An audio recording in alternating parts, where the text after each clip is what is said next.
Omni Stuff and Centurion, thanks so much for the resubs, boys.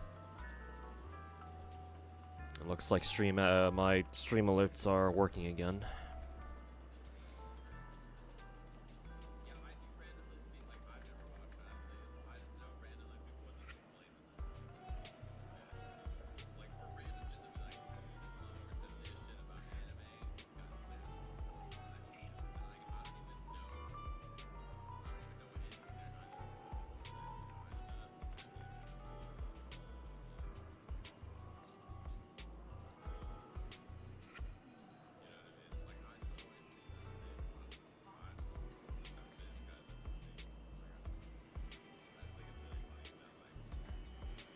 Hey Benoit, over on YouTube chat. How's it going, man? Welcome back.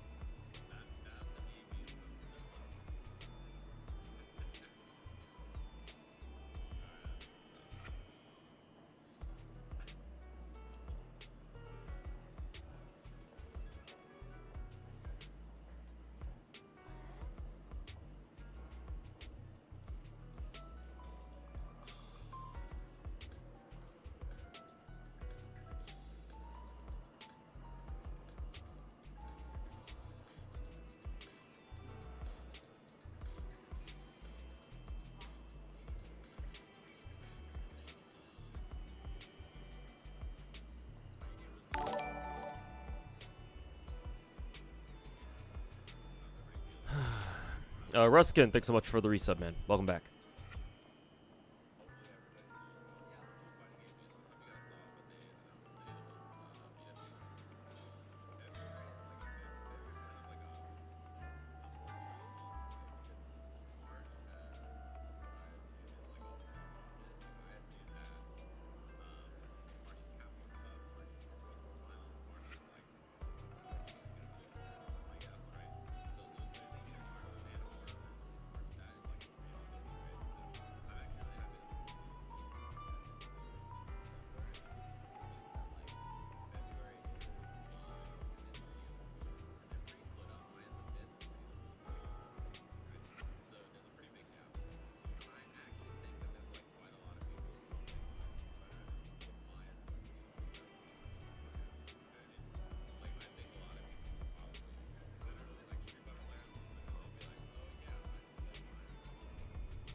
Rossi, hard dodged you. Oh, sorry to hear, man.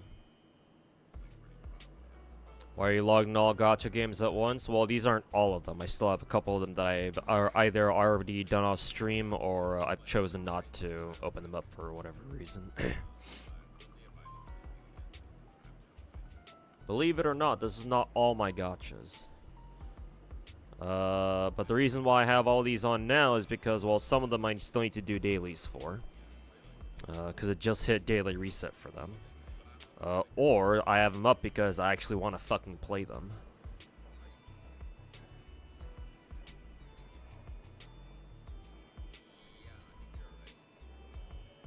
Plenty of shit came out over the past week, during the last, 4 weekdays, so I dare say there's a lot of shit that I need to go over. Lord knows if I'll be able to get to everything today, but we'll see. Well, at least get the gacha shit out of the way.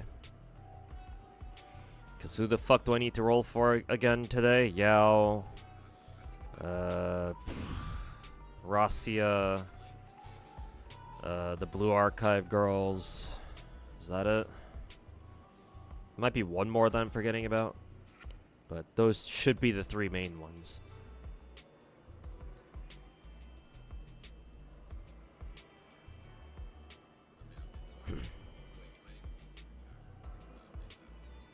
Zenless is a good spot right now. What's with the maintenance that they said they're doing either like today or maybe they already got it done? Regarding what it sounded like the main story? I have no idea what the fuck that's about.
Hey, Lyrex is good, man. How am I?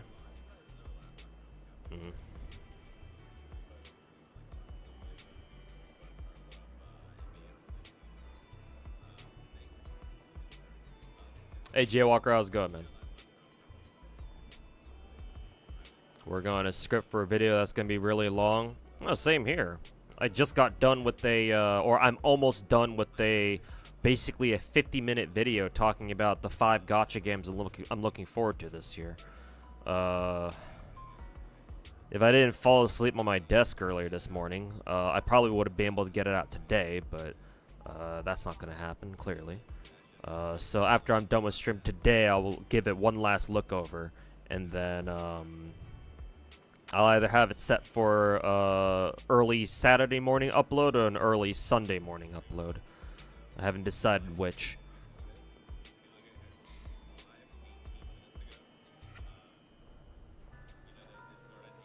But yeah, best of luck with whatever video you're working on. Is it work related, or is it just, you know, oh, you're just making a random ass video for your own YouTube channel kind of thing?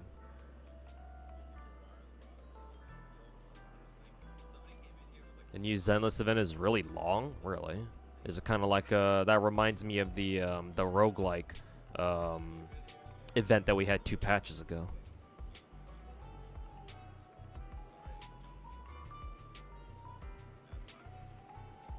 Guess we'll find out for ourselves.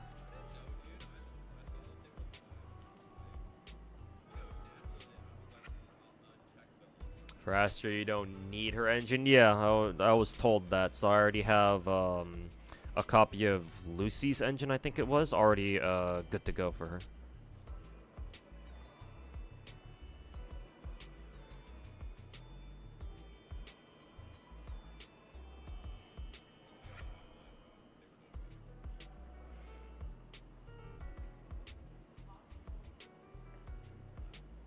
Her best ones are Sokaku's? She wants Sokaku's?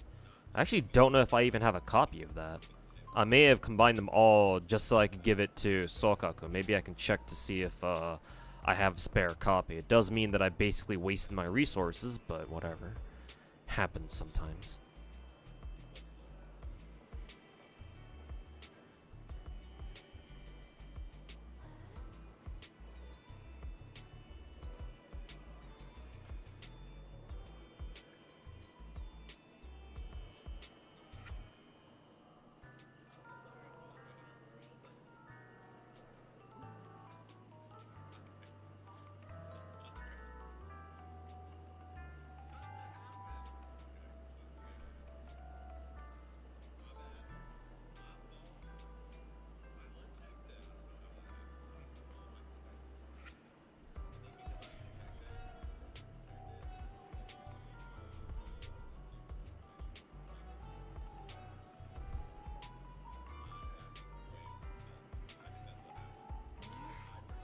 Momusme is coming soon.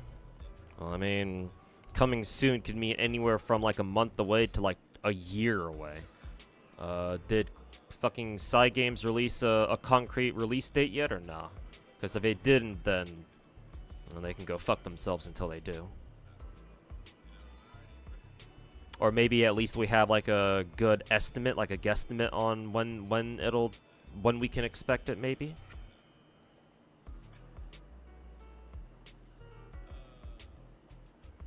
Maybe you could do a stream about editing videos. I don't know how to edit videos. My editing skills are extremely basic.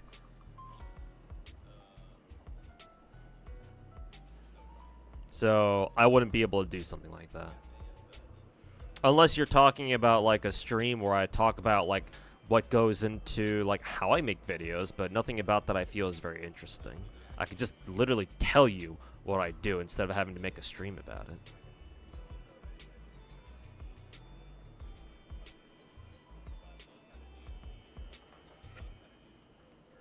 Isn't me falling asleep on stream kind of the thing on this channel at this point? Yeah, but it's not like I want it to be. Like, I know people do things as like a bit or something like that, but that's not a bit that I want to have for my own channel, you know? I mean, it's kind of funny to you guys, I'm sure, that it just kind of became a thing on accident, but to me, I'm not exactly amused by it.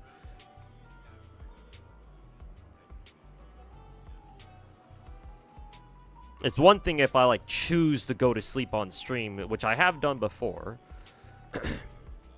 Like, where I just crawl into bed behind me and just fucking knock the fuck out and just leave stream running. And I wake my ass up, like, 6-7 hours later. That's one thing. But then accidentally falling on stream when I don't mean to, or when that wasn't the plan, I'm not exactly a fan of. Even if I do it more times than I care to admit.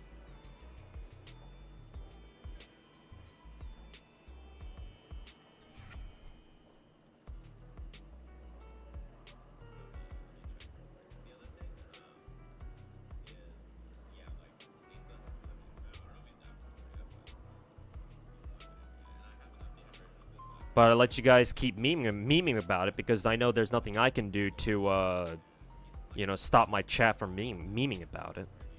So at the end of the day, it's kind of whatever.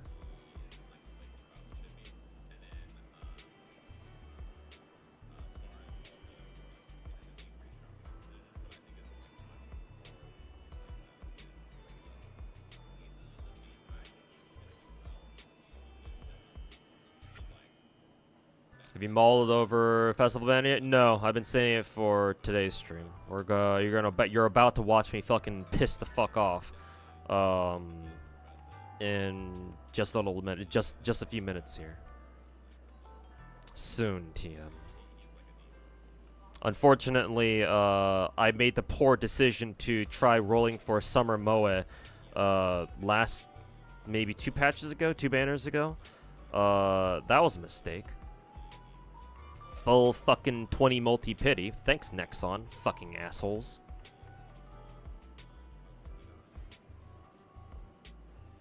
So I don't have nearly enough gems as I would like to have. I also went through all of my fucking Momo Talks things, because I had like 66 of them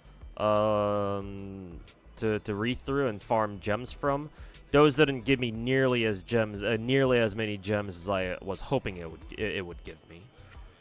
Still gave a decent amount, a couple thousand, I think, but not exactly, you know, as many as I was hoping for. People talk about Momo Talks as like, oh my god, you know, they give you so many gems, but not really, no.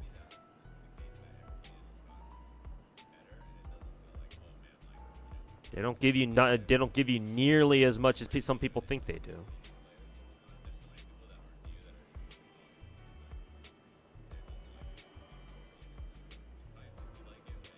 So if I have to go to double pity for both of them, then oh well.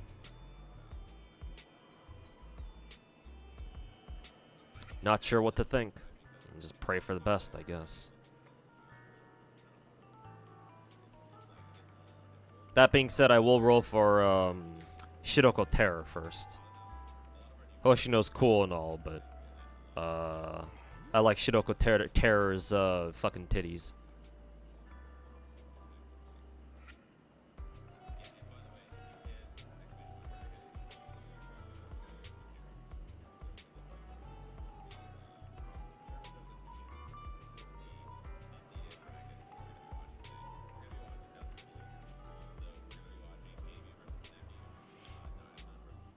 Looking forward to Saturday, Sunday. Your video is just reviewing Jujutsu Kaisen. Oh, okay, like an anime review. Cool.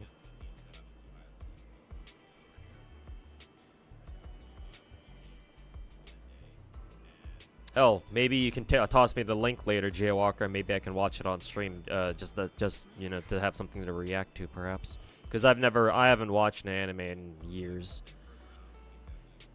I always hear people constantly talk about Jujutsu Kaisen. And apparently JJK has some Nasuverse influence, because I've been told, or I've read somewhere, that the JJK writer / author, whatever, whoever they are, took some inspiration from Fate, or just the Nasuverse in general. Because like their whole domain expansion thing is really reminiscent of the whole reality marble thing. So...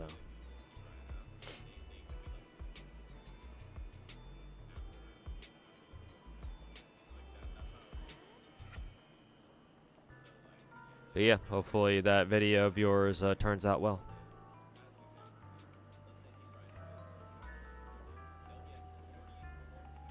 Our gacha games resource management system, the game.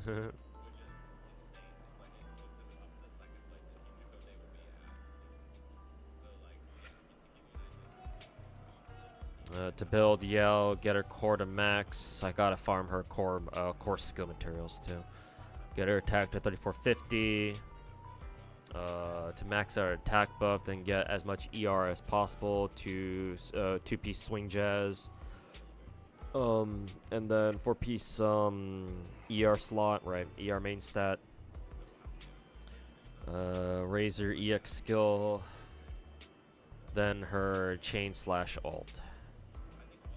Hopefully I remember all that. After getting your attack up, ER, blah, blah, blah, rest stats don't matter. Basically, if you have one copy of Soku, but I have like 4 5, then Lucy's better. I don't have that many Lucy engine copies, so I'm assuming Sokaku is still gonna be better anyway. Okay. That's not a problem. I'm sure I can use Lucy's the spare level 60 Lucy engine that I leveled up just for, yeah, I'm sure I can use that for somebody else eventually. Or at least that's the hope anyway.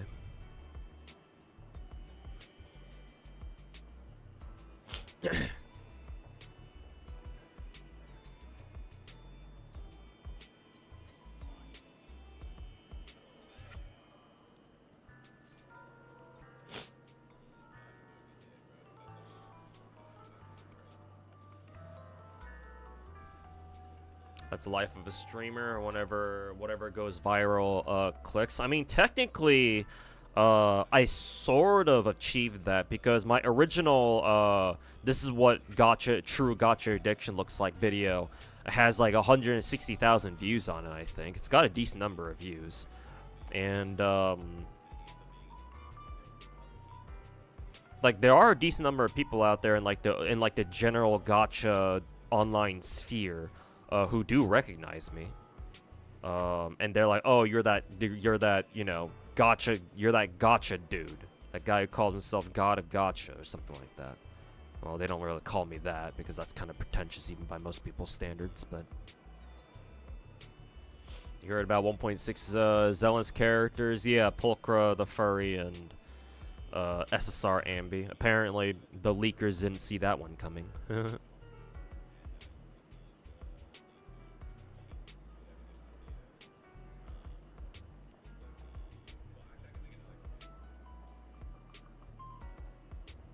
It's like 60 per character, Momotalk tops. Some of the more recent Momotalks do give 120, but obviously those are just one-time things. And not all characters in Blue Archive have Momotalks that give you 120 gems. Those are I don't want to say rare, but those are less common.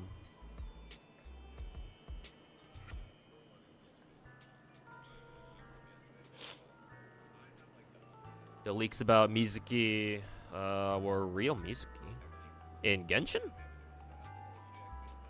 Also, I didn't watch the Genshin live stream today because I fucking fell asleep before it. So I actually didn't even realize there was a fucking live stream today.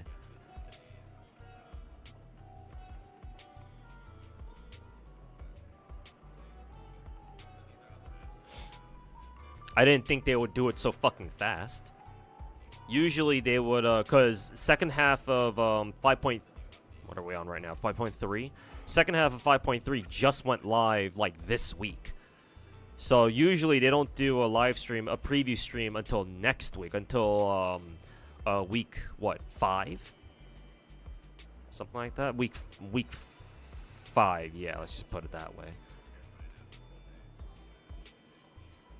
So I figured, internally I figured it would be next week, but no, it was this week. I had no fucking clue that it was. So, yeah, that was awkward.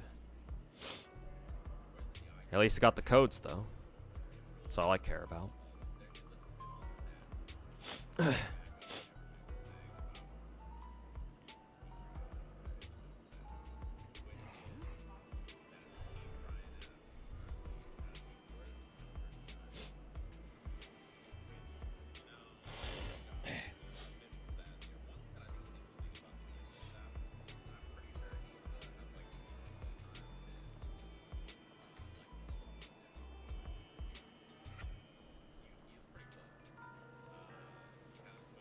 Also, Alchemy Stars EOS today. Yeah, it seems like it. I think that one gacha YouTuber who makes review videos about gacha games that they're playing for a month. His name starts with a P. I forget what the rest of his name is. I think I saw one of his videos talking about Alchemy Stars EOS pop up in my recommended, I think.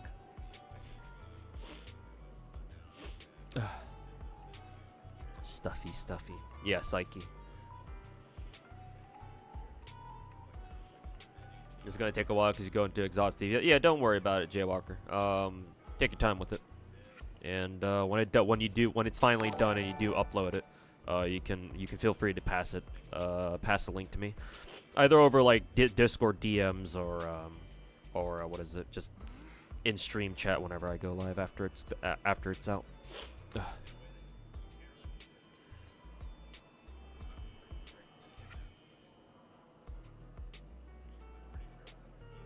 You can work with Astra.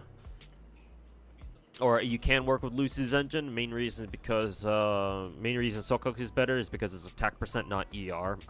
Well, in that case, I'd rather level up Sokoku's engine anyway. Then,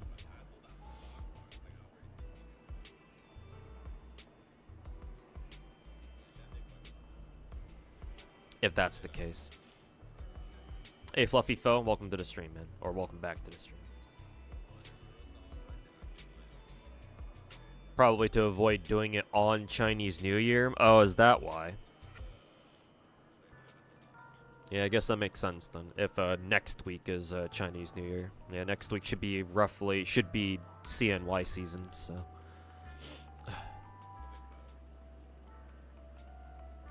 Also, this guy rolls. Thanks for the reset, man. Welcome back. Did you watch a 2-hour-long video about FGO? Are you talking about Psyche's video? No, not yet. One day I will, but not today. God, I've got a lot of gacha shit that I want to do today.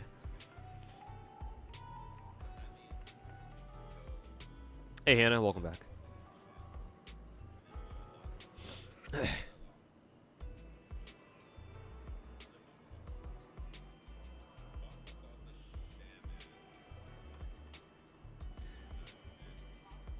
Let me just get my last Nikkei daily done here, do my Anomaly interceptions, and we'll kick off the day with what is it? With the Blue Archive rolls. Actually, now that I think about it, I probably shouldn't be doing Anomaly interception while I have all my other gacha games going at the same time.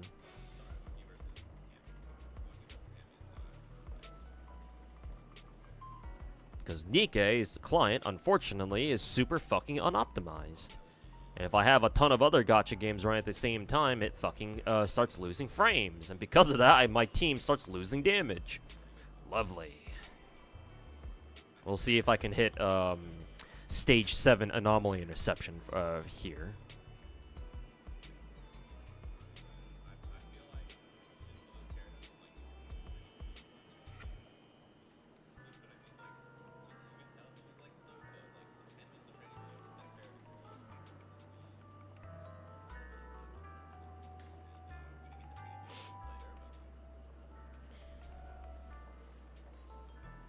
Is we doing deadass today on Z3? Excuse me? What the fuck did you just say to me? But we are playing Zenless. At the very least, we'll be rolling gacha in Zenless. Maybe we'll start a couple of the events in the game too. Though apparently their main event is having it needs like some sort of maintenance or something. I don't know what's going on with that.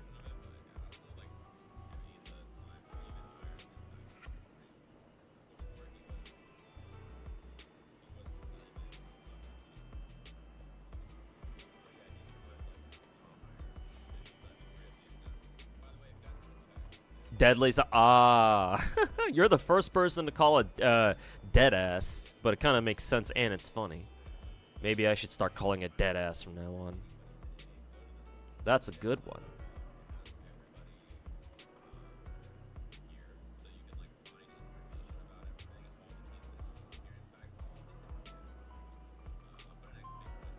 Oh yeah, I really should have gotten Deadly Assault done, or not Deadly Assault. I really should have gotten my Anomaly interceptions done before stream.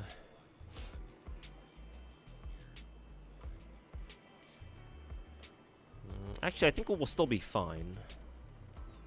We should be able to get rid of all, get down to HP bar number 2 at this rate, hopefully, anyway.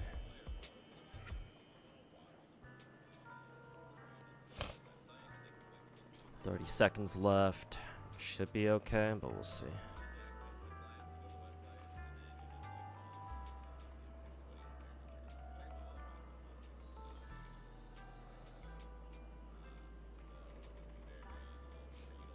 Yeah, we're good.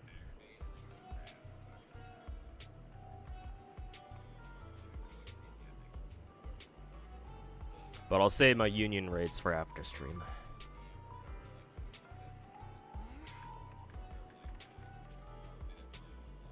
Hey Fondy, welcome back to YouTube chat. Important question, does Miyabi count as a fox girl if she doesn't have a fluffy tail? To me, yes. Tail is optional. As long as you have the ears. The ears are the most important part, because the ears are what you're going to see most of the time. Or at least that's what you're going to be paying attention to. It's the most fox ears are the most noticeable. Ears are the most noticeable animal characteristic that anime characters can have. You'll always notice the ears. Tails, not so much, because usually, at least if you're looking at a character from, you know, at the front, right? It's very easy to like not see their tail because you're not paying attention to it. But ears, you're always going to be seeing those. So as long as they have ears, to me anyway, they still classify as animal girls or guys. Doesn't matter what kind of ears, cat ears, fox ears, dog ears, whatever. You'll always notice the ears.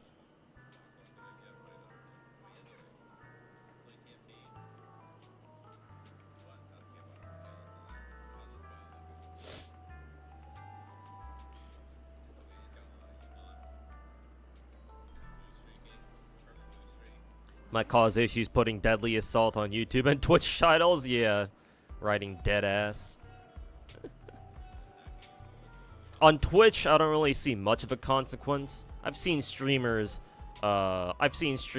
put like curse words or profanity on their stream titles, but YouTube, it might have a more noticeable effect. I know that, for example, my way back in the day when I put out my my FGO Kiara how-to,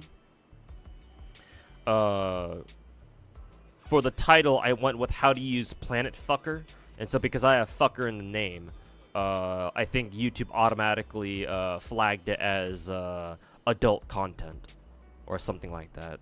The video still ended up getting like what, 160, 170k views anyway. But yeah, I know for YouTube, if your video gets popular enough, and the system automatically, the system detects that you use like a swear word in your title, then yeah, it'll automatically slap that video with like a adult content or like, you know, content censorship thing.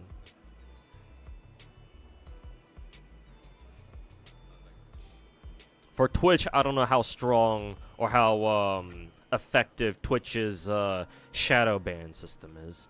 I know that Twitch mods can undercover shadow ban you. That's what happened to me one time when I was streaming FGO.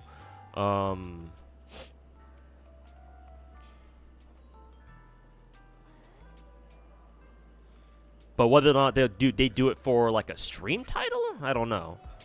I guess if you were to put up like fucking racial slurs, then maybe. But most people aren't stupid enough to do that. So I don't know if Twitch mods are like, or Twitch admins are that much of bitches to you know, shadow ban people just for having the word fuck in their stream title or whatever. I would assume most streamers, to play it safe, don't want to, you know, risk anything like that anyway, but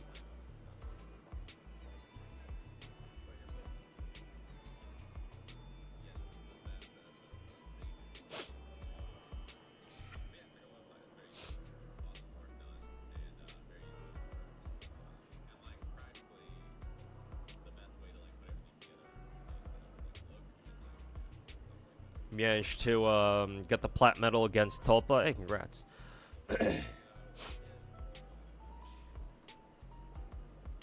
Yeah, leave my union raids for later.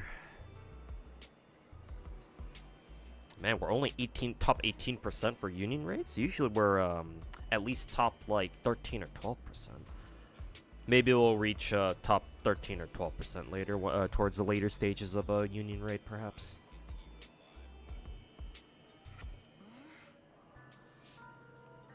Was I able to get Pepe? Yeah.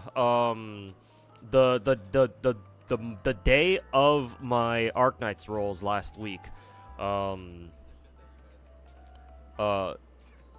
did my daily roll, and then that ended up getting me my Pepe copy. So, yeah, when I actually did the rest of my rolls on stream, I only needed Narantuya, and she showed up immediately. So I already have both the new girls.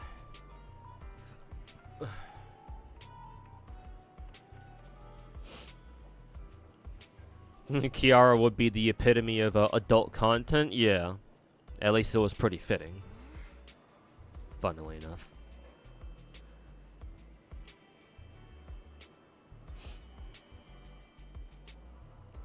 My old FGO videos got you into FGO as a new player. You had to use context clues to figure out what the fuck I was talking about? Yeah. Yeah. It's interesting as a gacha player when you play or when you pick up new gacha games, especially ones that have been around for a while already. It's always interesting to like kind of learn the fucking lingo and the terminology that each community uses for their game. Obviously, some phrases and words are common, and they're shared among, I guess, not even just gacha games, but, you know, just games in general. But, you know, every gacha game has their own unique little thing. Stuff that, terms and words that only they use and shit. It's always fun to learn what they are and what they mean and how people use them.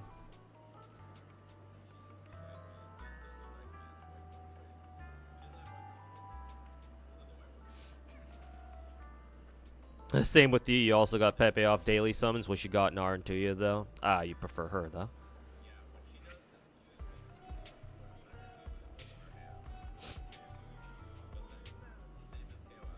Like Nami's style, but Pepe is goofy.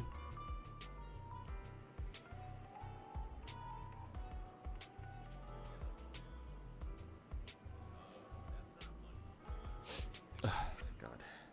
Okay. Enough stalling. Let's get the fucking nightmare over with the Blue Archive first.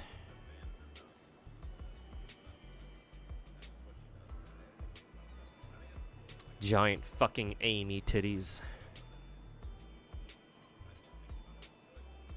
Oops. Accidentally maximize that.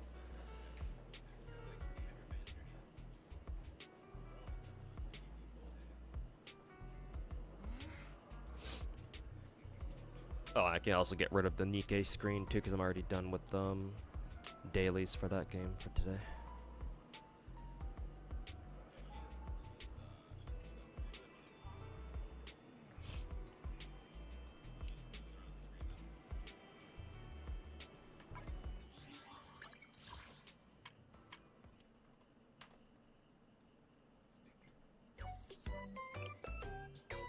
Is she in Antarctica or something? Her event, Summer Amy's event, I don't know if it actually takes place in the Antarctic. I have no idea where they go. Actually, they do go to the Antarctic because, the penguins are down there. And in her, I believe in the event they come across penguins, I guess, so I guess they go down to Antarctica, or whatever Blue Archive's equivalent of the Antarctic would be. So yeah, unironically, she probably is down in the Antarctic. Amy's thing is that, for whatever reason, she behaves a lot like a fucking machine. And so she talks about her, at least physically, her body acts a lot like a machine. So she, I believe her character quirk, her autism quirk, is that she overheats a lot. So think Folkwang from Nikke. Same deal. Her body overheats a whole bunch, and so yeah, that's why she's in a swimsuit in the middle of the fucking Antarctic, or something like that. Anyways, hope you get lucky. You pull Boshino. Is that what we're calling her?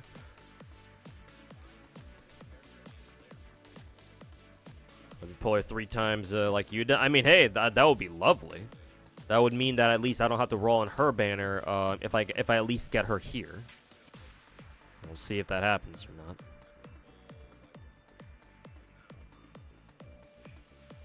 Amy and Himari are supposed to be polar opposites of each other. Get it? Polar. Hey, David Santana, welcome back. Hey, Cal Alter, welcome back as well.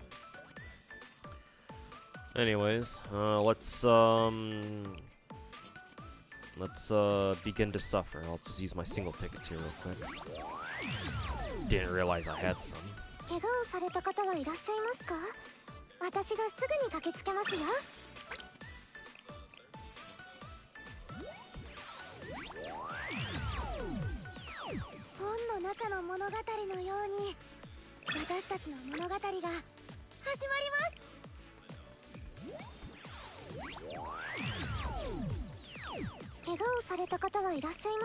Some random region near Millennium that's like freezing.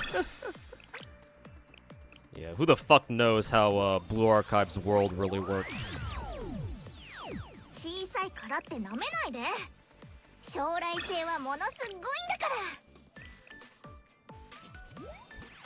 How was your day?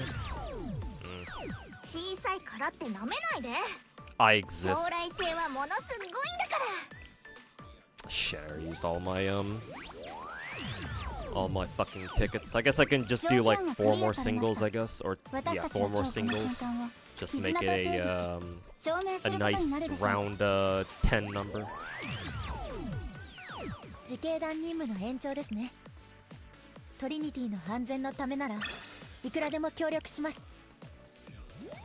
Okay, Slurd, welcome back.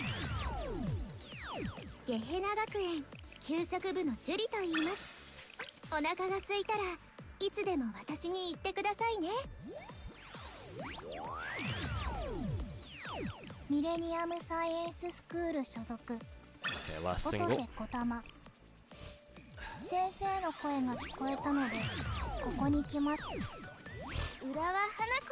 You heard JP likes this game a lot? Yes, they do. JP absolutely adores this game.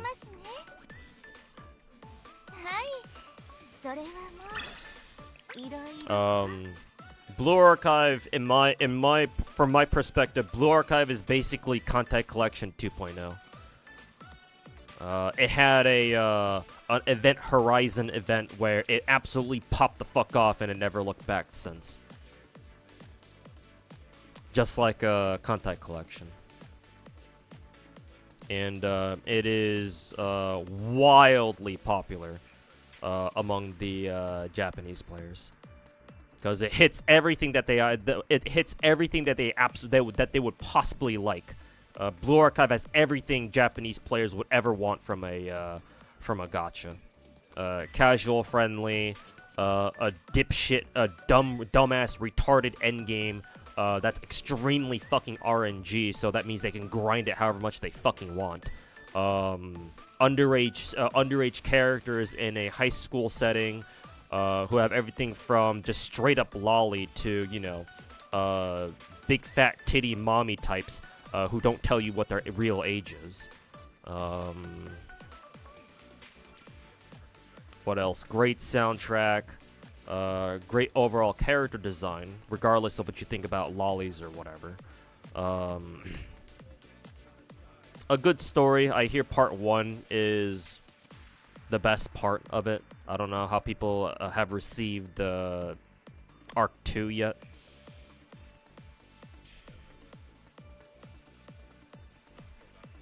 Yeah, Blue Archive is everything the Japanese players want. And it shows.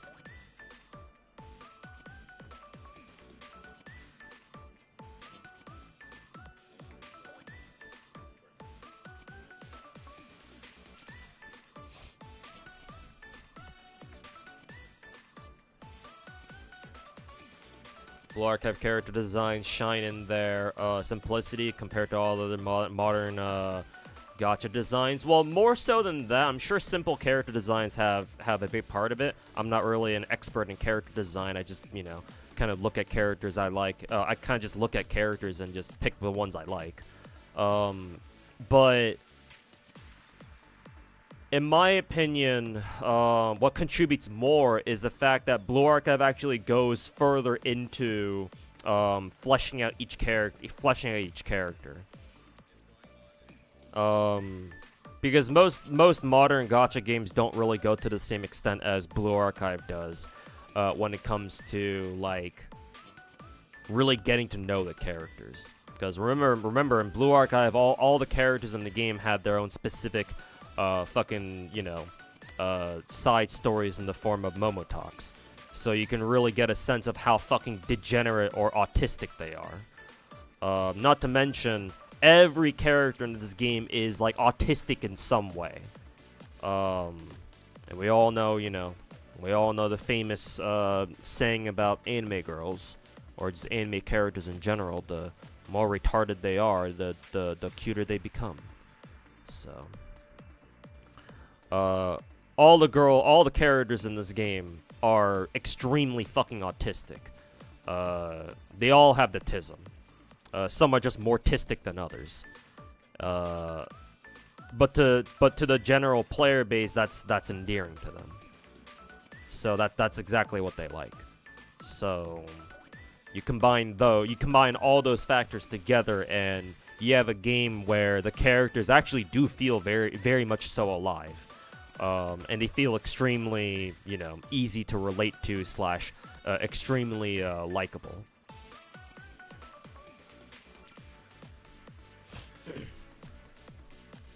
So yeah, of course Japan would fucking love this game.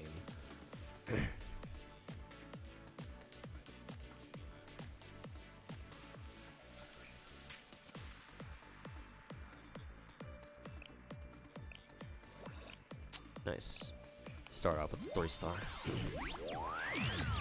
Triple. Very good. This is a festival banner, so we should have, what, 6% rates?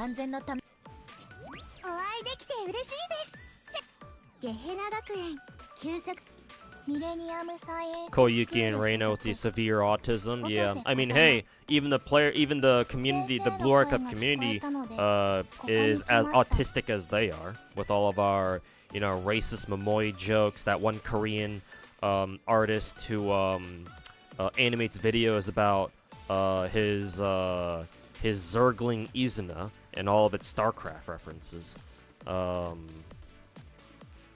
What else? Yeah.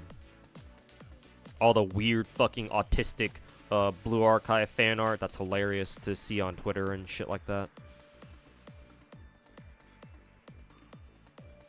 Yeah. The Blue Archive truly is the gacha game of all time. I don't use her at all, but she's got fat titties. Oh, nice. I think Toki is... Yeah, she's not limited for some reason.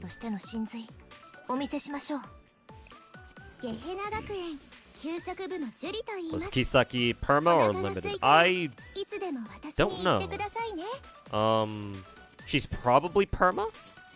Because when she came out, it didn't look like she was part of a festival banner, but I could be wrong. Don't quote me on that. She could easily be a festival character simply because she was a highly anticipated character that everybody wanted to get.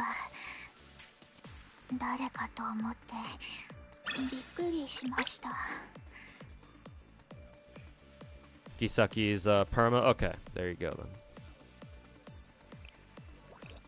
Nice. Another one. Ooh, he smells bad. Well, it's not time to dunk her ass in the shower. Or the bath. Take your pick, I guess. Here's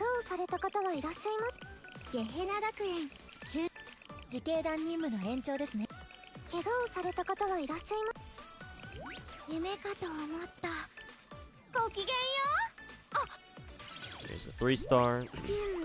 Oh, use.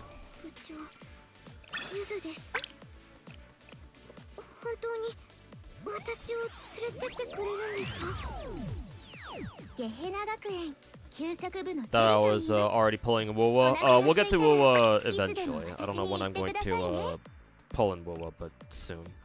I do want to get it done today, obviously.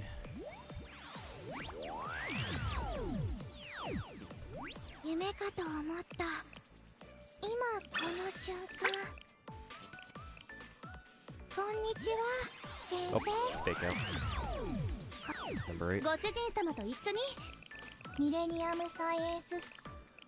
2, 3, 4. Streaming all day today? I should be, yeah. Should be a long stream. Since I don't stream for, as much as I, did, you know, before this month. I do want to try, whenever I do stream, I do want to try getting some long streams done. Like, at least 6 hours. Yes,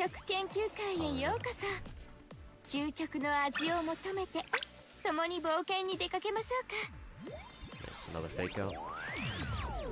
Very least, or at least getting a ton of, what is it, 3 stars. At least that means a lot of, fucking ligmas.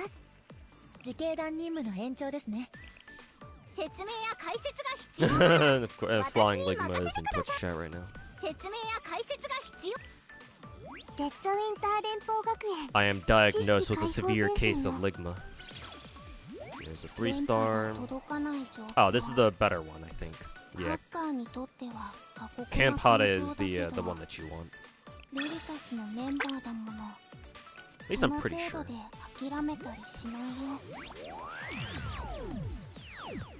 Farming ligma, yeah. Getting a lot of 3 stars, yeah, I'm at the very least. Is Global BA caught up? No, it's always going to be 6 months behind. There's no signs of them. I think they might have accelerated some of our content, but not all of it. We're still very much so 6 months behind JP. Yeah, they had to have accelerated some of our content at least a little bit, because obviously Blue Archive NA, or Blue Archive Global server, so NA, Korea, SEA, came out like, I think, a year or maybe a year and a half. It wasn't 2 years. I think it was like a year or year and a half after JP. But now we're only, what, half a year behind? But I don't think they're going to accelerate us past that. Or if they are, then they're taking it very, very slowly. So JP is still, what, 6 months ahead of us? Roughly. But hey, at least that's much better than fucking NAFGO's 2 years behind JP. Holy fuck. Nice. Another 3-star. Is it worth getting Diane? Meta-wise, no. Her biggest problem is that she's physical. And to my understanding, physical is kind of trash in GFL 2 because, like, it doesn't do anything.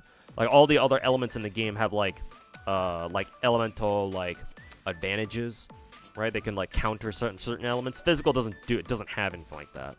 So, at the moment, they're kind of like Melee, where it's like, what's the point of running a physical character? For what it's worth, I believe Type 95 has, what, the best mobility out of all the assault rifles in the game. So she's very good at flanking, and in fact, she's based on, her whole kit is about her flanking people, and then shooting them from behind. I believe she gets bonus damage from that. So I guess if you really like characters who can flank very well, then Type 95 would be a good option. But meta-wise, she's nothing special. She's good, but obviously there are better choices. So if you'd rather save your gems and just skip Type 95, then you can definitely do so. You're not losing out on much, I don't think. If I understand the situation correctly. So yeah, if you don't feel like rolling for Type 95, you don't have to. You can just save for whoever's next. Fucking easy.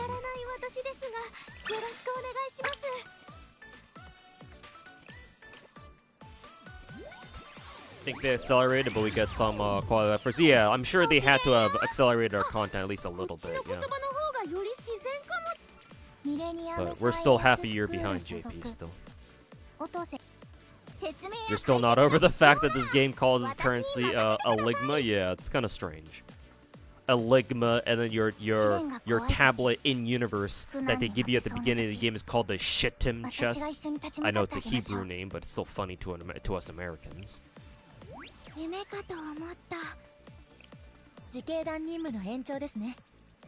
Best mobility? Yeah, I figure. Or so I hear anyway. Cool. Swimsuit welcome. I'm not gonna complain, I guess, but still. Hey, Era, welcome back. Very end. How's it going? It's going.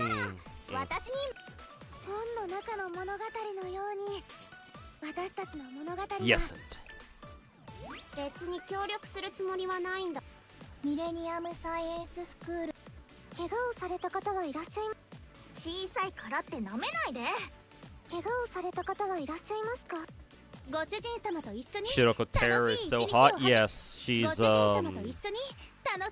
extremely Coomer, at least to me. Oh, here's Mina. Mina Aoyama?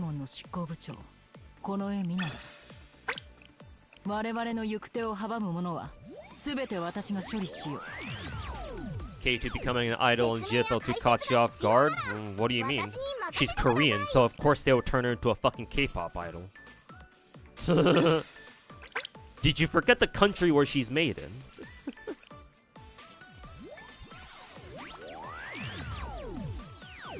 What do you think of Gunsmoke? After 6 days of it, you're over it?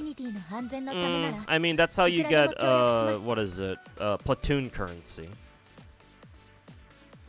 So, still gotta do it. Besides, remember that your Gunsmoke, your personal Gunsmoke progress also contributes to your overall platoon's progress too. So even if you're fucking sick of it, you should still do it anyway. To help contribute to your platoon's overall progress, so you shouldn't skip out on it. If you don't want to do Gunsmoke anymore, I mean, do yourself a favor, do the rest of your platoon a favor, and just leave the fucking platoon, man. Oh, this is somebody new at least. Accidentally skipped it, but looks like we actually got her. Lovely. Nice.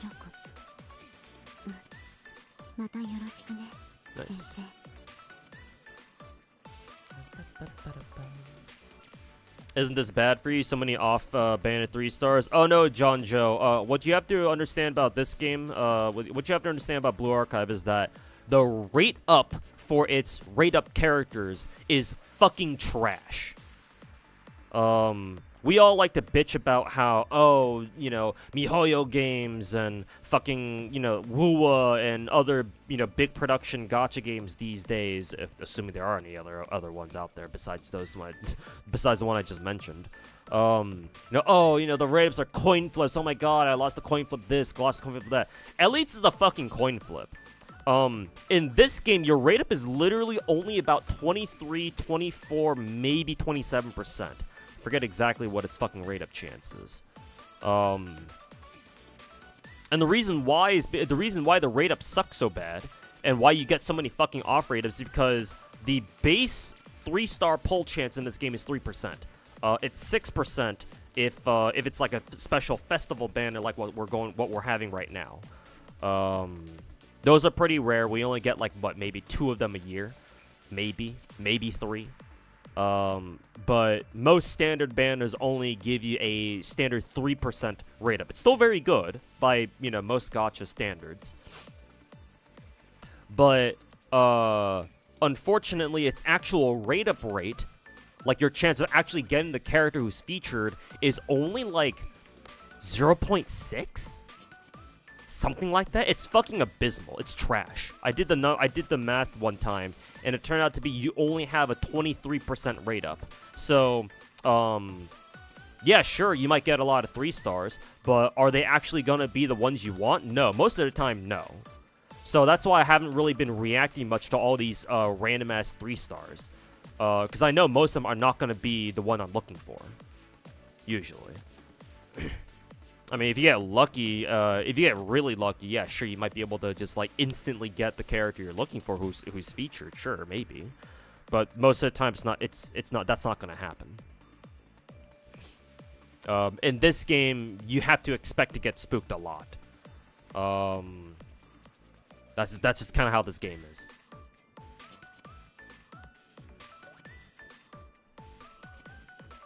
Crazy how Terror and Shiroko are only 1 year apart. What do you mean 1 year apart?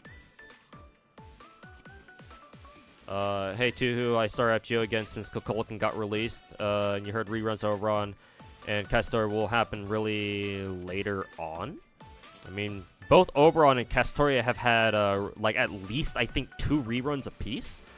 They shadow dropped us, or they gave us a surprise Oberon rerun that JP did not have. That only NA had. I think they released our first Oberon rerun was like last year, and he came out like I think 6 or 7 or 8 months after his debut.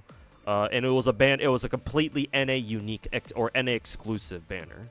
And of course he got his regular rerun that he was scheduled to get originally on NA2 last December. I don't know when his next rerun is though. You're gonna have to look that one up. I believe Castoria had a rerun not too long ago. So since you say you just came back for Kukulkan, I would say you've got some time until whenever Oberon and Castoria rerun next. But at this point, I think now we should FGO NA should be entering the point where like they make sure to rerun all the characters in the game at least once. I think this year only like 1 or 2 SSRs don't get rerun, something like that, if I recall correctly anyway. And it'll only get better over time, because I think this year on JP, they specifically stated that they will give every character in the game, every SSR and FGO, another rerun this year, guaranteed. I think. So I don't know when their next reruns will be, but they should have one at some point. Hopefully, anyway. Oh, fuck. Do you think they might do... Oh, yeah, you mentioned it yourself. Do you think they'll do, like, a spook banner? I mean, maybe? It's a lot less likely because they've already done it now. I don't know if they'll do it again. But, like, since you're back in the game now, you should, like, at least occasionally... keep up with FGO news just to make sure you're not, like, missing any potential, like, surprise banners that JP didn't have.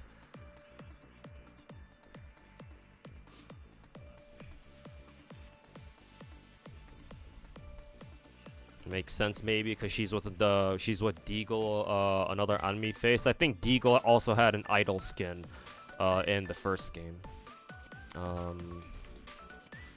And I have that skin too, so.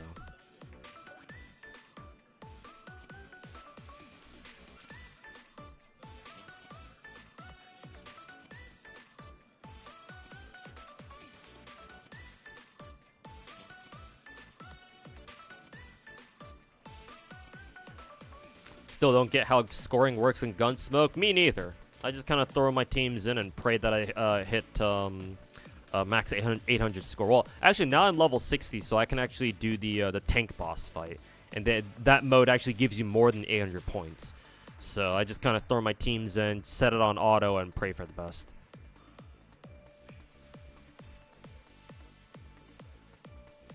What is Gunsmoke? Oh, it's like a guild. It's like a guild fight, like a guild raid in Girls Frontline 2.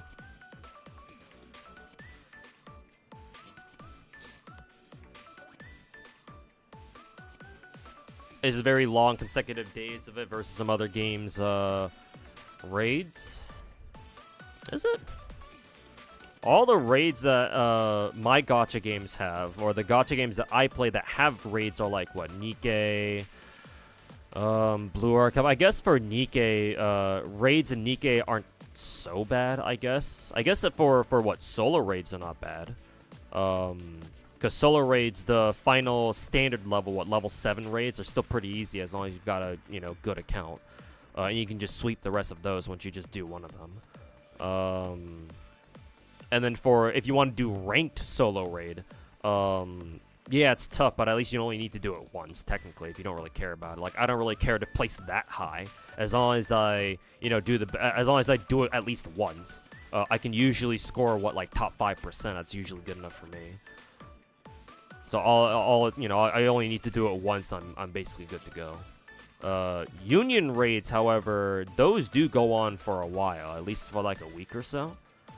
But then again, they probably don't last. The fights don't last as long as, say, maybe the Gunsmoke fights do in GFL 2. Like, I just set that shit on auto. I don't give a fuck.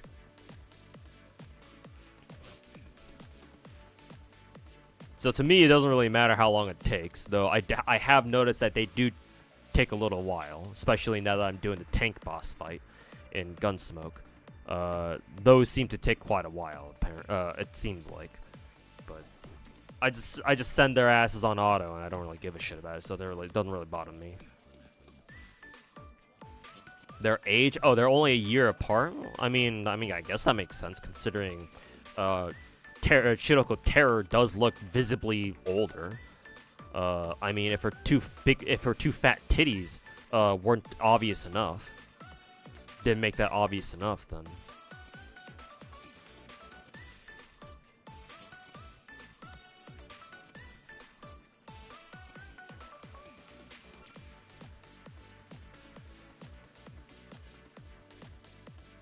Should have mentioned you're on a competitive platoon, so each day takes like 1 to 2 hours to max score. Yeah, I'm not that autistic.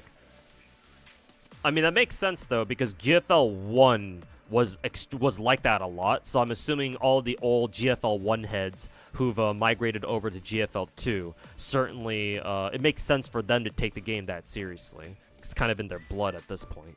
But me personally, nah, I don't give a fuck.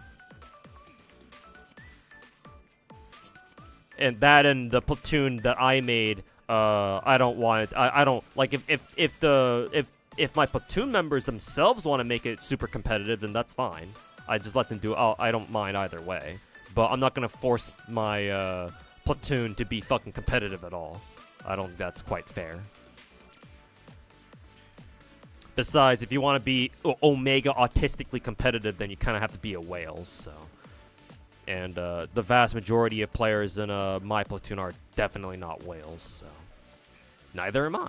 So yeah, fuck being autistically competitive about Gunsmoke.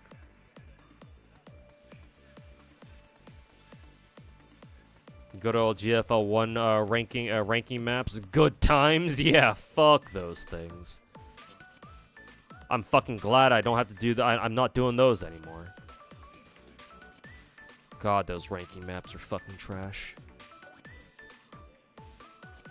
Actual fucking autism, man. Literal fucking weaponized autism. I have never seen such bigger autism than that. Holy fucking shit.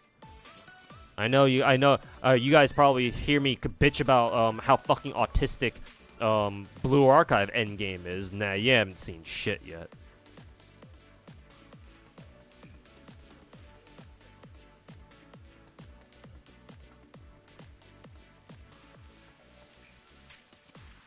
You no longer have a car now? Just got the news. Completely totaled? Ugh, yikes. Actually, what do you mean by just got the news? Like, did your car get, like, hit while you were not in it? I mean, at least that's probably better. At least you weren't in it. However, if you actually got into an accident physically, then, well, that sucks. Sorry to hear that.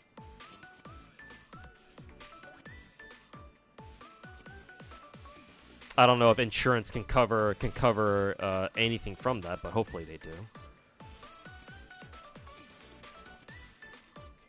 Hopefully they don't pull a fucking United Healthcare on your ass and actually compensate you for your car getting fucking blown up. Did a GFL 2 summon got spooked by Vepley? Oh god. My condolences. I know what that feels like. I've gotten 2 Vepley spooks so far. Hey, Mr. J, welcome back to YouTube chat. Okay, Shiroko Terror acquired, job done. Now we'll spend the rest for Tak Hoshino. I'm not. By the way, I'm not calling her fucking Hoshino armed. What the fuck is that kind of a name? Tactical Hoshino is so much better of a fucking name. Jesus Christ.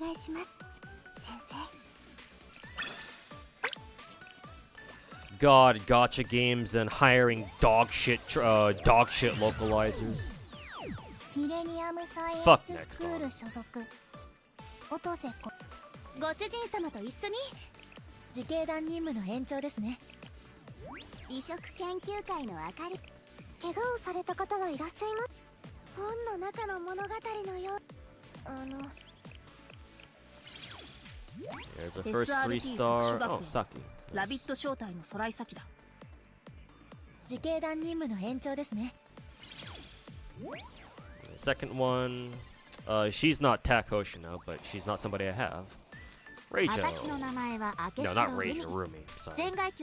Do we even have Reijo yet? No, I don't think so. I don't think we get Reijo until later.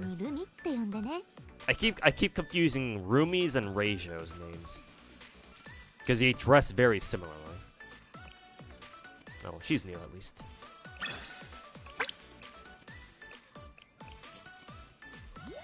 No, as in you called your insurance to check on the status of your car. Oh, well, that's bad news then. Random ass swimsuit Hoshino. Too bad she's already UE 50 for me.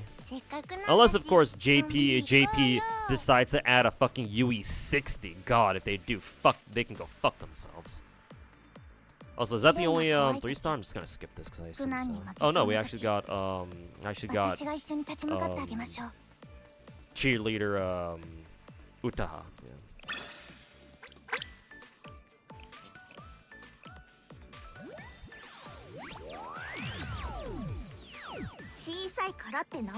You know about the localizers? Not personally or anything, but it's pretty common for localized gacha games to have questionable localizers. I mean, technically, the localizers that I know the most, technically, would be the boys over on the FGO team. They're okay. They're not perfect, though, by any means. They have done... some of their work is not ideal. We have a couple of examples of FGO NA's localization being kind of shit sometimes. And I'm not talking just about, you know, oh, grammar or, like, spelling mistakes or, like, typesetting errors or shit like that. Like,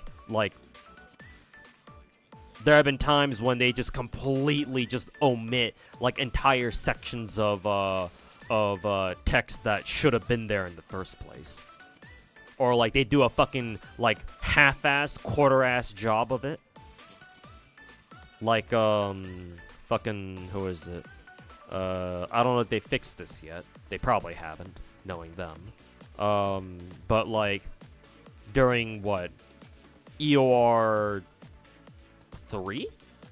During the Shimosa chapter, there's a part of the story during the second half of it where, fucking ruler, what's his name? Ruler... I know his name is Shiro, but it's not Emiya Shiro. The ruler guy. The dude who shows up in APOC. Whatever the fuck his name is. Something Kusa, I think. He has a little dialogue where he actually goes... He fucking does this little exposition thing explaining some important part of the Nasu verse or some shit. But the localized version basically amounts to him saying shit's on fire, yo. So it's like, you kind of left out a couple things there, but okay.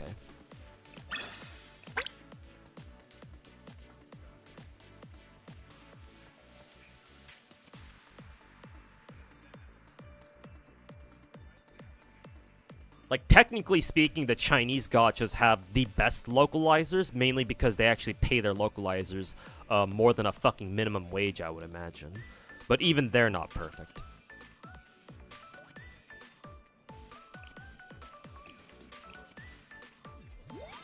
Yeah, Makasa, yeah, there you go. Forgot his name for a second there. 私が一緒に立ち向かってあげましょう。 Gotta get back to work. Alright. Told you in December that you isekai'd a deer to. Oh, yeah, that's right. Yeah, I remember now. Now that you are reminding me. Well, shit, that sucks.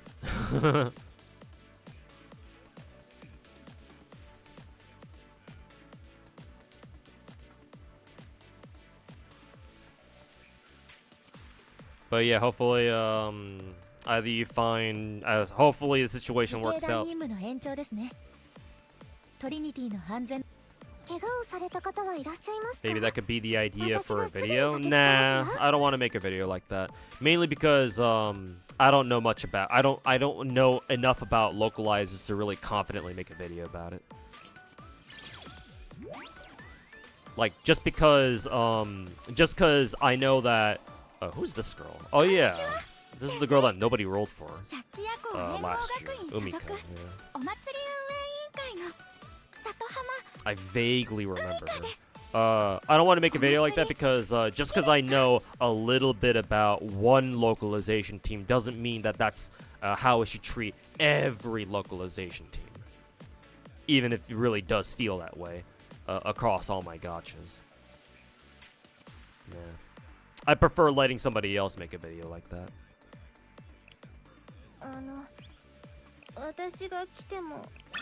Alright, final multi. You see zero fan art? Yeah, it's kind of surprising.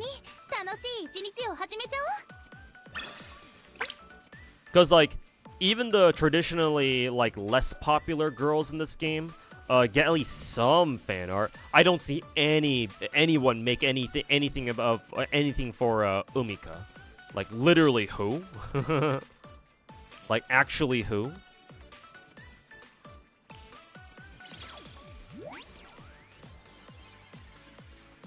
The girl nobody rolled for is a crazy way to be remembered. Yeah, especially in a game like Blue Archive, yeah.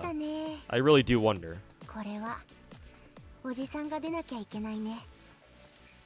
Really do wonder why she's not that popular.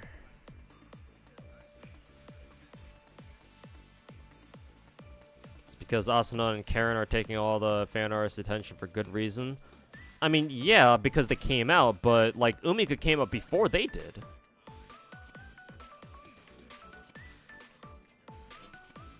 Like, Umika, I think, came out at a time where I don't think anything was really going on that much in JP anyway.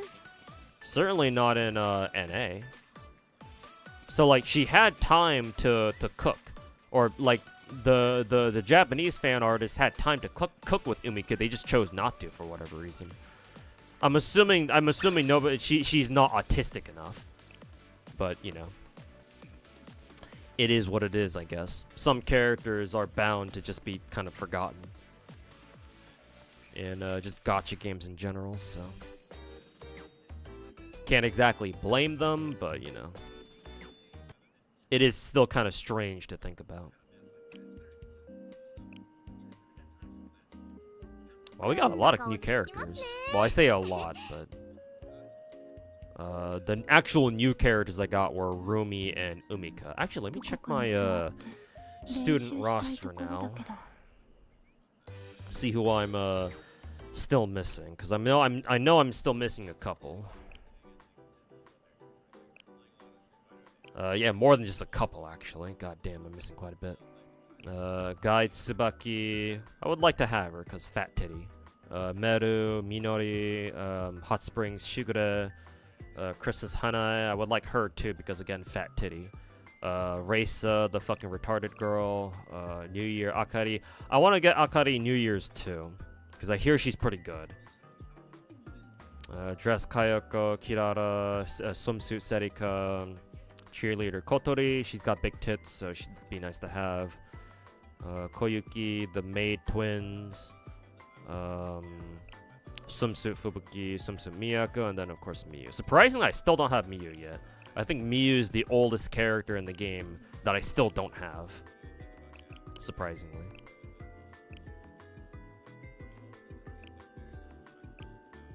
Also, when are we getting swimsuit Saori? Yeah, her name is Saori, I think. When are we getting Swimsuit Saori and Hiyori? Because I would like to roll for both of them, especially Hiyori, because her tits are fucking massive.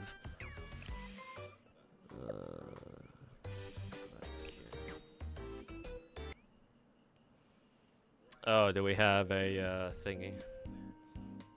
Yeah, I've seen that. From time to time. Oh, this dude actually has 11 messages in my stream. What'd you say before?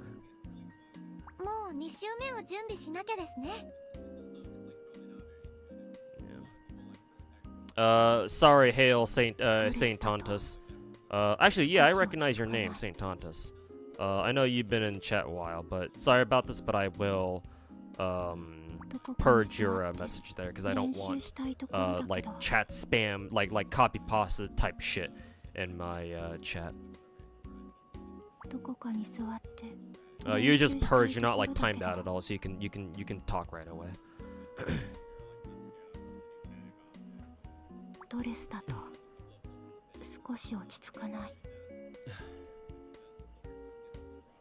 Both of them have huge tits, yeah, but Hiyori especially.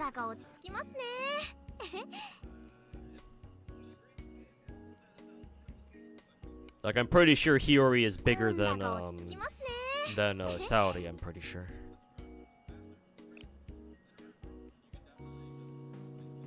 TY, sorry, yeah, no problem. Yeah, I've seen that copy pasta in other places. I think it's funny. It's just that, my chat isn't really the place for that. If one day somehow I become a big streamer and my chat also goes a million miles an hour with chat spamming constant emos, then you can get away with it. Then I wouldn't care. Because obviously it's not really worth, you know, trying to time out one copy pasta after all. Oh, Shiroko Terra actually likes the pedodo wheels. I wonder why.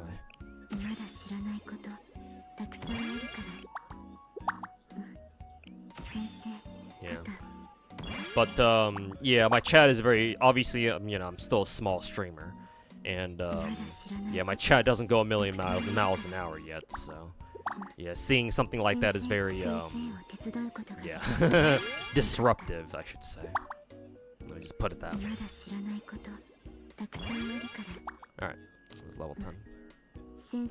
Oh god, this is that game you've heard about? Why do you get so many purple cards when there are banner characters? This is normal. The game doesn't have a 50-50, does it? Yeah, you missed my explanation about how gacha works in this game.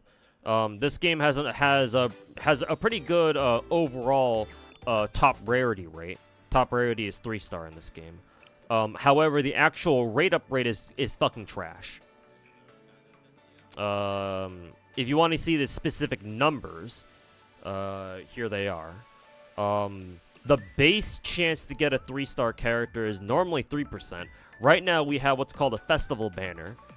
You can tell because on the banner, on the gacha button itself, you see there's like a, I think you can see it, yeah. There's a festival button right here. Actually, can you see my cursor? Oh, yeah, now you can.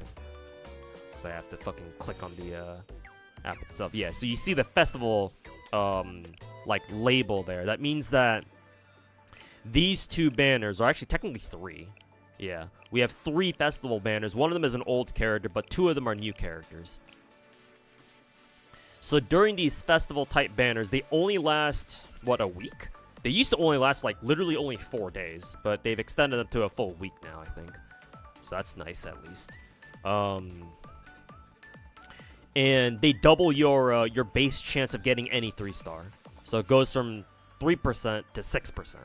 So, it's always recommended, if you play Blue Archive, it's always recommended that you save your gems for these festival-type banners, and then you go all the way to pity no matter what, because you want to get as many 3-stars as you can, no matter who you get. However, the rate-up rate is fucking god-awful, because if you take a look at the rate-up info, at the bottom left, you'll notice that the rate-up is only 0.7%. So if we're talking... if we're talking a base 3% chance, right? Well, you just do the math, right? 0.7 divided by 3. You only have a 23.3 repeating chance of actually getting the featured character. So, not even a quarter of a chance of your rate-up is who you actually want. Or who's actually featured.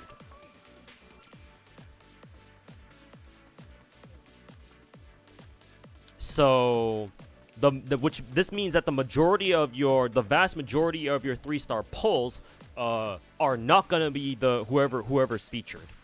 They're gonna be spooks.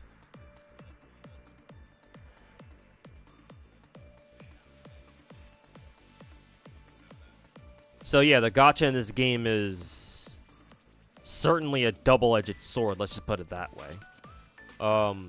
Overall, I would go so far as to say that this game's gacha is fucking dog shit.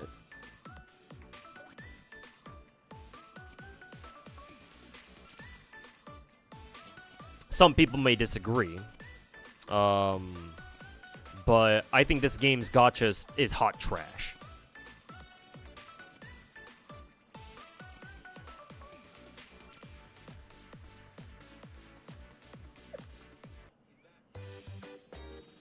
Anyway, thanks for listening to my TED Talk. But yes, Size, to answer your question, it is completely normal to get constantly spooked by characters you don't even want. That's just how this game's gacha is. And then invite Tactical Hoshino. Hey, Buckethead, Gacha God, is your life ruined by gacha? Yes, it was ruined 7 years ago.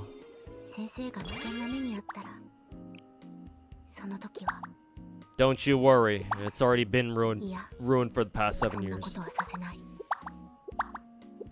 Now, what do you like? That's funny. Hoshino actually likes the fucking military camo. The military camo makeup. What do you missed from this game you haven't played since you got Summer Tsurugi? Summer Tsurugi? Jesus Christ, that was like 2 years ago. You've missed out on a lot, my dude. Missed out on a whole bunch. We've gotten a ton of new characters since then that you probably will not recognize.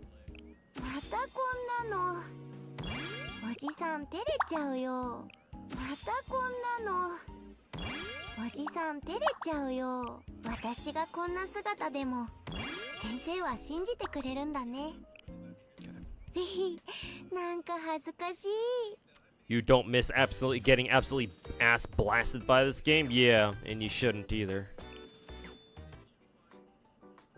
Game is hot dog shit. I say this as I proceed to max level my Shiroko Terror.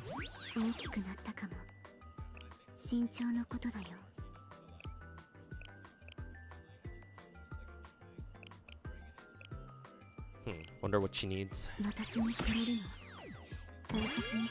Hey Max, how's it going, man?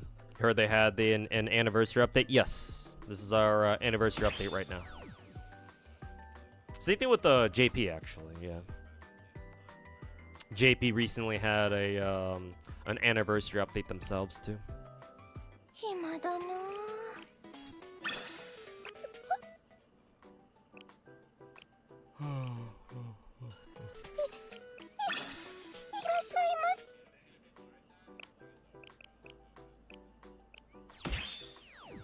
Alright, gonna get back to work. Alright, Finkel, take care, man. We'll see you in a little bit. Oh god, I fucking need these things. Fuck this shit, bro. Holy fucking shit.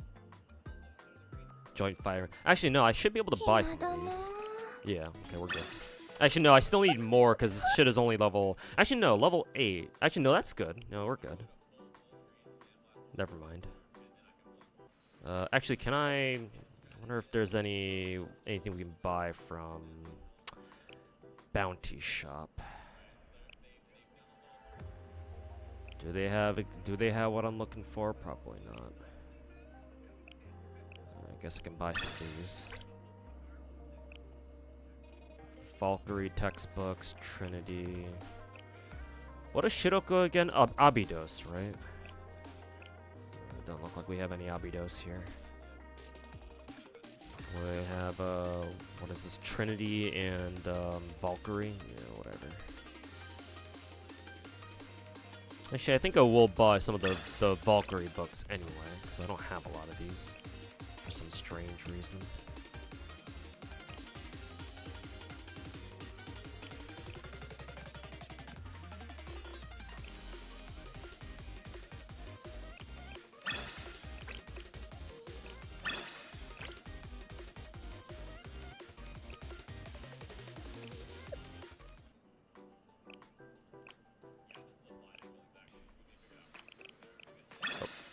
I gave it one more, whatever.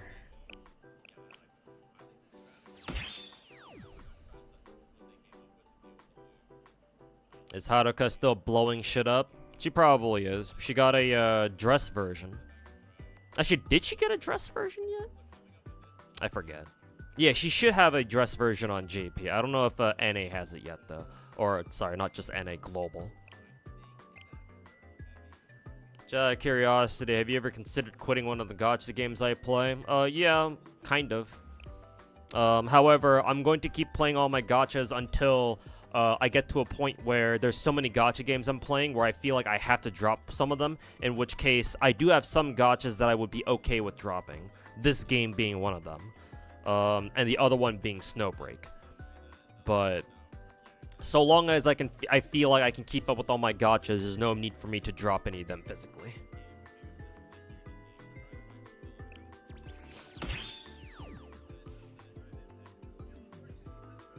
Seiya has a voice now? Yeah, finally. Let's see. Oh god, I still need more fucking T8 hats and shit. And watches as well.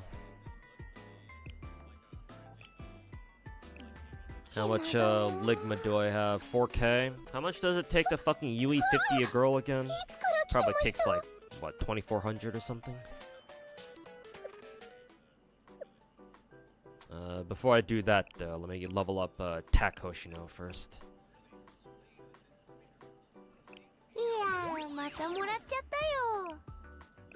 そんで、次はどこで戦えばいい？お、おじさんにくれるの？ありがとね。Maybe you got bored of them or frustrated from the gacha. You recently quit Star Rail, so I'm wondering if it happens to you as well. It takes a lot for me to drop a gacha, especially one that I've been playing for a long time. I have dropped gachas before. For example, Toho Lost Word and what was the other one? Magia Record back in the day. But those are because I didn't really play them for that long. I think I played both of them for about a month. But I eventually just kind of fizzled out on them because I wasn't really feeling them. Like they weren't like particularly fun to me. So I ended up just dropping them. The one gacha that I've dropped after playing it for years is called Girls Frontline 1. You might have heard of Girls Frontline 2 that released recently. I played the first game for, what, 5-6 years. And I dropped it last year. Last year around April. Because I just didn't want to have to deal with trying to keep up with that game any longer.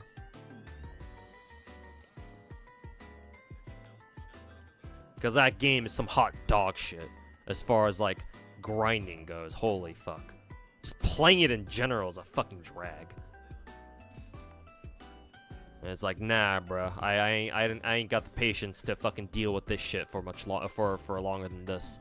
So I just decided to drop it. That, and I knew that Girls Frontline 2 would come out sometime that year too, and it did last December. So.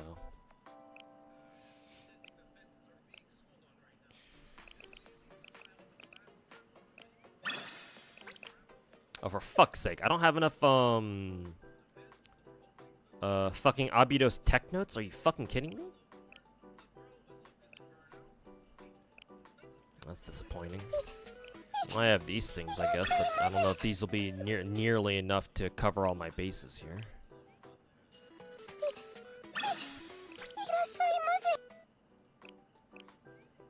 Yeah, I think that bought out everything. I guess I'm just gonna have to wait for, what, raid shops to refresh, I guess.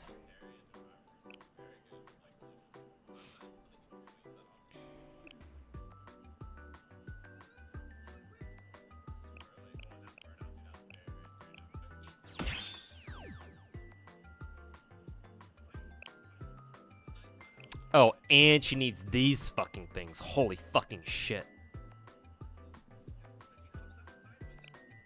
God, for some reason these intact Nebra sky discs are always so fucking hard to get. God, fuck those things.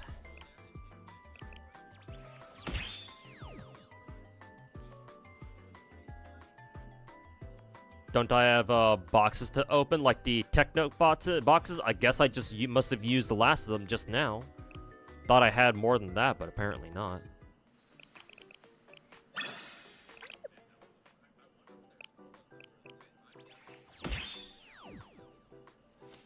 Why Snowbreak? That game doesn't really have a lot of content that I would find interesting.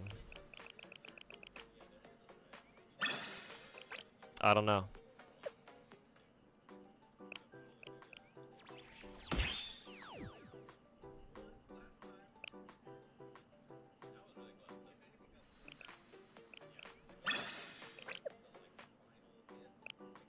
Like, maybe it's because I have higher standards for a shooter, because I come from a shooter background. But, I don't know, something about Snowbreak just... It's like, it's cool and all. It's fun, I guess, but... eh.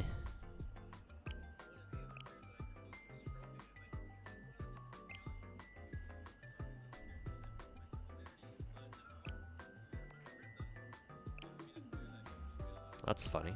You can actually switch what she looks like in game, I guess.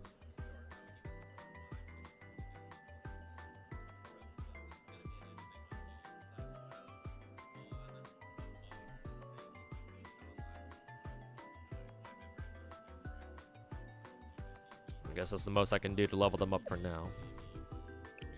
I'll try to get Shiroko Terror to what, UE 30 at the very least, and see how expensive it is.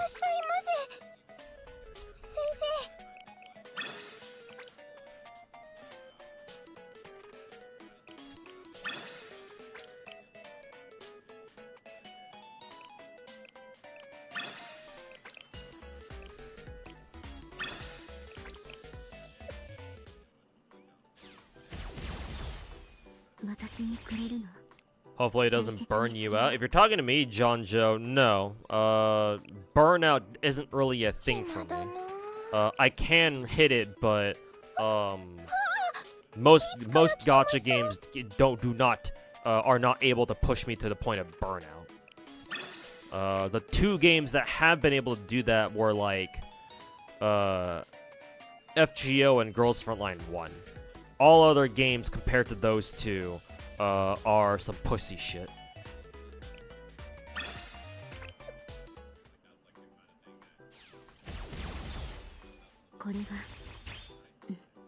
What's your favorite all-time COD on the topic of shooters? Black Ops 2. I have the most hours in on Black Ops 2. It was my best COD by far. And thus my favorite one.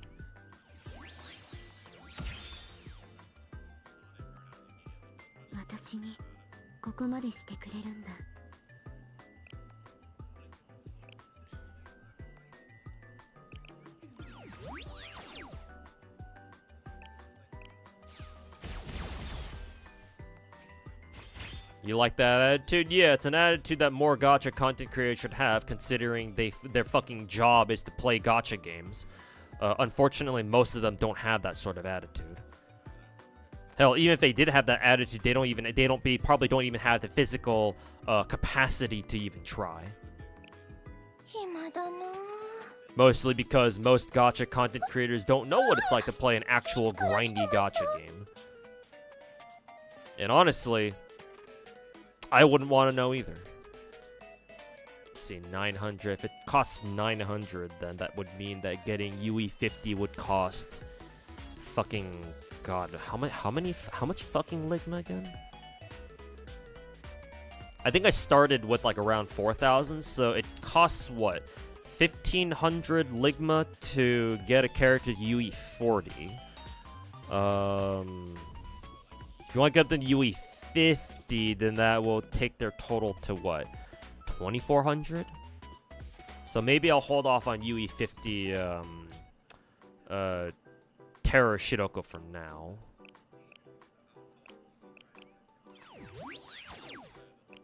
Get her UE 40 at least.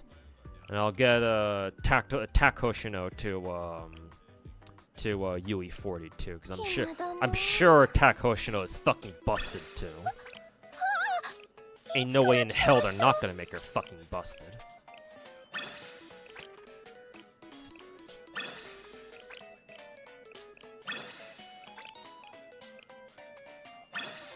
At the very least, I'll take her to UE 30 and see where we go from there.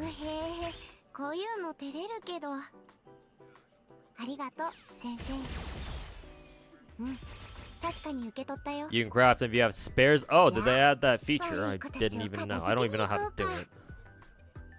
What, do you have to go into like a crafting menu or the fucking crafting tab or something? Can you get either one of these two with the expert permit? Expert permit. If you're talking about the ticket that you buy from shop, then no, I don't think so. They usually don't let you do that, as far as I'm aware. This game is not published by fucking Shift Up, or this game is not developed by Shift Up. So yeah, no way in hell they'd let you do that.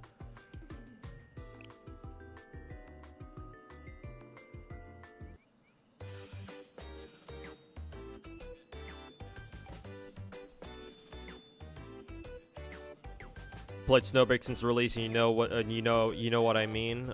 Gunplay hasn't changed or improved since beta, despite the massive fan service cache injection. I mean, it's not that I have a problem with Snowbreak's gunplay or anything. It's just the content in it doesn't. I don't know. It just doesn't hit, man. Like, I think for me, it feels like they're trying to pull a Genshin, where they're trying to put in all this like casual bullshit. Where it's like, yeah, I guess that's fine and all, but like, for example, for our latest Chinese New Year event that went live like yesterday or like the other day, like they have all sorts of this like fucking parasocial bullshit, and like they force you to fucking do it because there are some missions tied to it. Like, bro, I don't give a fuck about any of that. Maybe the majority of the players do, sure, that's fine. But, like, forcing your fucking players to go through all that shit by tying them to, like, fucking, like, event missions and shit, like, that shit is so fucking lame, bro. Like, the whole, like, dorm shit in Snowbreak where you have to basically play this fucking buckshot roulette knockoff. Like, why does it take so fucking long, first of all? And second of all, what do you mean fail? You can fucking fail it, and that doesn't let you complete the fucking mission. Holy fucking shit, bro. Like, I don't even want to fucking do it because it takes so fucking long.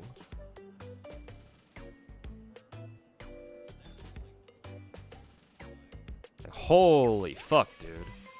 Like, last year I thought that, all this means, more content. I was like, I didn't really have a problem with it. But mainly because, at least back then, it was still a novelty. Like, all these event side game modes and shit. But now it's just like, oh god. Like, more time-wasting bullshit that doesn't even get us a lot of gacha currency to begin with. So is it even worth going through in the first place? I don't know. Like, I think they brought back the whole fucking star mission, like the fucking Pokemon game mode, basically, where like you run around beating enemies and you can capture them and you can use them for yourself. I think the last time we had that was unnecessarily fucking grindy, not to mention the whole fucking dumbass fishing minigame thing. God knows how long it took for me to finish that shit. And all that for what? Like, for not even like half a fucking multi's worth of pulls? Like, go fuck yourself. So yeah, like I'm not really all that bullish on Snowbreak anymore. Like, I used to be, but certainly not anymore, which is why it's one of the gacha games that I don't mind dropping if it, if push comes to shove. Like, I've already stopped paying for skins in that game because the whole, oh, we have to censor our skins. Thanks, CCP. But it's like, why the fuck did they have to also censor the fucking global servers too? Why not just keep that shit to China like fucking MiHoYo did? Like, for all of MiHoYo's faults, at the very least, they didn't let their when it came time to have to censor four of their Mondstadt characters. At the very least, they chose not to censor their overseas servers. Instead, they were just like, oh, well, we're only going to we're not gonna force you guys to use these skins. We're just gonna give you these skins as like alternate costumes for free. Sure, in the story, whenever those characters show up, they'll show up in their censored skins. Sure, that's fine. But at the very least, we didn't have to deal with that ourselves, and that's fine. That's a good enough compromise, at least to me. Like, I get it. They're in China, so Big Daddy Xi Jinping's gonna fuck them in the ass every once in a while. I get it, but like, forcing their overseas players to have to deal with the censorship bullshit too. Like, sure, I get that. I also get that they included the like the stealth, uncensored reversion thingy. And it's pretty simple to be fair. But like, why did they have to feel like they need to do that in the first place, bro? Why not just do what MiHoYo did? Well, why do players have to do this fucking uncensored bullshit in the first place? And it's not like they told their fucking player base at large either. It's just one of those things where you just kind of have to know about it. Unless they did actually tell their foreign players, like, hey, hint hint, nudge nudge, there's a way to uncensor the game, but you didn't hear this from us. Like that type of shit.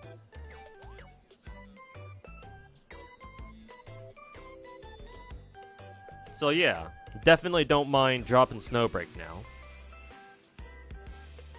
UE40 is the furthest you went with those two. Nice. What's your thoughts on Lunatic? I don't give a fuck about it. I think Insane? Well, not Insane. Insane is the difficulty that I do.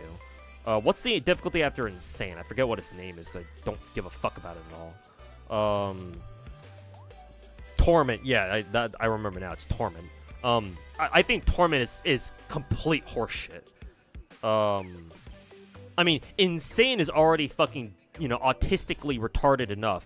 I don't even bother with Torment or Lunatic.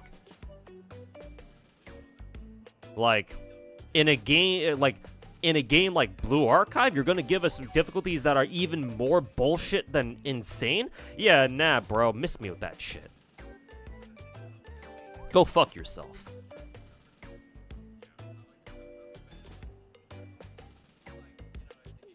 So, Nexon and Nat Games can go fuck themselves with this new fucking Lunatic difficulty.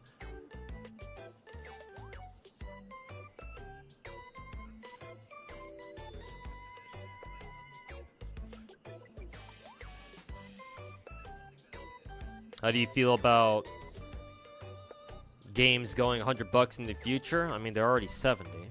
I certainly don't want to see them go up to 100. That's certainly going to get a lot of backlash. I mean, hey, that's why gacha games are only doing better and better, right? Because the whole free-to-play thing is quite attractive.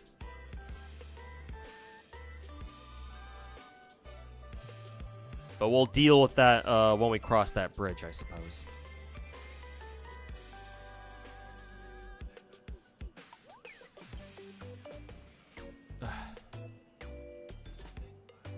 Yeah, daily fuck Nexon. Hey, what's going on, Jason? On NA server, we barely have 2K. Yeah, as long as you can get Insane done, usually, unless you're playing, like, what?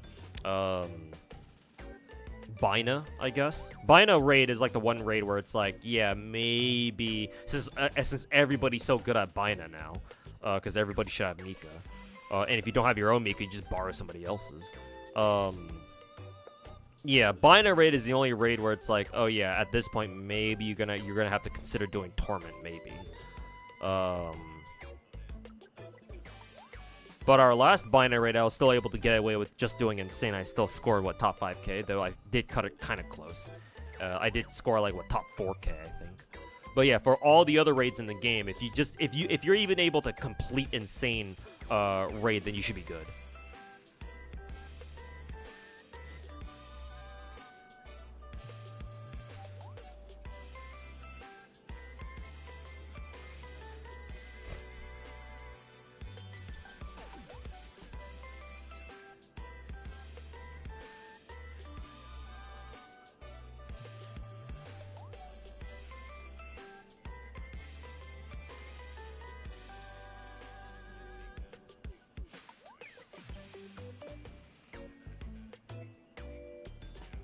Or now, how much they're gonna cost in Canada? Oh, they're definitely gonna be over 100 Canadian dollars, that's for sure.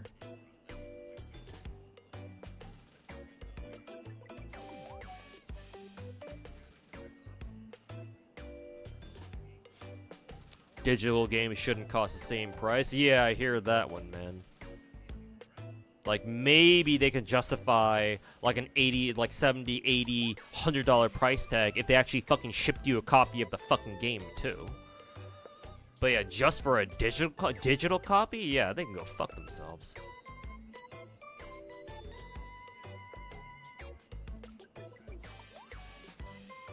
Yeah. AAA gaming is fucking cooked, man.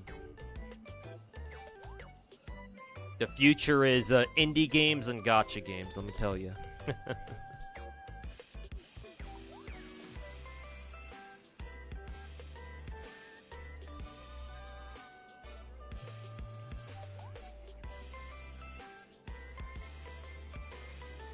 No, what do you mean free to play? I spent $1,000 on this game this month, Keck.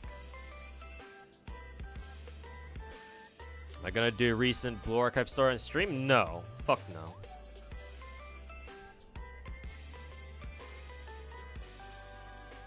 Like, besides streaming my roles, I don't stream Blue Archive at all.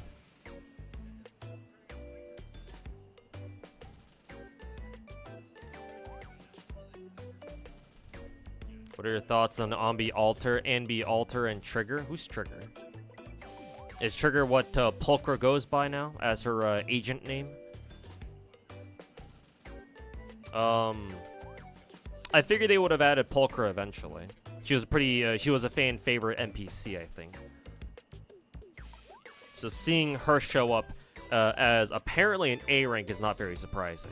We haven't had a new A rank in quite a while, I believe. I don't know if we have. I think, is Pulchra our first new A rank since launch? She might be. If she's not, then she's probably like our second one.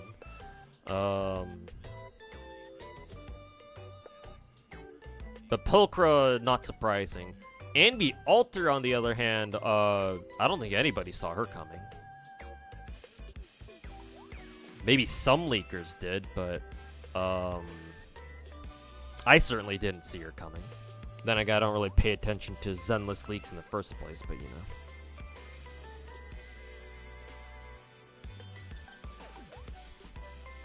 Like, I figured they would give her an altar eventually.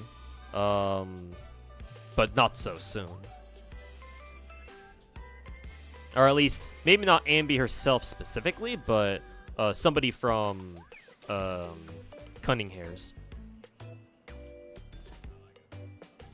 Trigger is a Obel squad member. Oh, did they oh yeah, I guess that would make sense because Pulchra is supposedly an A rank, which means that if they only drip marketed Anbi Alter, then they would have to drip market a 5-star.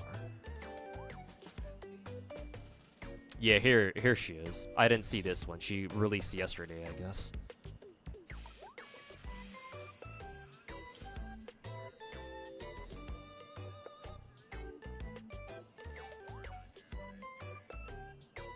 Yeah, so she's a completely different character.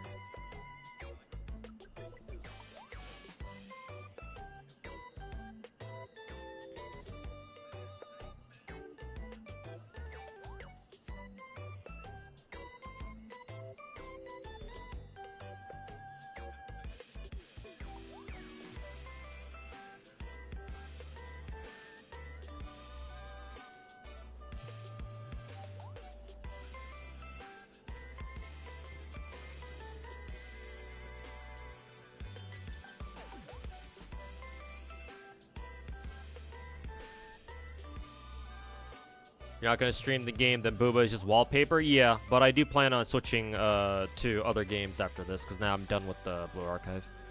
For today, anyway. That I'm just hanging out talking to chat right now, because chat's got a lot of stuff that I can talk about. I guess I'll get, who is it? I suppose I'll get Tak Hoshino to UE 40 at the very least. I'll get Terror Shiroko to who is it? I'll get Tak Hoshino to UE 50 later.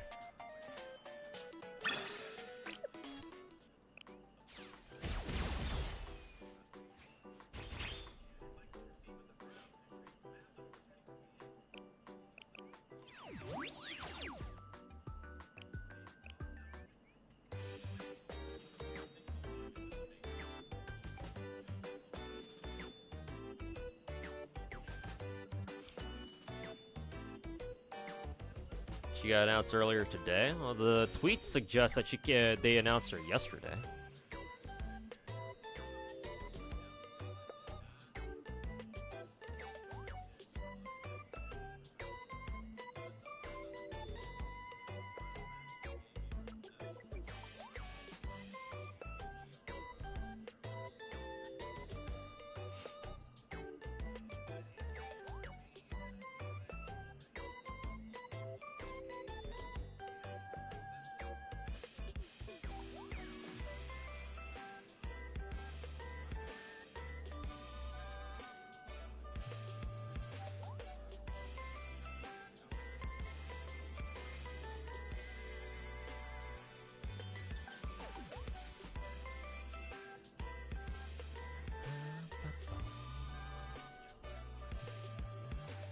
How the Cuckoo rolls go in FGO. I didn't roll for her.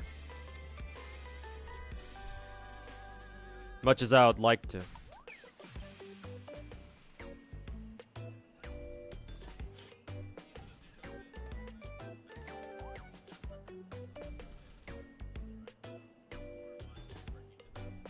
Poco is second after Seth. Oh, right. Yeah, Seth is, was technically not a debut 4-star. Or A rank, sorry. So yeah, she'd be the second.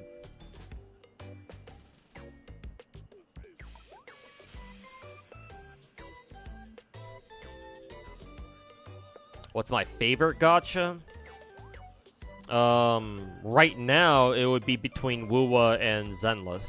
Of all time would be FGO, but I don't recommend people play that.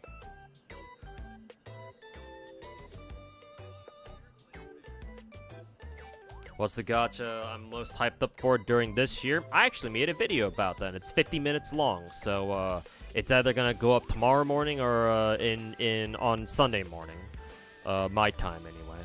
So yeah, make sure to go watch that.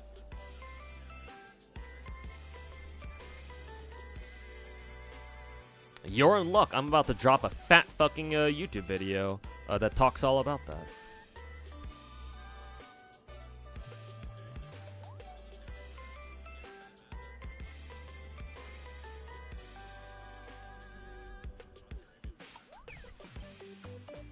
You'll be sure to watch it. Thanks, man.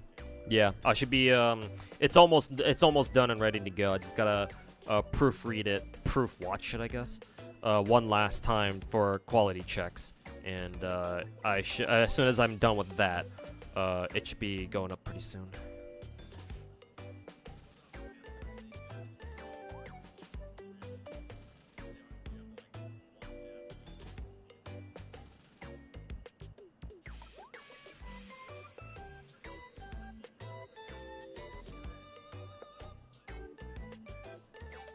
When does Zenfield come out? We don't know. Hopefully we find out soon.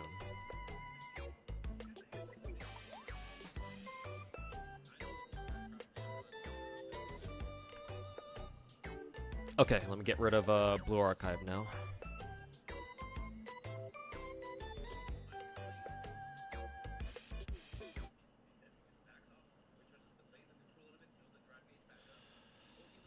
Let's see. Oh, actually, I still need to get my fucking dailies done.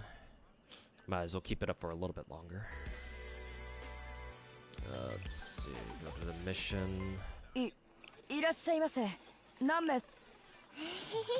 Fuck, do I need to clear out now? Alright, go to cafe and fucking grab my AP from there.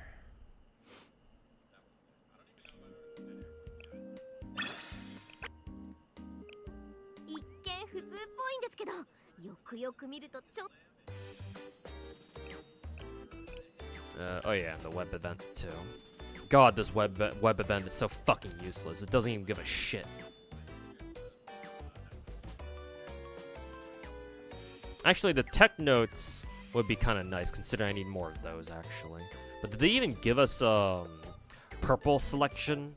No, those are just, no, it's just RNG. Not selectable, tech note boxes. So, yeah, they can go fuck themselves. Fucking piece of shit.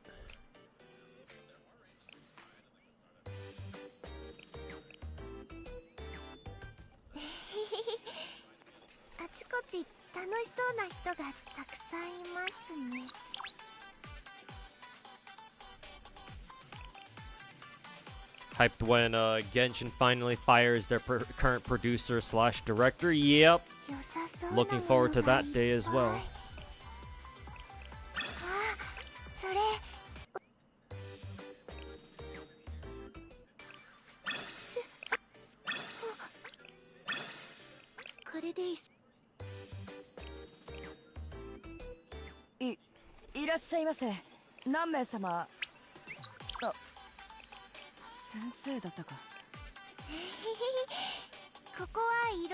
Not quite 2K for the furniture piece. Okay, now we're done with Blue Archive. Hopefully, actually, hopefully they give us time before they drop, who is it? They drop Summer Saori and Summer Hiyori. But I guess we shall see. Anyways, that's enough Blue Archive for today. Just need to do Arknights one more time to clear sanity. Let's see, let me get Girls Frontline 2 out of the way here. Shouldn't take long.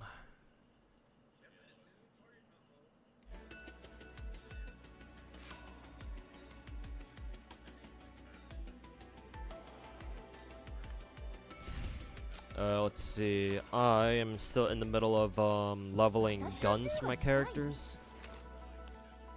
Yeah, I think guns or weapon XP would be nice to farm right now.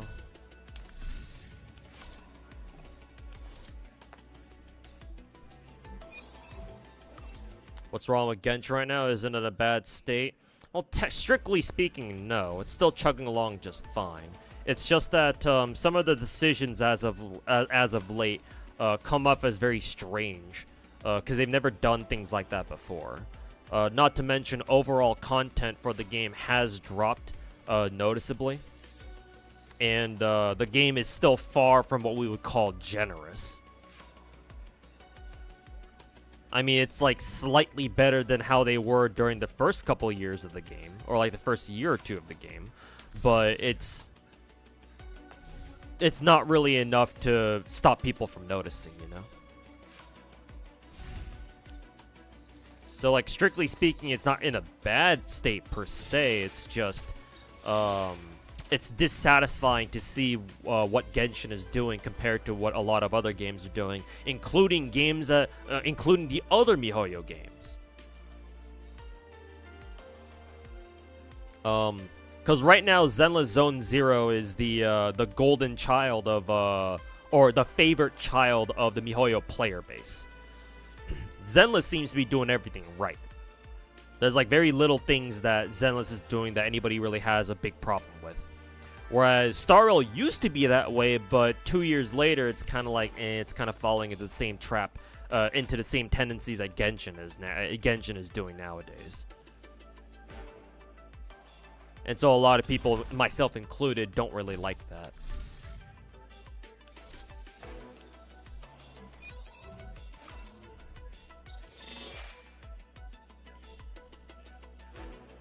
Should redo farming stages because Terra and Tac Ocean will give more drops. Oh, do they? I guess I should then. Hopefully I remember to do it. But I'm not going to do that right now.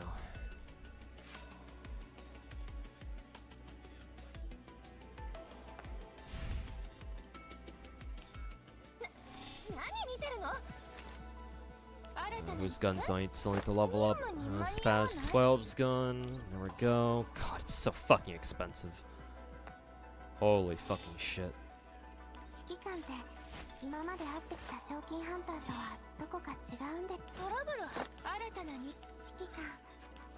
I'll level up Grose's gun next. Taking only a single fucking level.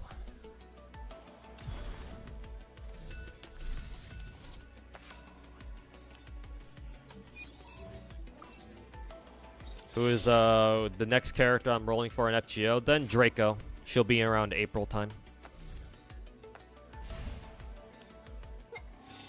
Exclamation mark last vid. The command doesn't work in YouTube chat because you're already in my YouTube channel. You get, if you're watching me on YouTube, you can just check my YouTube channel for my latest video.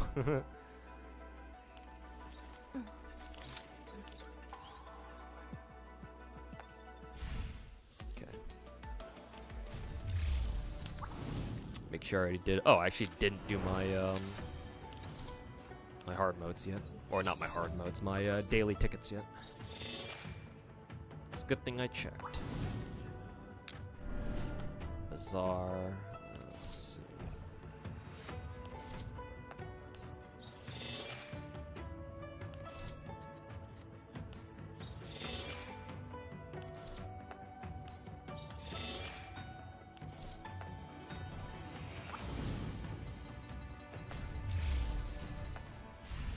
Okay, and I'll have to get inverse cipher done at some point. Okay, that's good enough for GFL for now.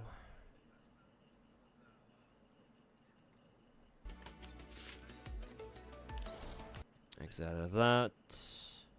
Arc Knights we can also exit out of.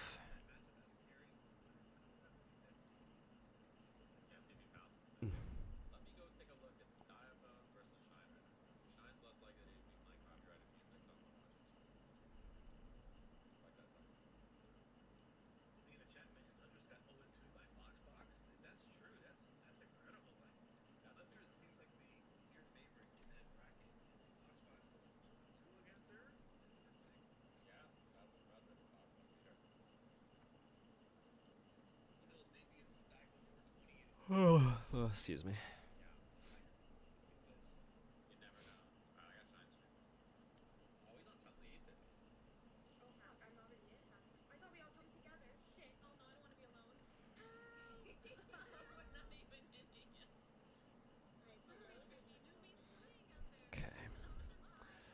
Okay, what else do I want to cover right now? I got Let me check my stream, actually.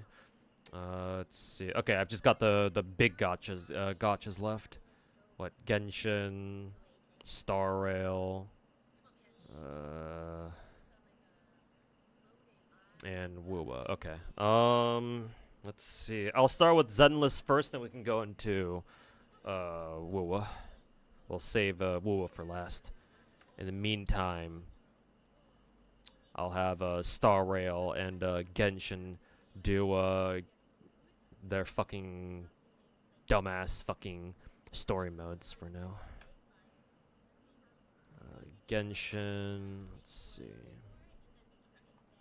I think for Genshin the Lantern Rate fucking story went live today, so we can get started on that.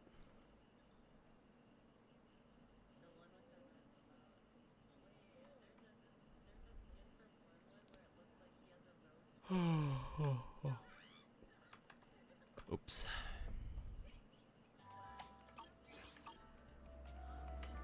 And then we can roll for Astro Yao.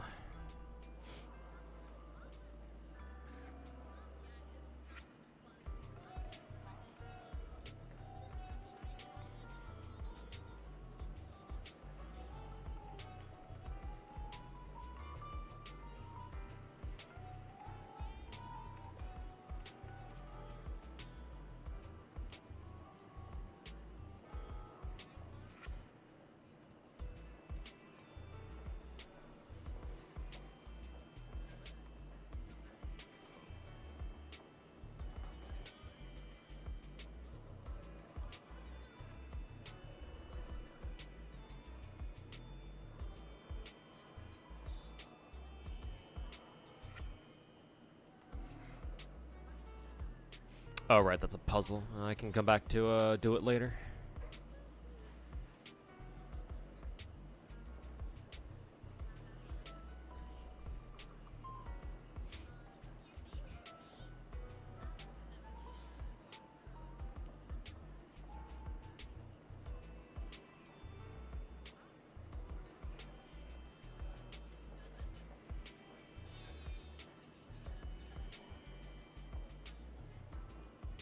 Hello, good sir.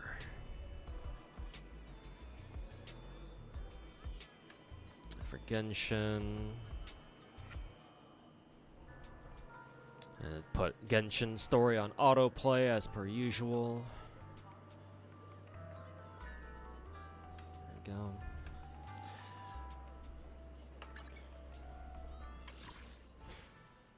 Time for me to dip. Night all. Alright, Omni stuff. Thanks for hanging out, man. We'll catch you next time.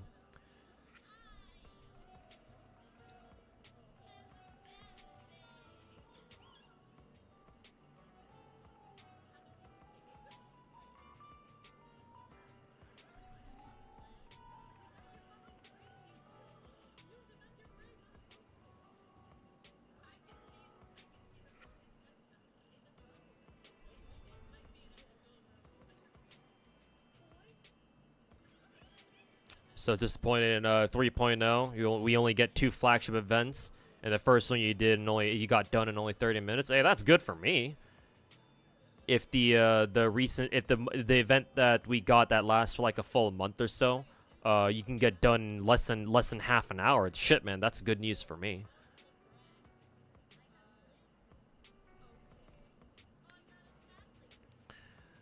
Anyways, let's get started rolling for her.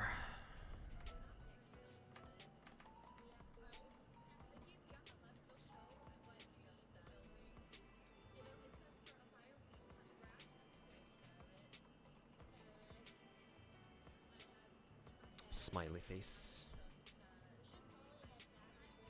Let's see.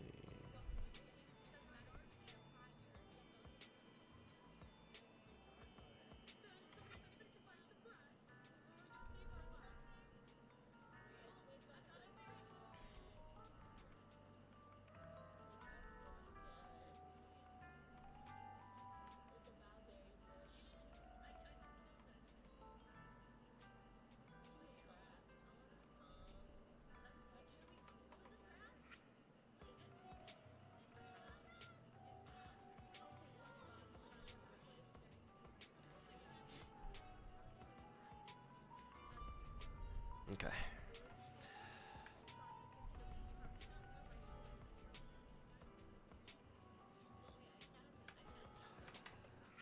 All right, Astro Yao time. Woohoo!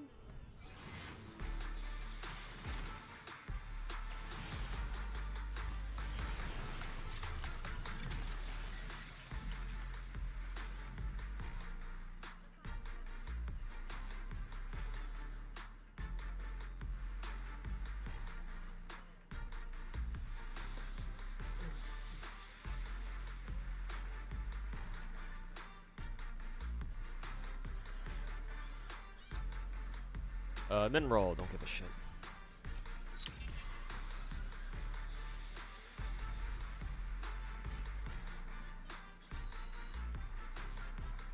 Don't know about our experiences on Starro, but generally takes you about 3 months to have a decent build for a single character since the relic farming is so fucking dog shit. Yep, here. Yes, sir.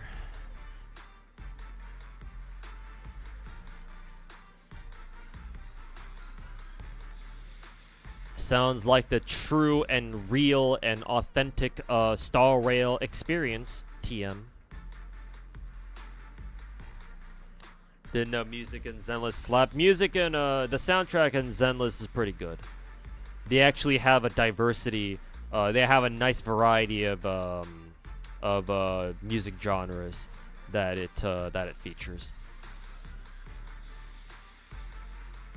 Then because it's supposed to have a more urban slash street vibe, yeah. The gacha screen music goes kind of hard.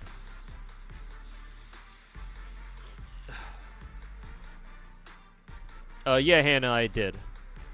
Yeah, the 1.6 drip characters or whatever.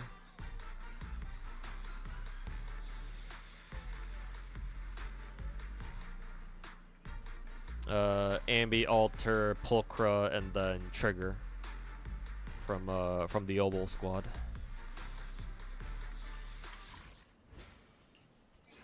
Next multi. Skip that. Another mineral. Woo!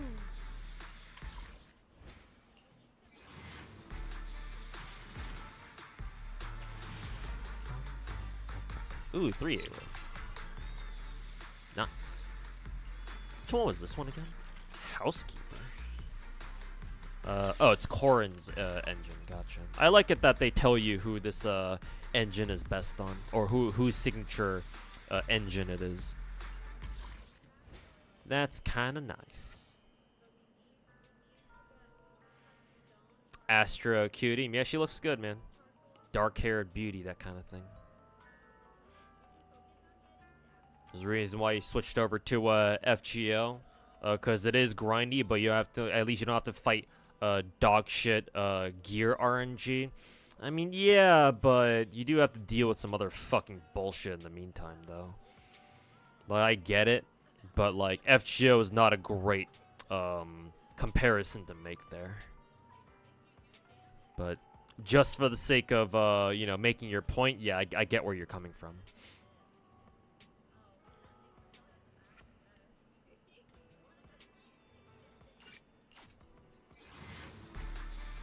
Just won the coin flip on her. Hey, congrats.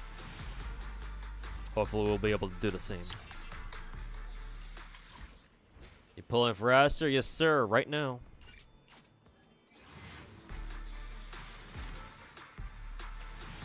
Looks like we're going to full soft pity, though.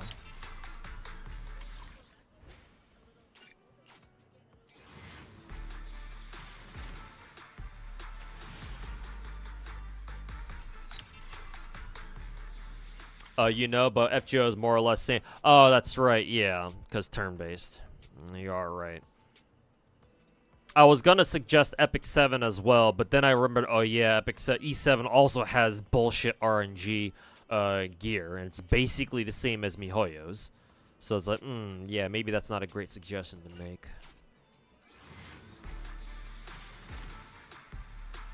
You gonna get her skin? Probably. I do have enough monochromes for it, I believe. Because I don't have to worry about having to buy Nicole's because it's free, as long as you do the event.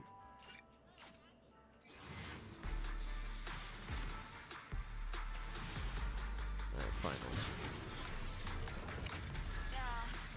It's our very first roll. We'll see if we win the coin flip or not. And here we go. Hey, we finally lost a coin flip. After, what, like 7 months? No, not quite 7 months, more like 6 months. Finally lost a coin flip. Figured this day would finally come.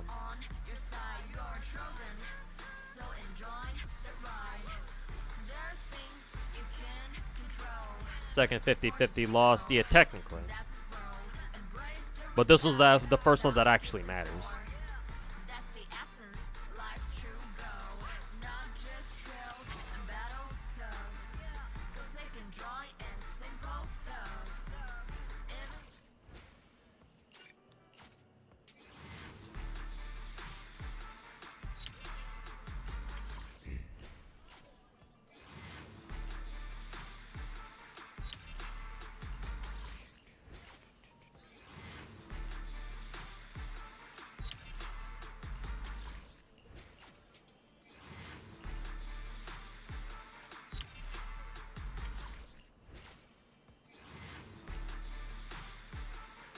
And this is why I don't roll for W engine in this fucking game. Because if I did, I would definitely not have enough currency to roll for for all the characters.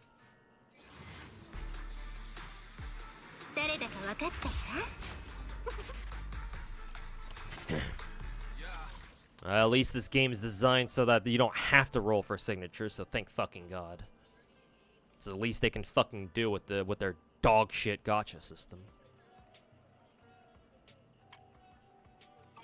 Alright, done with that. 私はこの道義を貫き通す。そろそろ本番かしら。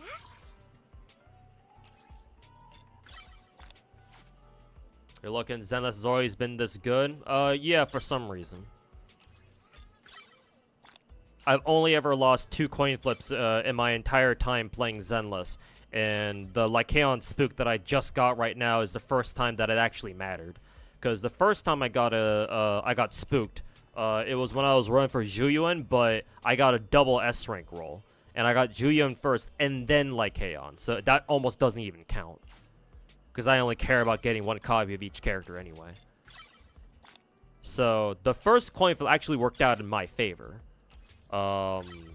This is the first coin flip that I've lost that actually would count.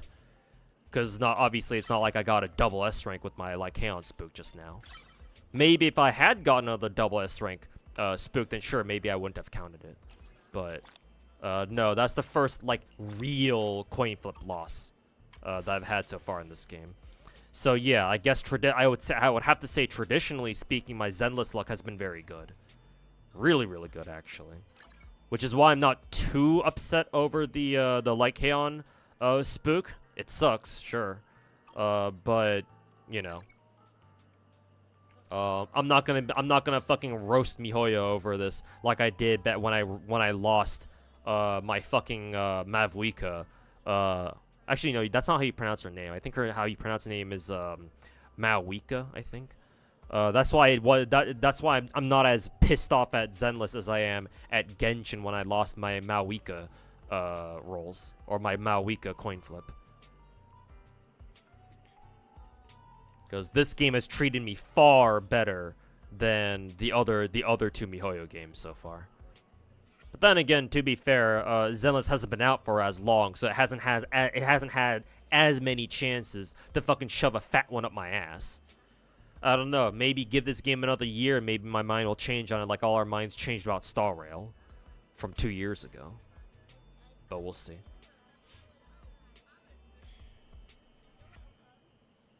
Let's see. I wanted to level up a copy of Sokaku's engine for her, I believe, so I guess that's exactly what I'll do.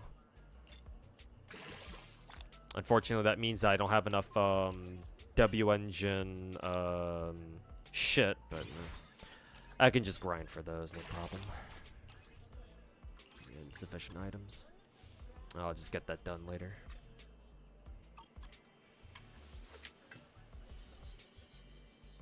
Serves me right, I guess, for trying to pre-farm for an engine ahead of time.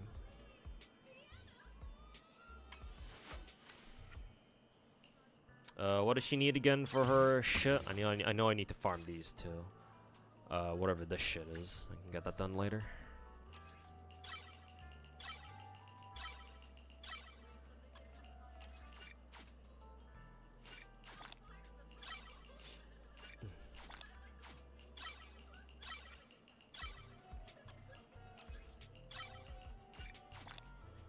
Ugh.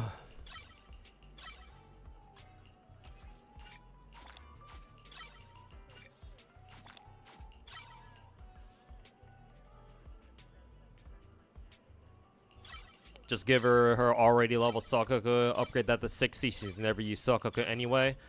No.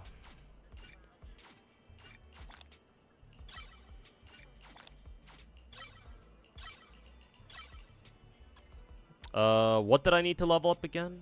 Oh, I happened to accidentally level her, EX skill to, level 9 already. I think this is the one that, I need to level up first, I think. So, hey, worked out. I will get all the rest of her skills to level 7 at the very least.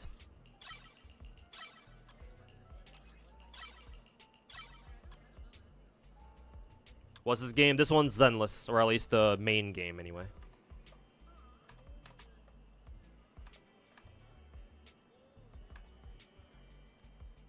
Miyabi took you the whole 180. You had the double hard pity? I find that hard to believe, but I'm sure it can happen. I'm sorry that it happened to you, though. Double hard pity is astronomically hard to hit. So I doubt that it literally did take you double hard pity, but if you're not, if you ain't capping, then yeah, that sucks to hear.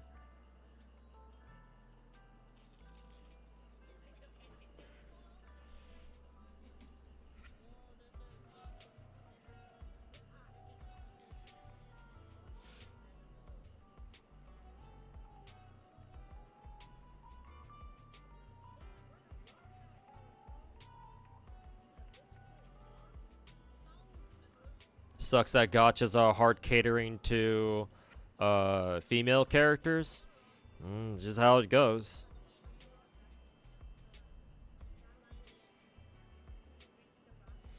Remember who they're catering to is the Chinese boys.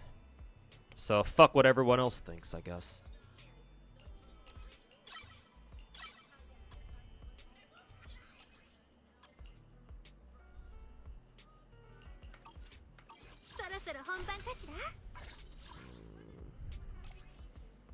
So she wants two-piece swing jazz. What does she want for her four-piece again? I assume she wants Astro Voice, right? Because it's kind of this kind of looks like the fucking like her set. That's what I would assume.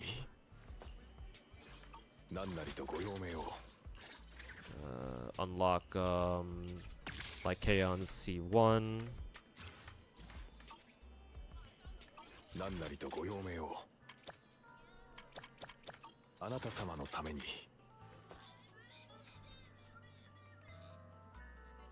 そろそろ本番かしら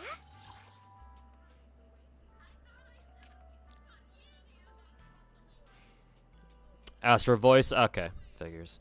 Attack, attack, attack. Not ER. Dr. Zero in chat was telling me to go for ER 6 disc rather than triple attack.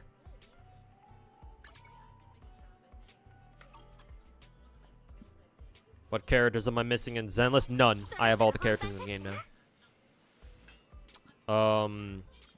Before this patch, the only character that I was missing was Grace, but I managed to get Grace because I finally hit the 300 multi guarantee. Or the 300 multi, god. The 30 multi guaranteed pick your own perma character from Standard Banner. And the only character I was missing by that point was Grace, who was my favorite perma character, and figures she'd be the last one I would get. But don't have to worry about that anymore.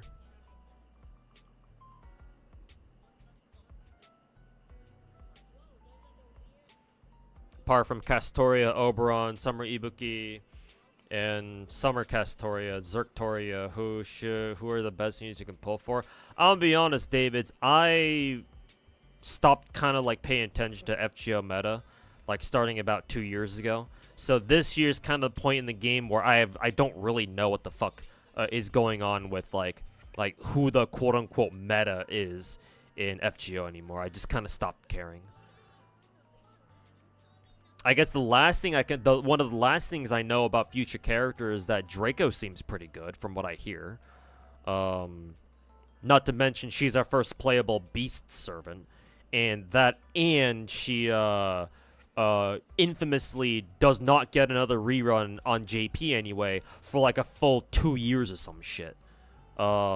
Maybe on NA it'll be a little bit different where they'll give us like a surprise Draco banner during like Thanksgiving or something, considering they did that for Oberon. So maybe for us NA players it might not be that bad, but obviously we don't want to assume anything.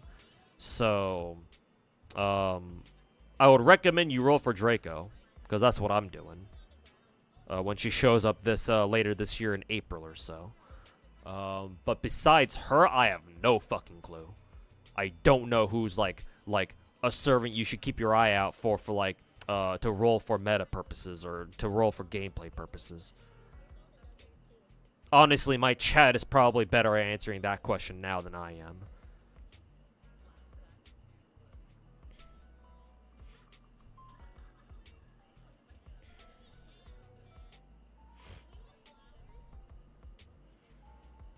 It's ER6 disc if you don't have her signature engine. Okay.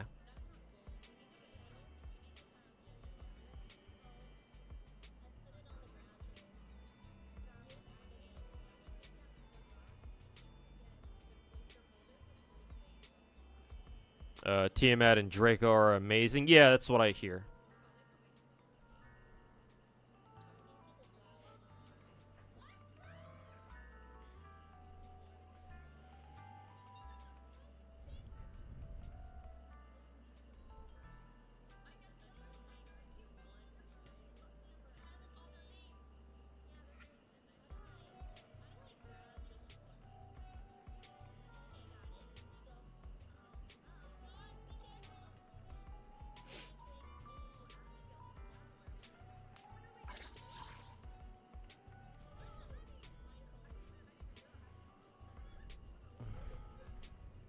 Yeah, she needs like 3450 attack or something in order to max out her attack buff.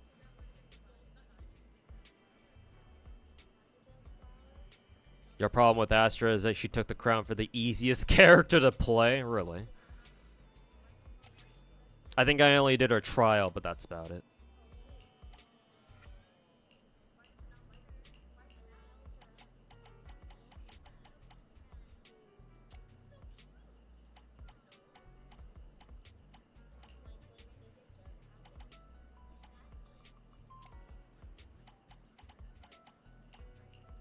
So let's see.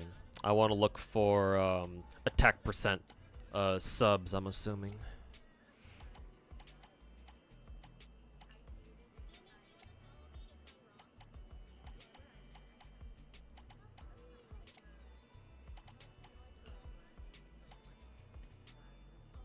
Actually, I can just set that to dismantle because that one seems pretty shit.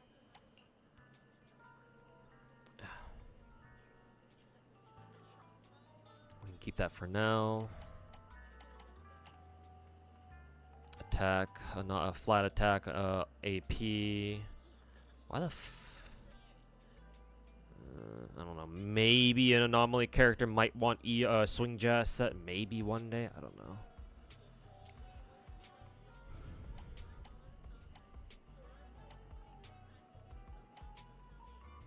Literally just press E.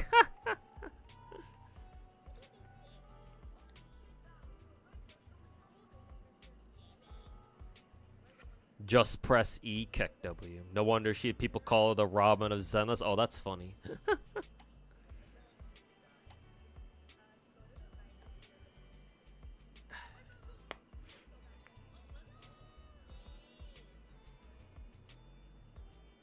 That's why you won't spam chat. That's fine, Davids. You can have a conversation in my chat.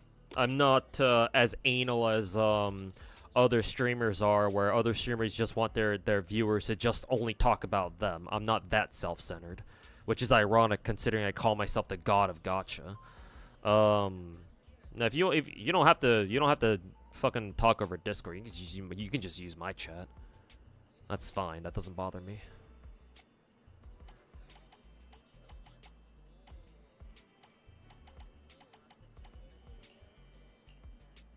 Oh yeah, right. She wants attack percent. Don't have a swing jazz piece for that. What about here? No, don't have either. Surely I must have an ER 6 disc. Actually, I don't even have any spare 6 disc six slot ER discs in the first place, or swing jazz sets in the first place. That's awkward.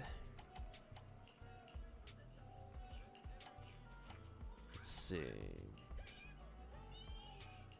But I do have a an Astro Voice piece for that. Funnily enough. Electric damage? No. No, thank you. Let's see.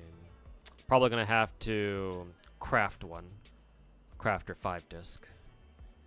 You just don't like spamming out of the chat. Okay, if it's personal preference for you, then sure, that's fine. Just in case you just wanted to be polite and you know didn't want to like piss me off or anything, because I know some streamers don't like it when some of their viewers have like their own conversations. But yeah, if it's personal preference on your end, then yeah, sure, whatever. That's fine. Let's see. Yeah, I guess I don't really need this. Let's get rid of that. Maybe AP? Yeah, probably not. I'll keep it anyway, just in case. Let's see. Double crit. This one's probably nice because it's got double attack, so I'll give her that at that one at the very least. It's got some spare options there.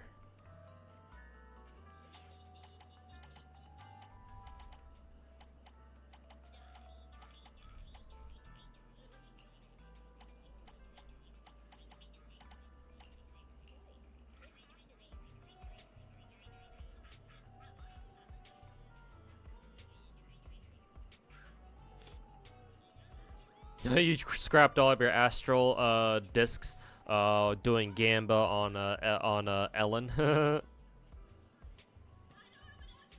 it can happen sometimes.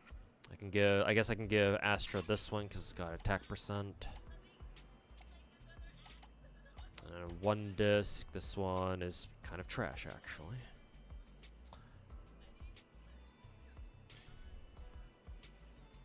Okay. We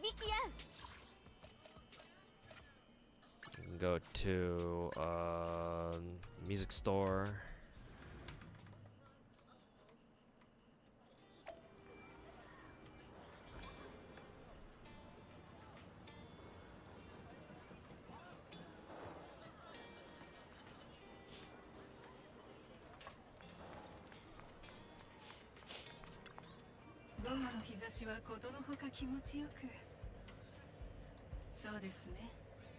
D マイナーの芳醇な香りとでも言いましょうか。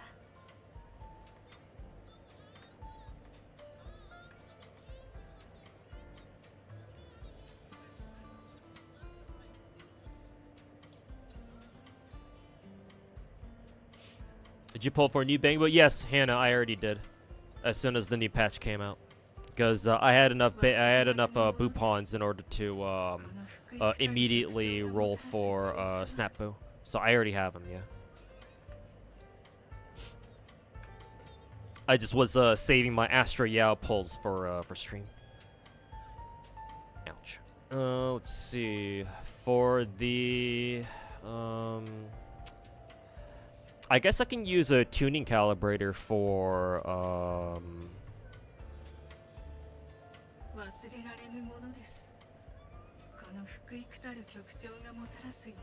Actually, I can use tuning calibrators for both Astra's 5 and 4 disc. Because if she wants double attack, then her subs don't really matter, I don't think. Right? Because what... does Astra want any other subs, chat? Like, what kind of subs would she want besides, obviously, attack percent and flat attack? Is she really looking for anything else? Because I doubt she gives a shit about crit stats. I don't know why she would want pen ratio. And I certainly don't know why she would want AP.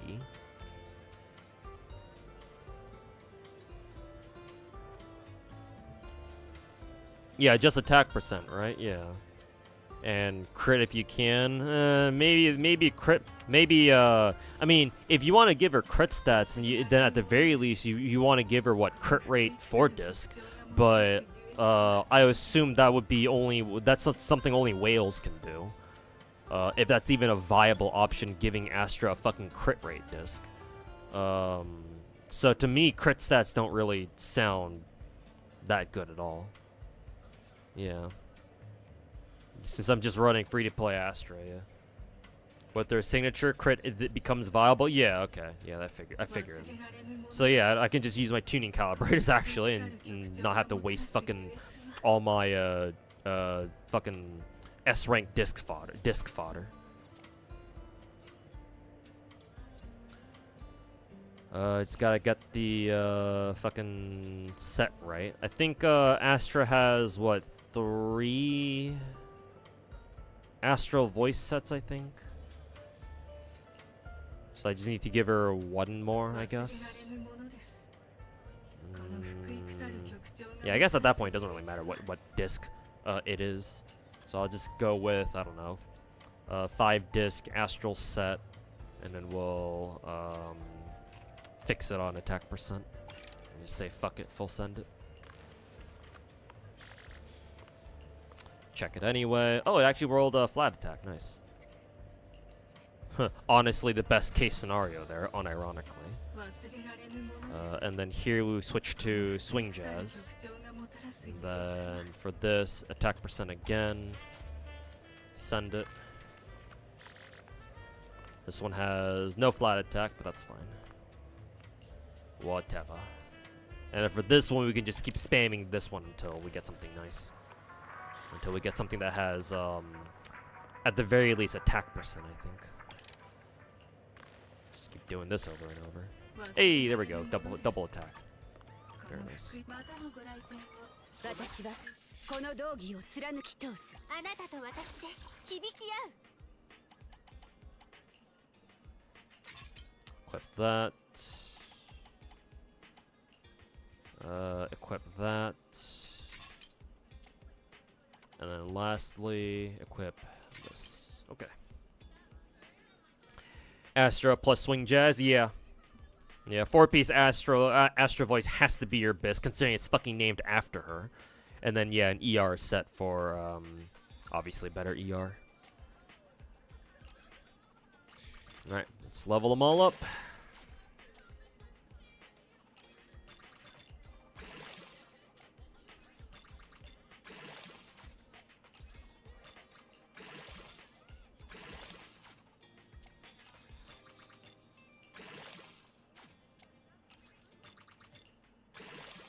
There we go. How'd they roll? This one rolled like shit. At least it got 2 into flat attack for as much help that is. This one didn't roll any into attack percent. Lovely. This one only got 1. Doesn't really matter here. This one got 1 roll into flat attack. Doesn't really matter. 2 rolls into attack percent. Okay. So these 3 discs don't really matter, but the first 3 all rolled like fucking trash. Lovely.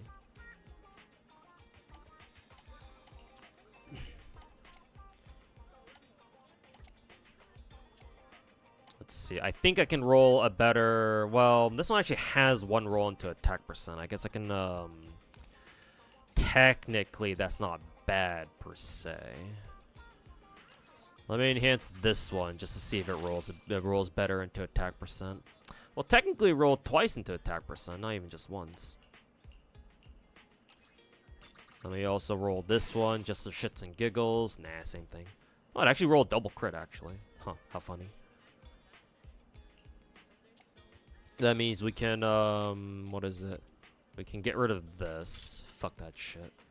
And then we can mark this for deletion, and then give her this one instead. Cool. Hot damn, her attack percent is fucking hot garbage. What the fuck? Didn't y'all say that she wants, what, like 3450 attack or some shit like that? I know her engine right now isn't exactly, what, full of, what, max level, but...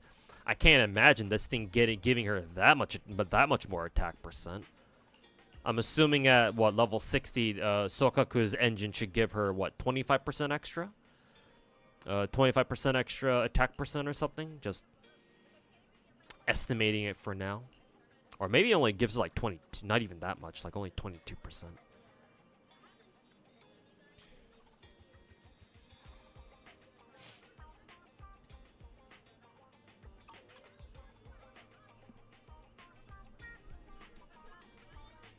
Yeah, it is 25%.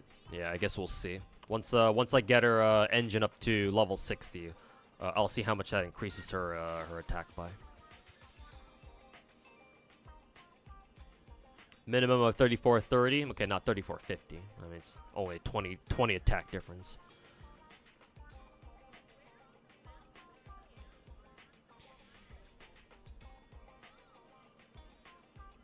Base attack matters. Oh yeah, that's right. I keep forgetting about engine base attacks. Yeah.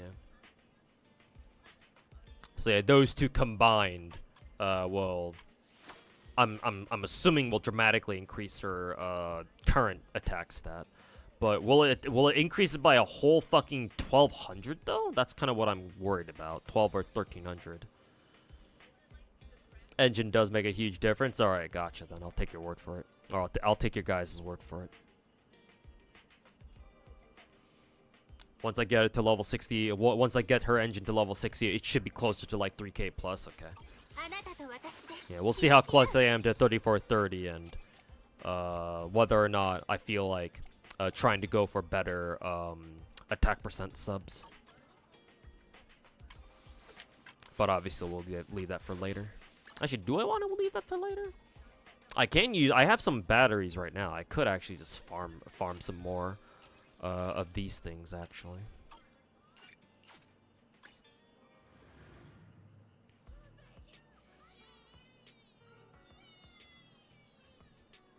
Oh, actually, I need to clear my stamina right now anyway.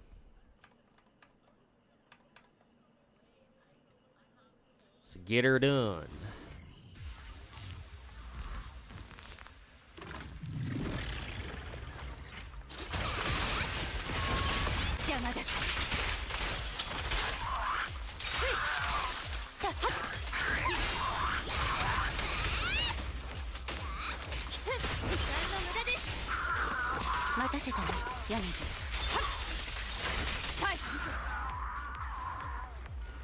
Core engine also, or core skills also give her more base attack. Okay, that should help as well. Yeah, I certainly don't have any.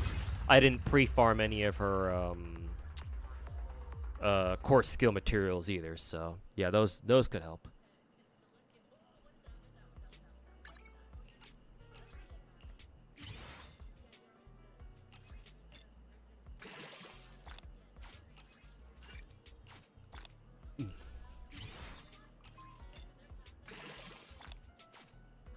Let's see, it's at level 40 now.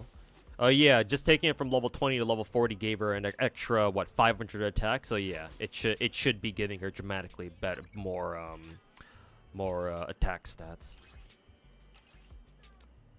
Nice.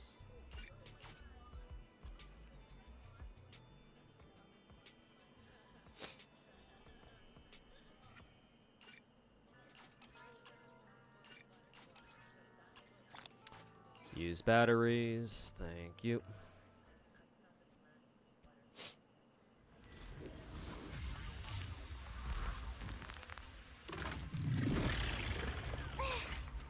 The difference isn't even that big if you have like 3,200 or 3,450 also anyway. Yeah, I figure once you get close enough, it should be like good enough for sure.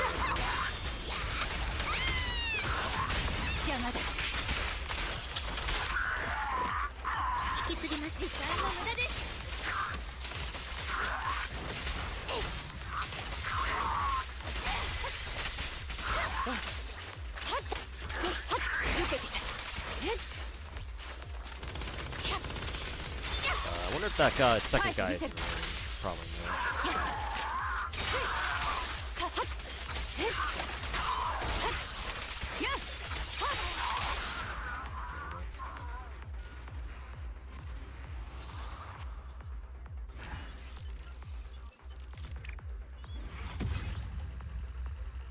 And I'll finish up her engine over the next couple of days. I gotta farm more W engine fucking material XP anyway, so won't be able to get her engine to level 50 just yet.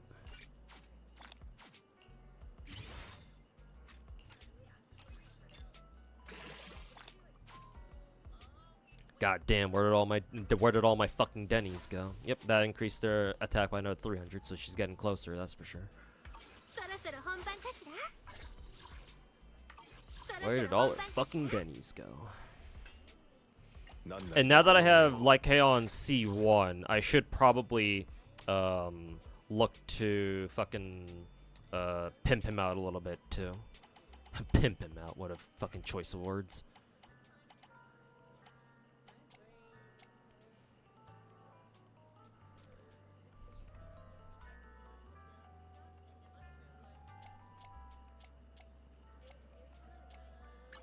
I assume Mr. Lycaon wants, what is it, 4-piece impact and 2-piece ER. 2-piece swing jazz as well. so he can use his skill more often. God, this fucking thing is hot dog shit. What the fuck?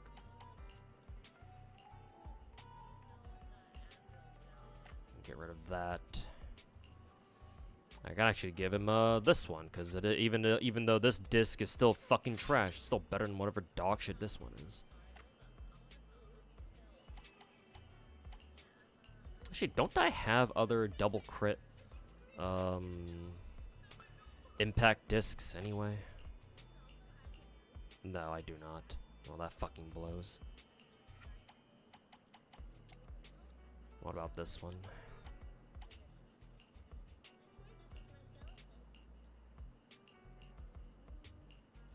Not necessarily.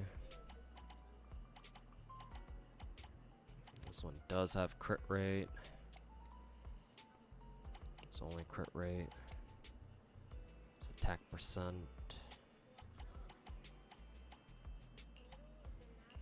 Physical, defense. Holy fucking shit, these are trash. Fire. Actually, was that a fire damage bonus? Huh, and it's got AP and attack. Maybe I can give that to Lighter, actually.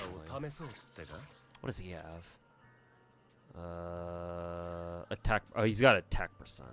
Maybe I could give this one to him, considering he's also on 4-piece. Or does he actually prefer attack percent over fire? I'm not sure.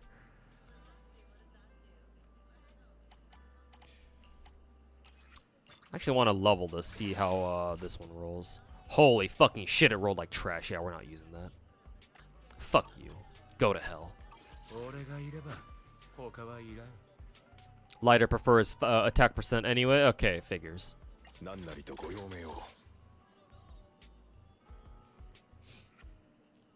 Recycle your B engines as well? Oh yeah, I probably should. I gotta figure out I can probably recycle all my B engines in my inventory. But I'll do that later.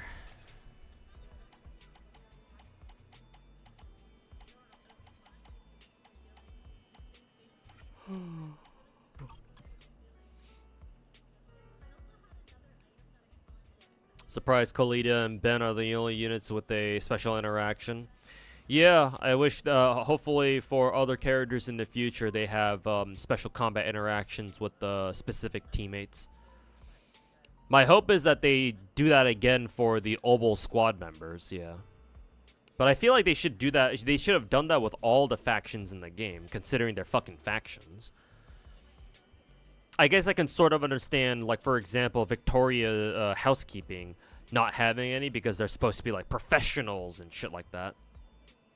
So I can kind of understand why they wouldn't have one. But, like, Cunning Hairs, I feel like they should, because they're all friends. And then, what? Yeah, obviously Belobog has one with Ben and Khalida. Who else? I feel like Section 6 should have one too, because they are comrades.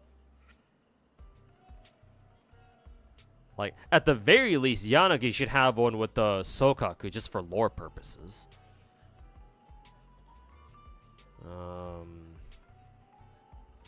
There's probably one faction that I'm forgetting before Astra's faction, anyway, if she even has one. Oh yeah, Sons of Caledon. Yeah, Sons of Caledon should absolutely have a fucking... not even just one, like a couple of special combat interactions, like team-up abilities. Playing fucking Marvel Rivals now.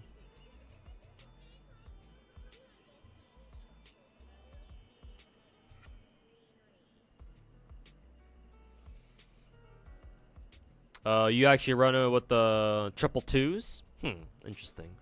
I guess, what is it? Impact, the 4-piece impact set, doesn't really matter then? I feel like it's pretty strong though, no? 20% bonus, 20% bonus days? Well, actually, now that I think about it, it doesn't buff your ultimate stun rate. So I guess if you only run Lycaon mainly as an ult stunner, then I guess I can see why that wouldn't really matter. Am I gonna summon on Blue Archive? Already did. You missed it. I already got my Blue Archive pulls done like an hour ago.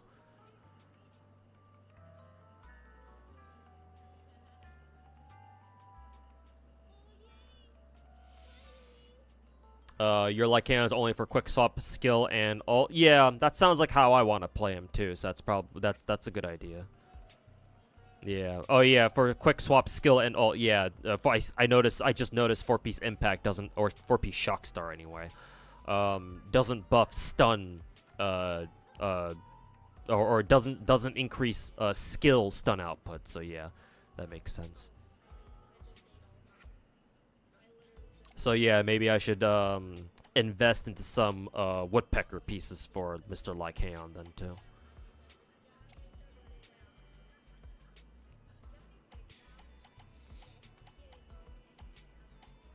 Do I even have any leftover woodpecker pieces anyway? What did they even look like again? Oh yeah, these ones with the OXO letters in the middle. Remove that.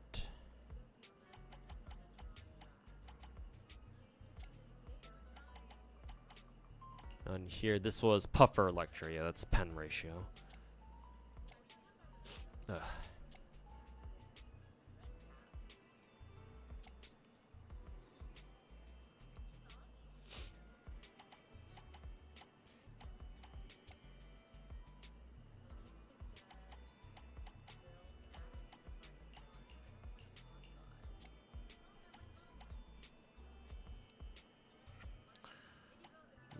Oh, I have a spare woodpecker here.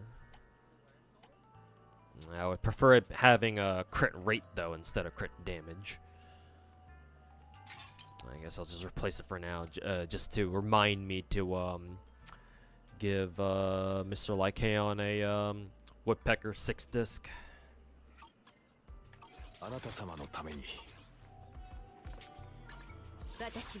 What am I missing? Or why do I still have a notification thingy? Ben? What about Ben? Did I get a,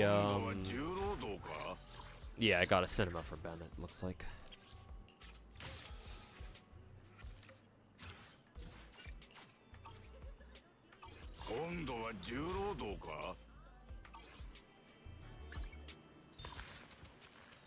Okay. All these fucking events.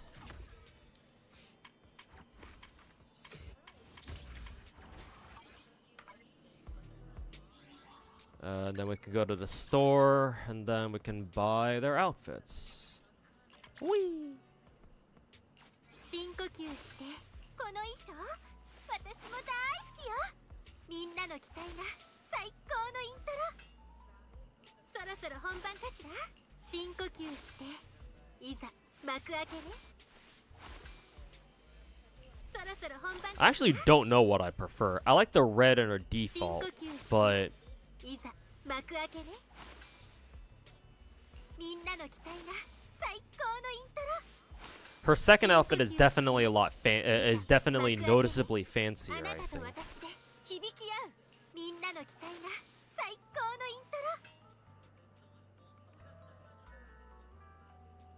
At least I think so. We'll stick her on her I'll have her on her outfit for now. Or her new costume for now. この授業行ってきます。一元なんだっけ？だる。 And of course, Ellen's schoolgirl outfit.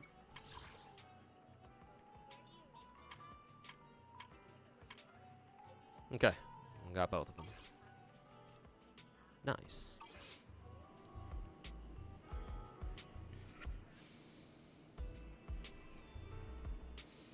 You can also do 4-piece swing jazz on Lycaon, you'll be fine too. After launching chain attack or ultimate increases all squad members' damage by 15%. I guess so, yeah.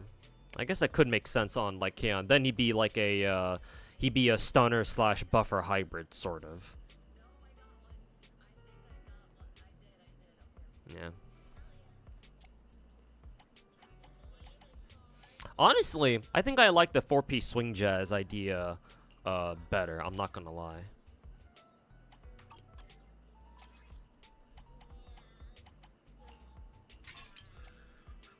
But if I feel like he needs more crit rate, then I certainly won't hesitate to give him a two-piece woodpecker set either. Guess it'll just depend on what I'm feeling like, or what his overall stats end up looking like.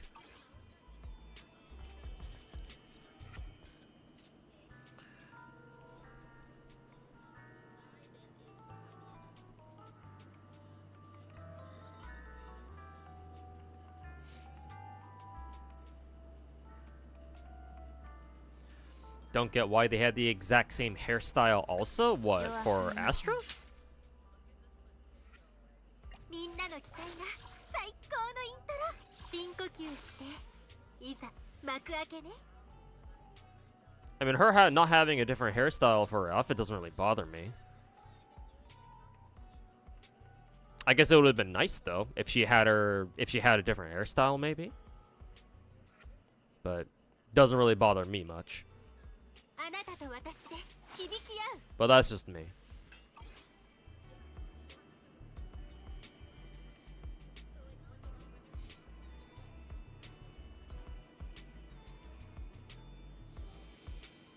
Astra is basically just a recolor. Yeah, it's more expensive than Ellen's, which is completely different clothes. Well, I don't mean to nitpick here, but that's exactly what I'm gonna do. Astra's costume or her skin is slightly different. It's not the exact same. It's easy to see it like that, but technically it is different. First of all, her armpits are exposed, for lack of a better way of saying that. Her default outfit does not expose her pits, but her skin does. The chest area is different because the default outfit she has, like, I don't know what that's supposed to be, some sort of penchant. Whereas here it's just a ribbon, and then technically on her default outfit, Astra's chest is more exposed, and in her costume it's less exposed because she has that cloth here, fabric, right there, that she doesn't have in her default.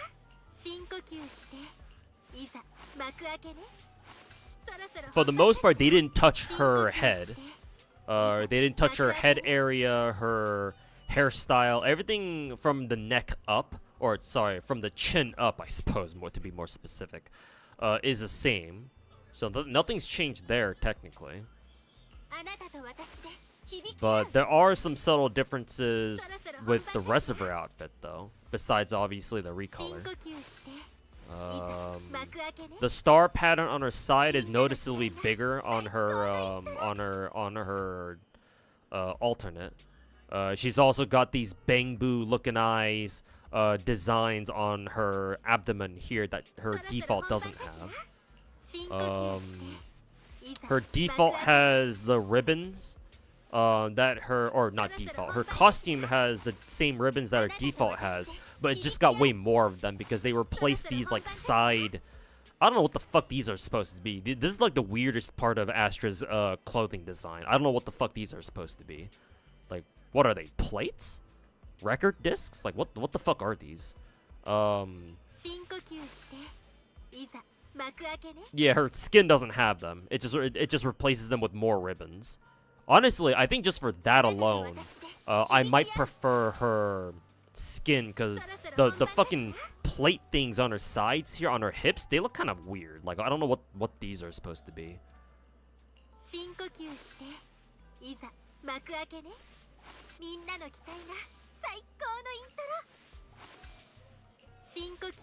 And then the sleeves are slightly different because on her left arm she's got. Actually, does she have them on both arms? Yeah, she does. She's got like those ribbon things on both arms. Whereas on her default outfit she doesn't have them. So it's inaccurate to say that it's just a recolor. However, I do agree that I don't know why it's more expensive just because it's slightly different and it's got a recolor. Because, like, yeah, sure, technically her skin isn't exactly the same, but it's not like it's a radical departure from her default, yeah. So I still share the same overall sentiment. It's just that it's not accurate to say that it's the exact same clothes, because there are some differences at least. But yeah, it's mainly because they want to make money off of people. Because, oh, new character, they got a new skin already, you know, so premium prices, haha. But, you know, just MiHoYo bullshit things and all that.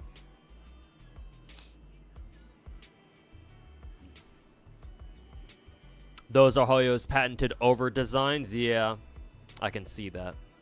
Normally, characters being over designed doesn't really bother me, but I guess in that case, it clearly does, so. I suppose I am not immune to, MiHoYo over designing, MiHoYo over designing.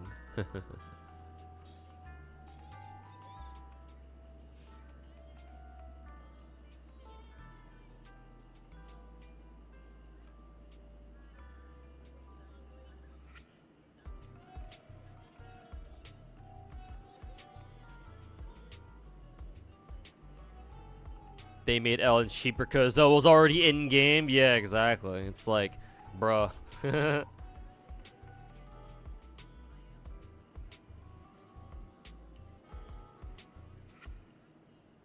Did you hear in Enfield that gear has fixed stat? I think I heard about that all the way back in alpha from last year. I think some people already said that. I think I already saw or heard from people from the Enfield alpha last year that yeah, gear has fixed shit. So gear farming should be on paper a lot less fucking annoying to go for. So it sounds like they kept that shit the same, or mostly the same in beta. However, weapons have 3 different stats. You can get something called weapon essences. You can equip onto a weapon to boost those 3 stats. Okay, interesting. And the weapon essence themselves has random values, and the only way you can get good weapon essence from weekly game mode called algorithm. Ah, there's our RNG gear shit. Nice. There it is. Lovely.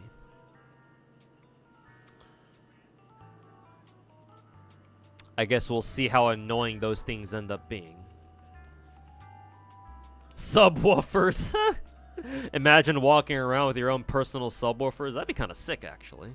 You just become a walking fucking dubstep machine, or like a bass machine. You fucking crank that shit to max, to 12 and over, break the knob off, and all of a sudden you walk around like a fucking walking human subwoofer system. Blah, blah, blah. Puts Astra in some yoga pants and put Evelyn in a dress, and you'll wipe for sure. You'll swipe for sure. I mean, if you really want those, then I mean, nudge, you know, wink, wink, nudge, nudge. You got, you know, some mods to cover you for that. Also, remember, for those of you guys who are not familiar with mods very much, the good thing about skins in at least the MiHoYo games anyway, is that if a character has a skin, so for example, Ellen and Astra now in Zenless, but also for example, anybody in Genshin who has a skin, like let's say D-Luke or technically Jean, because the censored skins that Jean, Amber, Rosaria, and Mona have, those are technically considered skins as well, at least for us overseas players. The hilarious thing about mods is that if a character has a skin, they're technically treated as 2 separate characters. So that means that if a character has a skin, you can give them 2 different mods, and they work together, because they apply to different versions of the character. So whereas you can usually only have 1 mod per character going at a time, right? Because if you try to give a character who only has 1 version 2 different mods, the mods kind of obviously they fucking conflict with each other, and they end up looking all fucked up in game. But if they have a skin, you can give them 2 different mods. It's just that you have to find a mod that specifically works for their skin. That's the catch.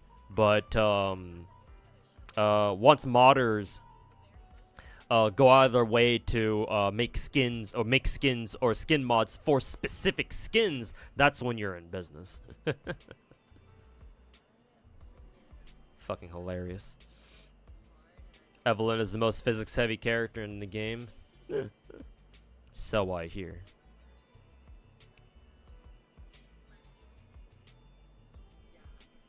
How are the Astro Polls? I lost my coin flip and I had to go to soft pity twice. It was amazing. It was gonna happen eventually, but it happened today. Okay, let me get go get Deadly Assault done. Where is it again? Scott Outpost. Yeah.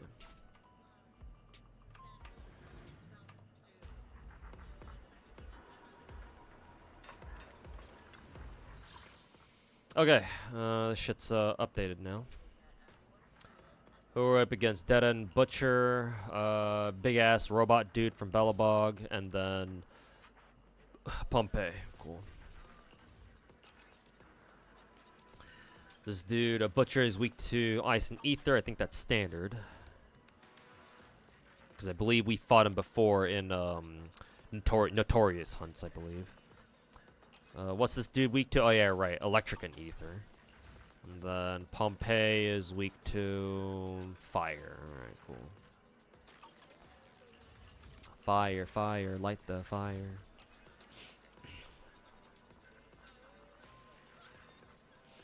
I ended up building my Chevy and Genshin. I gave her 4-piece Noblesse.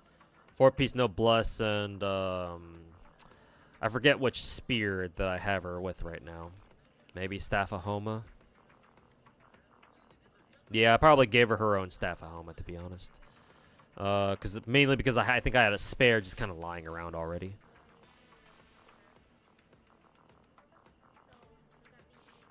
Oh, Amelia's playing Minecraft with Henya. That's cute.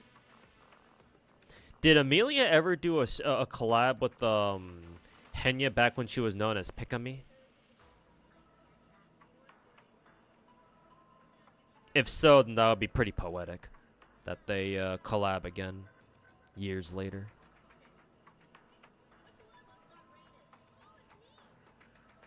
But yeah, I built my Chevy with 4-piece Noblesse. Because I mainly run, if I do use Chevy, I mainly run her as a pure support Chevy. So Noblesse is my go-to. Actually, Noblesse is actually Chevy's go-to, like no matter what you play her as, either a pure support or a damaging support. So either way, that's her best 4-piece set, I think.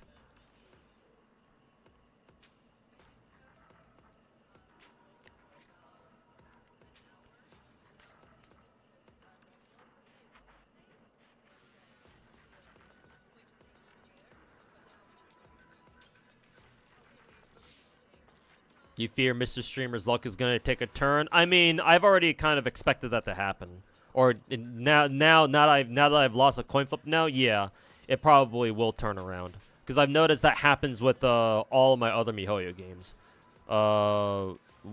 At one point in time, both Genshin and Star Rail, I was on a pretty good streak, or I went on pretty good streaks with my luck, where I win like 3 or 4 coin flips in a row, and then I lose on my 5th one I finally lose one, and I keep losing coin flips for like the next like 2 or 3 banners.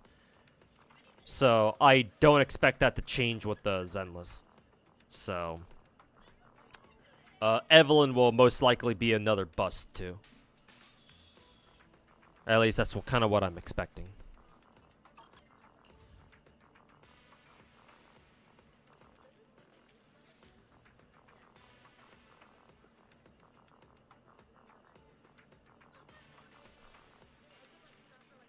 Gonna get annoying to roll essences, weapon essences in Enfield, since you're limited how many you can get per week. Well, yeah, but I mean, welcome to RNG stat gearing. That certainly is nothing new. Okay, fire, electric ether, and then ice ether.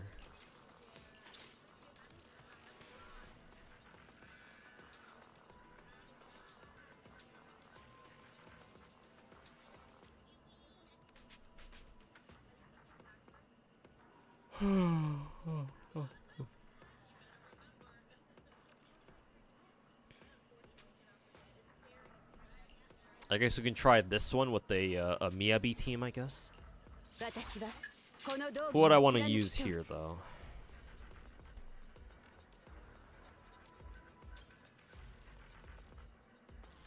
This one was Ice Ether, I believe.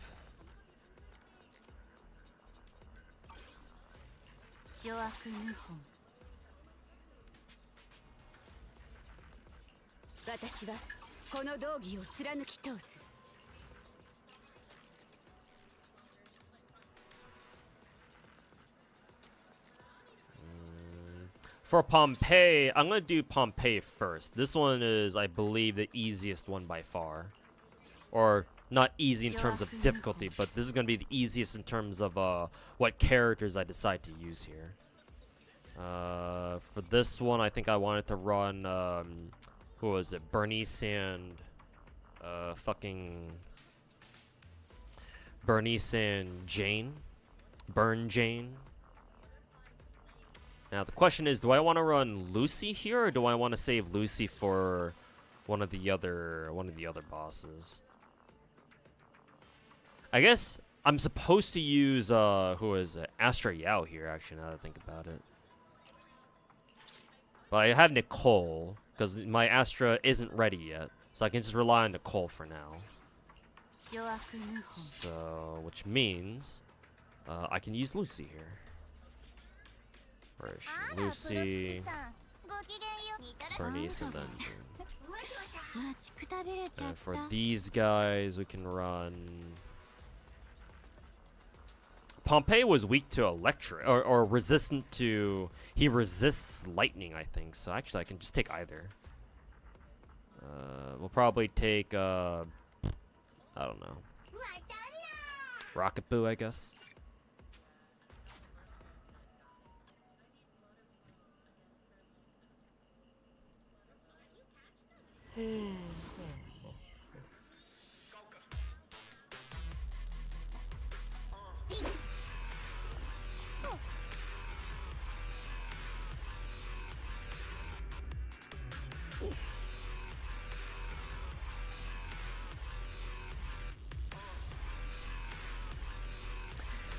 Am I gonna keep using Nicole? I mean, Nicole's still my favorite character in the game, so whenever I can, I certainly will.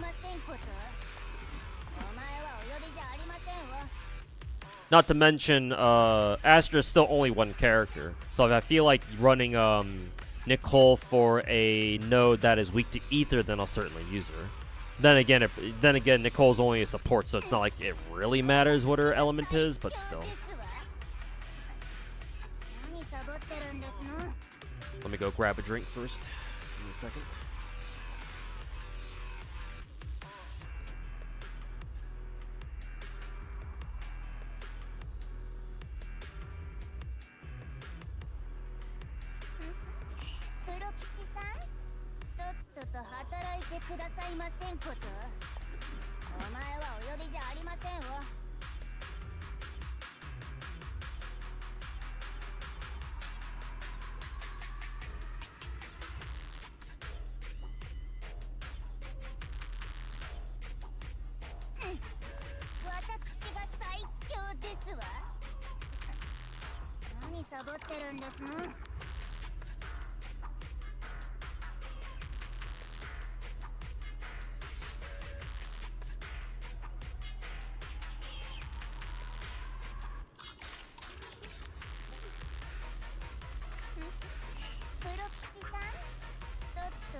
Imagine not using Nicole, having her at having her at C6. I actually don't know if my Nicole is C6 yet. She might be. I know my Lucy is.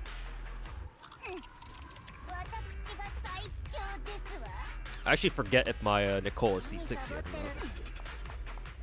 or not. I'll probably check afterwards. I probably need to pay attention to what I need to do here, or what the objective is for this map. Let's see. When inflicting, blah blah blah. Oh no, that's my selected buff. Boss enemies gain 1 stack of battle harden every 10 seconds, increasing their damage dealt. Blah blah blah. When inflicting an attribute anomaly, removes 1 stack and increases their damage taken by 15 seconds. Okay. So yeah, you do want to use anomaly teams for this. Successfully inflicting anomaly on enemies grants 150 points. Maximum of 5k. Okay, so just fucking play as normal.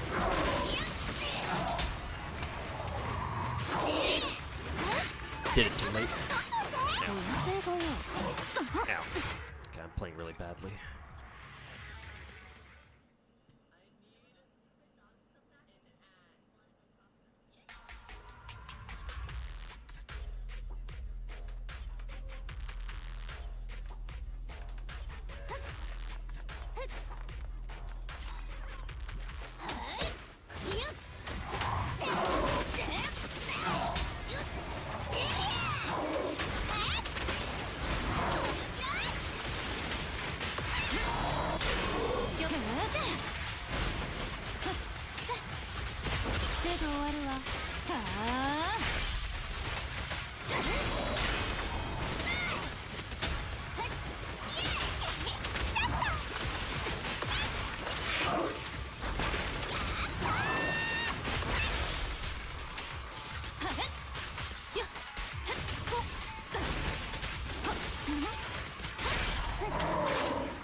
What the fuck? What was that?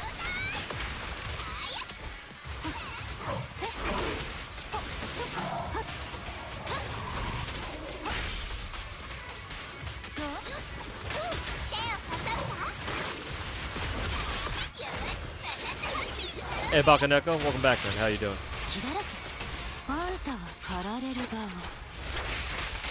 I'm doing eh.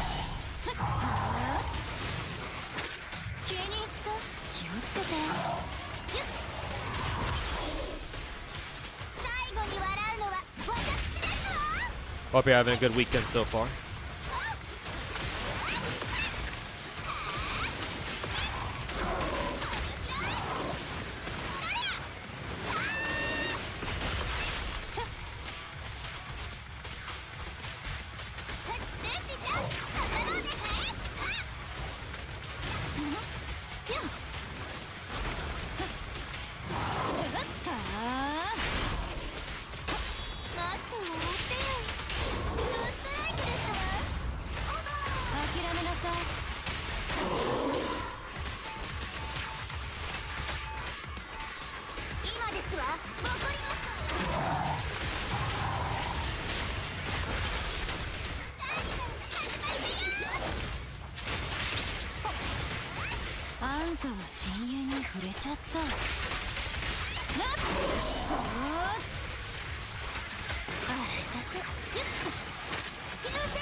I don't think I hit 20k score. I think I saw my score at like 17k or something.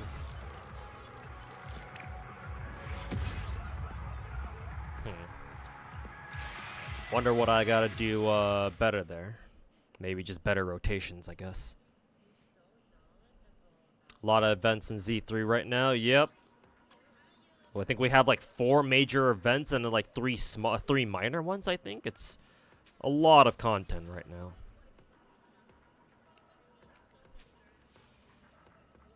Just doing a laundromat run. It's in the ghetto, so just fighting out the homelessness. Or the homeless, unfortunately. My, I think I've told this story before, but my parents ran a coin laundry for, I think, like around 5 years or so. And yeah, it was in a less fortunate part of a downtown LA. And yeah, we had some problems with some homeless dudes. Like, they didn't cause that much trouble or anything. I think the biggest thing, the most annoying thing that they did for us, well, more like my parents, was that they, like, during the first year or so, they took advantage of the fact that our coin laundry's bathroom didn't have a lock on it, and so we'd have every once in a while we'd have some homeless dude come in and use the bathroom, but they would they would lock themselves in there for like an hour at a time, because what they do is it's basically a free shower for them. So they would lock themselves inside and then you know, take their sweet ass time you know, cleaning themselves, because obviously to be fair, they don't have a lot of other great places to take a shower. So they just do that they would do that in our bathroom. And so my parents, learning their lesson, installed a like one of those like coin locks where you have to put in a quarter in order to use it. But that's as bad as it really got. I don't know if they had any other serious problems with, like, homeless people stopping by or whatever.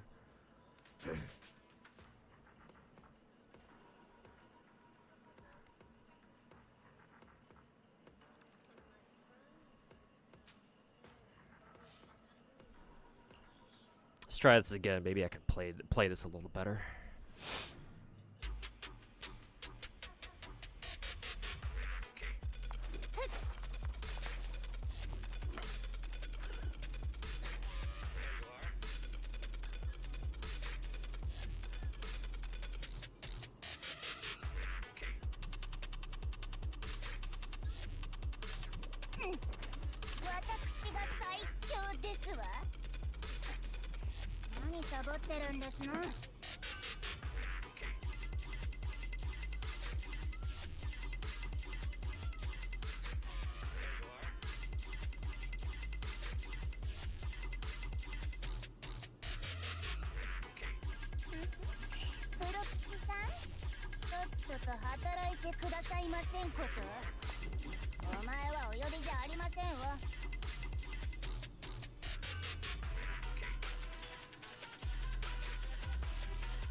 すぐ終わるわ。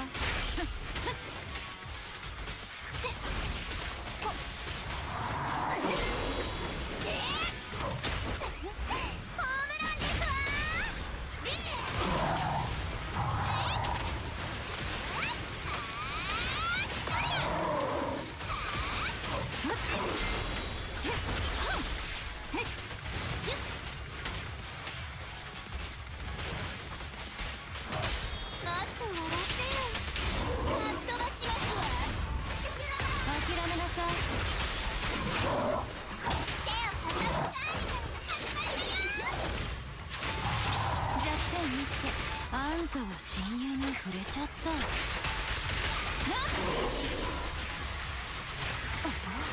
見てくれるわよ。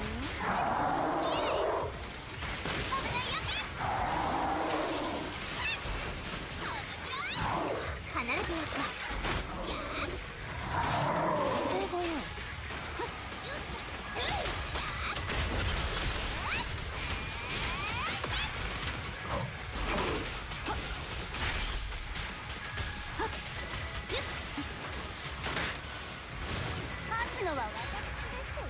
Oh no, Jane died. But I did better that time. So I just need to just play better, basically. So this team, I think this team can do it. I just need to have absolutely perfect rotations. I think I'll have to play more aggressively with both Jane and Bernice, though. Bringing Lucy. Actually, I wonder if instead of bringing Lucy, bringing somebody else here instead would be better. Like a third Anomaly character. Because it's not like we really care about damage here. So what does Lucy really bring to the table for the stage?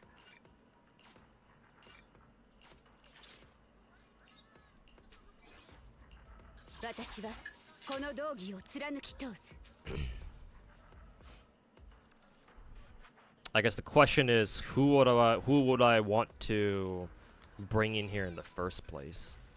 Who's also Anomaly? I think this boss, Pompey, also resists electric, so bringing Yanagi or who is it, Grace might not be a great idea. Maybe I could just bring Grace anyway, just for shits and giggles, I guess. But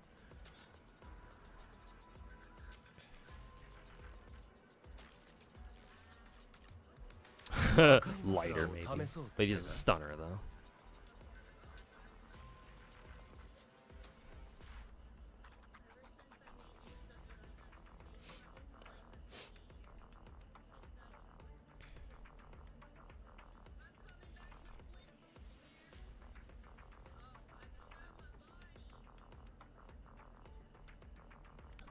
I don't really have a lot of other better options in the first place. I guess the only other Anomaly character I could use is maybe Piper, but she's not even built yet.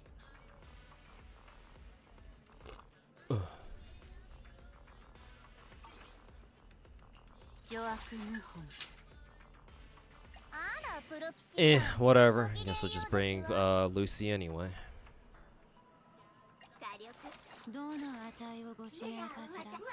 Whatever. We'll just play better.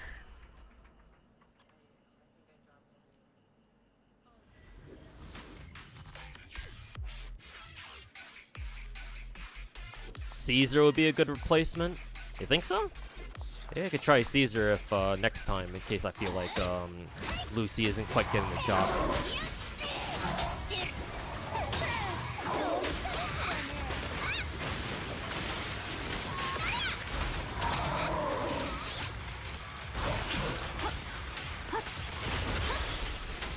Assume you won the 50-50? No, I did not.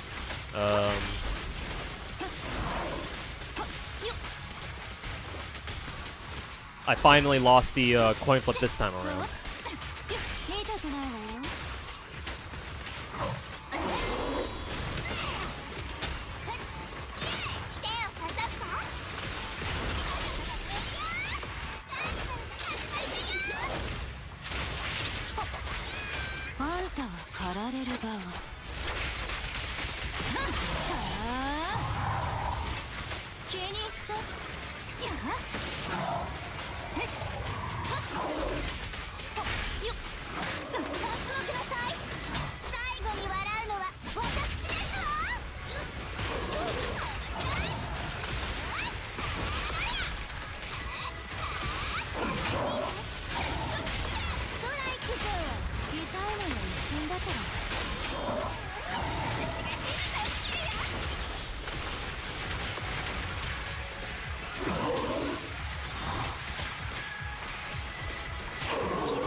よけちゃって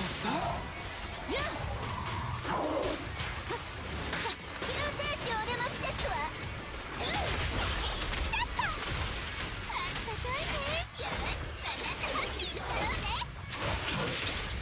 Lost to M1 Grace. I lost to C1 Lycaon.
To be fair, M1 Lycaon is the best Mindscape, yeah, which is why I plan to seriously build him after I'm done building Astra.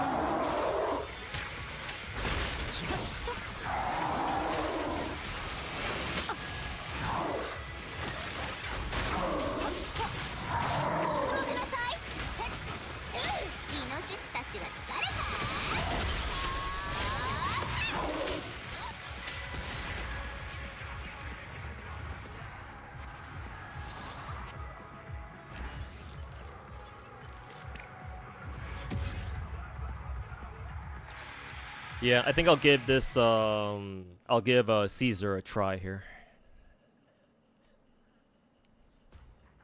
Maybe Caesar might make this a little bit more, a little bit easier.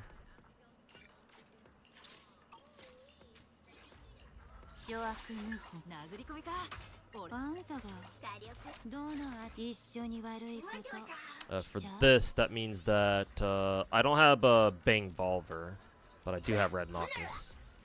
So I'll use him instead.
んたは深淵に触れちゃった。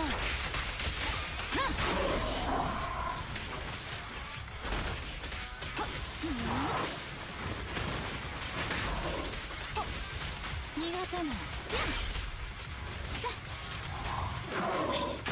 よけろって。の栄光も責任も。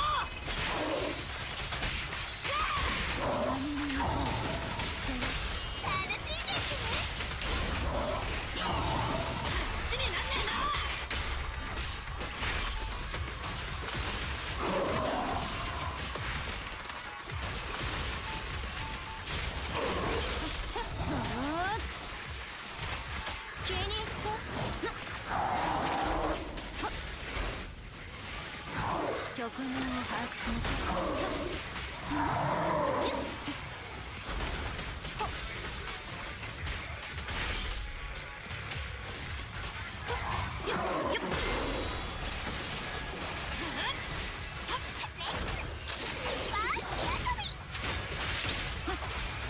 さあ、フィナーレよ。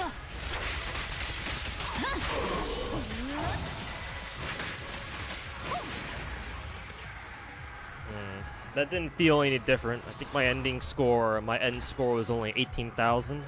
Technically, my Lucy team was better.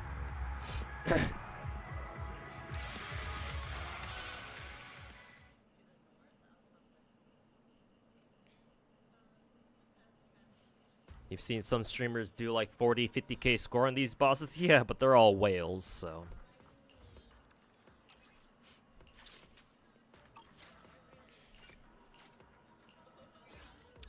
Try not to compare yourself to streamers.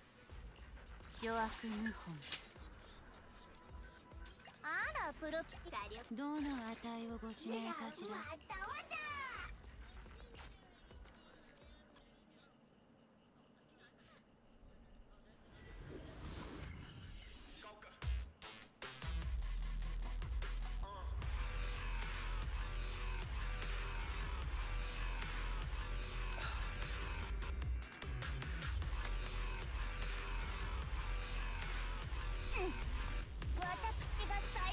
No, with C0 characters? Yeah, maybe with C0, who is it? Fucking Miyabi, sure.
Alright, got the job done.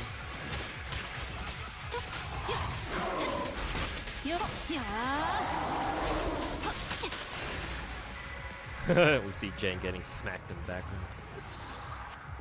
Yeah, I just need to focus more on playing off of, I just need to play Jane more aggressively.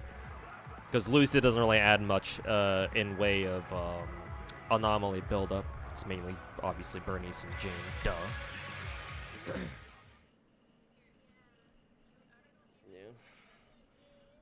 Seems like the Pompeii fight is just, spam Anomaly characters and you're good to go. What about, this guy?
Okay, what the fuck is this?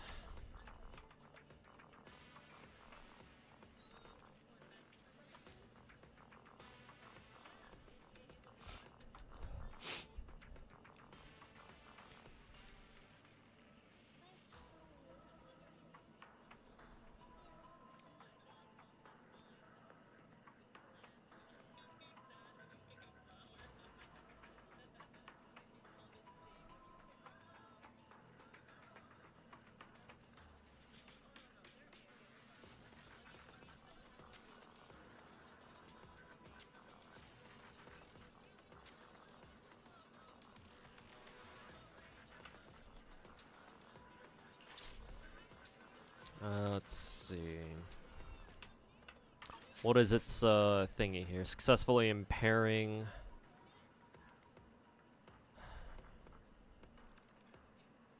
Grants 800 performance points. Impair. And just deal sufficient damage to the boss's legs. Right. I think we usually do that anyway. If it's damage based, then that would mean we would want to take this one.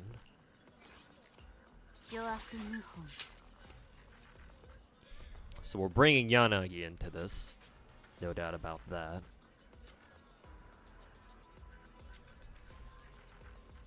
Ice Ether.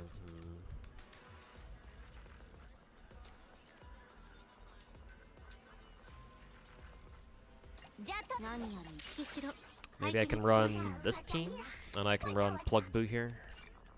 Sounds about right.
Got one impair.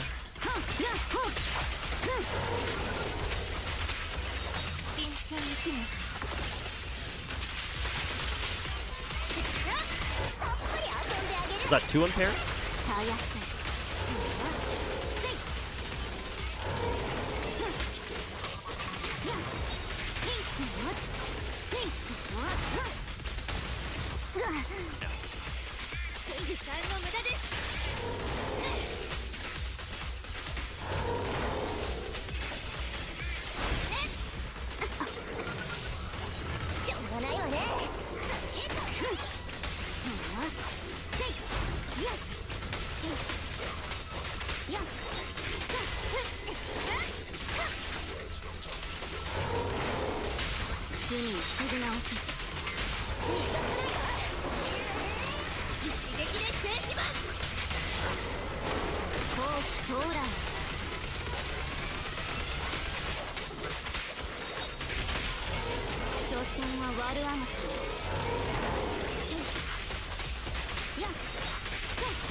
Trigger doesn't look that interesting to you, but if her off-field stun capabilities are that good, then you're fucked. Get ready to roll. Get ready to watch your fucking polychromes disappear, buddy. What was my score? Wow, not even 15k. Okay. I wonder if I should play more aggressively with how is it? I wonder if I should play more aggressively with Nicole then.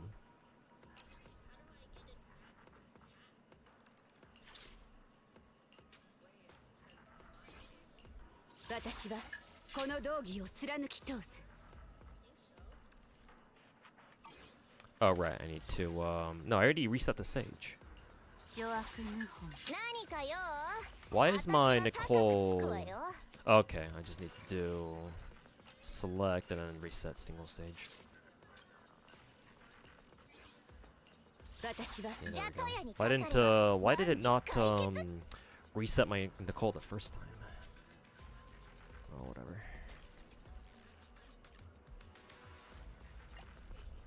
I actually wonder if I should just bring my Haramasa instead. I'm gonna actually bring Haramasa because he's an actual fucking attacker.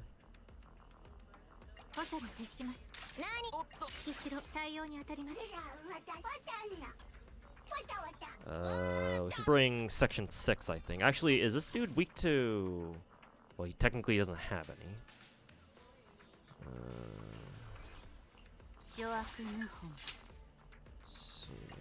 Oh, Haramasa Yanagi. Sure, we'll give him a section. We'll give him a Gulliver.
全く見くびられたもんだ。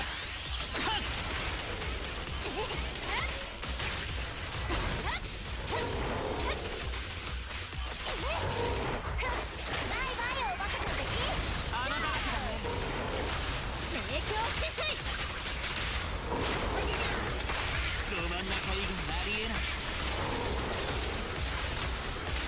弱点を攻めましょう。敵が回復、注意。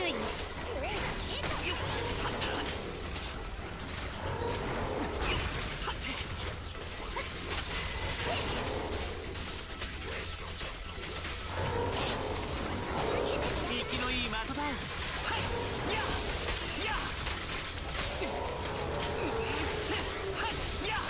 ロックの無駄な報いをたっぷり遊んであげる。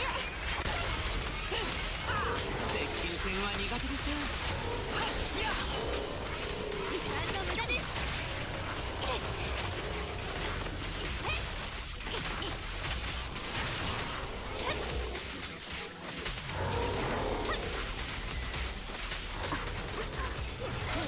穴だらけだな。こいつがフルを打つ音聞いたことある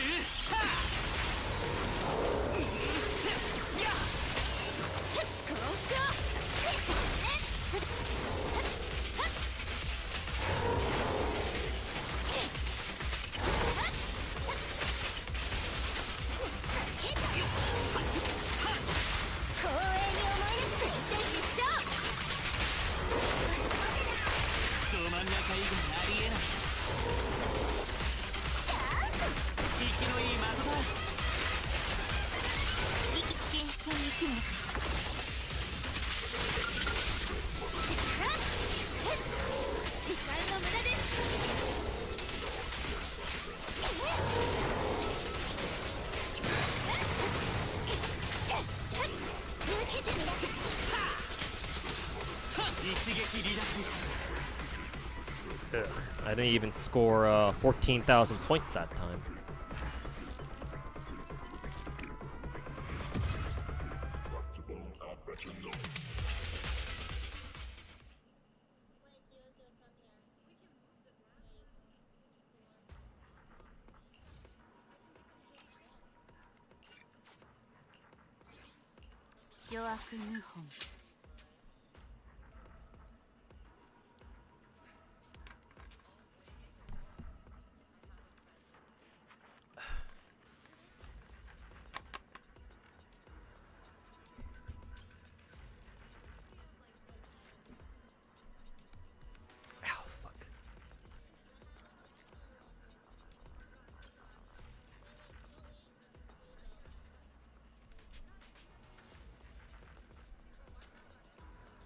何かよ。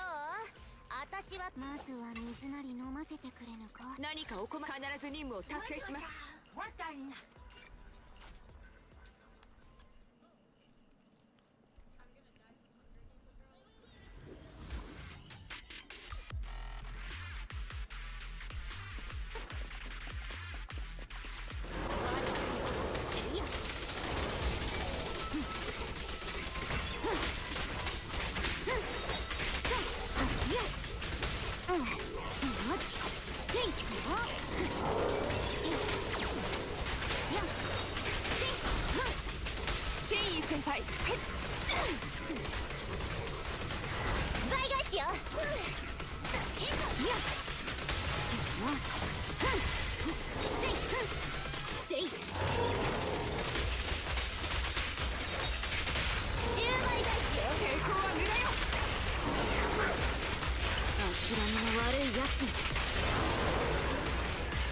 次強気がいるようだ。でなは一斉攻撃です。目標再度有効。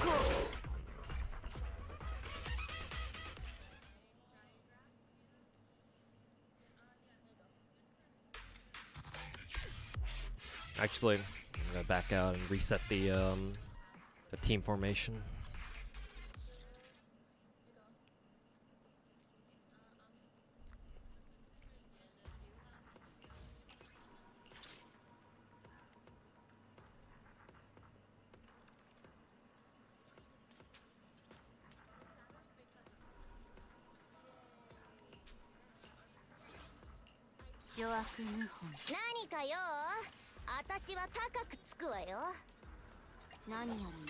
何かお困りですか？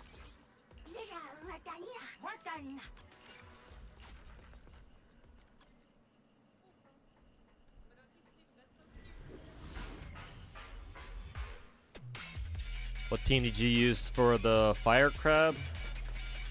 You should just use water teams now, or hydra teams.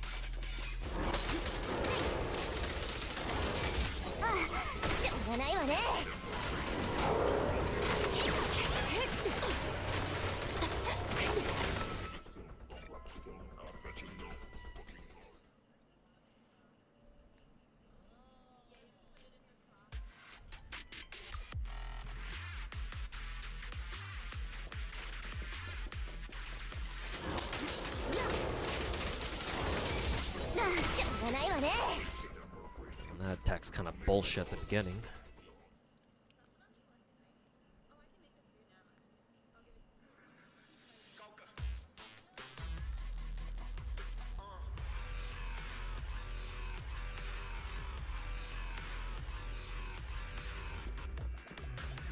How is this cycle's deadass so far? Pompeii was manageable. Just throw your best Anomaly character as that in, pray for the best. I'm doing the middle one right now. Seems like you really just want to put as much damage on this bitch as possible.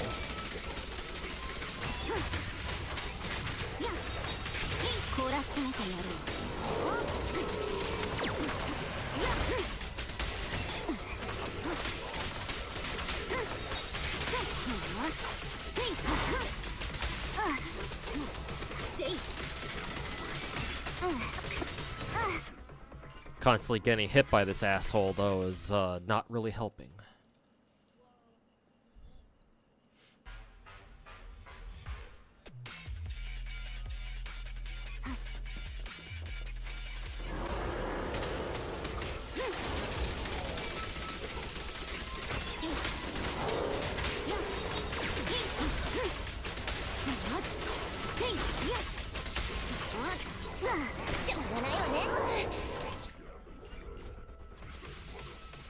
How's your week been? Eh.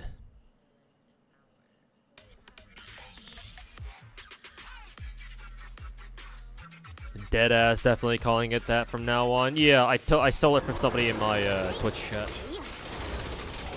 Because when he called it Deadass, I was like, what are you talking about? And he had to explain it to me. I was like, oh, that's a good name for it, actually. So, yeah. God, it's so fucking tricky knowing when the ground explosion is gonna go off. Shit is fucking annoying, man.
凍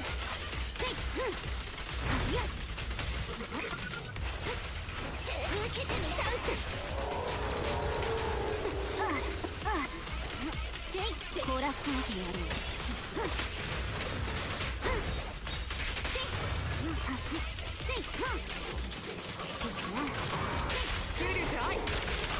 そんなに痛くしないから。諦めの悪いやつ。バイバイおバカさんたち。セーフティー解除。飽和攻撃。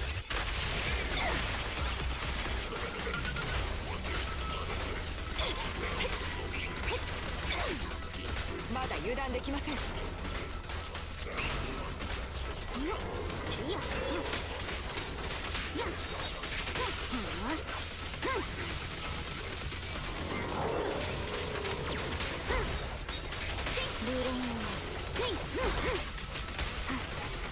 ょうがないわね。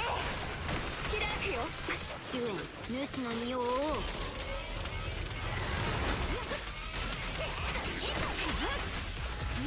この場で垂らしてやろう。 Gotta go for Rossi later? Yeah, I'll roll for after I'm done with Zenless today. 諦めの悪いやつ。チャンス。あなたたちは囲まれている。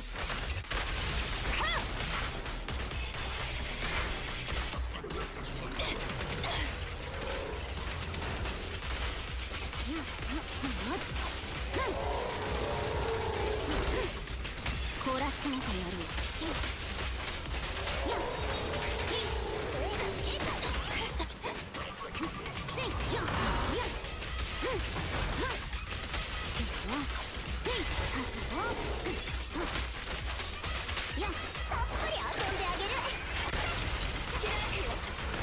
逮捕すると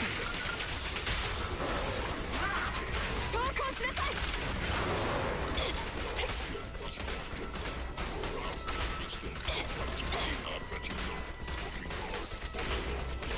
無理、今すぐ強気がいるようだ。 What the fuck's calling me? Okay, that was a much better score, but still not enough.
Fucking dog shit annoying parents. Fuck them.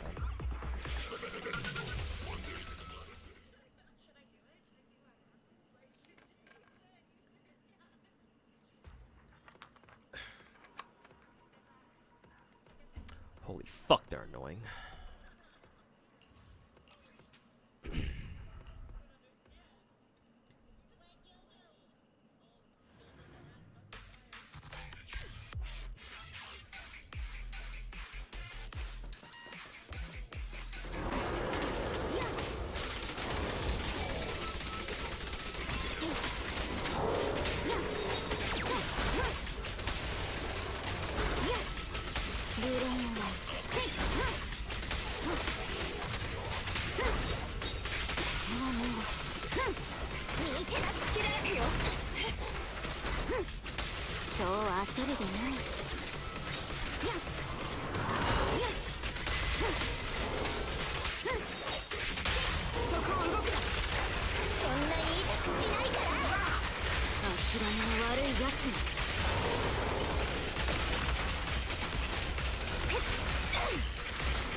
標再度有効。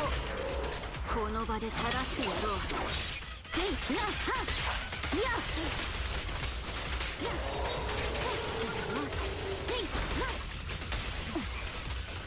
せいや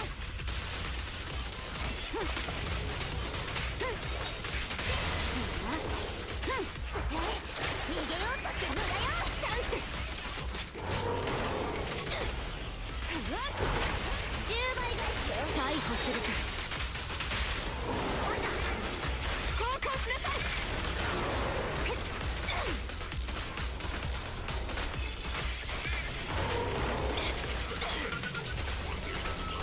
まだ油断中。主の身をオーブレイン。やっ己が罪と向き合えん。せいはせいやせいやせい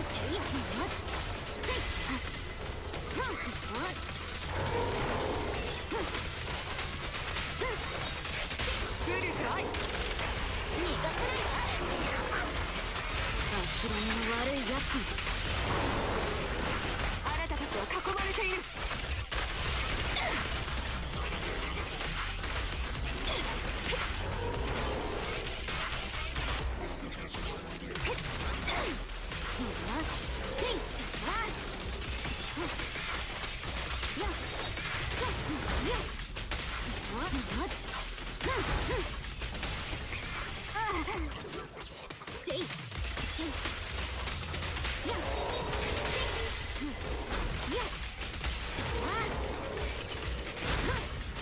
懲らしめてやる。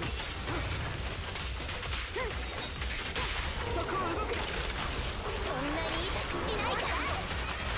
諦めの悪いやつにこの場で垂らしてやろう。はっやっほっやっバイバイおバカさんたち。開くよ。立て直して。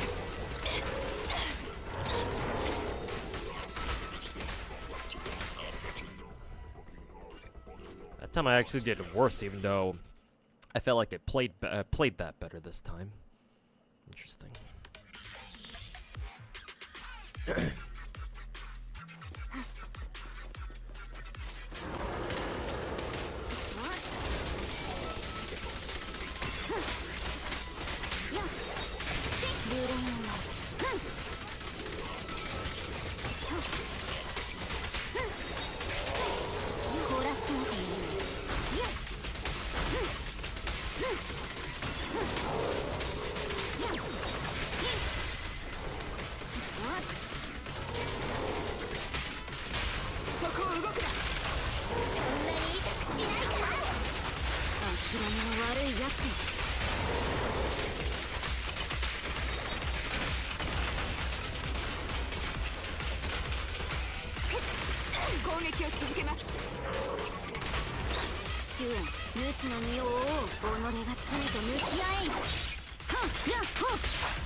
わね。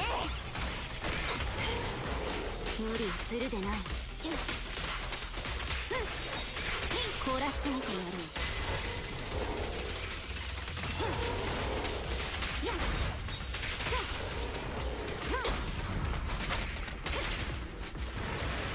セイフンは今すぐ強気がいるようだ。ブルズアイ。逃がさないわ。諦めの悪いやつにたっぷり遊んであげる。チャンス。セーフティー解除。飽和攻撃。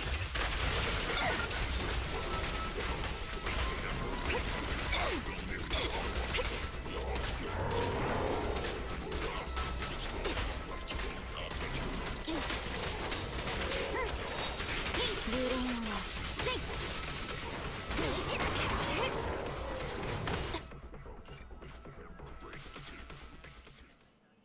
When you impair a leg, switch the leg you're hitting. The problem with that is that you can lose track of which leg you've impaired. That and there's no visual indicator telling you, oh, you've already impaired this leg.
Blast this bitch in the face with girl.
Alright, barely got it.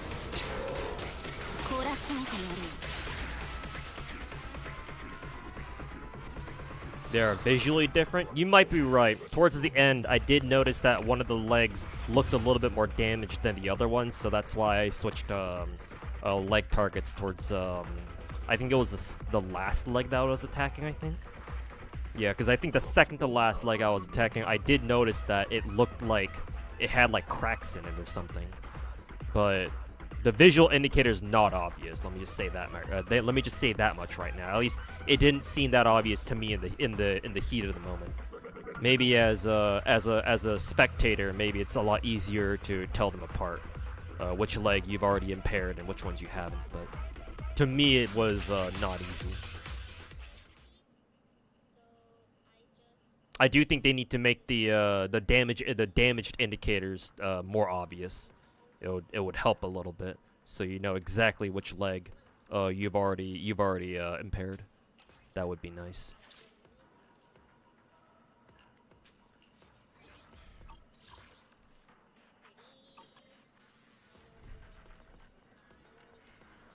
Yeah, you're right, Chucky. The leg did look a little cracked.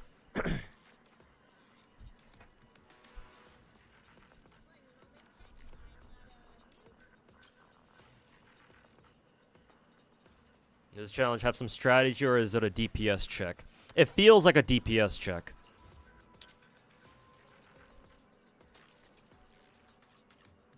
But I don't know for sure because, I don't want to say I have the best teams ever. It's just that this team just so happened to get it done.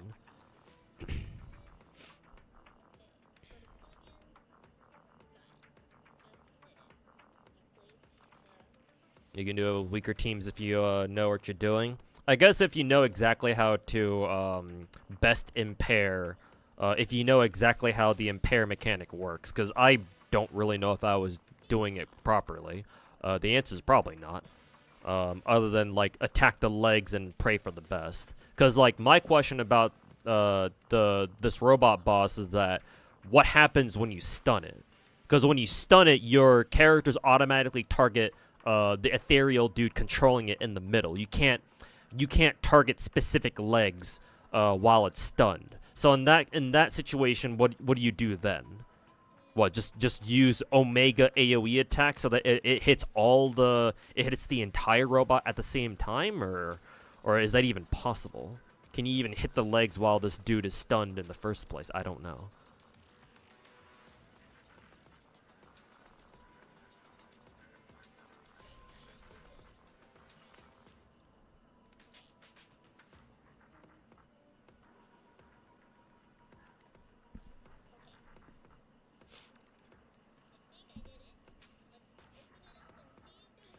Yeah, 3 stars is just for flex. I'm doing it just because I feel like I can do it. For your average Zenless player, as long as they get the first 2 stars, it's good enough. Because those are the only challenges that give you polychromes, and that's the most important part.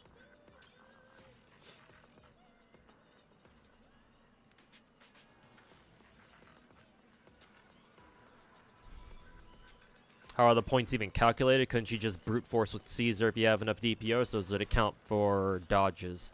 From what I've noticed, I don't know exactly, but just from what I've noticed, you doing any sort of damage to these bosses in any deadly assault mode, any deadass fight, gives you a little bit of points. You might get more points depending on like specific actions. Like say for example, if you stun a boss, you might get more points from that.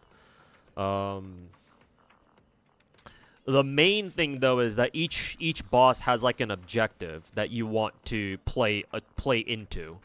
So, for example, the boss you just saw me fight, its objective was you have to impair them because they're a robot boss. And in Zenless, mech enemies or robot enemies, I think most of them, if not all of them, especially bosses, have like different parts that you can attack. And if you break them, it's called an impair. That mechanic is called an impair. And in the context of Deadass, or in the context of Deadly Assault game modes, here it gives you a lot of points, like 800 points. That's way more than the ordinary amount of points you get just for dealing damage alone. So the idea is that if you want to hit 3-star, you have to play into the objective. At least most people do. I'm sure like the fucking whales don't really for whales and I guess people who, well yeah, just mainly for whales. If I talk about people who know what they're doing, then they'll actually play the objective. But for whales, it's like I guess those guys can just sort of take these objectives as more suggestions than anything. But for the rest of us, we have to play. We have to do whatever the objective tells us to. So for this for this boss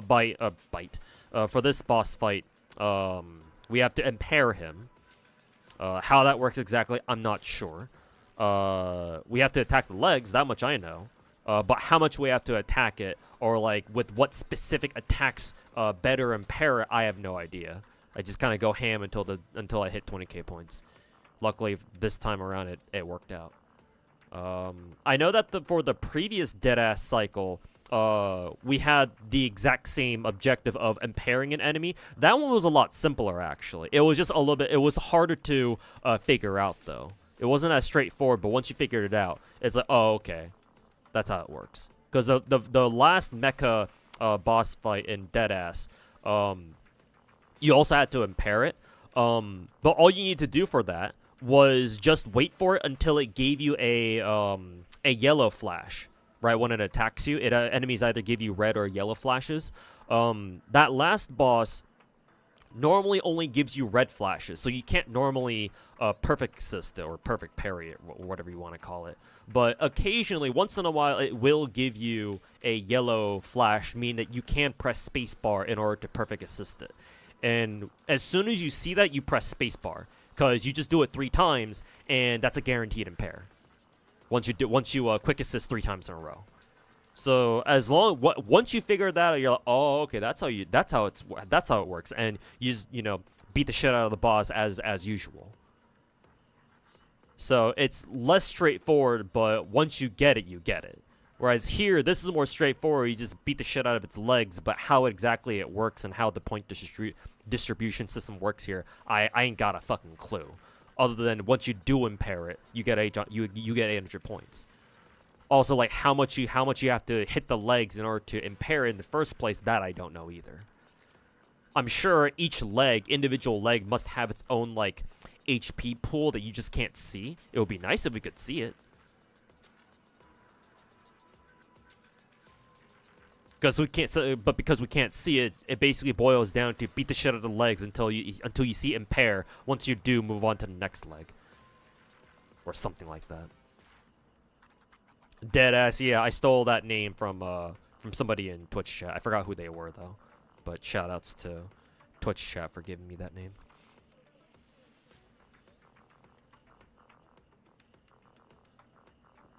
You don't read. No, don't worry. Most gacha players don't either. I mean, hell, not even just gacha players. Most people on the internet can't read. So, hey, you're far from the only one, if that makes you feel any better.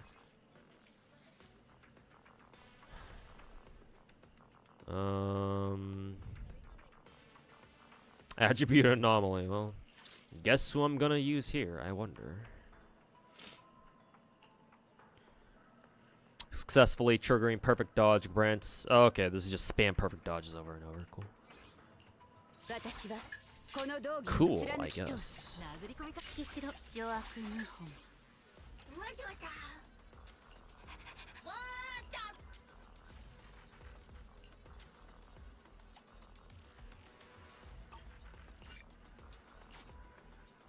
I gotta try pulling for Mizuki? Yeah, sure. It'll turn out horribly, but I'll give it a shot at least.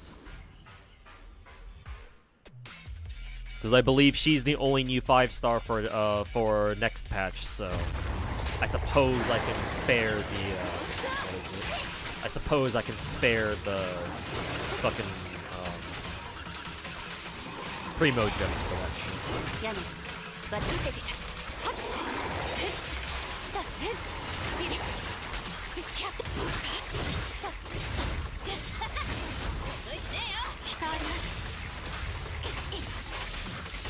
Dude loves pulling a Darius. Also, this guy's got some new moves. I don't think I've ever seen this boss fight like this. Rather interesting.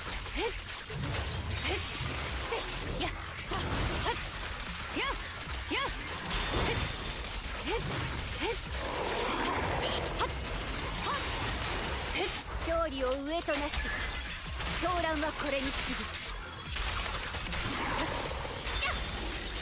刀はもうファイアだ時間の無駄ですロッカーにただなし報いよ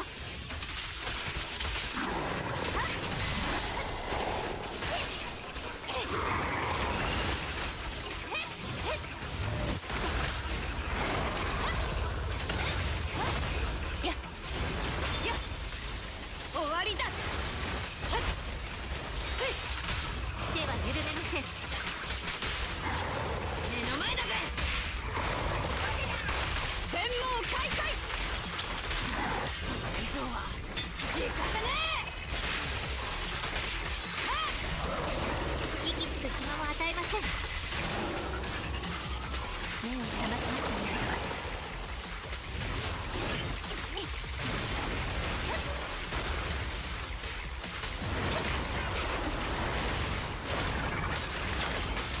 Why is it so hard to perfect dodge the projectiles?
I think I barely got 14,000 points. To be fair, I didn't really perfect dodge much. I think that attack, that spin to win attack he does in the beginning, you have to perfect dodge everything there for as many points as possible.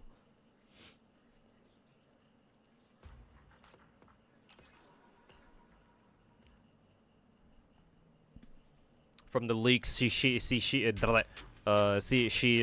so shit, really.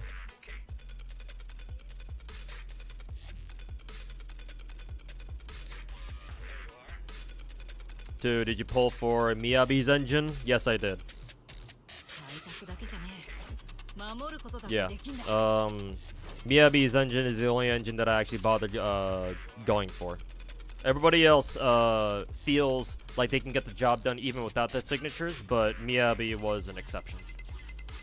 At least that was what I was told, so I went for her engine.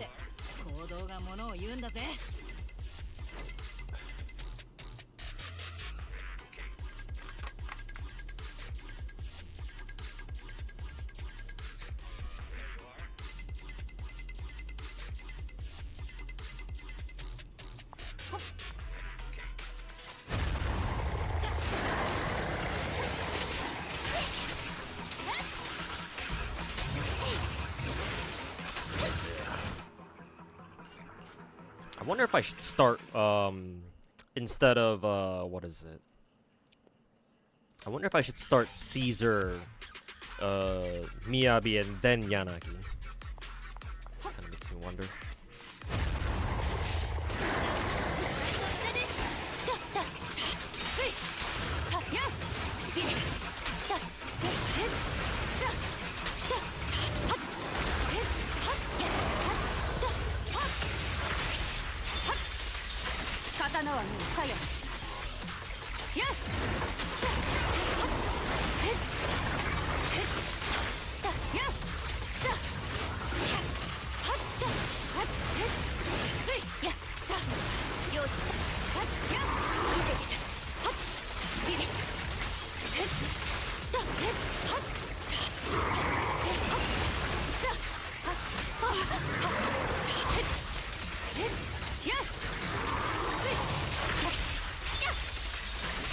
わりだ。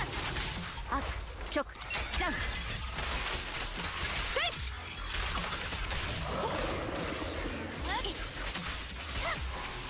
やっ受けてた。やっさはっせいはっやっ刀はねえ鞘に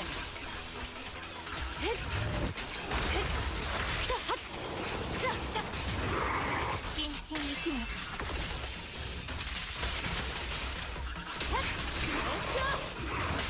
絶対に勝つ。混沌を断ち切る。一撃で制します。待たせたね、ヤナ。この栄光も責任も。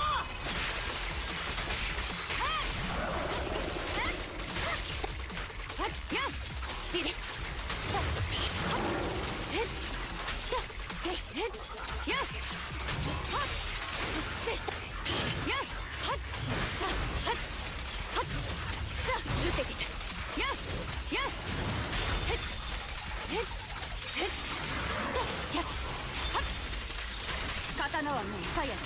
勝利を上となし狂乱はこれに次ぐ。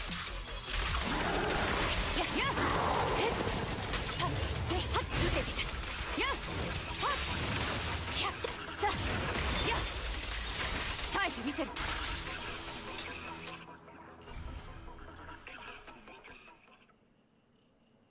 Honestly, this might be the hardest one, because I have no idea what attacks that you can perfect dodge.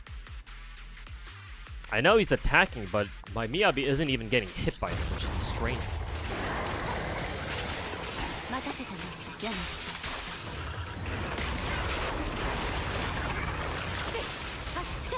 That's an attack. Obviously, that's an attack. That was an attack that I just saw. Miyabi also parried one, too.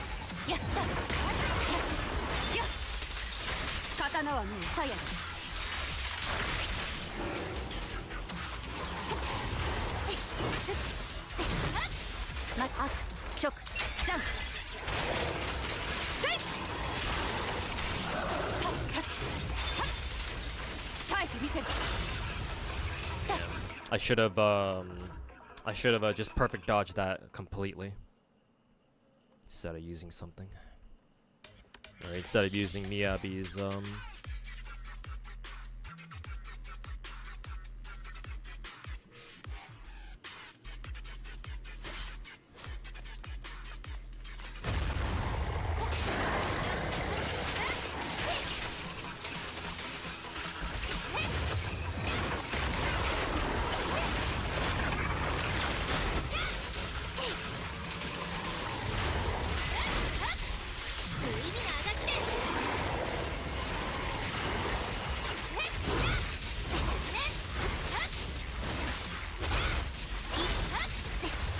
got most of them. I think I just missed one perfect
気が回復。屋根注意私がやる。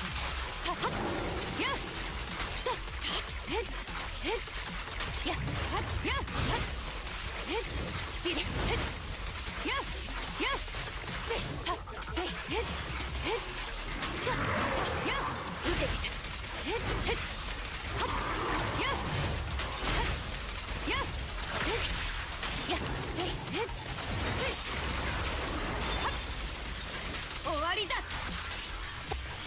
っこの刀に誓おう。はっ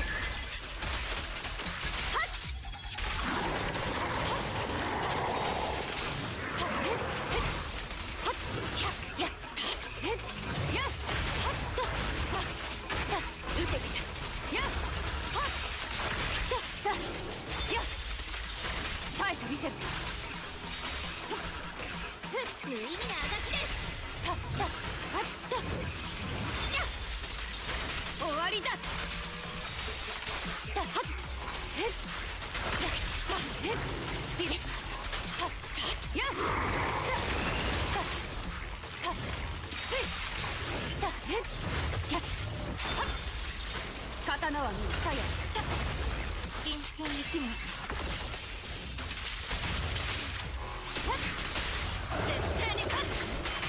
秩序改正。一撃で制します。 Better at 18k.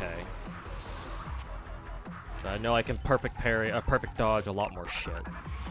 Honestly, it feels like you shouldn't even use, it feels like using your team's abilities is like literally, like, it's fucking griefing your ass.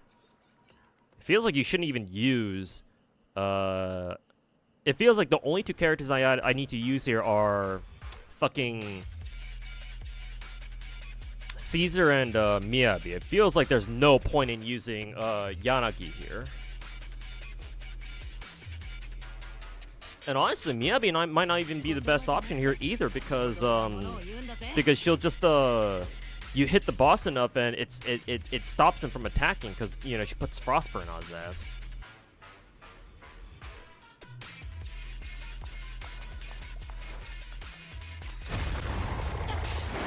So yeah, I think I'm just gonna not use Yanagi at all here.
That's not true either, because I'm already a minute in and I haven't even broken 10k points yet. Ugh.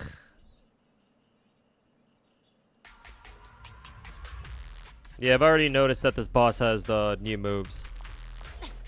He doesn't normally have that projectile attack where he throws like slow ass fireballs at your ass. He doesn't have that by default. Or he doesn't normally have that.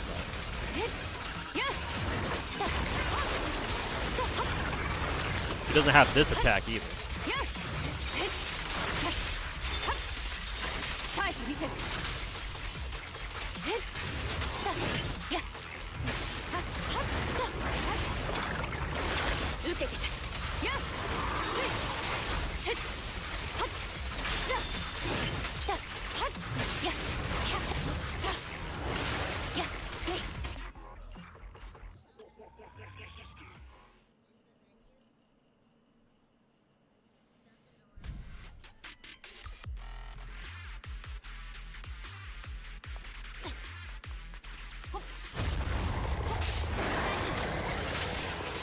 待たせたよ、やめちれかわってさったへっはっひゃっやっやったへっはっ受けて立つやっはっさはっはっはっ I wonder if it would be better if I use Caesar for his big ass charge. へっはっだはっへっはっ終わりだ。は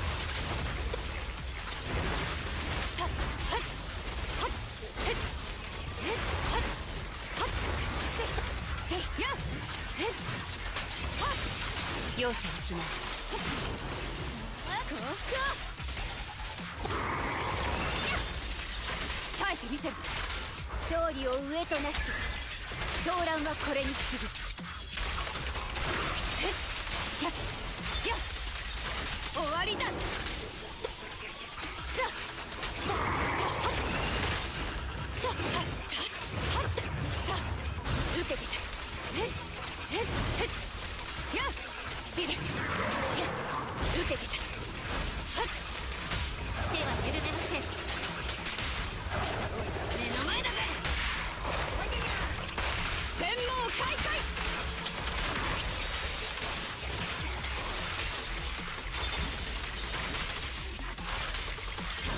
栄光も責任も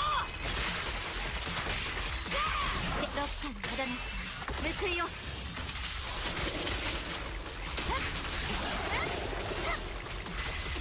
無意味なあがきで待たせたのやな。や受けてた。へっへっはっへっはっはっ刀はな届いてねえよ。届いてねえよ。Yeah, Caesar is a perfect dodge better in this case, but I wasn't ready for it. The problem. やっせあ直ダウンはっやっ終わりだ。はっやっさはっへっさやっへっはっ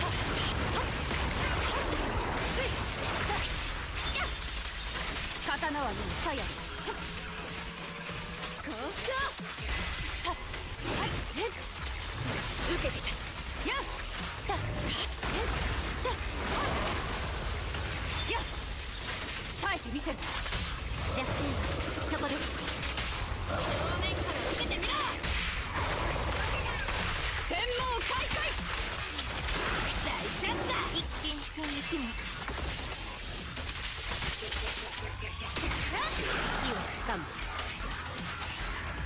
I think we barely didn't get 20k. I think we're literally like under like 20 points off. Oh no, we did. We barely got it at the end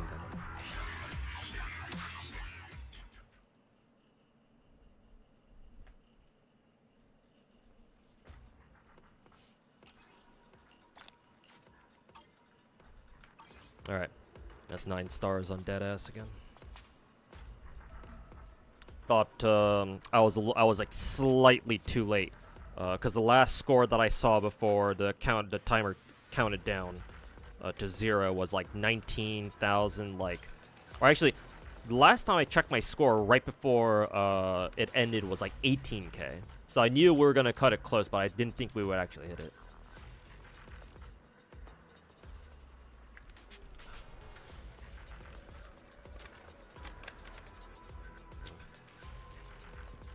I'll take it.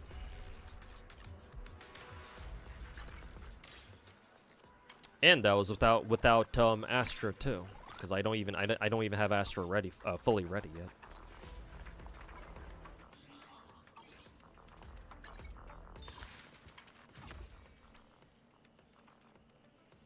What is this event?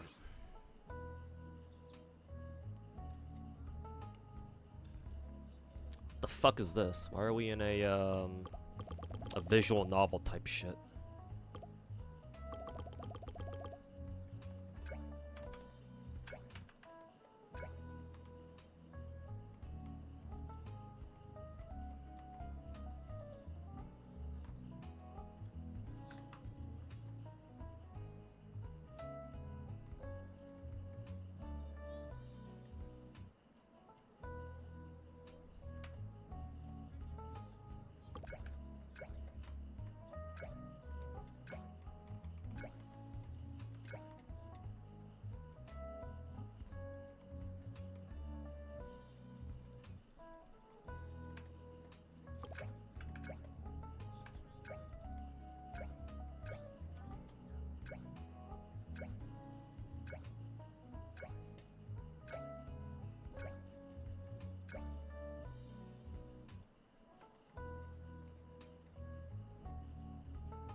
What is this?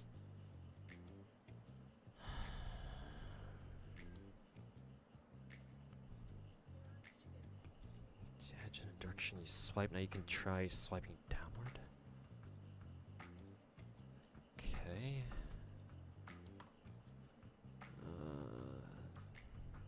Oh, is this like some sort of fucking bullshit Tetris thing?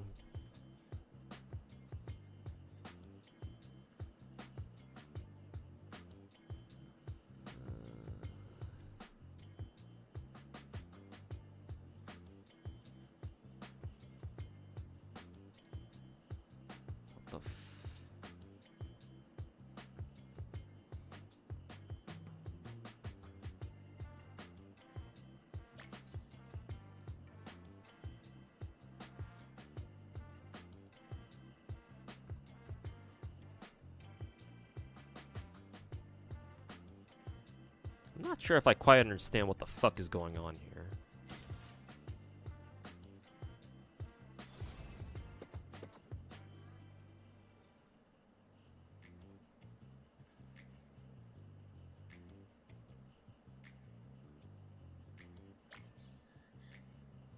Does it really matter though?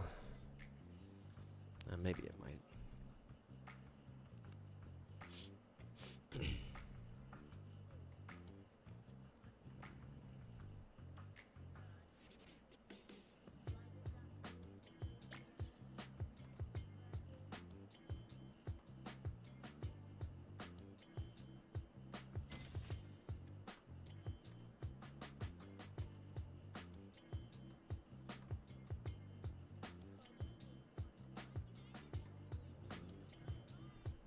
Got 232s now.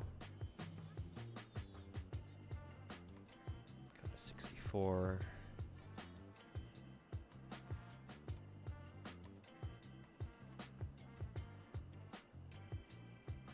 Fuck.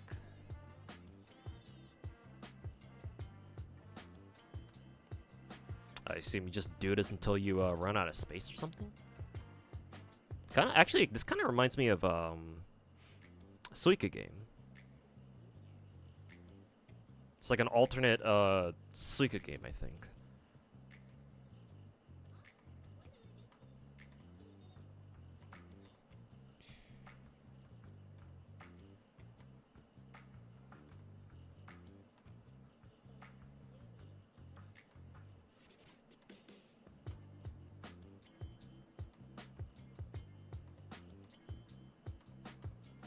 Nice, I got 128.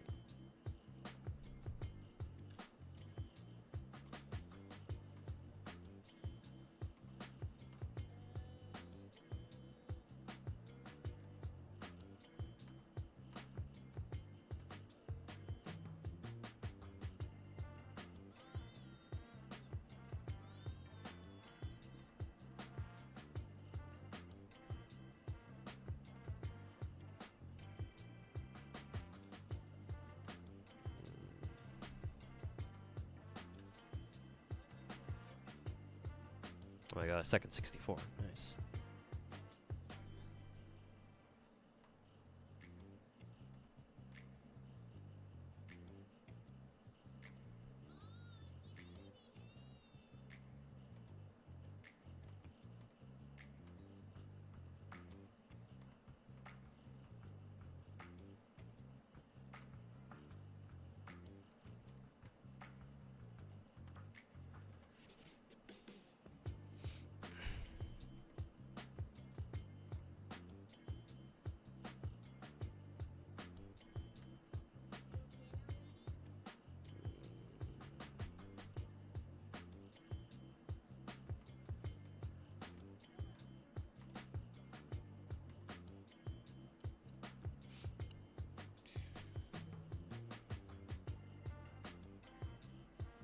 This is looking like the end of the line here.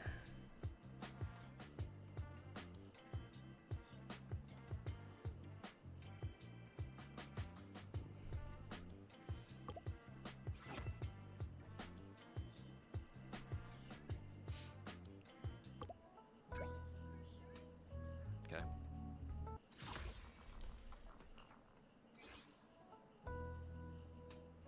Do I get anything from that?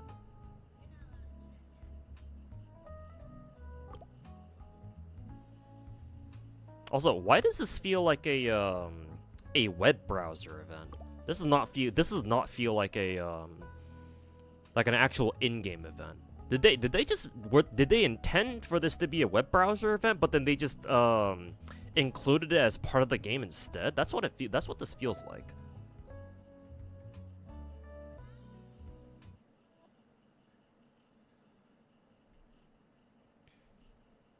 Also, do you have to fucking scan this code in order to get the rewards or some shit, or what the fuck am I looking at right now?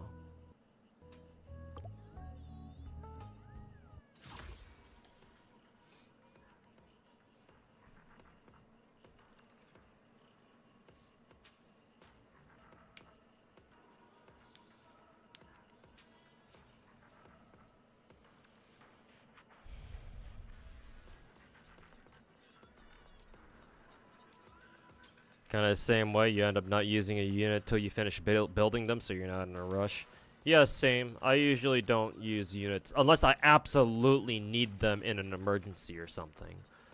Or it's like, you know, oh, like they already had their important stuff, and the rest of the stuff that I'm trying to level, it's not really that important. Then sure, yeah, I'll use them, but yeah, that time, obviously, it's not like I needed Astra Yao to help me 9-star Deadass, so it's kind of like whatever.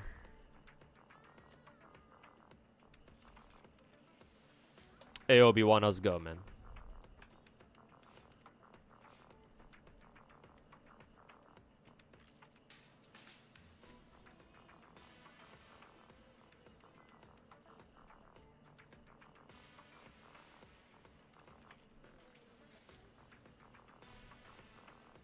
Just make the colors touch. Based on the source 1024 game, you used to play this game all the time on your phone. Yeah, I don't recognize this game at all. I must have never played it. I remember playing games like, I don't know, fucking Snake. What else did I play? As far as like phone games went. Like, I remember, like, old school, like, flip phones. Like, before smartphones were, like, really a big thing. I remember, like, my parents and my brother having cell phones that had some, like, frankly, pretty cool games on their phones. Like, I remember back when my parents used to have, like, Nokia phones. There was, like, this, like side-scrolling spaceship game that I have long since forgotten the name to. That was pretty fun. Obviously, they had stuff like old school games like Snake on there, obviously. But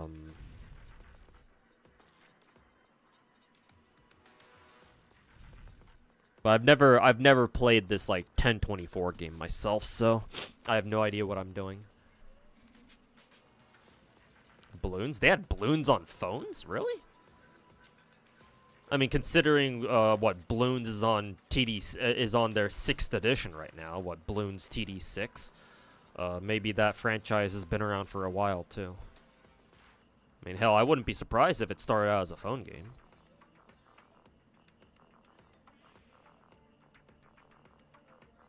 Remember Brick Breaker? Yeah, yeah. I didn't play that one as much because I think it was on my brother's phone, and obviously my brother wouldn't let me touch his phone most of the time for obvious reasons. I do remember playing it, like, occasionally, though. I don't know what the context was, though. Or I've long since forgotten what the context was for that.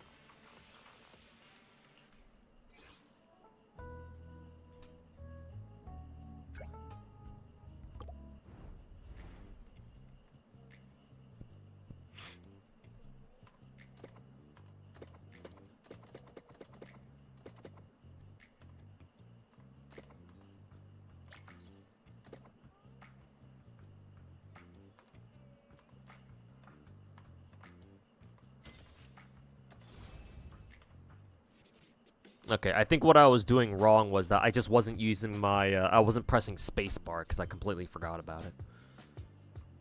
So that was why my score was so damn low.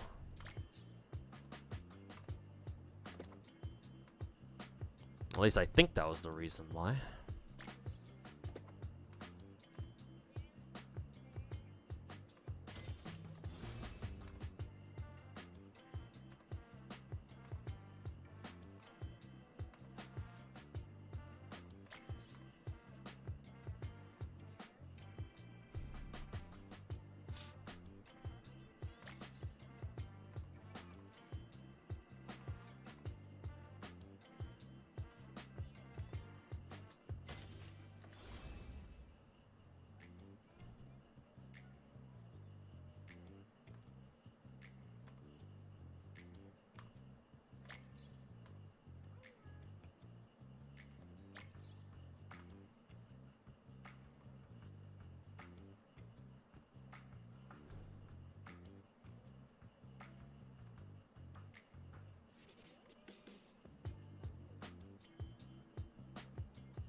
There we go. That was all I was looking for.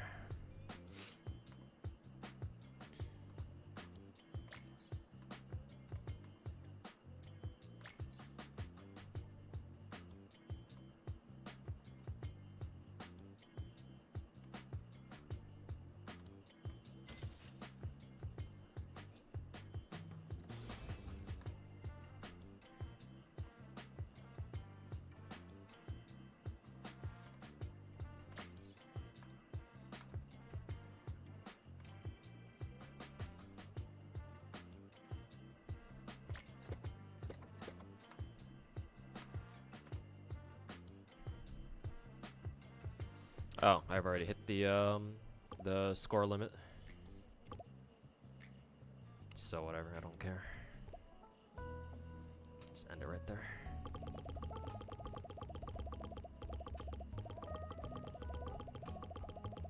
Blah blah blah. Yap yap yap. Okay, that's fine. You know, I scan some dumbass code to do that. Okay, fair enough. I get the gist of it. Or at least I think I do. Oh yeah, right. We still have Endless Tower to do. I think I'll do that tomorrow, maybe. We'll give Endless Tower tomorrow a shot. This is still a login bullshit. Oh yeah, Lost Void. I already did this for this week. Shoot, defense. We did this last week. And these are our 3 major events. Yeah, these are all for 44 days. Jesus Christ, we have so much content in Zenless this patch. Hot damn.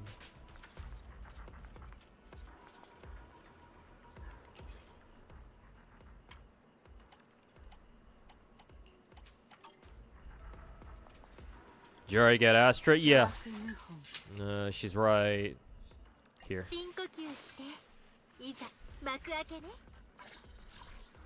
I still need to get her ass to, or I still need to get her engine, cause I'm playing I'm building her free to play. I gotta get her engine to level 60, and then I have to max out her core skill.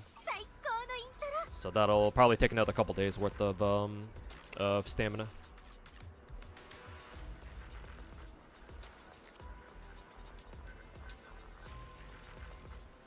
Answers her questions. Nice. Unfortunately, I did finally get spooked. My coin flip winning streak has finally been broken by M1 Lycaon. At the very least, apparently Lycaon's M1 is his best one, apparently.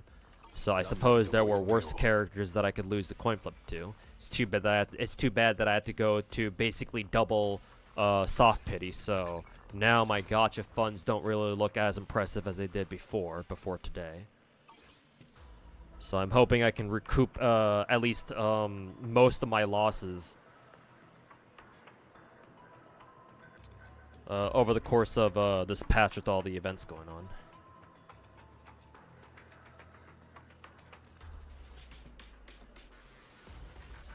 Grace has been spooking you recently? Ah.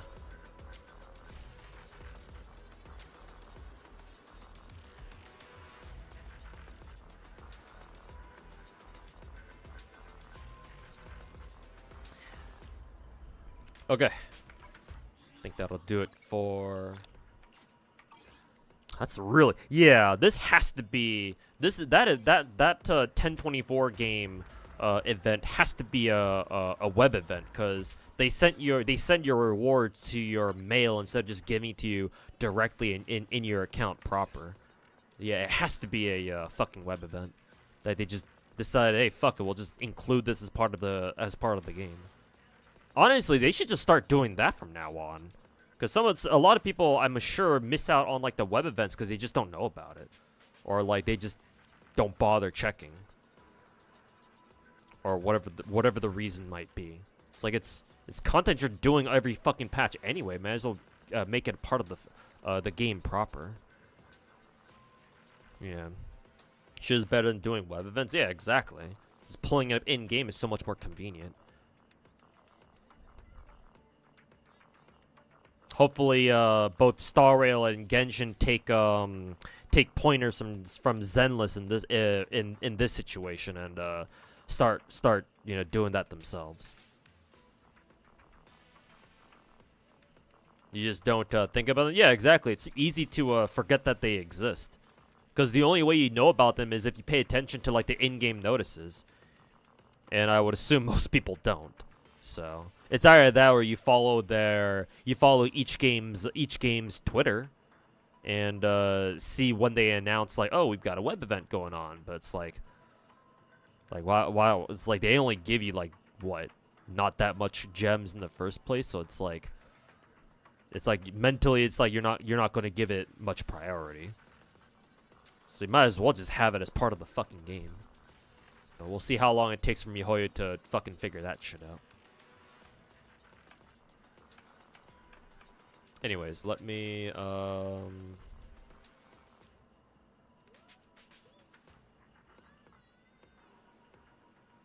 I'm gonna go ahead and switch over to Wuwa.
Okay.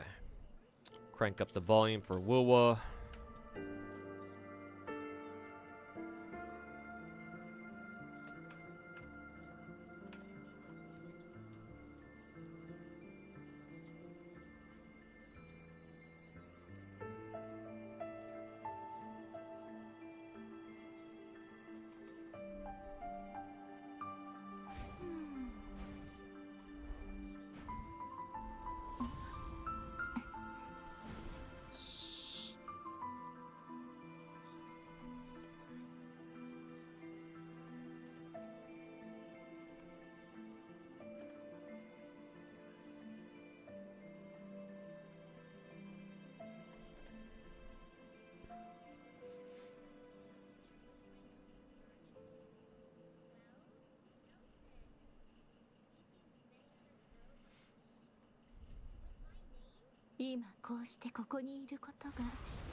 Feels like requirements in Deadly Assault are getting way too restrictive. How do you impair with your Ether team? You only got to proc it once.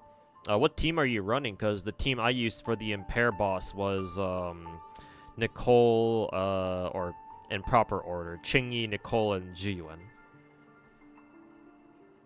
Because I figured the way to impair them was just to do Omega damage to it. So I ran my PubSec team plus Nicole. So my objective was just to stun the boss, and then once he's stunned, just swap over to Zhuyuan and just fucking blast his ass. Just fucking unload on him. Same team? If it's the same team, then yeah. If I can do it, so can you. Yeah, my strategy was start with Qingyi Point. Start beating up a leg. I would suggest going to the right when the boss first spawns, because if you go to the left, I've learned the hard way that the robot boss, like, it releases like a small little explosion or something. So maybe not even an explosion. He just kind of like slams his right arm down, and that can interrupt Qingyi. So instead of going to the left, go to the right. So target one of his right legs first. And then you just start beating the shit out of that with Qingyi.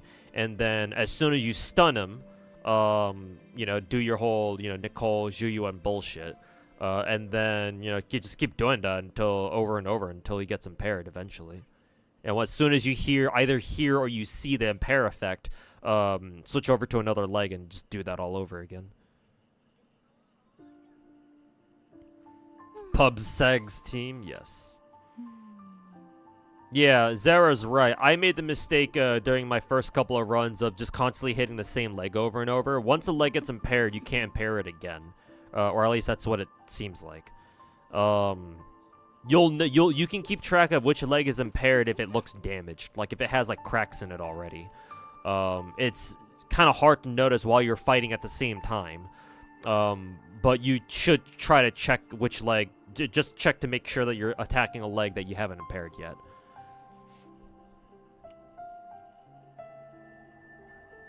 You will be cutting it close because my team cut it very close too. Like I managed to hit 20k points like in the last like 5 seconds of the fight. So it's gonna be a very close fight, that's for sure. Even if you do everything properly.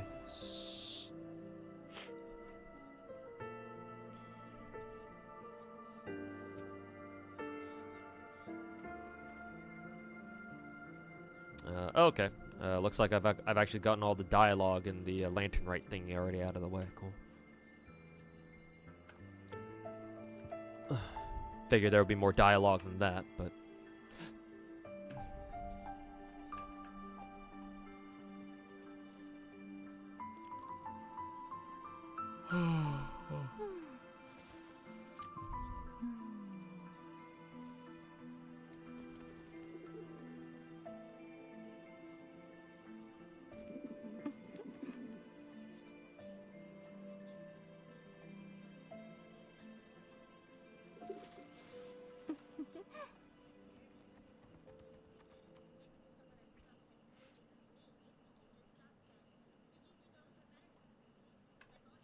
Okay.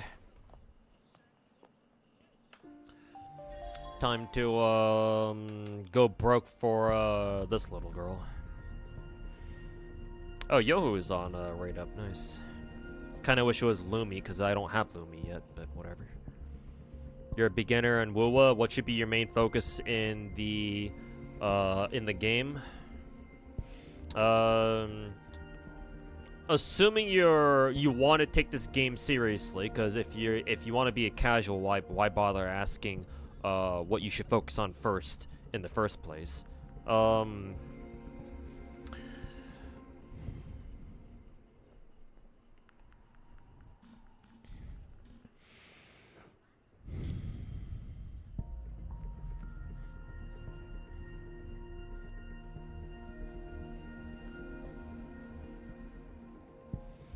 What should you do first things first in Wuwa?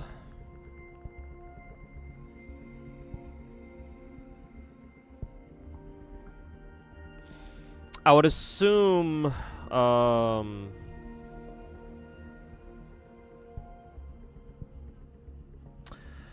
focus on leveling your healer, I guess. Well, not just your healer, though. Focus on building building one coherent team, and a team that actually makes sense. So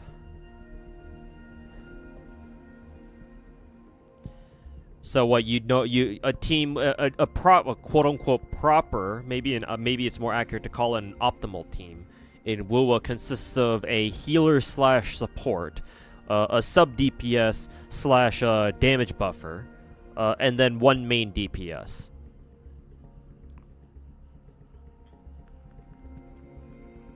Something like that. And then build that team until it gets to the point where it's strong enough to handle its own.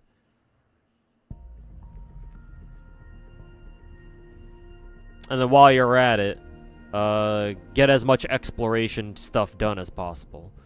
So that you can farm as many astrites or gacha currency from the game as possible too.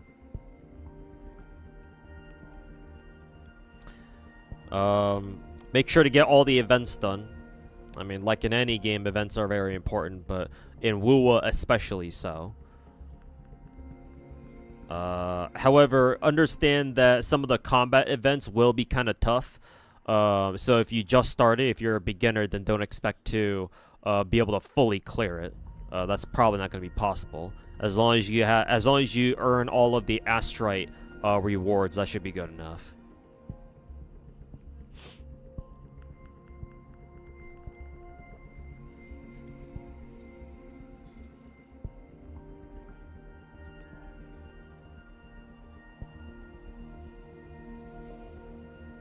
Here's your team: Rover, Sunhwa, and Verena. Rover's not bad. I think Spectral Rover is actually very, very good. I actually prefer Spectral Rover over Havoc Rover, actually. I don't know which one of them is actually better than the other, but...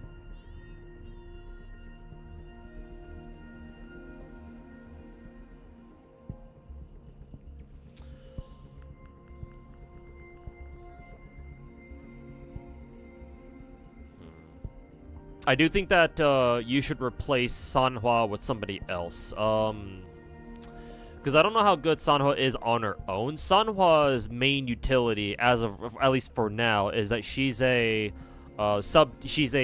damage buffer for this girl right here.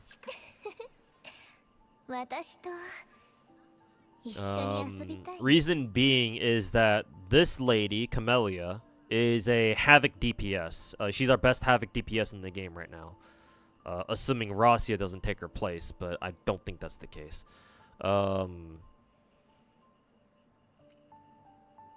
Camellia, everything Camellia does is considered a basic attack, basically. There's a couple things that are categorized differently, but her main attacks that she wants to use, they're all considered basic attacks. And Sanhua, if you take a look at her outro skill, where is she? Sanhua's outro skill specifically buffs the basic attack damage of whoever you call in after her. As a result, the Sanhua support Sanhua and then Camellia team is very popular, at least before this patch. Rosia is basically the premier version, the super gacha version of Sanhua. Even though, ironically, I think you can only get Sanhua through gacha 2. I don't think she's free, technically. Maybe she... Actually, no, she is. She should be. You should get her as a, like a mail reward from the devs, I think. So technically, she is free to play. Because you get a copy of her for free. So... Rosia is the gacha version of Sanhua. But obviously, if you don't have Rosia, then you'll be... And if you have Camellia, you're going to be using your Sanhua anyway. That's what I mean. If I take a look at my team setups here. You want to have a team that really, really works together. Because in this game, this is unlike Genshin, where you can kind of like throw different characters together, and as long as they don't have like Omega anti-synergy, and their elements together at least roughly make sense, you can kind of make that team work. But that's not the case in this game, in WoWa. In WoWa, you have to be mindful of what your teams are. At least for endgame stuff. For casual exploration shit, obviously that doesn't really matter. You can get everything done just with whatever bullshit team you want to toss together. But for TOA and for some of the events we have, certainly you want to put together teams that actually work with each other. I already mentioned my support Sanhua and then Camellia team, where these two basically support Camellia, who's your hyper carry. Shorekeeper has buffs that buff the entire team, whereas Sanhua specifically buffs Camellia because you go in this order. At least I do. I go into order of Shorekeeper Point, and then Sanhua, and then Camellia. So that way, all of her team's buffs concentrate on Camellia, who's your anchor, and she does all of her bullshit. And once her buffs run out, you just switch back to Shorekeeper and do that shit all over again. Or you loop back to Shorekeeper to do it all over again. Shit. Same thing with my ice team here. Same concept. Support Zeji this time, because she's one of our few off-field DPSs, at least for right now. And then Carlotta, who's our best ice DPS, main ice DPS in the game. And then Zeji, similar to how Sanhua's outro skill specifically buffs the next character's basic attack. Zeji has something similar. Hers is skill damage, plus an extra just global glacio damage buff already. or not global. That's a little bit misleading. Zeji buffs your next character's Glacia or ice damage and their skill damage. And what do you know? Would you look at that? Carlotta is a main DPS whose Glacia and everything she does is considered skill damage, or everything important anyway. So those two have Omega synergy together.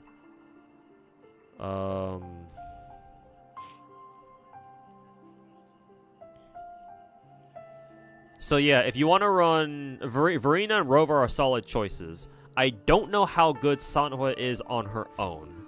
I don't claim to main her. I use her solely to support Camellia. So I would suggest running like maybe another character? Maybe like another dedicated DPS, but I don't know what your account looks like. I don't know who you have.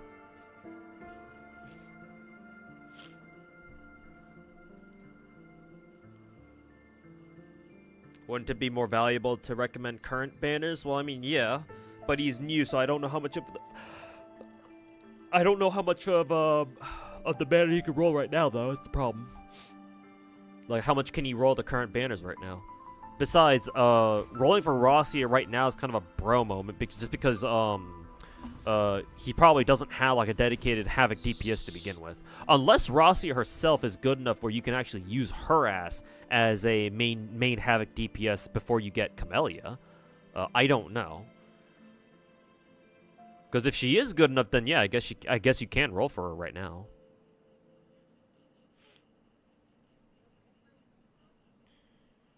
Actually, never mind. Explaining core is more valuable. Yeah, I think what I was doing.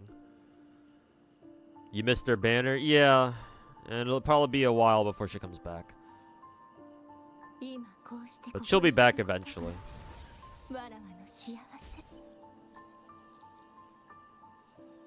Too late for you to build Sunhwa? Yeah, if you already pulled Rossier, then yeah, no need to build Sunhwa.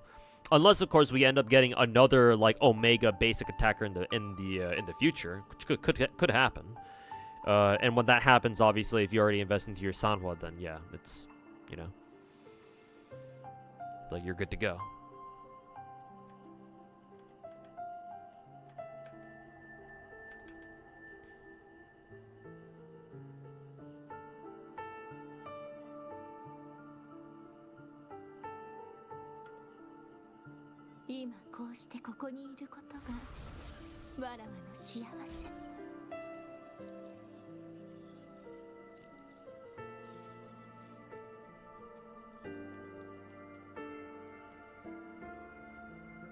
Look for a nearby Titan mark in order to purify it?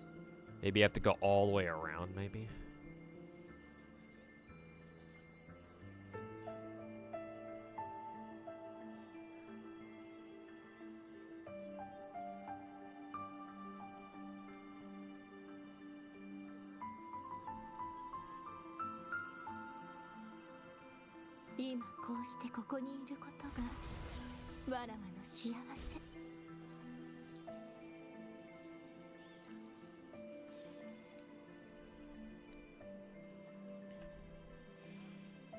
Would Sano be good for Havoc Rover? That's a good question. I don't know. I hardly ever play a Havoc Rover. So I don't know if everything she does would be considered a basic attack. If it is, then yes. Technically speaking, then yes, that would mean Sanhua would be a good buffer for Havoc Rover. You'd have to check to make sure that everything she does is considered a basic attack, though.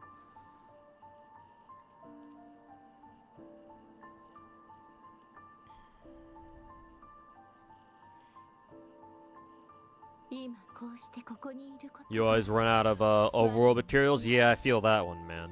Every character in Wuwa and Zenless are very similar in the sense that both characters in both games are extremely high investment. Like, you're gonna fucking feel that shit.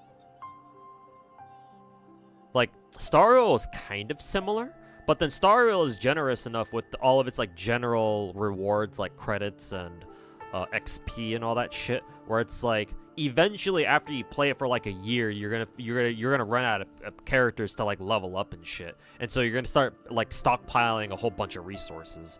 But so far that hasn't been the case for either Wuwa or Zenless. Whether or not that's a good thing, I guess it's up to like the individual, I suppose. But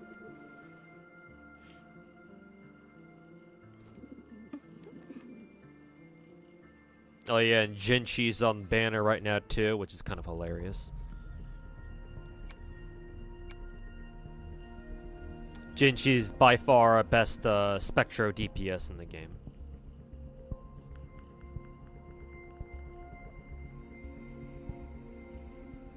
And she also has very good synergy with Zeji, I believe. Was it Zeji? I forget if she has true synergy with Zeji, as in like Zeji actually buffs, who is it? Jinchi's damage, because maybe all of Jinchi's shit is considered skill damage. I'm not too sure.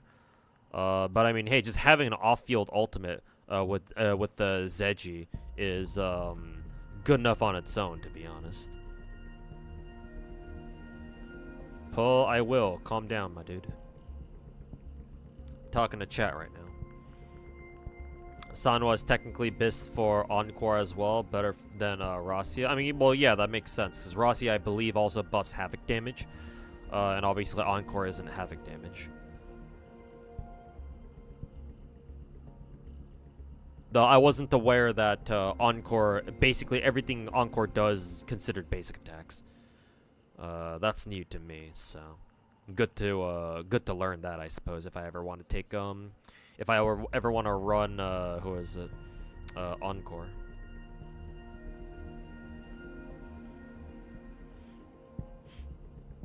You'd say roll for Jinchi right now, but with DPS characters in Gacha, it's tough. It's hard to gauge their longevity at times. For Wuwa, I think Wuwa's been out for long enough to where we kind of understand how its meta develops and evolves. I would say rolling for Jinchi now, even if we do get a better Spectro DPS in the future, rolling Jinchi now, if you can and you want to, is still a good idea.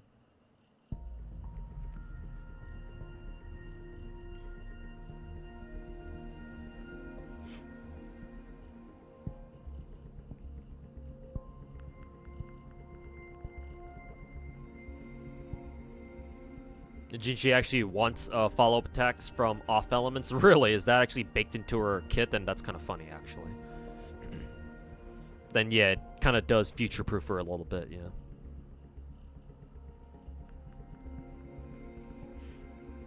Not everything Havoc Rover does is a basic, though. Okay, then maybe not as much synergy there as I was hoping. Zeji's like half tailored for Jinchi. Good enough. Some synergy is better than none.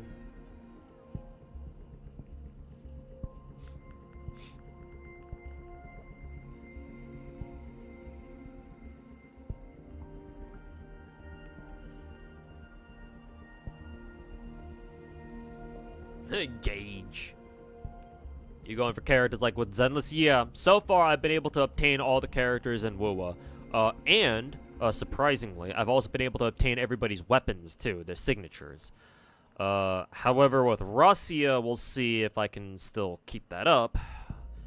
But to be fair, I haven't done any of the, I haven't really gone super hard on like Renacita exploration and shit. So I'm sure there's a ton of astrites that I could still get. In any case, let's see how our Rasia luck goes. Let's say purple. Not even sure if I'm going to be able to hit soft pity even, so that's kind of a problem. Hey, look, Yohu, copy. Because I don't even have enough to take me straight to soft pity anyway. Ooh, a random ass Lumi. She's not even on rate up. Cool. I even said, oh, it sucks that Lumi isn't on rate up, and she showed up anyway. Cool. I believe this means that my only character that I have left to get is called Karo, I think. Now that I mentioned him, I'm probably gonna get spooked by his ass now. So good job, Tuhu. You just fucking jinxed yourself. Yeah, it's how it goes sometimes in Gacha. Sometimes you just get Omega fucked.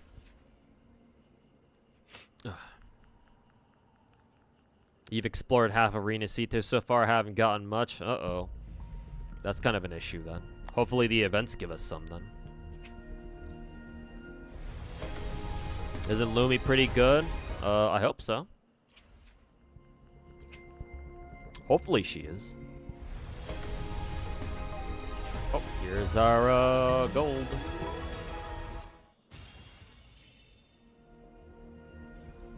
Oh, already. Let's see who it is. Hey, it's Rossian. Nice.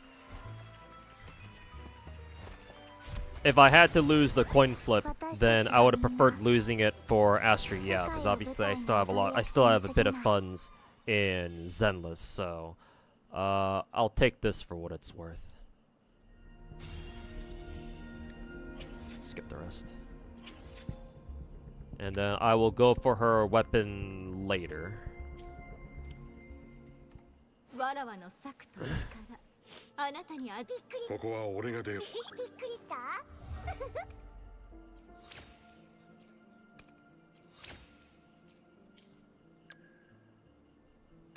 Oh, nice. Mr. What's his name again? Yinwu? Oh, I was close. Yuanwu is now S6. That's good. And Lumi's new, obviously. 戦いに夢中 The になりすぎる dungeon, and I got 2 more copies of her. Nice. とあなたは怖がったりしませんよね Okay. And then where's Rassia down here?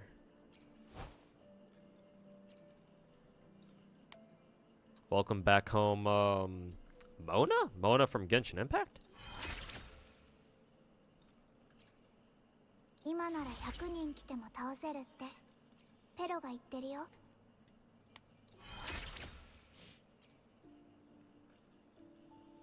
Same VA? I do not hear Mona at all. ペロ嬉しそうあなたのために愉快なダンスを踊りたいみたい I kind of hear her voice, but she's doing a much an intentionally much high it's not really even that much higher, but I don't know how to describe it. The tone is much different to where I almost cannot hear her voice at all. How should I describe it? She's matching her voice to the character, so she's intentionally sounding more lolly for a lack of a better phrase. Because the other characters she voices are like young women, but clearly this one's a lolly, so she's changed her voice for this role. Assuming you're right that that it's Mona's VA. 今なら100人来ても倒せるってペロが言ってるよ Cutesy voice, yeah. I guess we can put it that way. She actually voices mostly lollies, while the roles that I know her from, mainly Mona, is not, so consider me surprised. ペロがあなたのことをもっと好きになったみたいだよ I mean, even her Aruna voice, I was able to recognize immediately because her Aruna voice is basically just Mona, just a lot higher pitched. Or, not a lot higher pitched, just on a higher pitch, basically. And more cheerful. But I recognized, when I first started playing Blue Archive, 2 years ago, when it came out for NA, or for Global, I was like, oh yeah, that's Mona's voice actress. みんなを守れる力がやって So くる it was no problem recognizing her ペロが言っ then. てる But here I didn't notice at all. I don't know, maybe I'm just losing it. 今の自分になれて嬉しいんだってそしてそれは全部あなたのおかげ Whatever the case, she's level 90 now. Obviously don't have a weapon for her now. ペロは何も言 That's って cute. ない全部 Pedo is actually holding her gauntlets for her.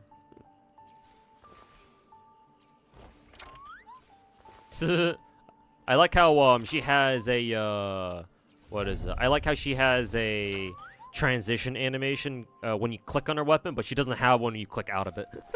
So Pedo just kind of disappears. Funny. I think she wanted a Midnight Veil, yeah.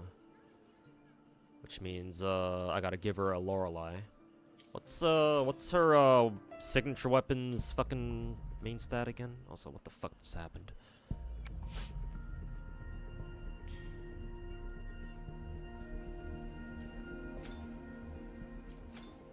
Ooh, nice. Variations on rate up. Hopefully I can pull a copy of that so I can give it to my Baiju. Or not Baiju, he's a Genshin character. Baiji. Thank God, variations back on rate up again. What was I gonna check again? Oh yeah. Rossia's signature. Look at it. It is crit rate. Okay. If it's crit rate, then I'll give Rossia crit damage. Unless, of course, she actually wants some different shit, which could certainly be the case. I haven't checked, actually. Oh, for fuck's sake, I need more of these things.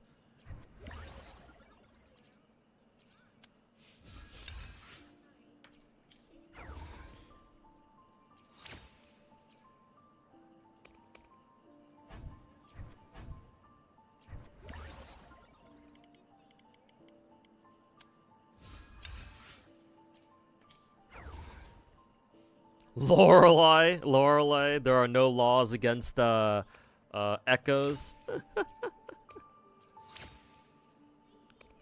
An echo is fine too, I guess.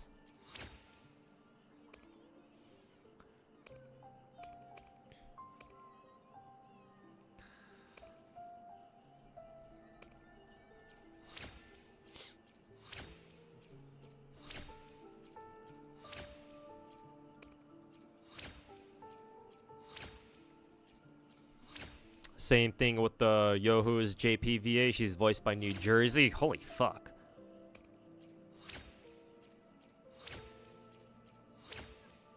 Well, I guess in a sense, I guess I can understand where Yohu gets her bratty attitude from. Nope, ran out of these things.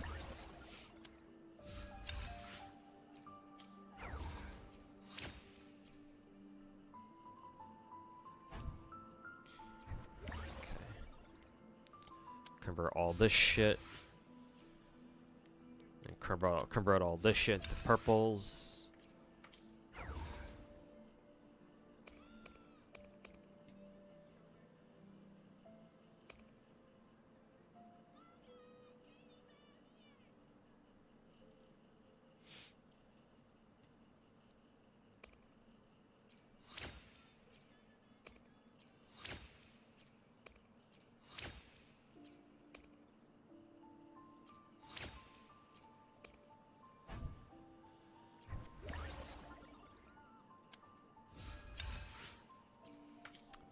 Those.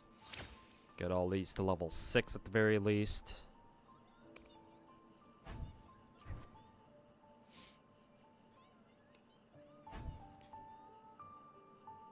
Purification.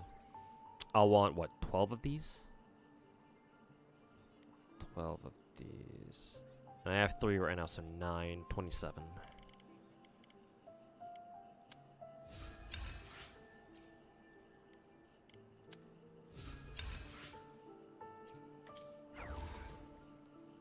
And then I still need more of these things, I think.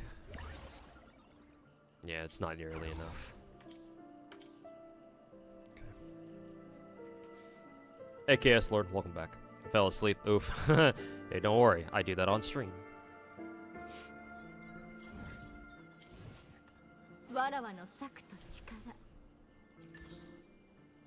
Fuck is this? Oh yeah, I still need to get all of these done. I still haven't done most, or not most, I have done a few of them. But I still have yet to do the tutorials for a lot of Wuwa characters. I should probably get these done at some point. Keep forgetting about them.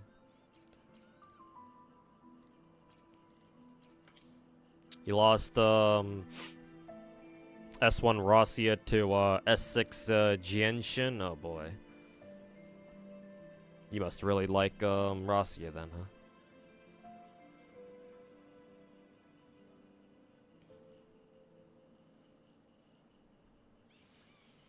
今こうしてここにいることがわらわの幸せ。 Unique character poses Hoyo could never kick. わらわの策と力、あなたに預けよう。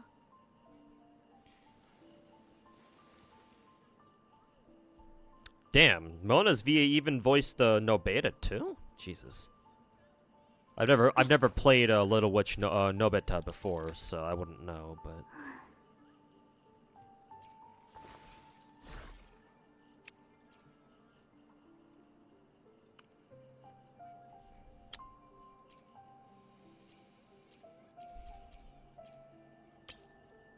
give her crit damage for 3 echoes.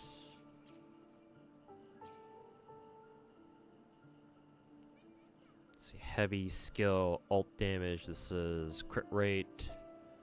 This one gives higher crit rate. This one gives less, but it has heavy alt damage and ER. Let's give her this one for now. Actually, I can just give it both. Give her both of these actually, just as starting ones. What does she want again? Attack percent? I would imagine so. Yeah. Let's see. She does get free crit damage, okay. If she gets free crit damage, maybe I should give her crit rate, fucking, echo instead? Interesting. Because what does Carlotta have? She has free crit rate, right? If that's the case, maybe I should give Rasia, a crit rate Lorelei instead. And then just look for attack percent.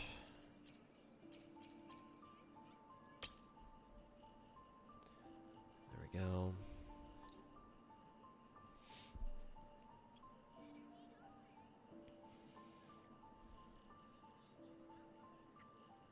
She actually wants New Heron, not Lorelei. If you mean the new echoes that you only unlock after, what is it? Doing all of the patrol missions or the patrol fights, then obviously I don't have access to that yet. Same reason why my Camellia doesn't have new crownless yet. So at the moment, not really. Can't really farm for that.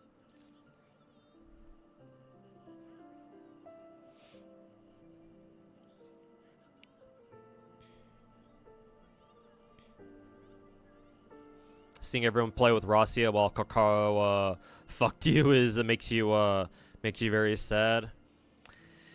Yeah, gacha games do be like that sometimes.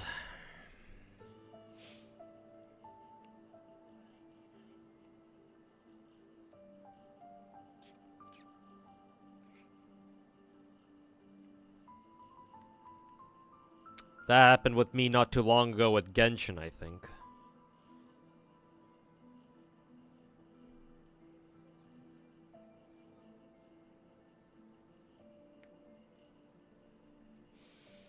Also, Astra plays different songs when she ults. Robin could never? Oh god.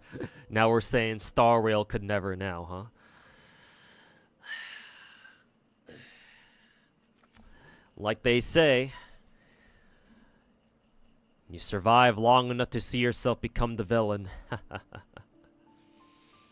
Oh, how the tables turn, or how the turntables.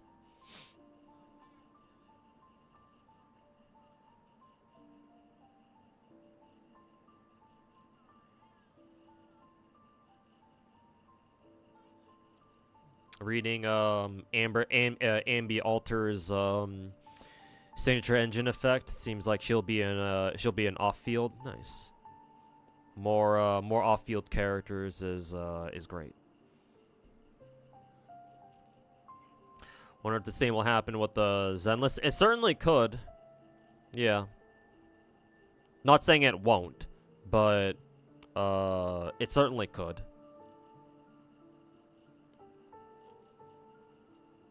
Zenless is by nature, it's gonna be. I'm not saying it's gonna be impossible, but Zenless by nature will be harder to, like,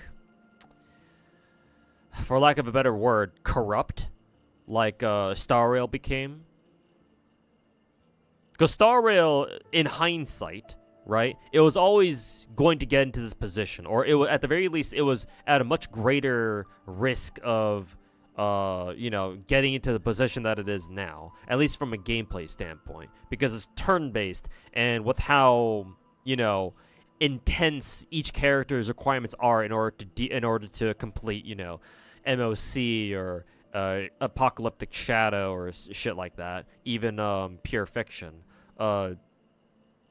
Star Rail was kind of always doomed to get into the position that it's in now, especially with a developer like MiHoYo. And again, it's because it's turn-based, and turn-based games are a lot more unforgiving when it comes to like what you can do and blah blah blah shit like that. Whereas with Zenless is an action RPG game, and so there is like actual skill involved. Whereas in Star Rail, yeah, there is skill, if you even want to call it that, but it's turn-based skill, which means it's more knowledge-based. But because it's knowledge-based, there's not really much you can do besides what your characters themselves are capable of. Whereas in an action RPG like Zenless, or even hell, even Genshin, not only is your individual character's capabilities important, but your own mechanical skill is also very important too, especially in Genshin. Not only that, but Endgame in Zenless has a much lower barrier to entry than either of the other two games, so that certainly helps too.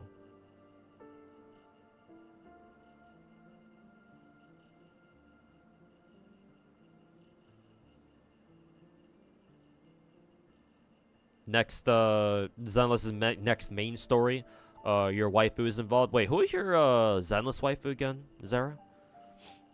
I seem to have forgotten. Did you get Rosia? Yes, I did. We won the coin flip, thankfully. I forget if I had to go to full soft pity or not. I probably didn't have to, actually. I don't even think I had enough multis to have to go to soft pity anyway. Actually, no. Wuwa is 60 soft, I think. So actually, maybe I did. Maybe I just barely hit soft pity, I think. Ellen, oh, yeah, that's right. It's Ellen. Yeah.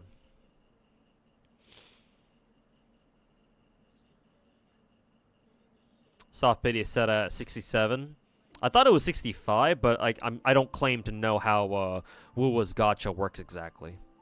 It could be 67. Actually, even if it's 65, technically speaking, my Rosia was in fact a little bit early, because I think I got her on the second pull of the multi.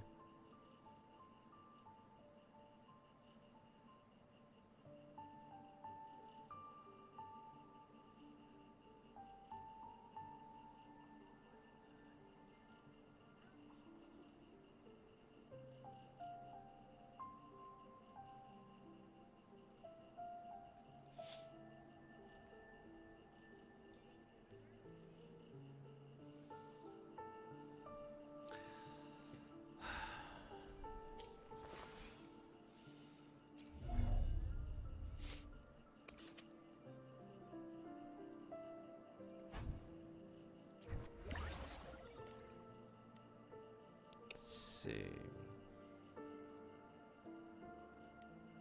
65, 14, 3. I think actually Rosia should only need purples and purple seeds and above, I think, so I can actually afford to just convert everything into purples anyway.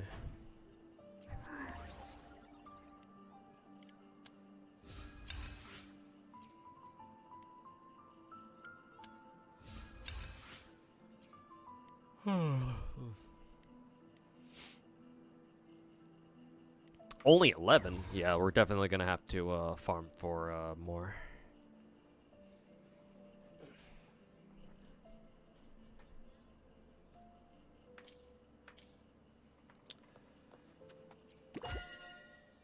Okay, we got some more events up now.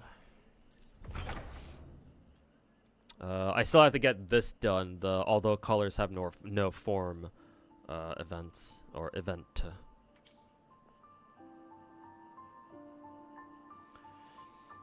Speaking of Hugo, he made an appearance. Who are we talking about here?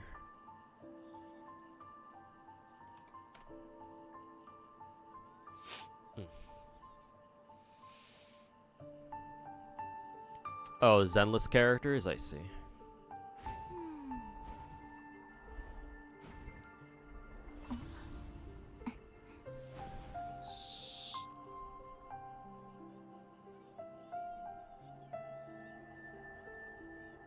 Huh. Hugo Vlad reminds me of Luca from Niji Sanji. He gives me mad Luca vibes. Also, isn't Vivian just literally Castorus with drill hair? What the fuck am I looking at?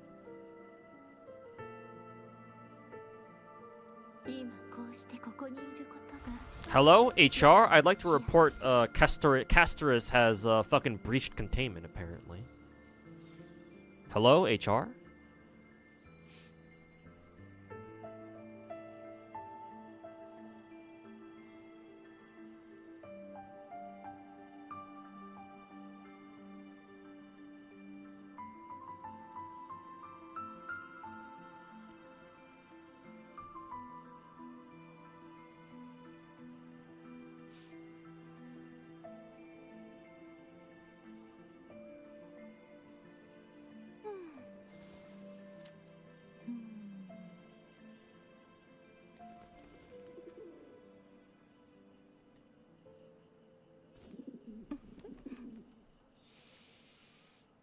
Show your stats? What? Who, for Russia? She's not fully built yet. I haven't even bothered leveling her her fucking echoes yet. That and I would like to roll for her signature gauntlets as well. Just I need to farm as much asteroid as I can, though, is the problem.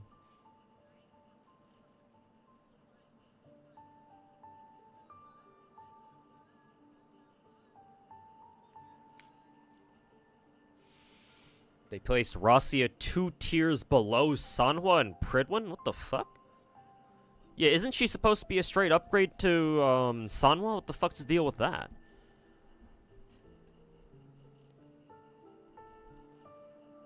What, is it because Sanhua does other things? I don't know. I don't know what Sanhua would... What the fuck does Sanhua even do that would still make her better than Rossiya overall? Like, don't they do the exact same fucking thing or what? Or is whoever is in charge of the WUWA tier list actually fucking retarded?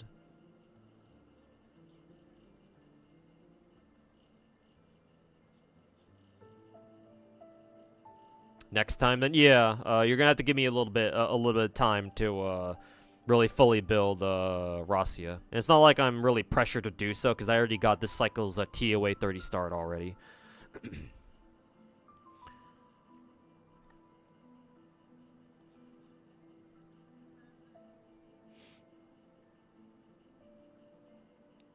All right, Obi-Wan, thanks for hanging out, man. Catch you next time. I think it's because of field time. To be fair, Sanhua does not need to stay on field for very long, yeah. Because she gets her outro skill, she gets her intro-outro skill, or she's able to increase or fill up her forte gauge really, really fast.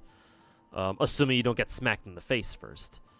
So I guess in that sense, like, depending on how long Rossiya needs, or how long she takes in order to fill up her forte gauge, yeah. Maybe, but like...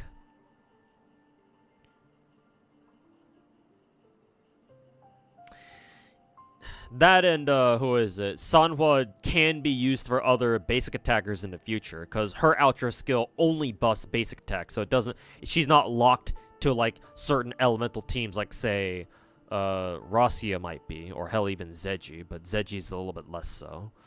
But even still, like even with those, could you even call them drawbacks? Like how would that justify putting Rossiya fucking 2 tiers below Sanhua?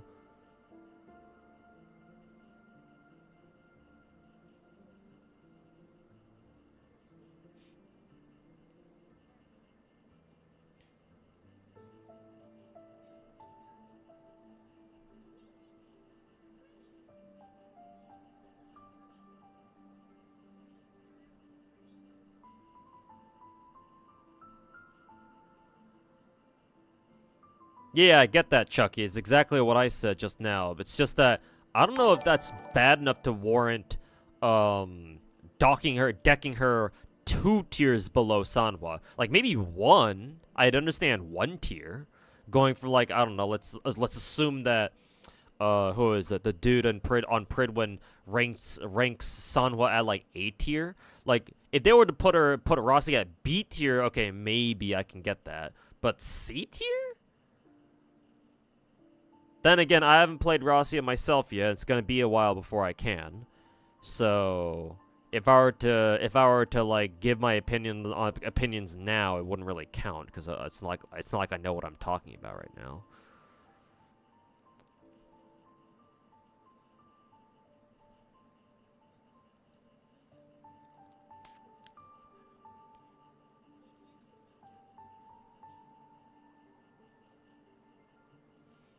Also, Mr. Walks, thanks so much for the 51-month reset. Welcome back, man. Hope you're enjoying your weekend so far. The video is almost done too. The one that I had you make the thumbnail, our last thumbnail for. Finally, it's almost done now. I'll take tonight to look over it one last time, and I'll probably upload it either tomorrow morning or Sunday morning. So yeah, I'll also hit you up over the weekend for another thumbnail for the next video I got in mind. So, but yeah, thanks for stopping by, Mr. Walks.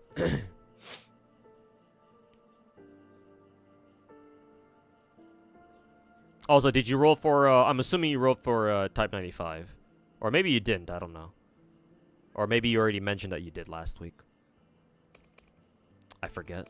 But hopefully your Type 95 rolls went pretty well.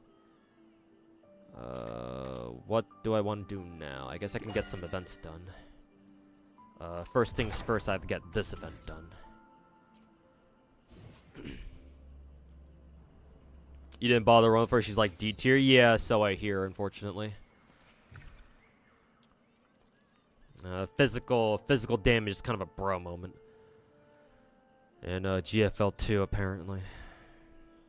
Have they fixed, if anybody knows this, have they fixed the whole like co-op situation where like if you're in a lobby with like a cheater, then the game just bans your ass too? Or was that just like a rumor? Still gonna solo challenge just to avoid any, taking any risks. I believe we've had this event before, if I'm not mistaken. Dealing, blah blah blah, launching nearby enemies.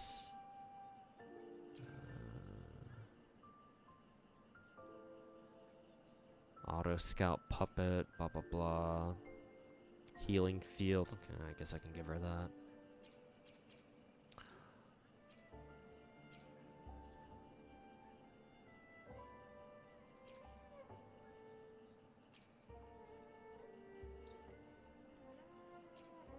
Actually, instead of I actually want to swap these. We'll give Carlotta this guy, the Journey's End dude. And I'll give Chun-Li the whatever this thing is. Okay. Meta Slave, you're really itching to roll. Yeah,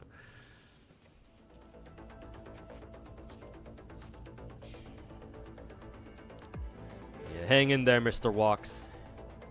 Just for another, what, like 2 weeks or so. Hopefully, whoever our next character is somebody you can roll for.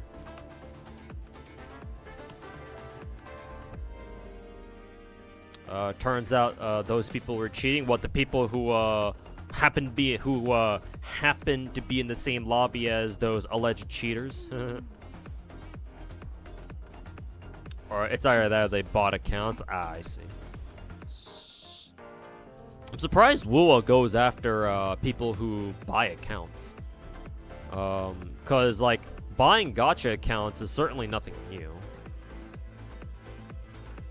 Like I'm not sure how they would like police that, but whatever. Oh, so that was just a rumor. They only banned like the actual cheaters, not anybody else. Okay. I'll take your word for it, but I'm not playing co-op anyway.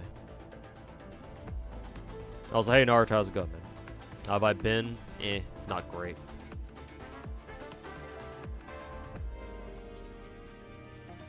Next might be UMP9. And if it is, you'll be sleeping for a while. Oof. If it is UMP9, I will roll it. I will actually, no matter who it is, whether it's UMP9 or G36, I'm gonna roll for either of them. Whoever's up first, because they're old heads. But if it is G36, then you'll be balling. All right.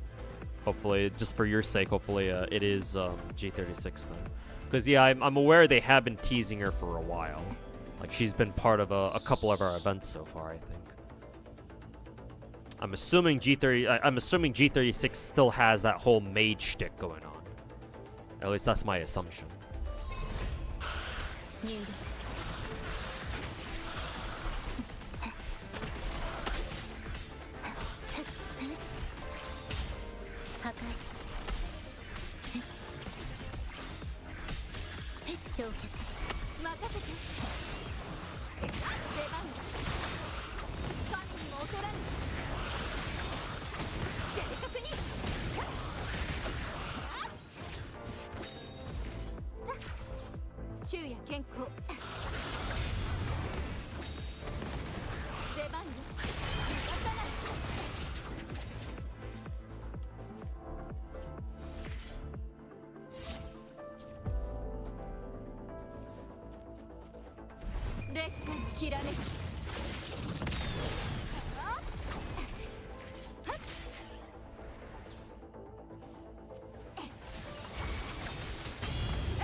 What is this?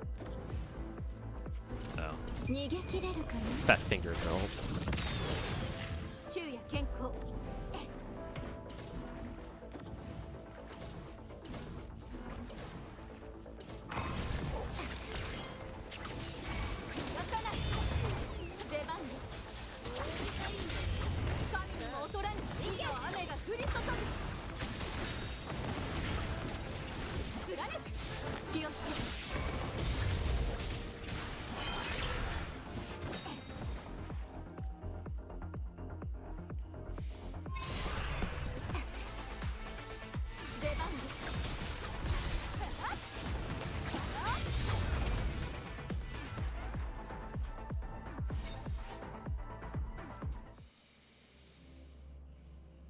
Trigger in Zenless does have off-field daze capabilities. That's nice.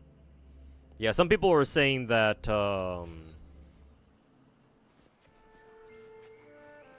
some people were scared that he would end up power creeping who was it again? Chingy, I think, because Chingy's our current 5-star Electro or Lightning Stunner, I think. But if she's more off-field, then yeah, Chingy is still fine, or at least her role is still intact for now.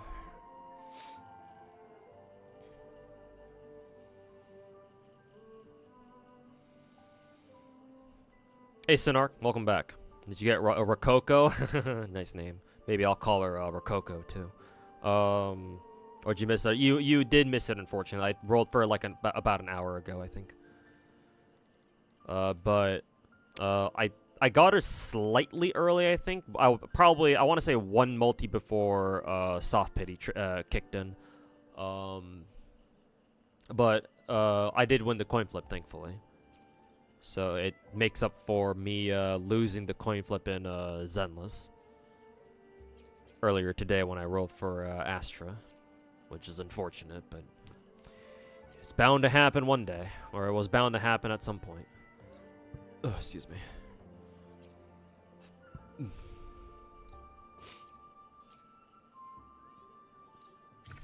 Oops. Oh, for fuck's sake, I have to fucking choose everybody's shits again.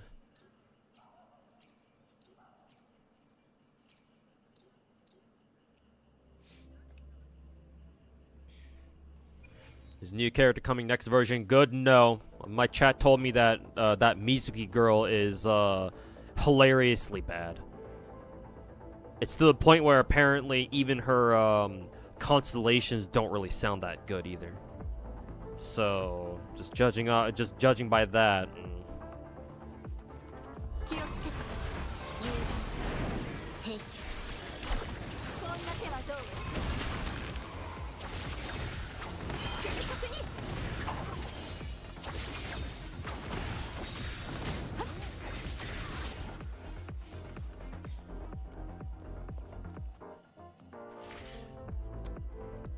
She's hot AF though.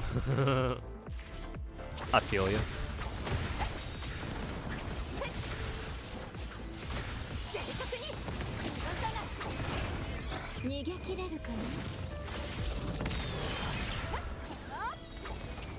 Oh, everyone's dead already. You want it for your Camellia, but you gotta stay strong for a Zanny release. Yeah, if you want to save as much you can for a Zanny, then I don't think you have to roll for Rasia if you don't want to.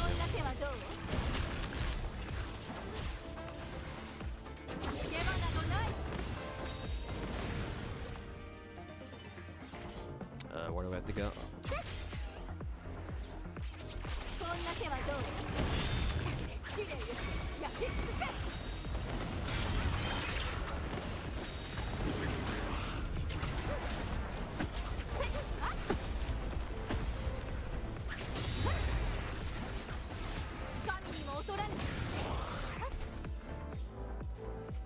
Because yeah, as long as you already have Sanhua built, then you're still good to go. It's not like you need Rasia or anything.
That completely missed.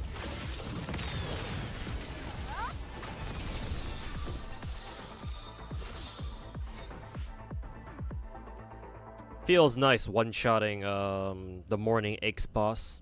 That boss can go fuck himself. 5.4 is the resting patch, yeah, for most people.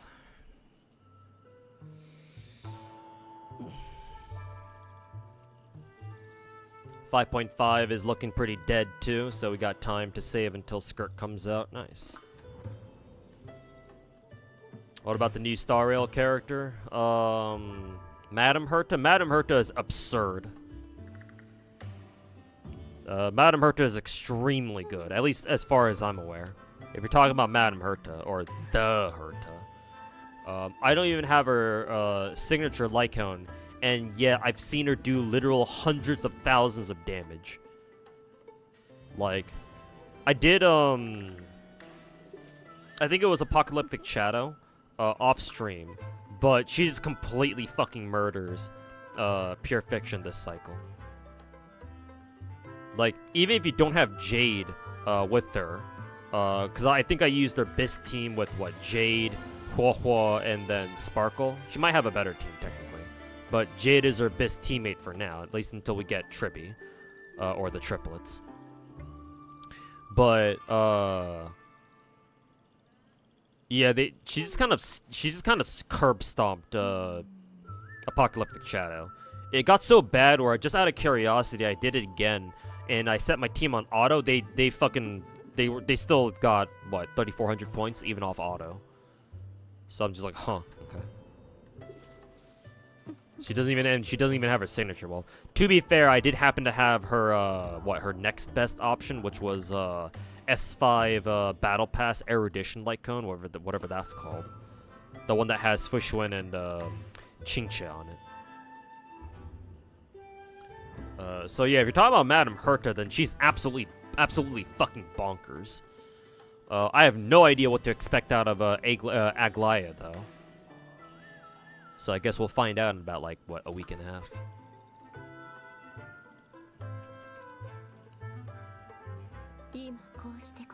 Arguably even worse than Dehya at C0. Yikes. Damn, didn't think we'd see another character even worse than Dehya. And I thought Mihoyo was supposed to like Japanese characters. Dehya, I guess I can kind of understand, but, they're all fucking weebs over there. Like, maybe they would make, like, I understand if they make Inazuma characters like specialists, because a lot of Inazuma characters are like that. It's either they're specialist characters or their name is right and they fucking break the game. But to see them actually make a legit dog shit, trash Inazuma character is kind of surprising.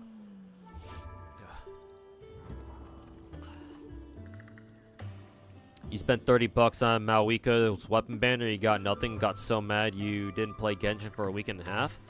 Really? Is that what makes you, is that what triggers you? Like, I always say that I'm pretty fucking autistic, but like, man, if you get that mad just because you didn't get shit from spending $30 on a gacha, I don't know, man. I would hate to see you get absolutely terrible luck after you spend $100 bucks. I don't know. Would you quit Genshin for like a full year after that, if after that happens or something, or what?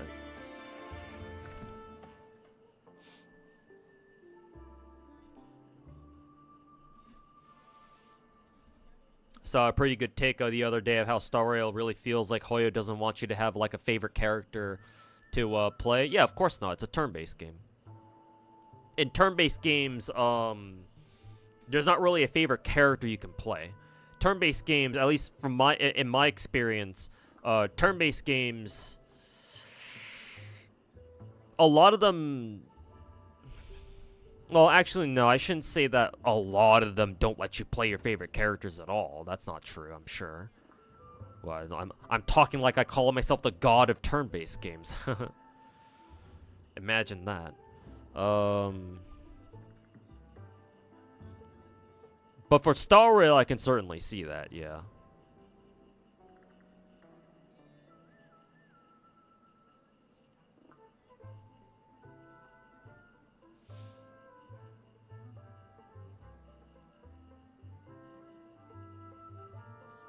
You got his, you got your brother Arlecchino on his account? What, did you, like, roll on his account for him or something?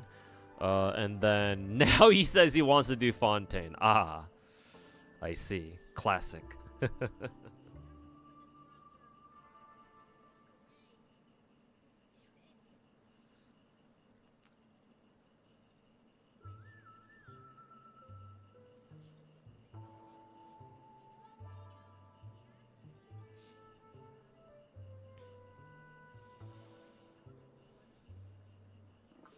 Star Rail is pretty low on your list right now since the story somehow didn't interest you that much, considering that you've always enjoyed Star Rail story and lore. Well, I certainly didn't, and that comes as no surprise to me personally.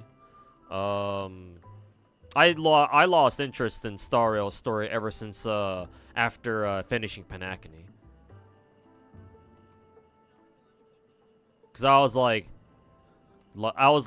damn, y'all really hyped up Panacony all for it to turn out to be fucking dog shit? Really?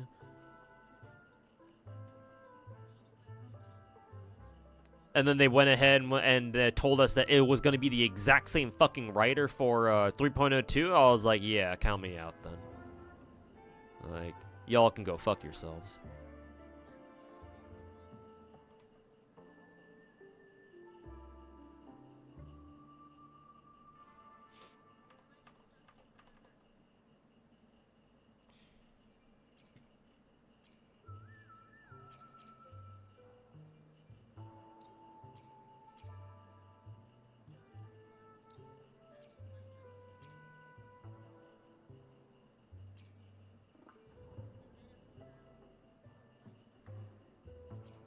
Actually, I'll give Shorekeeper Dreamless. I think Chun-Li can keep the monkey boss. Whatever. Color doesn't really matter.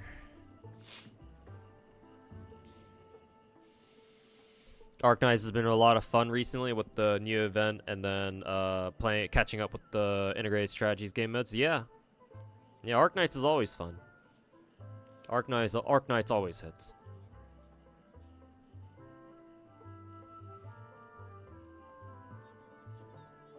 To be fair, you also got pissed off on the $30 that you wasted too, so you decided to go free to play. I feel like for gacha games, especially modern gacha games, it's like you either spend like $100 at a time, or you just don't spend at all. I suppose that's what I should tell people from now on. It's like, if you plan on spending, like, expect to spend like Benjamins at a time. Not like, and not buy like the smaller packs. Maybe you can buy them once, just for their double bonuses maybe. But other than that, it's like you should expect to have to spend, buy like the biggest packs, because otherwise you ain't getting shit. At least not most of the time. Also, most of the minute, sorry for getting to your resub late. Thanks for the 47 months, man. Hope you've been doing well. Also, fuck Star Rail's story. Nice. You never spent that kind of money in the first place. I mean, Naruto, then I'm gonna be perfectly honest with you. Like, you should try not to spend any money on Genshin at all. Unless, like, you're in a situation where, like, oh, if I buy this pack, that'll get me just enough gems to help me guarantee a character or something like that. Or at the very least, go for, like, soft pity, maybe. If it doesn't give you a guarantee of some kind, then I would say, like, don't spend any money at all. Or just pay for a monthly pass and battle pass. Yeah, just spend for those two and that's it. Because at least those are at least somewhat reasonable. Oh, fuck.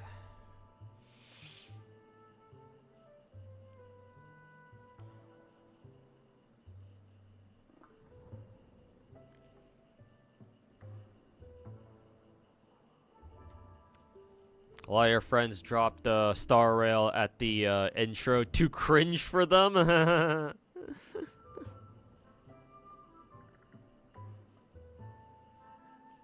Like, for example, Final Fantasy VII, you can play with everyone in the cast and they're all viable. Yeah, that's why I backtracked, backpedaled my statement about how, what I was about to say about turn-based games. Like, oh, a lot of them don't let you play your favorite characters. I was thinking about it, I was like, no, not really, no. Because, like, hell, even in, because, like, my favorite turn-based game of all time, not including gachas, is Sengoku Rants, and in that game, you can use whoever you want. It's just that some characters are just naturally stronger than others, but, if you wanted to go the full mile, if you had, like, a favorite character or something, or like a favorite unit, then you could definitely pour enough investment and resources into them to make them to like uber beef them out and turn them into like an unstoppable unit, pretty much, or near unstoppable unit.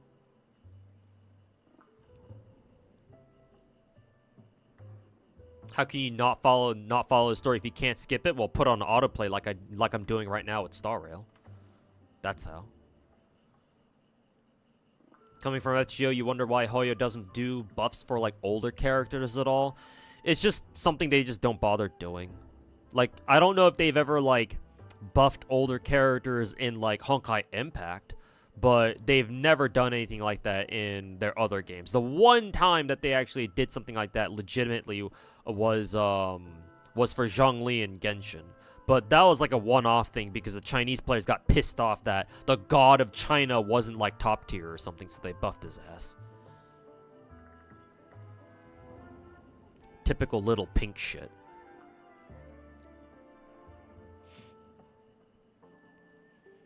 But no, I would assume MiHoYo doesn't do any of that bullshit because that would lose them money. Ooh, so scary. I mean, hey, I don't really blame them now that they have to fork up fucking 20 mil to the FTC. But hey, they can go fuck themselves anyway.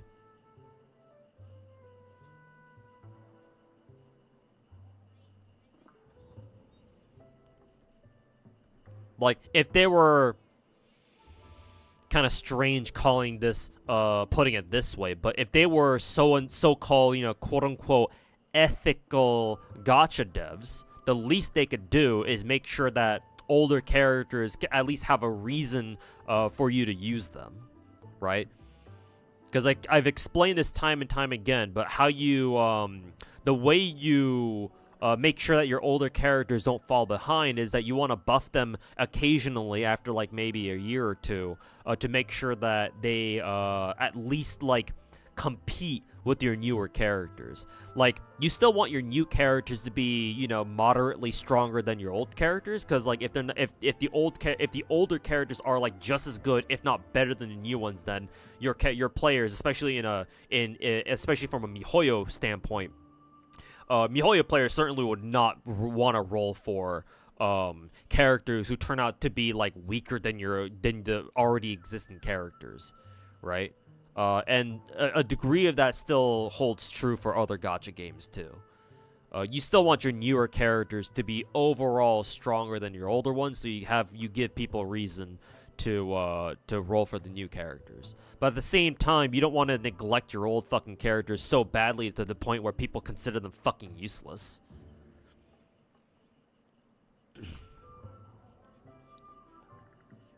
Like, you hate to see that too.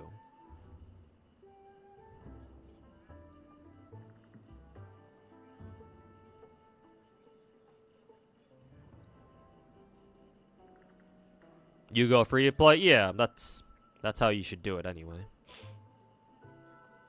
Like, maybe you can justify like spending $5 a month for the monthly pass. That helps out a lot.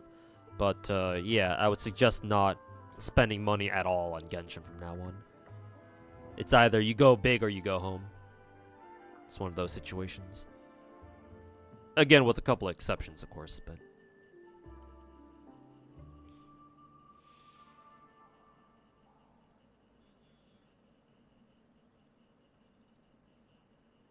makes you appreciate FGO's buffs more. But I mean, FGO's got other problems on its hands where it's like... But I mean, I guess in this narrow sense, yeah. Whenever a gacha game has the decency to go back and buff some of its older characters, that's certainly a privilege.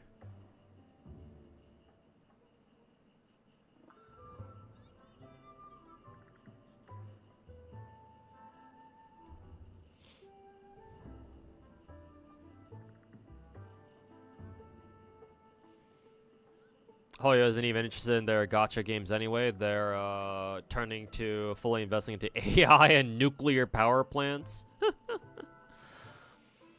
What, is China trying to mass build thorium nuclear reactors?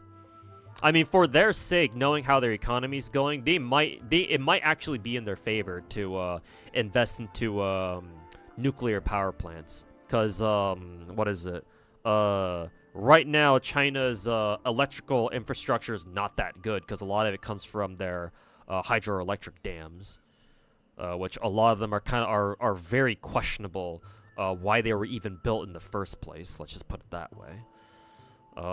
And even with all that infrastructure, they still have fucking rolling brownouts and blackouts every once in a while. I think the last time they had they had like rolling blackouts on a widespread scale was like what, back in 2022, I think, or was it 2021? I forget.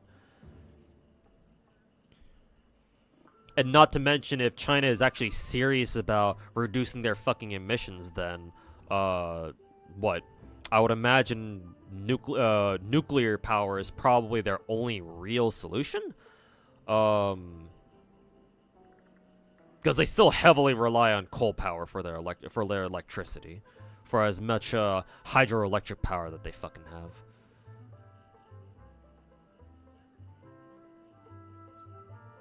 So like, I guess I can kind of buy that.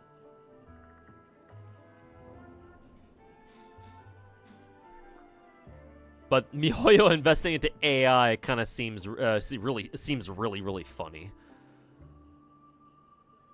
Because AI is definitely a very touchy subject when it comes to the CCP. It's definite. The CCP, once it catches up to what the fuck AI really is, they're definitely going to make it like a gray area where only they can control what kind of AI comes out of China. And if you have a government entity controlling what an AI turns out to be, then, you know, that kind of defeats the purpose of being an AI. But whatever. I don't really know much about the situation.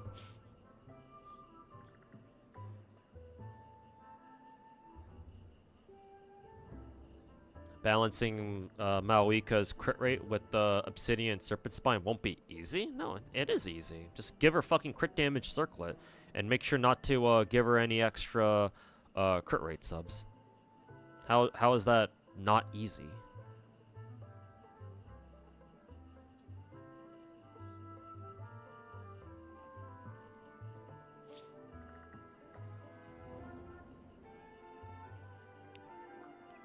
They do buff older characters, but it has more to do with like insane death threats and stuff like that. I mean, if they want to get super extreme, sure. But, like, think about it. Only the Chinese players have the power to change MiHoYo's mind on certain things, aka, you know, retroactive buffs or something like that. Technically, the whole death threat thing was about Novelette's situation, if I recall correctly. So that wasn't even technically a buff. They just reverted a nerf. That they wanted to push through. And the Chinese player was so pissed off that they had to resort to fucking, you know, death threats and other extreme measures such as that. And only then would MiHoYo, like, be like, okay, dude, we get it. My bad. Like, if the players have to go to that extreme, I'm not condoning what the Chinese players did. I think you should never have to resort to fucking death threats. Just to because you care a little bit too much about your stupid fucking phone game. Yeah, that was fucked up.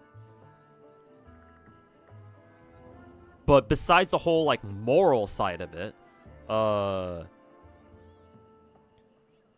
like just the fact that the Chinese players have to resort to something like that, to go resort to like such extreme measures like that, just goes to show you like how fucking hard-headed MiHoYo is. That for like 99% of situations, it's either their way or the fucking highway.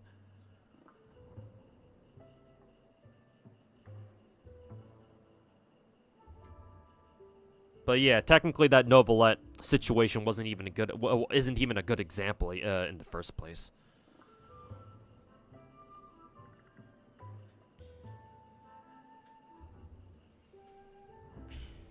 It might not even be a game. I mean, us MiHoYo players don't give a shit about what their next project is. If it ends up not being a gacha game, then it's not like a lot of us really give a fuck.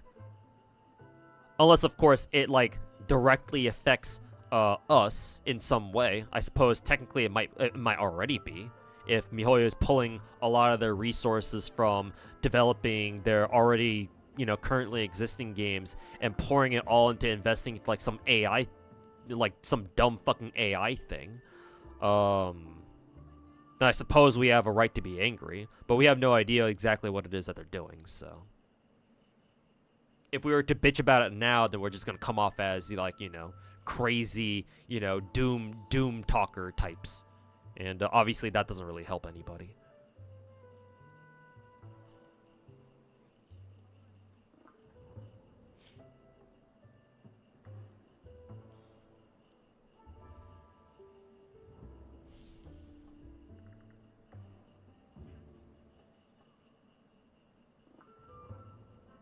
They feel like they're trying to switch to nuclear. They should. It's not gonna help, or it's not. It's far too late for the Chinese to try to make a huge pivot to nuclear power. They still rely too much on imported oil and gas.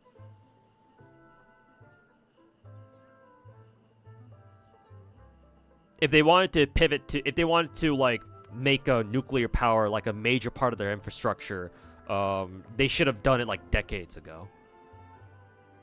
But trying to do it now, I think it's far too late for them. They can try, but it's gonna suck for them.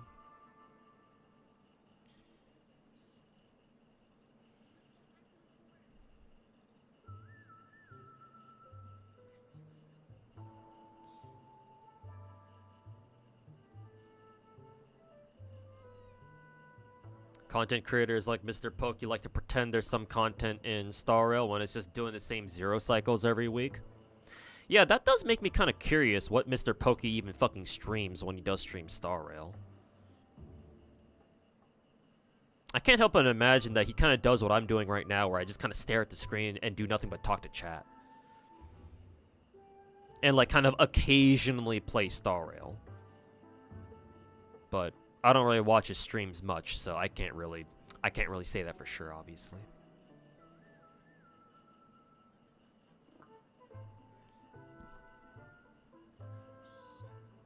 When you started playing Hoya games, you never realized how massive and unavoidable the topic of power creep was in the Hoya community.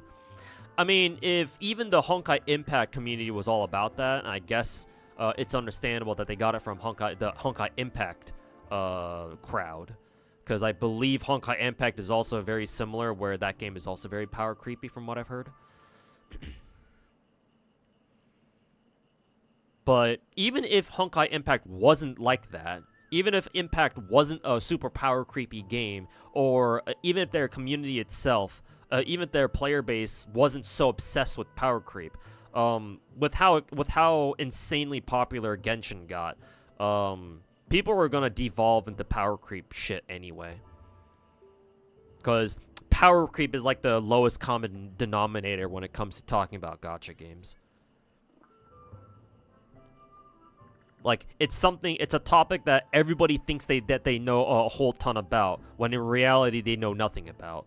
But they still want to talk about it anyway because it makes them feel smart.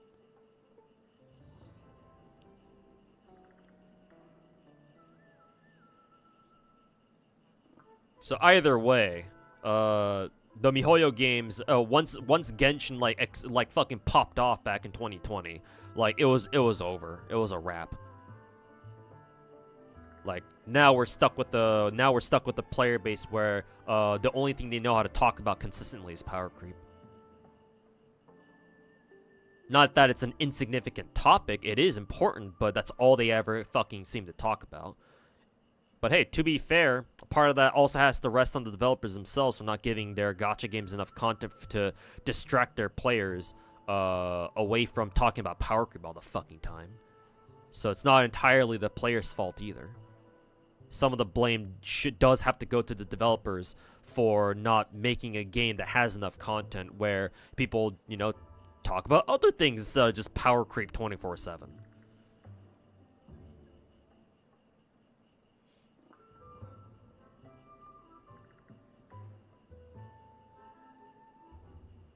Trump will ban any Chinese game in the U.S. like Genshin. That would have been a sort of concern for me if he actually was serious about keeping TikTok banned. But I hear that TikTok was reinstated and is not actually getting banned. So now the chances of that have gone out the window, at least for now. I actually don't know if TikTok is still banned. Maybe it was like a temporary reinstation, if that's even a word. If TikTok is like legit still banned, and I don't bother checking TikTok because I don't use it at all. If it's still actually legit banned, then yeah, there actually might be a fair chance that Trump might start looking at our Chinese gachas and be like, oh, I'm gonna ban this one too. But yeah, I don't know the situation for TikTok right now. Allegedly because you give them your info trying to play the game. Yeah, of course. But it's not the Chinese that only do that. All fucking services and fucking, games and shit. Anything that asks you to fucking make an account with your email and type in a password, they all collect your data, my dude. You can't escape it. Like, maybe if you buy a fucking VPN, maybe. But if you don't, you're always selling your fucking data, whether you realize it or not, to all your fucking companies that you interact with. It's not just Chinese companies, bro.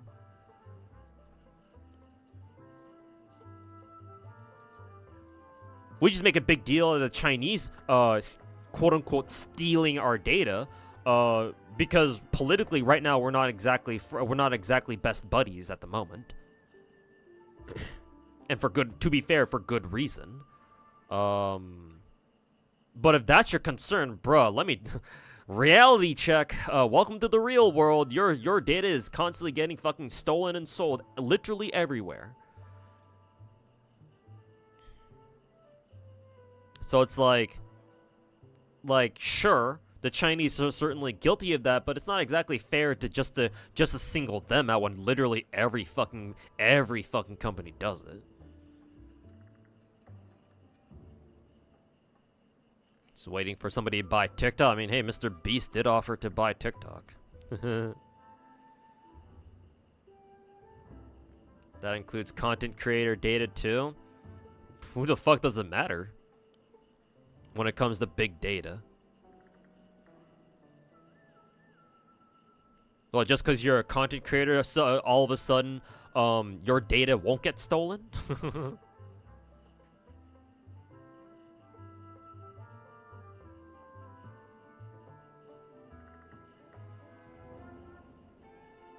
You heard the cookie gacha game, like Cookie Run Kingdom, also suffers from Omega power creep. The TikTok reinstation got extended for 75 days. Ah, okay. So still on the chopping block, but at least it's got a new lease on life for a little bit then. Yeah. If TikTok ends up not getting banned, then I would say that the risk of like our Chinese gachas getting fucking banned too will go down significantly. It won't be zero. But at least we won't have to worry about it, realistically. However, if TikTok does end up getting banned for good, then I'll be a little bit worried, to be honest. Because, like TikTok technically isn't even a truly Chinese company because it's a Singaporean who fucking owns it, right? Because TikTok is basically the overseas version of Douyin. Because Douyin is the real Chinese TikTok. Whereas TikTok is basically Douyin, but technically owned by an overseas company. It's literally a shell company. It has Chinese roots, but its CEO is Singaporean, I think, or has Singaporean citizenship at least, if I understand correctly. And its major holding companies are located outside of China. Maybe they're actually in China, perhaps. Yeah, I'm sure they do have Chinese ties, but like bruh.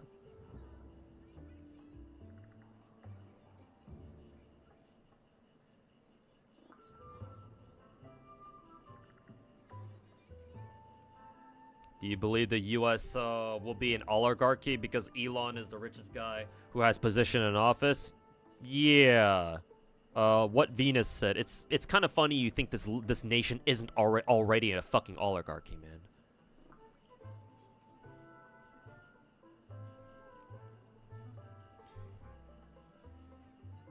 Like, we're not as bad as, say, fucking Russia, but to say that America isn't at least part oligarchical, if that's a word, would be very fucking naive, too.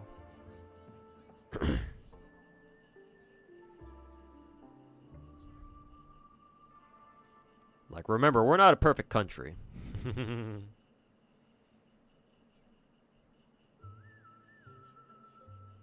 Like, we're not as bad as other countries, but we're not exactly perfect ourselves either.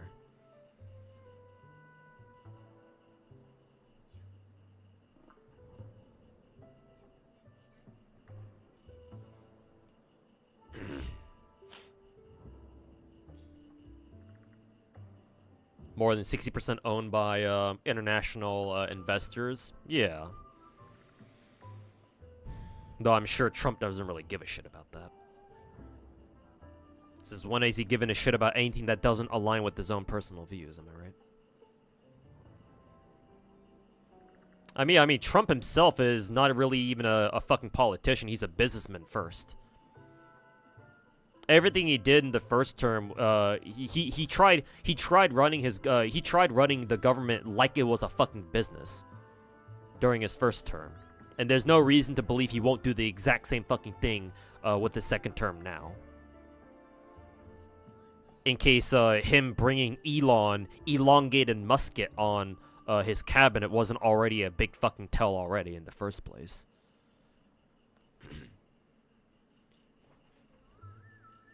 What country in the world is perfect? None.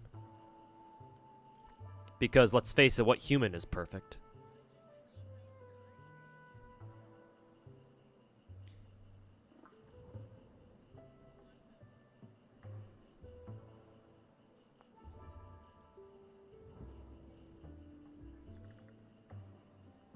Hope Tesla and his SpaceX stocks tank, and hope X tanks too. Maybe X. Or Twitter, I'm not calling it fucking X. I wouldn't mind seeing Twitter go down the fucking shitter. But I don't know if I want SpaceX stocks to tank yet. Remember, the Ukrainians are still relying heavily on SpaceX to keep their internet afloat.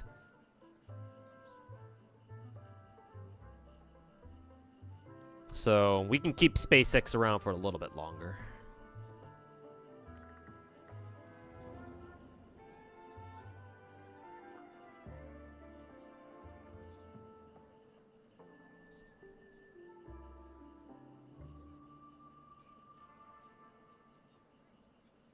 SpaceX won't go to shit for now. Not after Trump announced going to Mars. I mean, hey, to be fair, if we actually do manage to send a human crew to Mars, that'd be fucking sweet.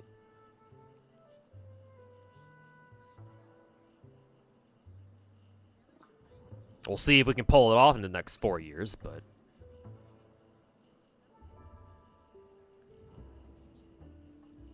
Anybody who buys a Tesla, you're probably going to question them. If somebody you know does buy an EV, question why they're buying it. If they're buying it for like personal preferences, like say, oh, like because I've driven an EV before, and driving an EV is a much different experience than driving a conventional gas-powered car. Because for one, obviously EVs don't have an engine, so they're a lot quieter than conventional gas cars are. So if somebody wants to buy an EV because of personal preferences, like, oh, like, I just like, you know, driving EV more than I do driving a regular car, then that's fine. That's whatever. But if somebody's trying to buy an EV because, oh, I want to protect the environment, they're bullshitting. They're fucking stupid.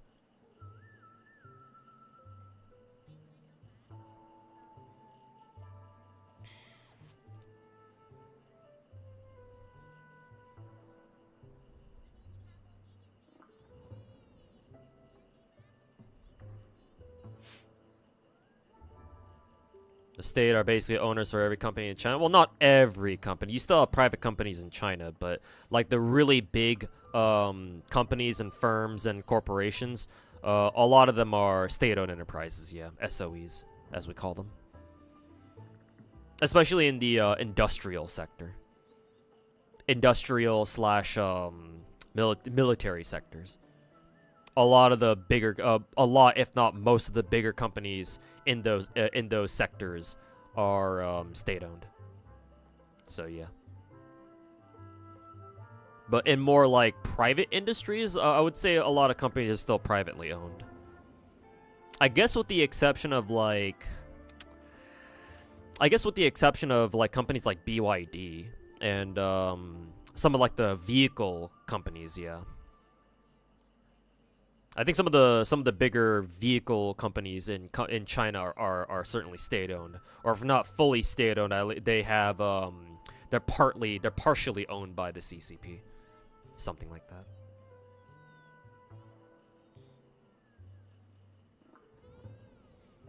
You question EVs already? Yeah, like EVs are cool and all, but I think honestly we should invest into materials science before we should have invested into materials science before going crazy with the EVs and shit.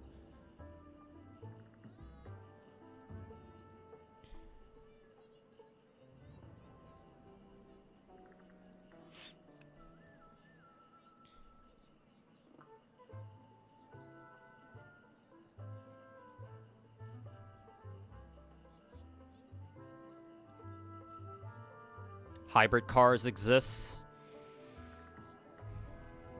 Yeah, they're probably the best of both worlds at the moment, but I'm not a car expert, so I don't want to say that as if it's fact.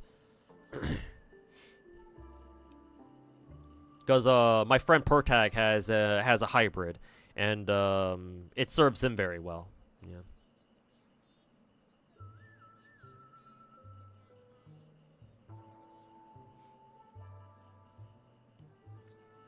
He's just dumb. Yeah, Elon's a fucking idiot.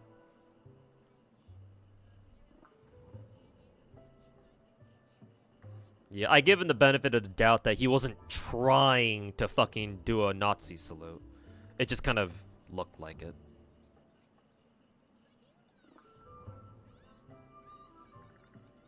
I haven't watched a clip for myself, but Elon doesn't strike me as the type of dude who would be a secret Nazi. If he were any smarter, then maybe, but he's fucking stupid, so...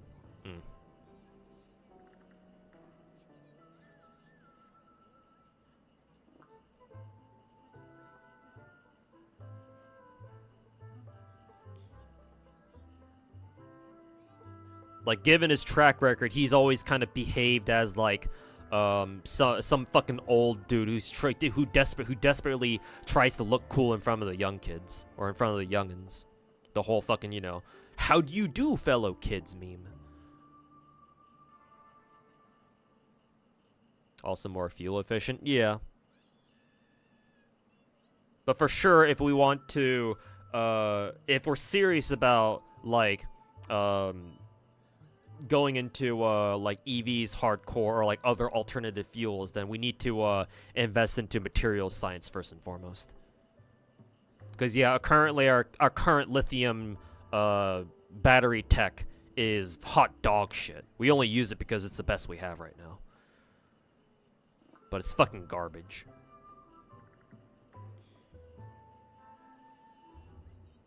You live in a climate where EVs are stupid ideas in the winter? Yeah.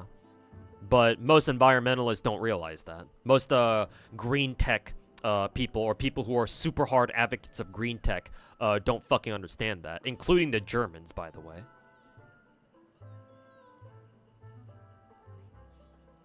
Kind of weird, considering the Germans are supposed to be smart. But then again, I suppose, if there's one thing that's true across all countries, is that all of our governments are fucking retarded. Or at least they certainly can be sometimes. Because, yeah, yeah, having EVs or specifically putting up solar panels in places where they don't get a lot of sunlight makes no fucking sense. Maybe if our battery tech got better, maybe it might, but we're not at that stage right now. You can count at least 2 times the Germans didn't make great decisions. I wonder what those are.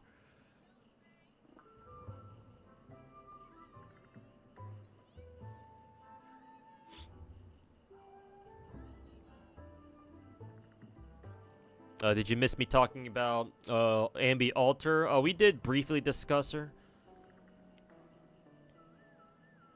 I mean, it's cool seeing her get an alter form. I didn't expect her to get one so soon.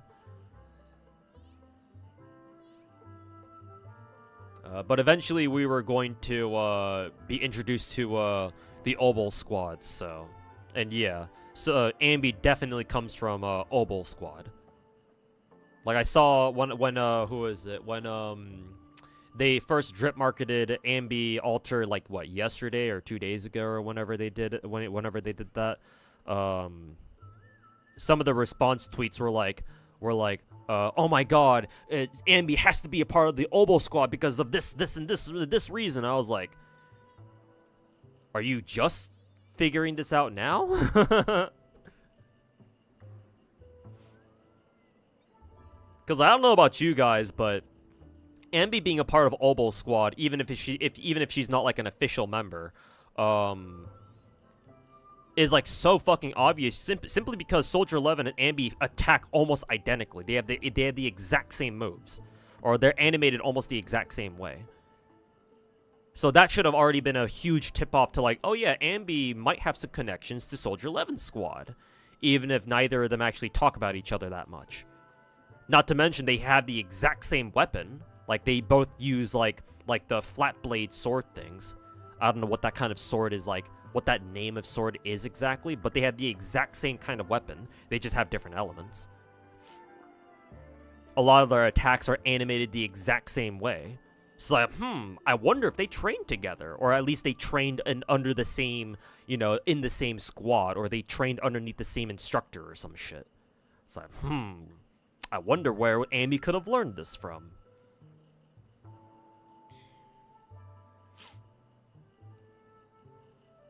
So that was kind of funny to see. But yeah, finally we'll learn about... Hopefully we'll learn about more about the Obol squad. Because yeah, the Obol squad is our only faction now that we don't really know a lot about of. We've only kind of like tangentially known about them because they kind of sort of exist. Thanks to Soldier 11 being a playable character since the beginning.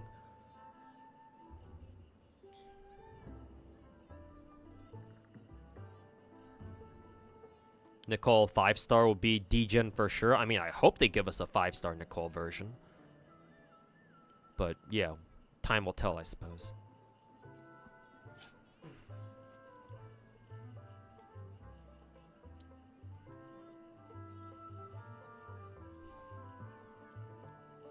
This patch confirmed that they are in fact sisters. I assume biological sisters. In which case, that's pretty cool then. Then yeah, I do have to wonder why they don't really interact with each other that much.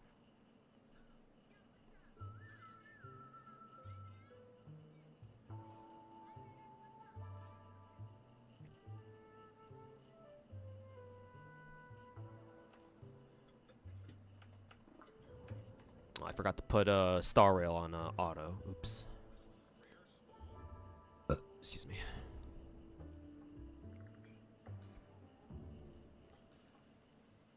Also, is Canada becoming the 51st state? Depends on how serious Trump is. All of Trump's like imperialist like remarks about how he wants to buy Greenland, and how he wants to take over Canada, and we should take back the Panama Canal. For the record, chat, just geopolitically speaking, all of Trump's imperialist ideas are fucking retarded. If he knows any better, which he does not because he's a fucking businessman, not a politician, and nobody in his cabinet will likely tell him otherwise, geopolitically, all of his moves are fucking stupid, but I mean, hey, you didn't need... Most likely, you guys didn't need me to tell you that.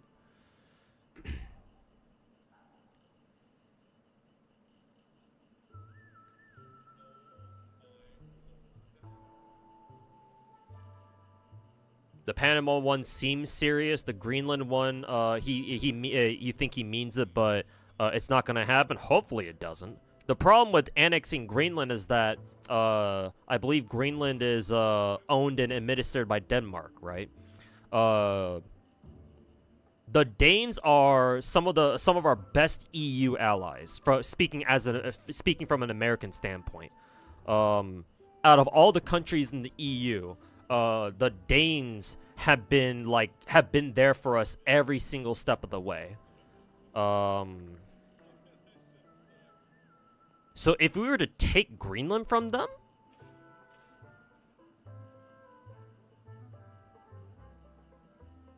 it's part of Denmark. Okay, good. I still know I still know a little bit of geography / EU politics. Yeah. Like, I sure hope it doesn't happen. Just for the sake of us having like actual friends in the EU. I mean, I say actual friends. I mean, we do have actual friends in the EU, speaking as Americans, but the Danes, you don't get much better than the Danes. Like, the Danes have done literally everything that the American government has asked them to do. Like, for example, back when Biden was still in office, we asked the Danes to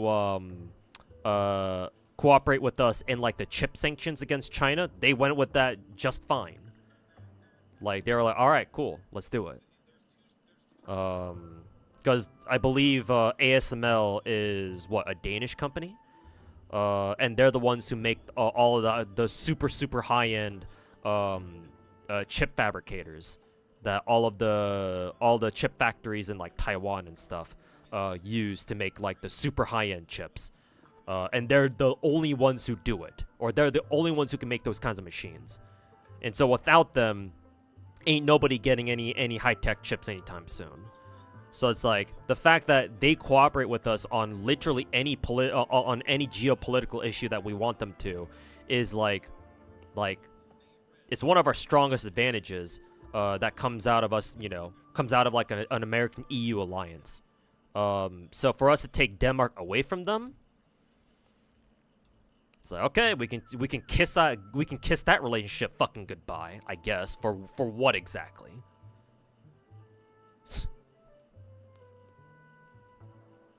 Like, the Danes already let us use Greenland, I believe, for a lot of our military shit. So it's not like we need to fucking administer that place ourselves. Because if we take over Greenland, that means that we have to take care of it ourselves. But right now, we don't have to. We don't have to spend money to take care of it, because Denmark already does. So what the fuck is the point of us taking over Greenland anyway? Just so Trump looks good? Yeah, he can go fuck himself. Fucking little bitch. Fucking dumbass. God. The exact same story with the Panama Canal too. Like, we turned the canal over to the Panamanians, or back to the country itself. What, back in, I don't know, the 30s, 40s? I forget exactly when. So now it's the same exact situation. Panama administers it, and while they do make most of the money from the canal, at least I think they do. Like, we still have priority access for our navy to send our boats through like whenever we fucking want. So militarily, that's not an issue. Well, honestly, the bigger issue is that the Panama Canal right now is sort of having issues with like having not enough rainwater apparently. So the water levels in the canal are kind of shot. I don't know if it's recovered since then. It's been a little bit since those news developed. Maybe it's okay now, but it might be a recurring problem in the future because climate change and shit like that. But I mean, honestly, at best, that's a fucking tangential issue. Like, what are we gonna do? Taking back the fucking canal for? How does that exactly serve our interests? We already get the best shit out of the canal already. Whether it be trade or sending our own, Navy warships back and forth first thing. It's like, why do we want the fucking canal again? Just to fucking jerk ourselves off? Well, you do that already with our fucking navy. We returned it in 75. God damn, we had it for a long time then. Yeah, I think Jimmy Carter returned it right during his term. Yeah. Rest in peace, Jimmy. These 4 years about to be hell under Trump. Yeah, we'll see. Yeah, I guess we'll see how the next 4 years turns out. ASML is Dutch and headquartered in Nether. Ah, okay. Sorry about that then. Fake news.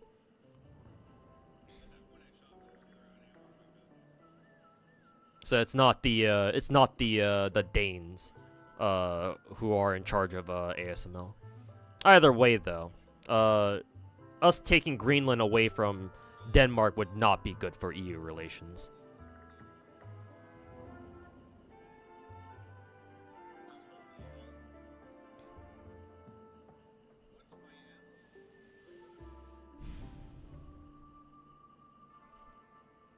He's so desperate to leave behind like a historical legacy.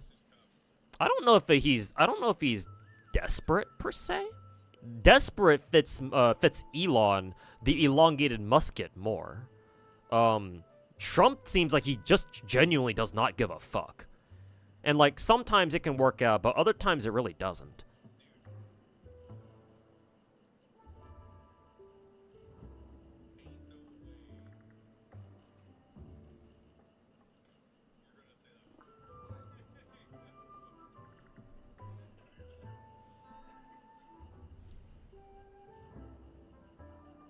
Securing Greenland would mean a lot of money and huge strategic gains. Strategic in what sense, Mr. Walks? If you're talking military strategy, the Danes already give us everything we want in terms of military. So I don't see your strategic angle.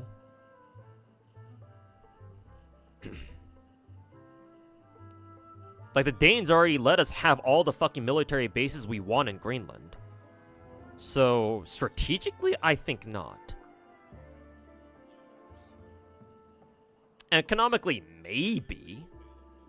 But is it worth losing the Danes as one of our best EU allies just for some extra cash? I don't know, man. Personally, I don't think so, but you know, I'm not the fucking president. So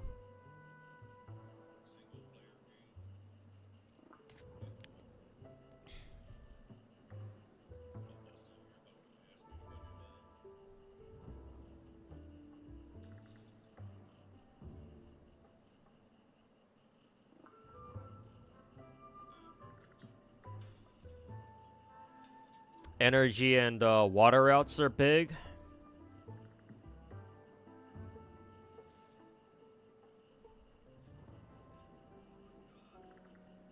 The thing is that the Danes will let you do stuff, but that doesn't mean they won't let China or Russia. Russia, I think the Danes are on the same page where, yeah, fuck the Russians. That point more applies to the Chinese, maybe?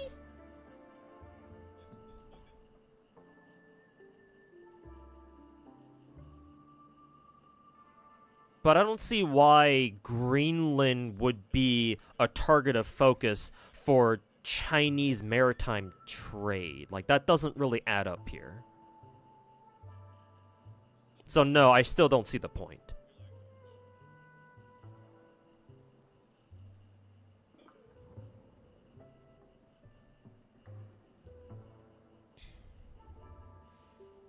A territory means you own it? Yeah, and I'm saying America doesn't need to own it. Because if we own it, that means we have to administer it. And God knows how much money that's going to suck out of us. Same thing with the canal, too. Same thing with the Panama Canal. If we try to take it back away from the Panamanians, well, even if that's successful, guess what? We have to pay for upkeep and maintenance for the canal when the Panamanians are already doing that for us. So again, I don't see the point.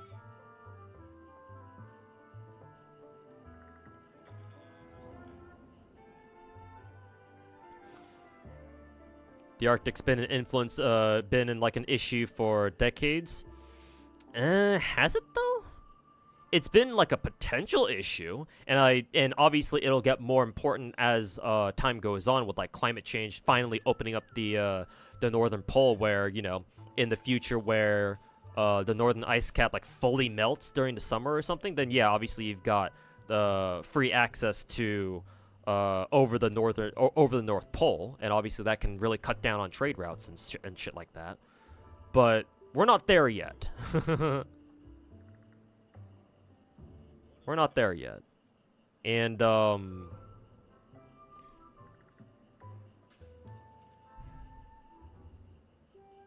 don't know how long it'll take for us to get there in the first place. Like how at earliest how long it'll take for the northern ice cap to like fully fucking melt, to like truly open up the North Pole routes for like maritime trade. But it's not gonna be anytime soon. It's gonna take a while. At least geopolitically speaking. Just in terms of climate, it's not gonna be too far off, obviously. Because like what, 25 years, 50 years it's not that long of a time, all things considered. So like, yes, it is an issue, but like I feel like we have bigger issues at the moment.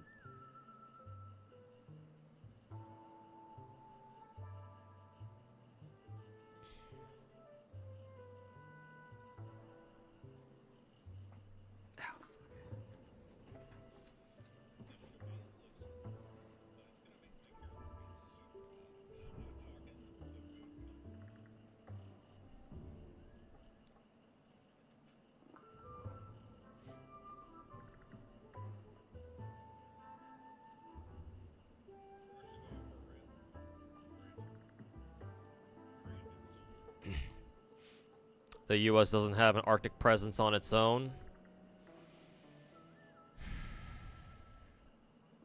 And to be honest with you, I'm not sure why we would.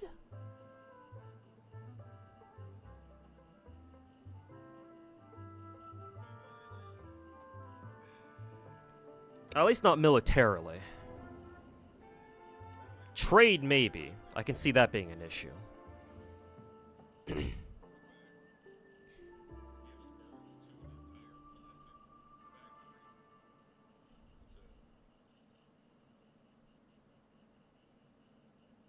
But if that's truly the reason why the Trump administration is like caring so much about like fucking Greenland, or like trying to set its sights on the Arctic, I don't have faith in them that they have that sort of clairvoyance. Nah, clairvoyance is the wrong word to use here. Like that sort of vision. Like, I don't think you can fault me for not really having a lot of faith in them, that's the real reason why they want a fucking Arctic presence.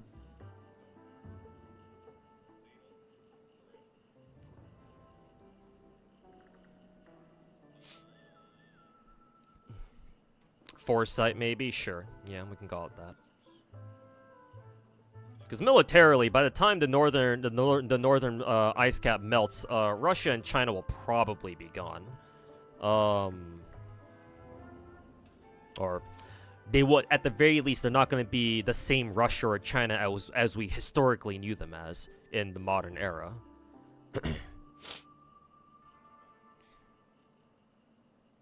And neither of those countries really have a fucking navy to speak of. At least not compared to ours. Definitely not the Russians. Chinese maybe, but they can't project internationally like ours can, so they still have a long way to go if they want to play catch up. And they're certainly trying, but we have to worry more about Taiwan more than anything.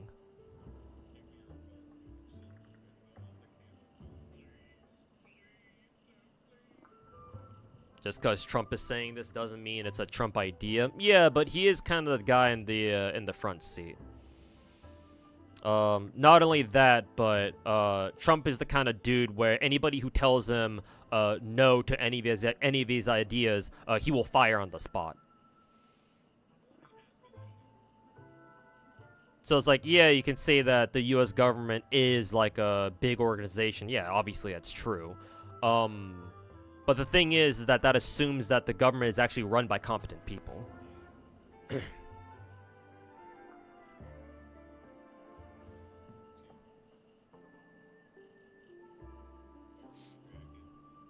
I'll be streaming tomorrow. Yeah, I stream during the weekends now. So yeah, I'll be back tomorrow.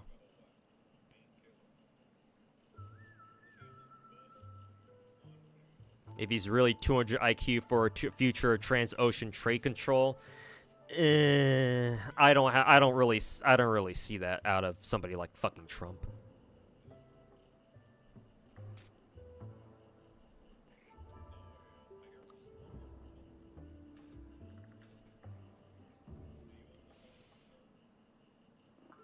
I think the best thing he's done was NAFTA 2. NAFTA 2 was great. All credit to credit where credit is due. But like trying to see years ahead in terms of like northern trade, yeah, I don't think he's capable of that. He might have some idea of his own, but his problem is that he's not going to listen to fucking anybody except himself.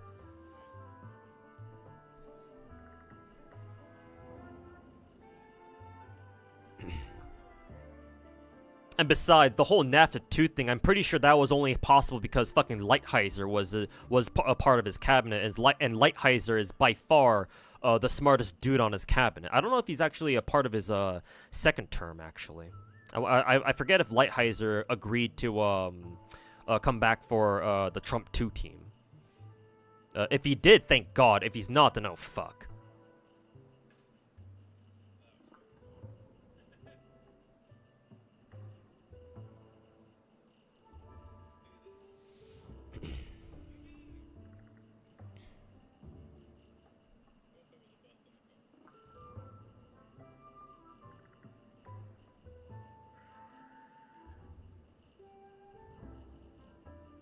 Trump has been able to get some pretty fucking good allies, but is it him getting allies, or is it everyone else around him realizing how exactly it is that he works, and so everyone's trying to fucking suck his fucking dick right now?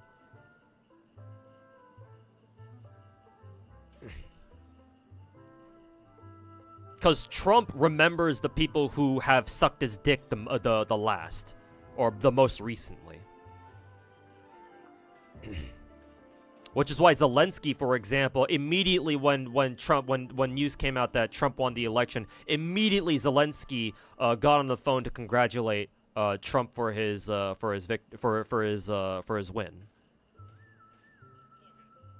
If the Russians were any smarter than they are, they would do the same too.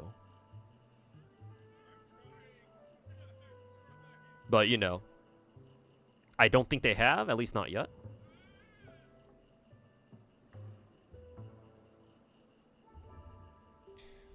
Maybe Putin gave him a call at something or something. I don't know.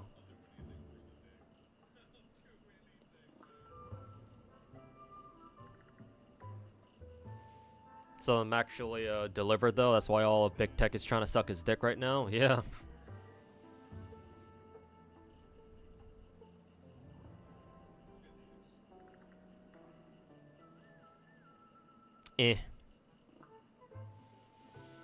I guess we'll see what he does. I mean, his whole thing of sending troops down to the fucking border is a huge fucking L, for one. Because that means that he has no idea how to really solve the immigration issue. So, not off to a great start now, are we?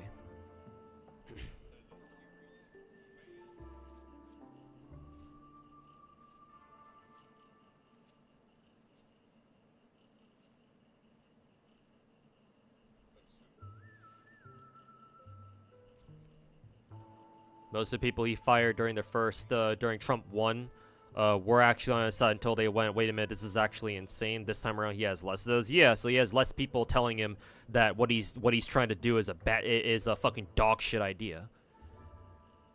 So now nobody's there to tell him no.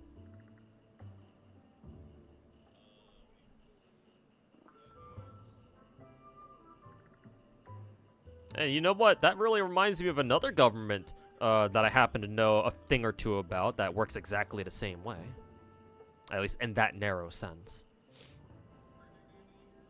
What do I think of Fox News? I don't watch mainstream news. I don't even have a TV. Fuck if I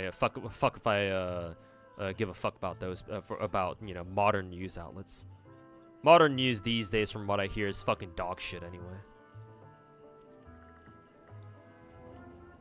From what I understand, they become nothing more than just like glorified opinion editorials than actual news stations. So I don't give a fuck. American big media can fucking burn in hell for all I care. Where do I inform about the topics I'm gonna talk about now? I just like to read around. I like to keep tabs on things.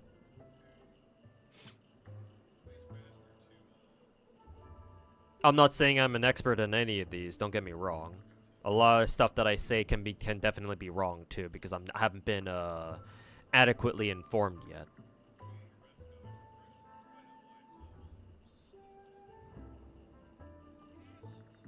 But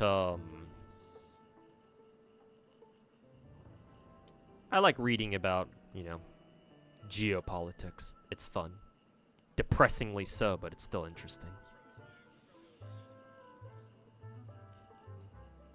Do I know when in the timeline events in GFL 2 occur? 10 years after the first game.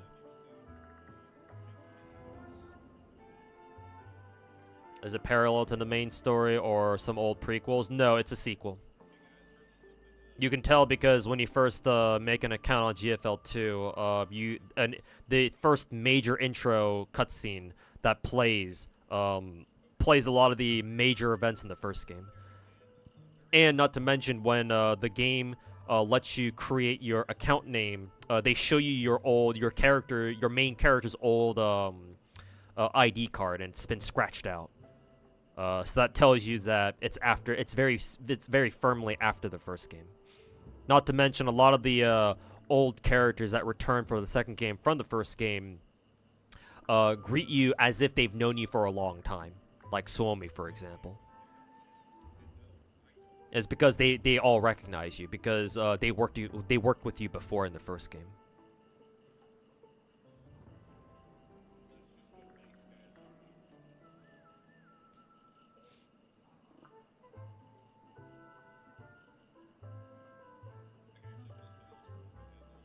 You're happy that the border is getting some notice? Yes, border control is obviously important. Obviously, we don't want to let just any fucking bozo just waltz in and just become an American.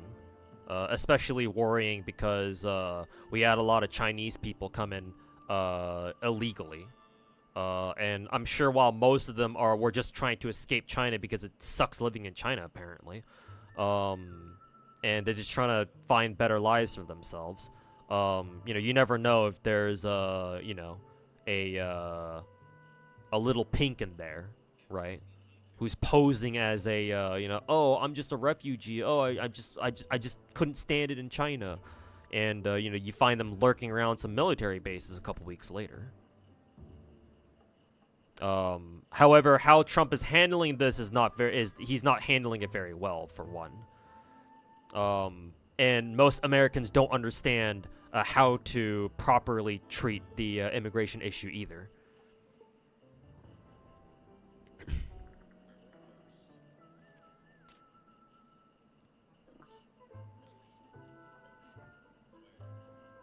You mean with the time-limited events with Shark Korea now with Type 95? That I'd have no idea. If you're talking about like the timeline of events, like what kind of events we're going to get in the future, I have no idea.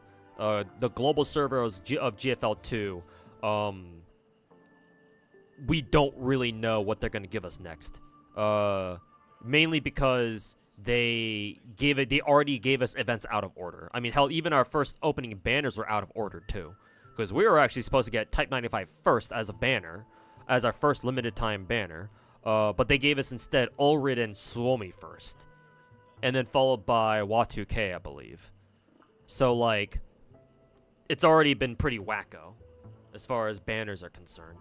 and I suppose events for that matter. So we have no fucking clue, if that's what you're asking about.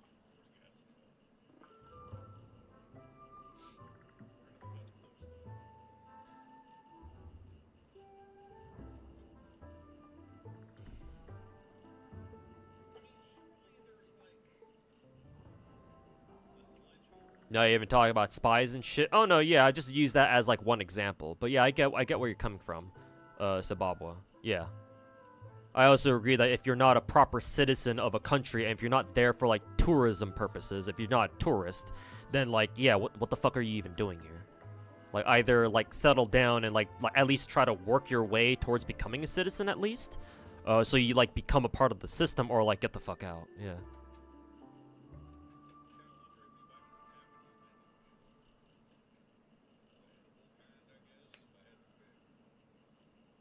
He's handling it in a way where he can either take credit for if it succeeds, or he can blame someone else if it fails. Ah, yes, just like every fucking dictator in the world. Or maybe, for that matter, just any good world leader that we know. Some things never change, huh?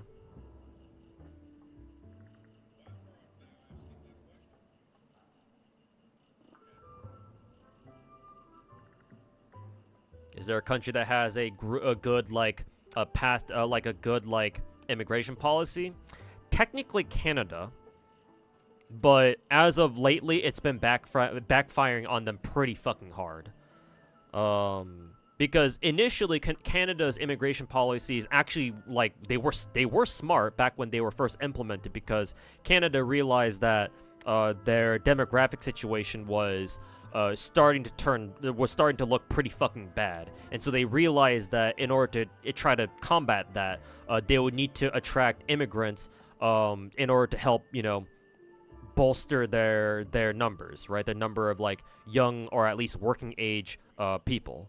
And so they basically threw open their doors to anybody who wanted to show up, and a lot of people did, and it did work to their credit. The problem is that they didn't really take necessary steps to counteract the side effects that would come after, like say for example their fucking abysmal housing market right now.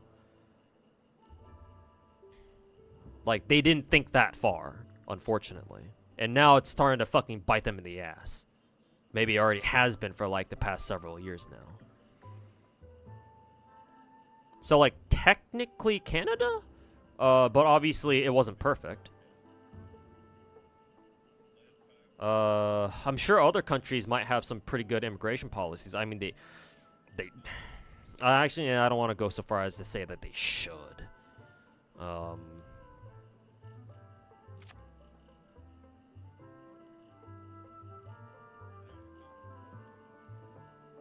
But like, Canada's like the one example that I can think of off the top of my head. But obviously it doesn't really... It's not really that true anymore.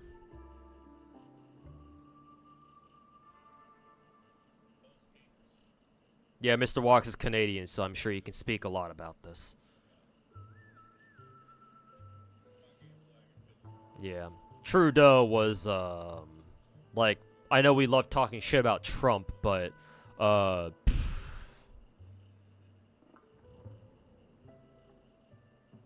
yeah, Trudeau was something, man.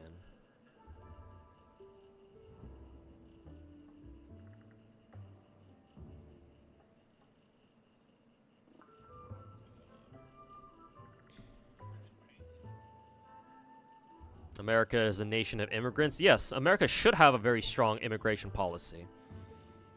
The problem is that politically, us Americans, when it comes to immigration issues, us Americans kind of like ebb and flow over time.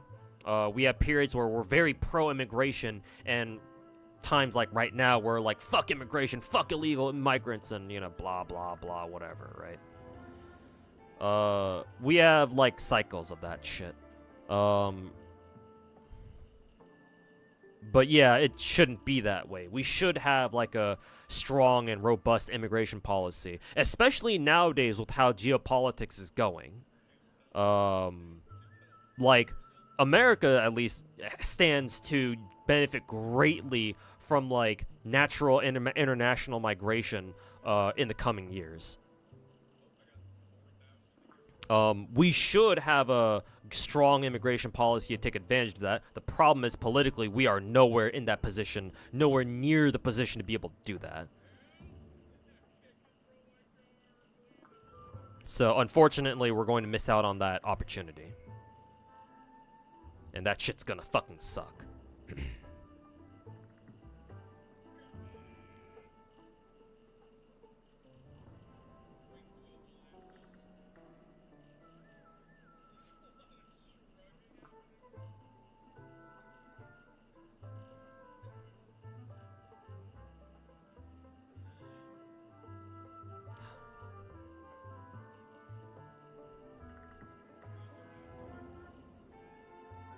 It is a cycle, but when most of your citizens are struggling, not most. I mean, I know I'm struggling, but that's a skill issue on my part, and I'm not afraid to admit that. A lot of people are struggling. Don't get me wrong, but it's not like, you know, fucking 20 plus, 30 plus percent youth unemployment rates like you see in fucking China. It's not that bad yet. That and like domestic issues and like immigration issues. I mean, I guess technically they are both domestic issues, but it's easy to fall into the trap of like, oh, look at how we treat our illegal migrants and look how badly we're doing. A lot of us Americans are doing. Like, yeah, I know it sucks if you put it that way, but if I'm gonna be perfectly like brutally honest about this, those are two different issues.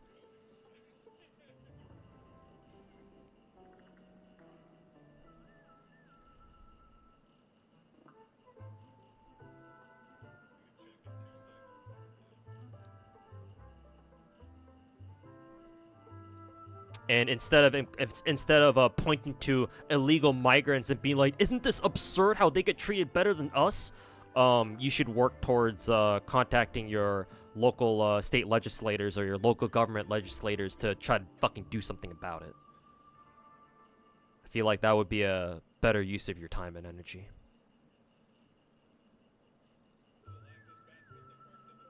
Yeah, it's not big. It's the fact that a lot of American citizens out there are struggling right now isn't because of the fucking migrants.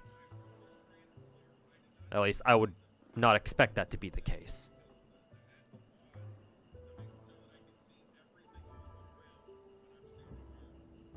Like, inflation is probably a bigger issue than fucking illegal migrants, as when it comes to like affecting how that affects your average everyday American.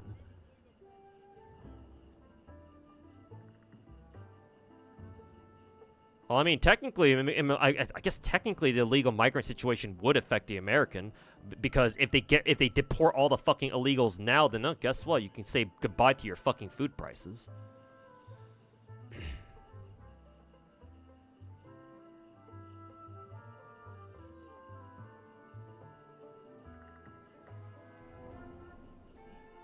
The Gulf of Mexico, nice.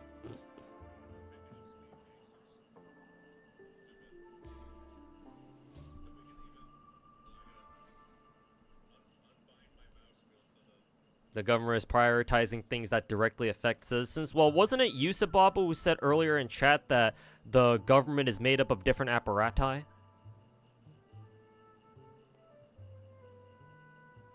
Or maybe it was somebody else. Somebody else in chat was all like, you know, oh, the government is made up of different organizations and shit. It's like a whole ass organization, so you got a lot of people working on different things. Well, off that logic, then that means that our government is certainly capable of working on different topics at the same time, no? Then again, if you're like me, where you think our current administration right now is like not exactly competent, then you know. That's not exactly a reassuring thought now, is it?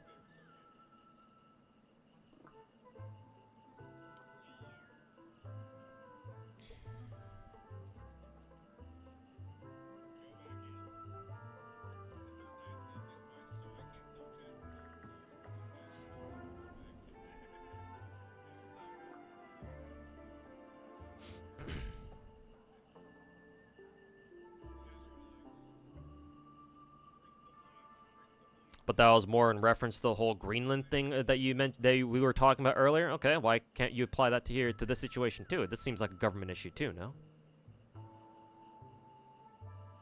But yeah, they certainly do have priorities. That much is true too. But hey, to be honest with you, a lot of our inflation, there's not really much we can do about it, to be honest. All we can really do is, like, prevent it from getting any fucking worse. My worry is that Trump 2 will not take the appropriate steps to keep inflation from getting worse than it already is. Because we will go through a lot of inflation during the next over the next 4 years. There's no question about that. It's gonna get worse. How much worse, however, it depends on how well Trump 2 handles the next 4 years. And I guess we'll see how well they do it.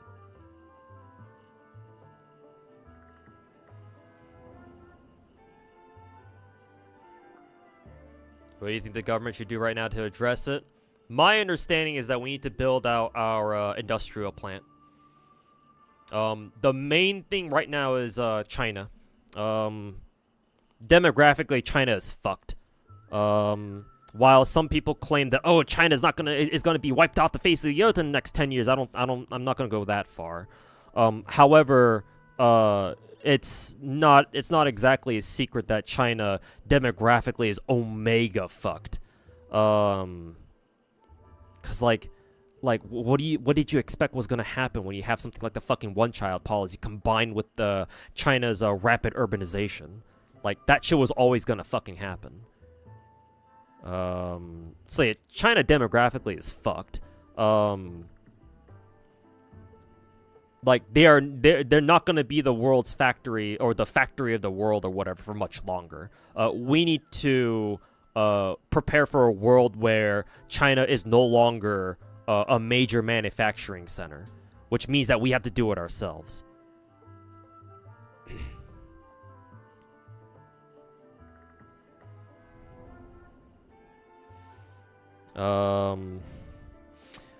So we need to build out a lot more industrial shit, like industrial, like manufacturing, like infrastructure, that sort of stuff.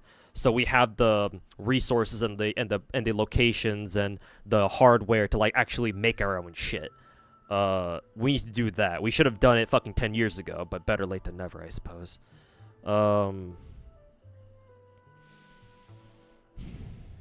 We need to have at least some kind of fucking immigration policy in mind, because as the world changes over the next couple of decades, demographically and all that good stuff, global wars and shit, at least some people will look to America as a place to, relocate to, either themselves physically, or at the very least their money.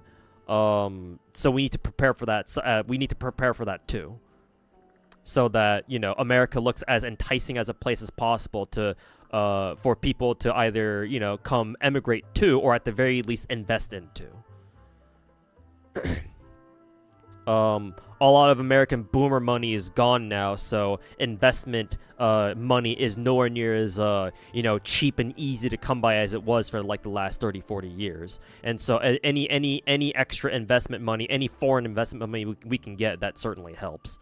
That will certainly help cushion the blow of all of our boomers retiring en masse.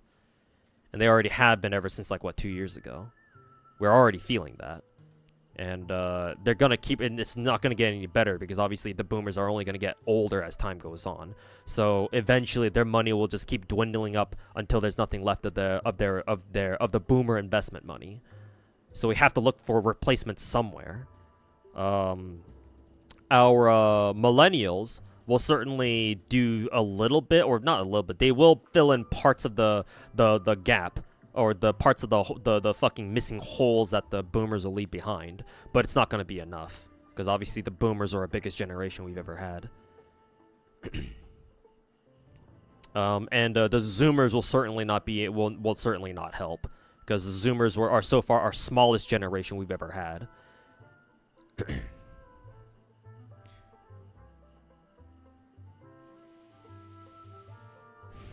So we need to prepare economically and in terms of infrastructure for a world where China no longer is a major player.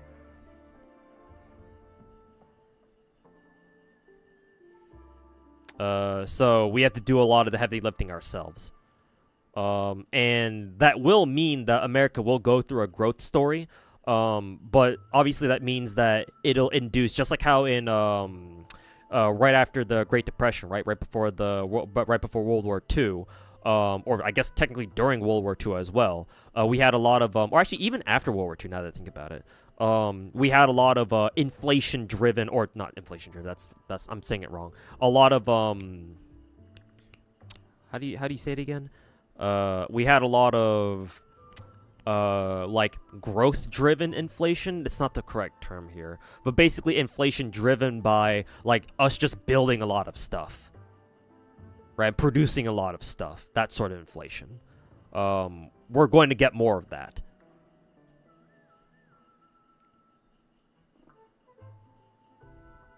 And there's no avoiding that. But how well the government deals with that is going to be important, so that way us, everyday Americans aren't going to get fucked up the ass. But, is Trump 2's team competent enough to, manage that situation? I guess we'll find out in the next 4 years. Guess we'll see. Ugh, fuck.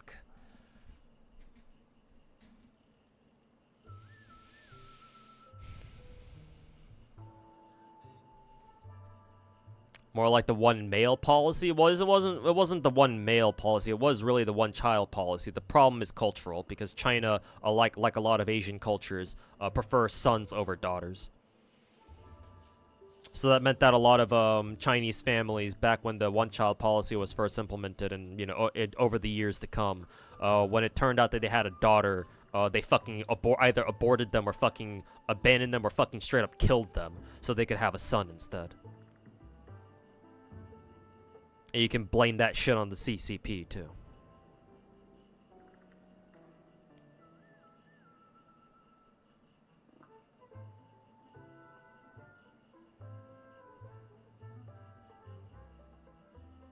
Side note, you can't believe you're learning about US politics and geopolitics from a gacha game streamer. Yeah, you get a little bit of everything from this channel.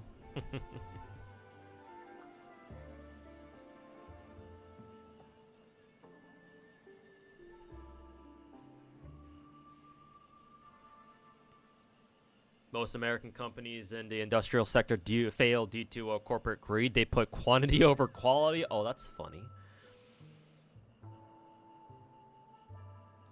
Oh, excuse me.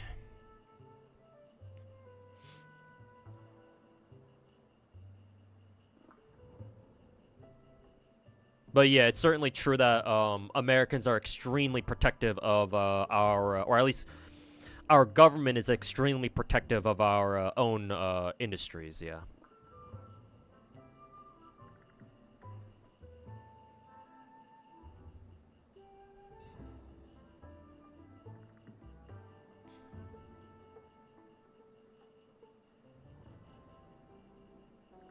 America doesn't make shit anymore besides military stuff, and like what?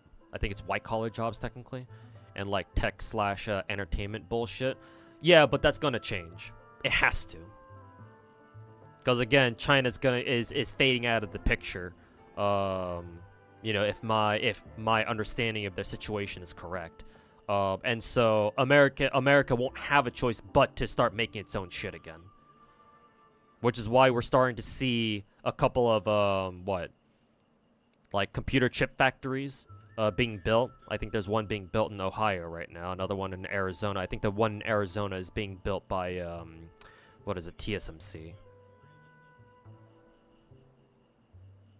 But we need more of that, basically. We need to start making more of our own shit. So I'm hoping that'll change. But we'll see. We'll see how well we handle that.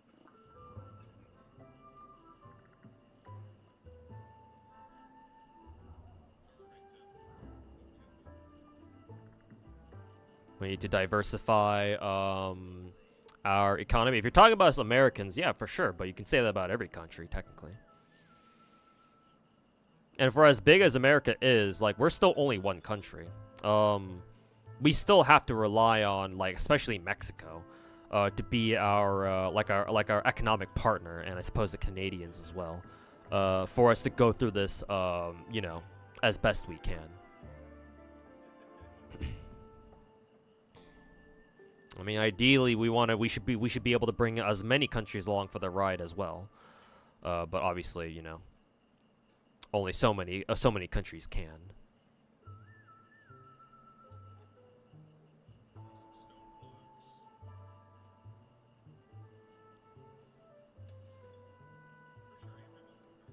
People aren't gonna start buying American shit over, like, cheaper stuff. That mindset needs to change. Oh yeah, that mindset will certainly change when the source of their cheap shit, China, suddenly stops sending them cheap shit. Or at least not as much of it as you know, as before.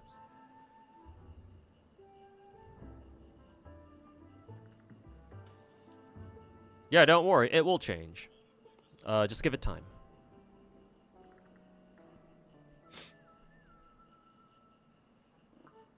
Though I don't blame the Europeans for refusing American foodstuffs. Our food is questionable. Whatever the fuck we call our bread, especially.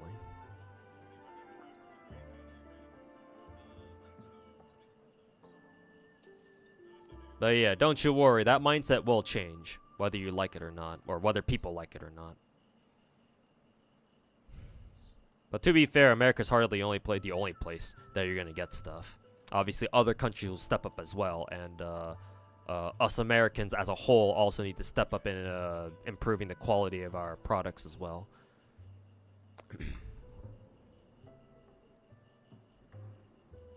But we'll see if that happens or not. Guess we're gonna find out. Diversify into anime waifu games. To be fair, we should. Yeah. Because if China is going to decline like I think it will, then technically speaking, all of our Chinese gacha games are going to be at huge risk, because like it's going to be very hard for the Chinese devs to like keep developing their games. So it's like, what's going to happen to I actually worry about what's going to happen to them. Like, if China does decline in the way that I think it will. Like, what's gonna end up happening to all of our Chinese gachas? Like, are they gonna relocate to like, are they gonna relocate overseas or something, or like, are they just gonna hang out in like fucking along the coastline cities like Shanghai, or is Guangzhou a coastline province? I hope it is. Because I think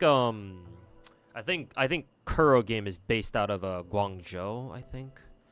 Maybe not Guangzhou, maybe somewhere else. MiHoYo should be based out of Shanghai. A lot of gacha companies are, a lot of gacha companies or studios are based out of Shanghai. I think Kuro game is based out of somewhere else though, not Shanghai.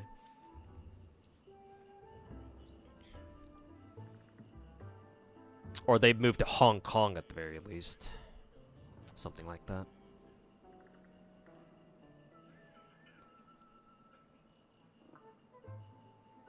It is? Okay, good. I at least know a little bit of Chinese geography.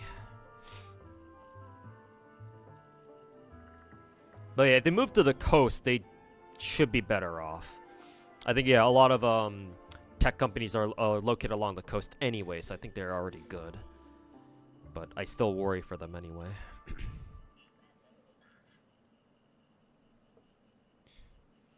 Anyways, let's actually play some games. All this geopolitics shit is fucking cringe.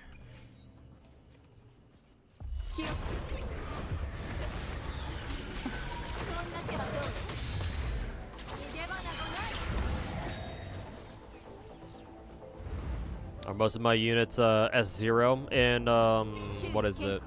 Well, yes. The only multi constellation, resonance chain characters I have are the perma characters for obvious reasons. こんな手はどう？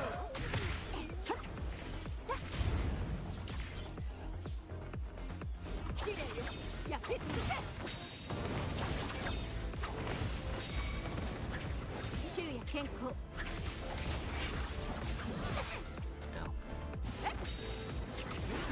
火の雨が降り注ぐから正確に。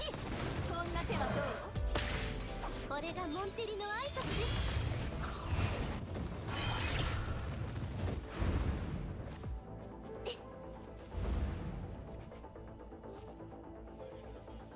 Nice discussion. Yeah. I mean, I am a streamer after all. I think it's important for streamers to be able to talk about as many topics as possible. I mean, isn't that the whole reason why Asmongold is popular?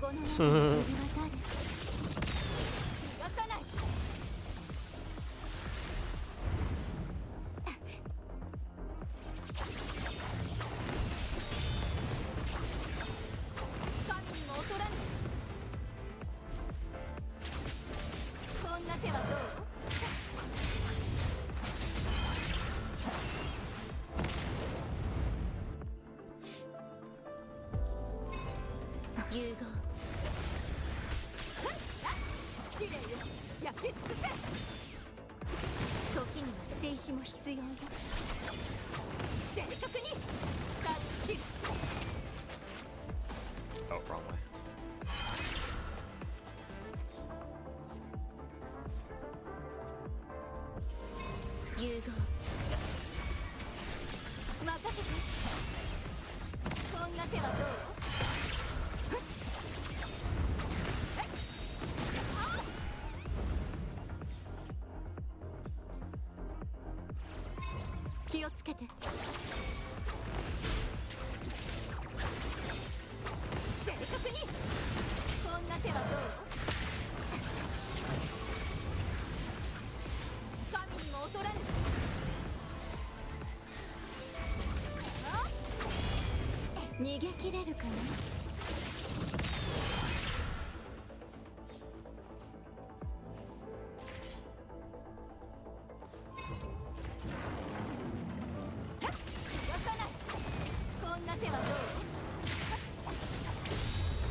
Are there any more events left for this patch, or are the ones we got the last ones?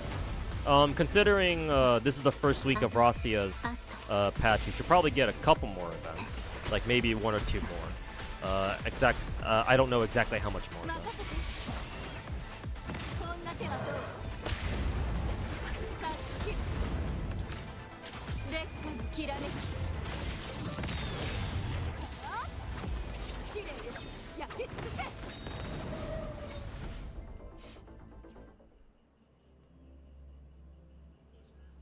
You'd love to see me play or stream MTash's Gacha. It'd be funny to play it, especially after I made that video roasting it, yeah. I'm not sure if I'll actually do that yet, but I guess I'll decide later. I guess I'll make my decision when when it actually comes out.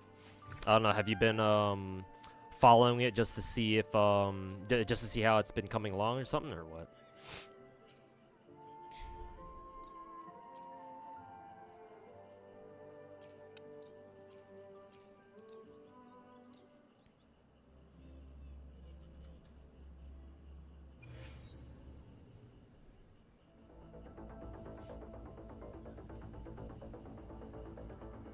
I haven't been following it, okay.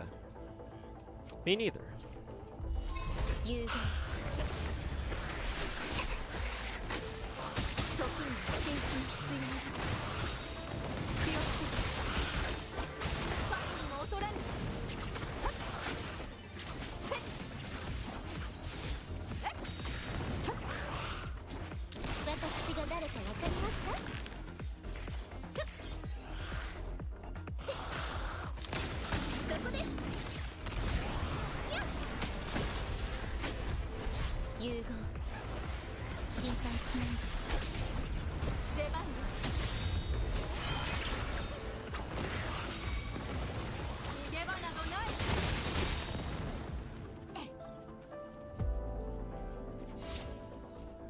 When the fuck did he start working on a gacha game? It's been a little while. I think it's been almost like 7 or 8 months.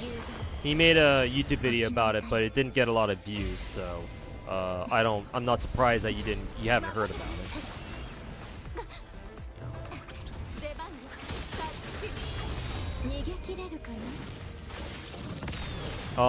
Also, it's kind of a misleading to say that he's working on a gacha game, because like that implies that he's like a developer or something. Nah, he from the sounds of it, he's just like a fucking consultant. Like he's just doing consultant work for them. I don't think he's actually working on the game itself, like, you know, from a developer standpoint, or like, oh, he's like from a developer standpoint, anything like that.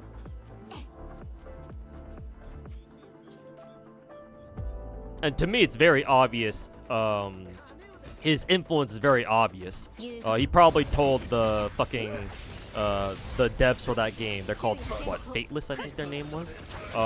He just told them basically, "Oh, you want to make a turn-based game? Copy Star Rail." Because that game looks exactly like Star Rail.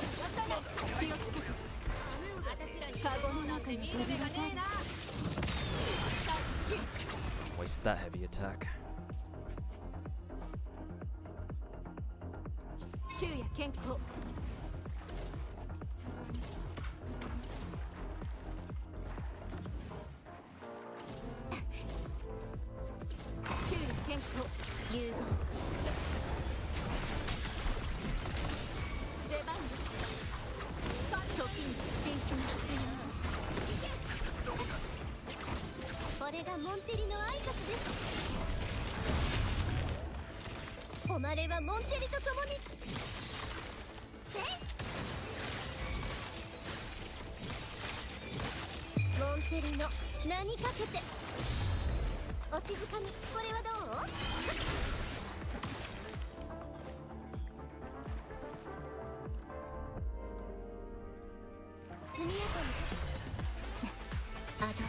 You don't understand if you were a beta tester, but a consultant? Yeah.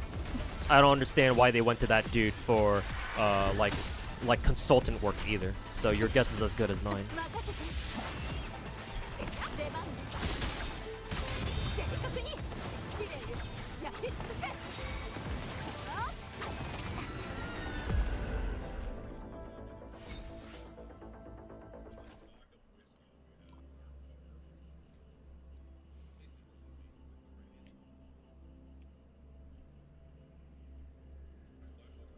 MTash has fallen off? Really?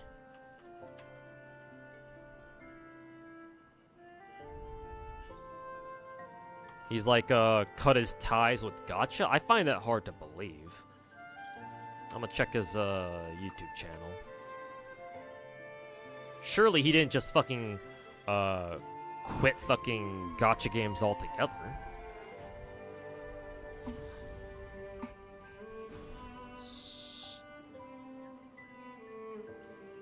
Arc? Shut the fuck up.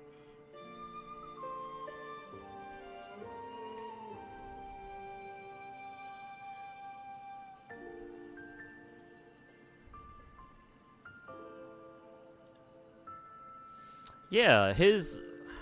Huh, that's surprising. Then again, I don't fucking follow his ass, so... is it surprising? I don't know.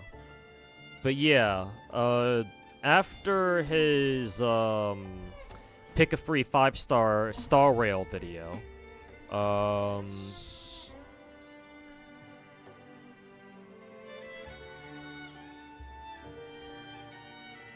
yeah, he stopped making gacha games on a regular basis, and he's just been making, what, PoE 2 videos for like the last, like, 2 months or so?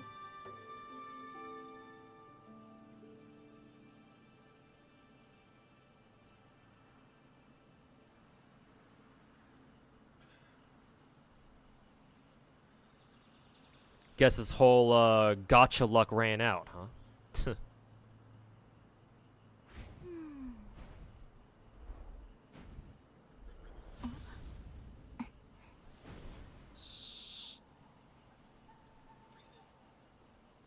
Busy making PoE 2 videos now.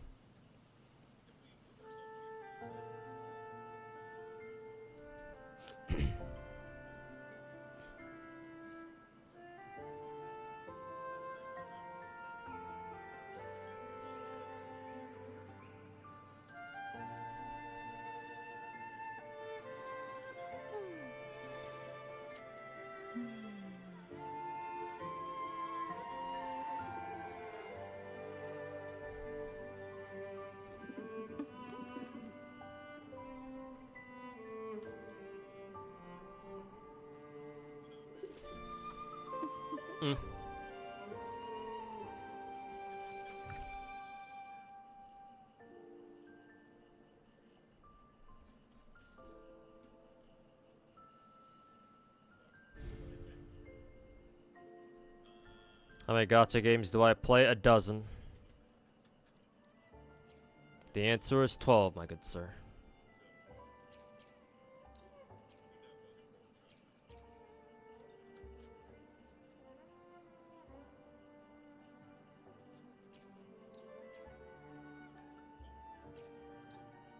I like this setup, actually. Now you want to get Pokey and Techie out of the gacha community too, because they're both extremely egotistical. I mean, along that logic, that means you want to see me gone too, because how on earth can you say how on earth can somebody who calls himself the literal god of gacha not be egotistical?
モンテリの挨拶です。逃げられるとでもついてこられますか？後よりもしなやかに。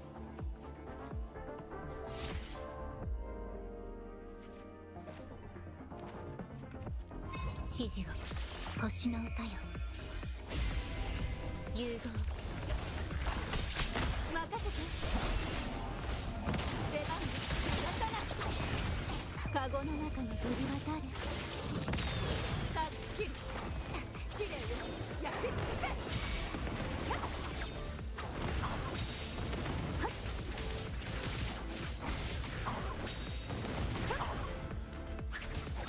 逃げ場などない。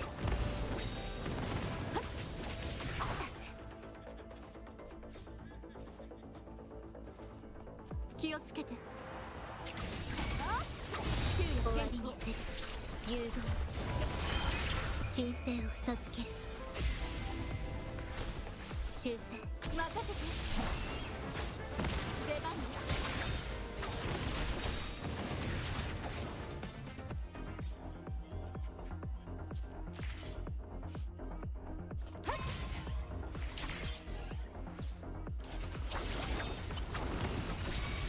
火の雨が降り注ぐ。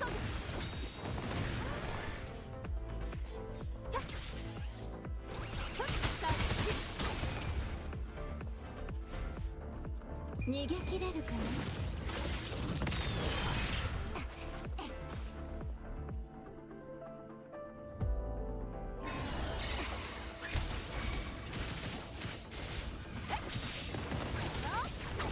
終わりにする。融合。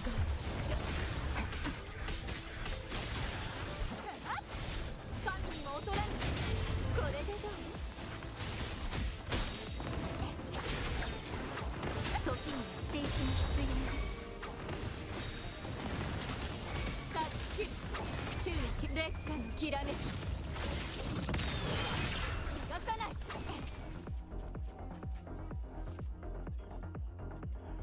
気をつけ。星の歌よ。融合。焼却。えっ、任せて。出番。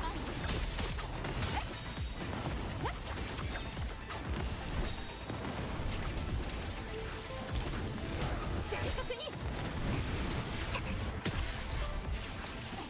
タッチ。出番。これがモンテリの挨拶です。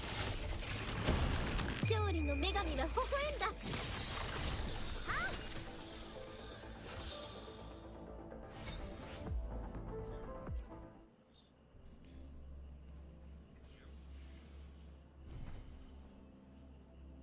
How's Blue Archive going? Did you put all the coupons in?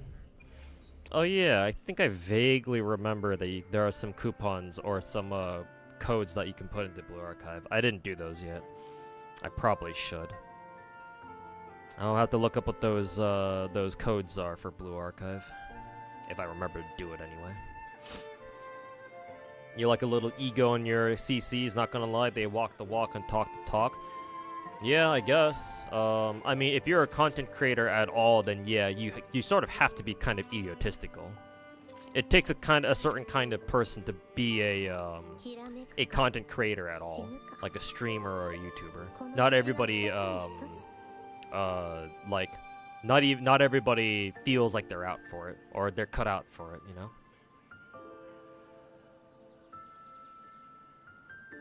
Problem is that most gacha content creators don't deserve the ego that they have is the thing.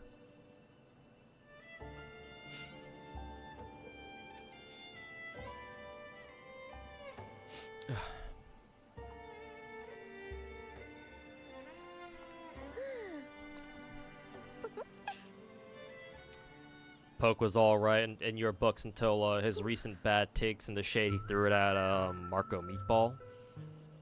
Interesting, because I plan to react to Mr. Pokey's whole Star Rail power creep video, assuming he made like a single video about that.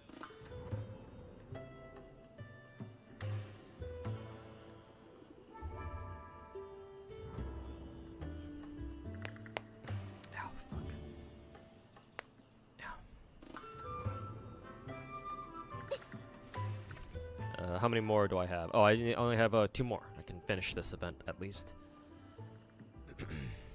I think I will use a more serious team here, though. I do need a good AoE though.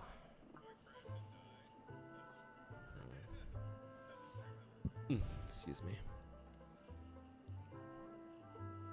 I wonder if I can try these two. Shorekeeper, Zeji, and Jinshi. I guess we'll see if I'll see if this team is good enough or not.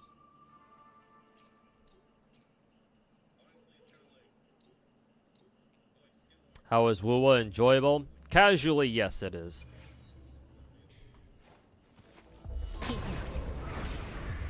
It's a good game.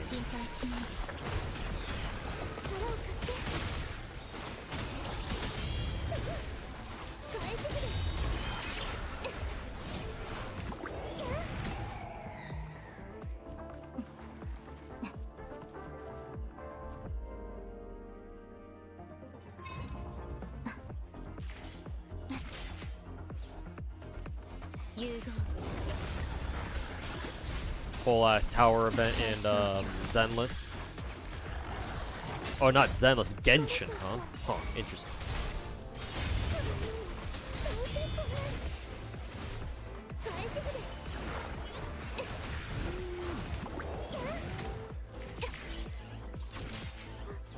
ないです。ガレオ転生。力を貸して。終わりにする。アドアスト。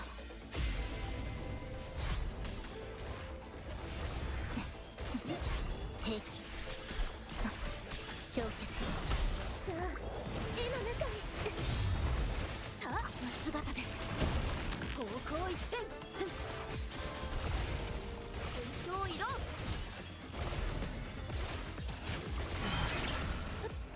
進みましょう。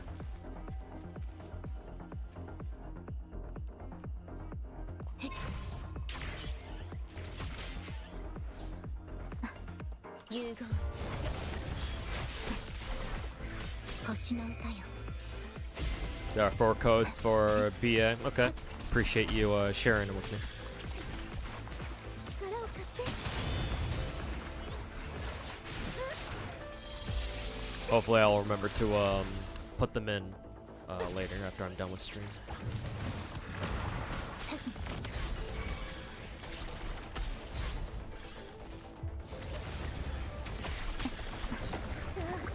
絵の中へ。ズルよ舞い上がれ。大丈夫です。力を貸して。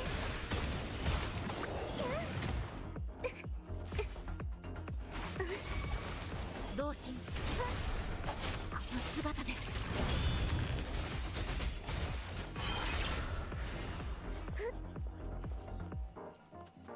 Who's my favorite Wuwa character? Changli. 神聖を授ける。融合。破壊。さあ絵の中へ。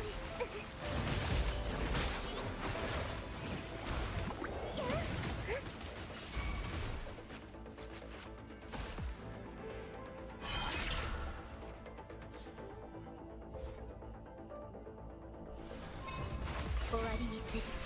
融合。星の歌よ。さあ絵の中へ。ひらめきました。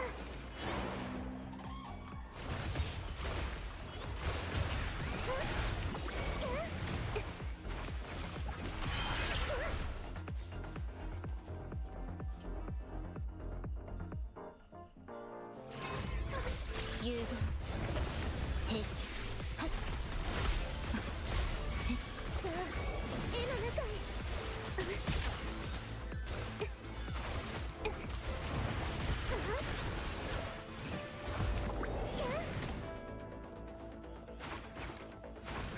力を貸して。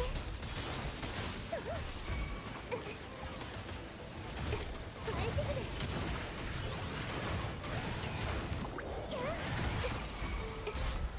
同心。世の光にひれ伏せ。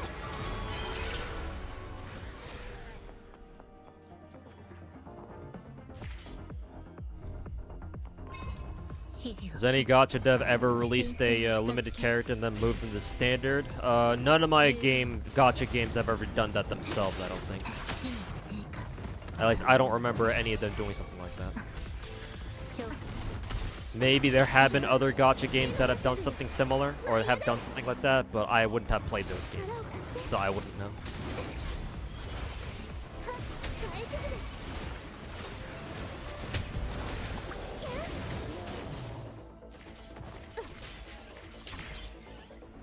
危ないです。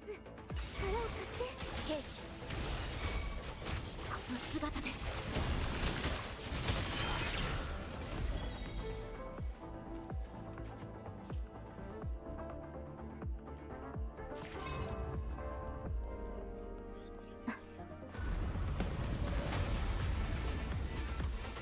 融合。アドアスト。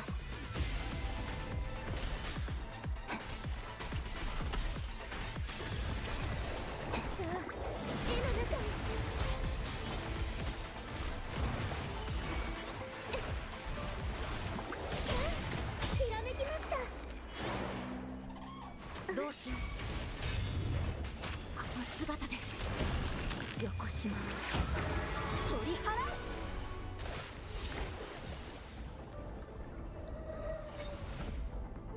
こ Okay, last fight. You never liked how gachas kind of force you into 2 team comps for Endgame? Yeah, you can blame Genshin for that. Because Genshin popularized it with the Spiral Abyss.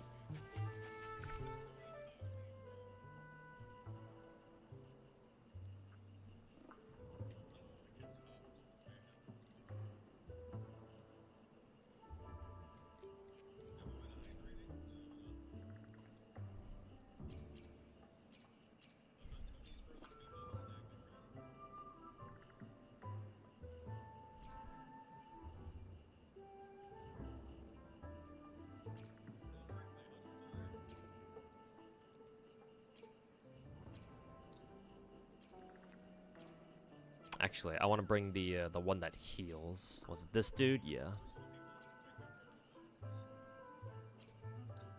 I'll give Sanhua Dreamless, and I'll give who is it? I'll give Camellia.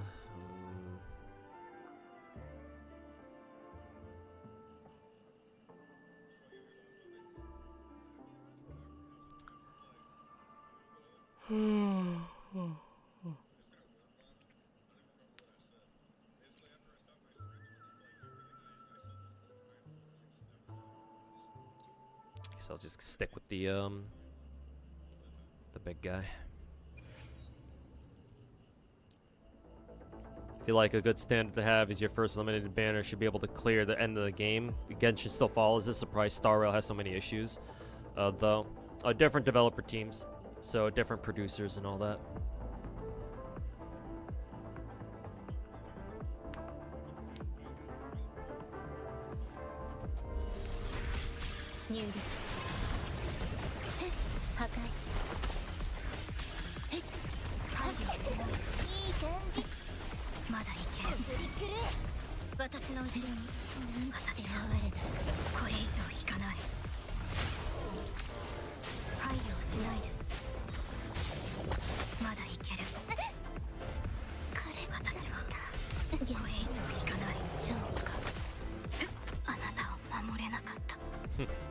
I have no idea what's going on there.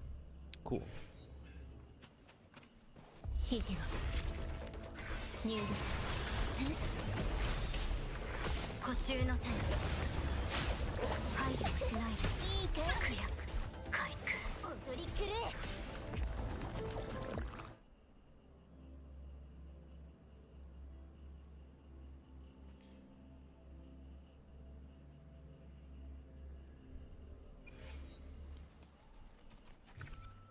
Is that Flower Girl a 5-star? Which Flower Girl?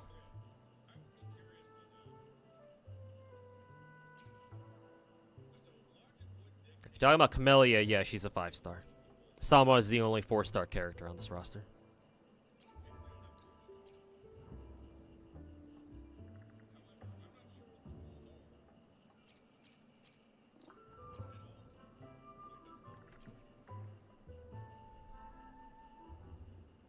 Actually, this team doesn't even feel that great to run.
火の雨が降り注ぐ。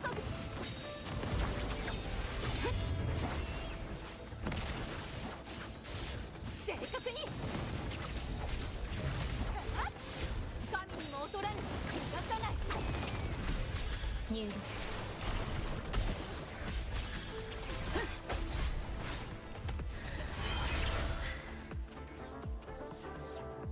行こう。任せて。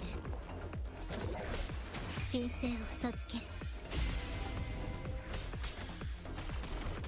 行くよ。これで終わりよ。ここまでか。こんな手はどう？バレバレよ。カゴの中の鳥は誰？断ち切る。試練焼き尽くせ。時には捨て石も必要よ。Huh, I never knew your characters like backflipped off surfaces like that. 終わりにする。入力。アドアスト。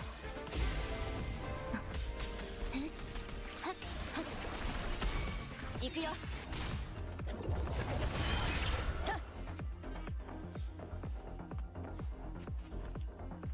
Especially not at heights that low. I remember this minigame. 任せた。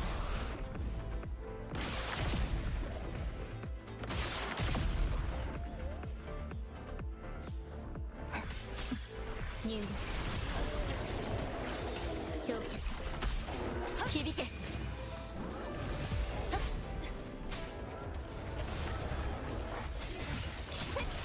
こんな手はどう？火の雨が降り注ぐ。注意健康。正確に。神にも劣らぬ。逃がさない。逃げ切れるかな。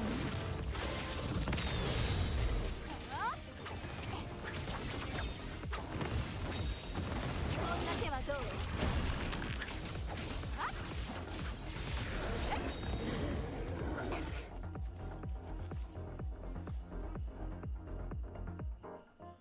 気をつけ。神聖を授ける。入力。行くよ。光よ、前。行こう。この光で。任せて。こんな手はどう？試練焼き尽くせ。逃がさない。烈火のきらめき。昼夜こんな手はどう？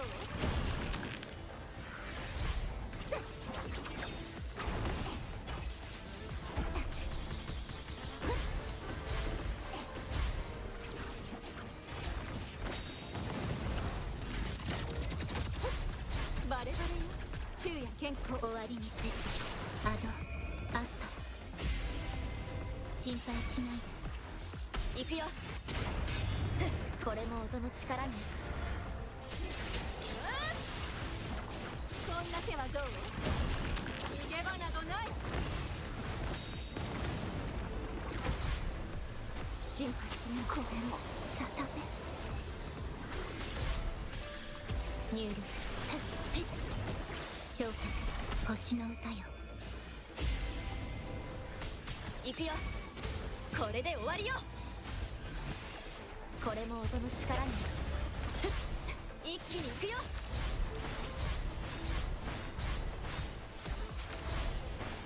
ここは冷静に。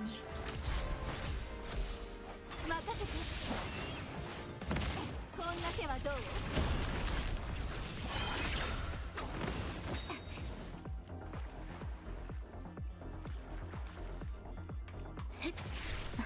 入力。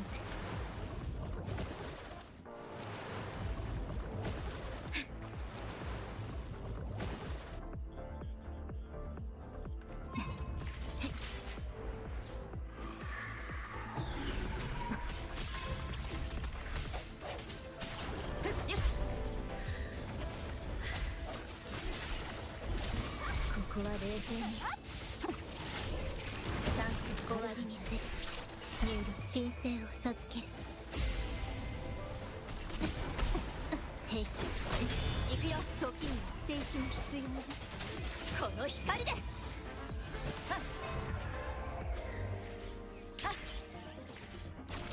任せて。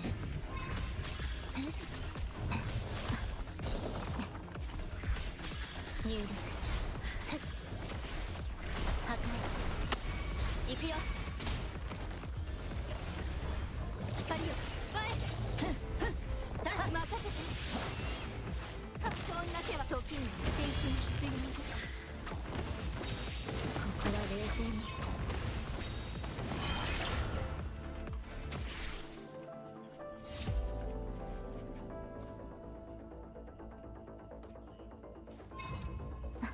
指示をアドアスト入力。行くよ。ここまで。こんな手はどう？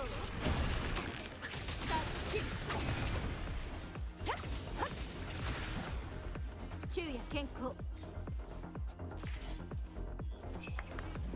入力。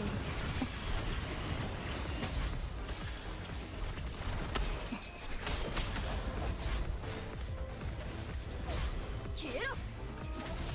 カゴの中の鳥は誰？逃がさない。気をつけて。逃げ場などない。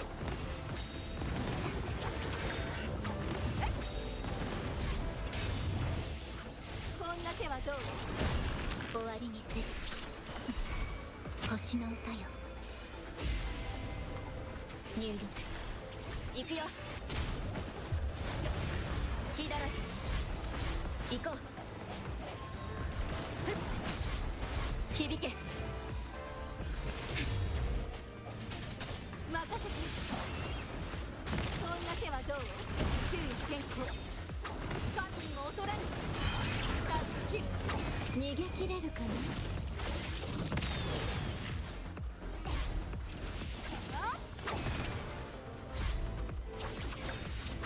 正確に。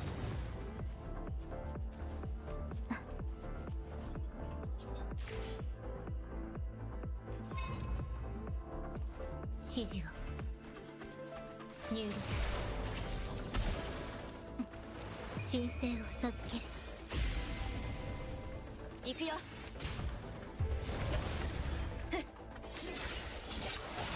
こんな手はどう？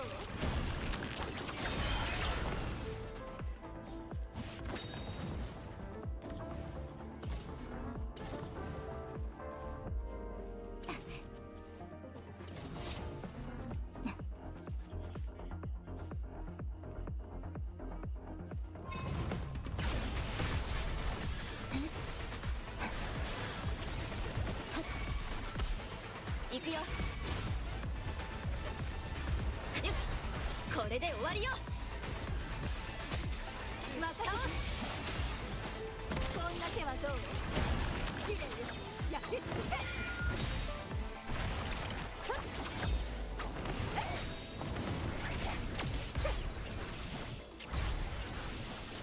心配しない。火の雨が降り注ぐ。終わりにする。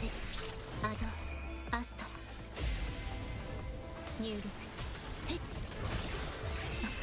行くよ。これも音の力に。一気に行くよ。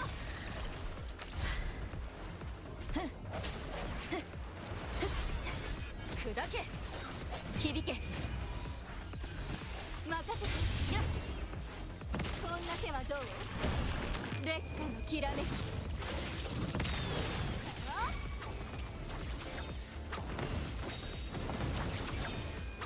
正確に。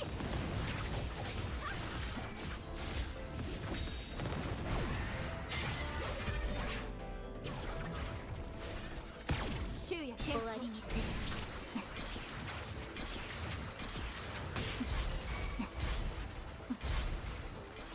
星の歌よ。心配しないで。入力行くよ。ここは冷静に行こう。チャンスがあるはず。任せて。発音だけはどう？仕方ない。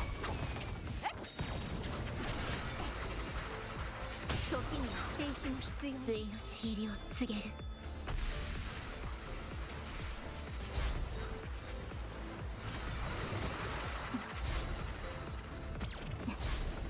行くよ。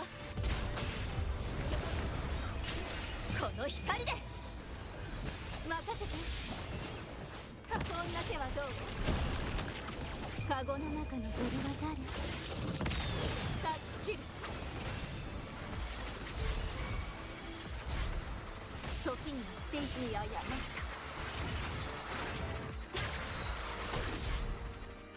入力神聖を授ける。行くよ。隙だらけに任せて。こんな手はどう？きれいよ。焼き尽くせ。気をつけて。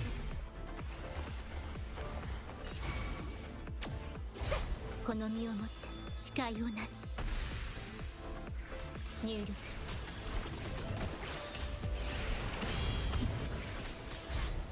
行くよ。行こう。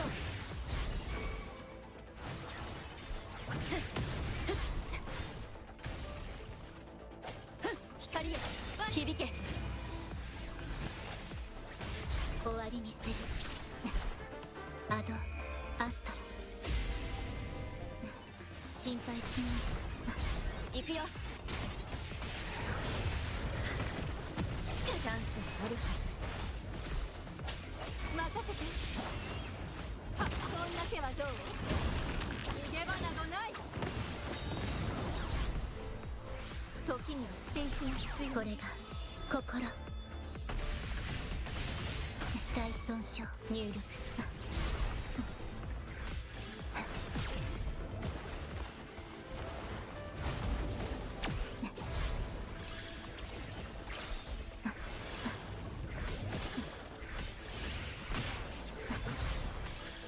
入力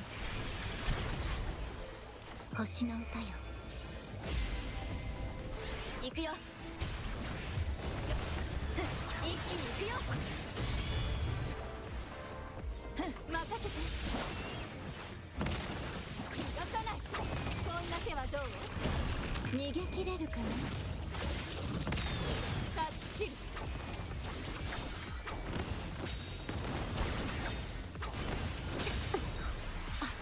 任せたよ。入力平気。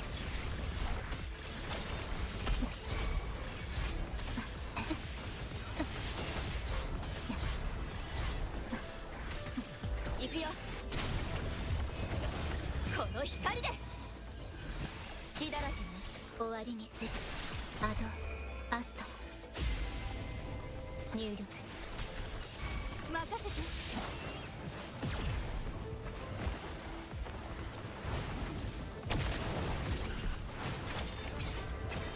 時にステージも必要で。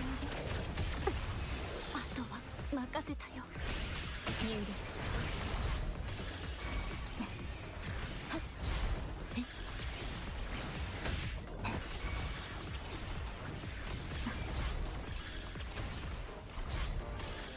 神聖を授ける。行くよ。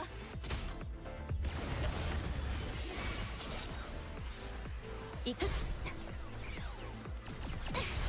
これからよ。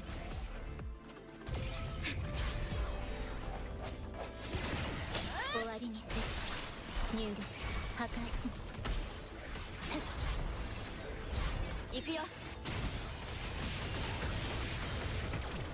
響け。一気に行くよ。これも音の力ね。こんな手はどう？神にも劣らぬ。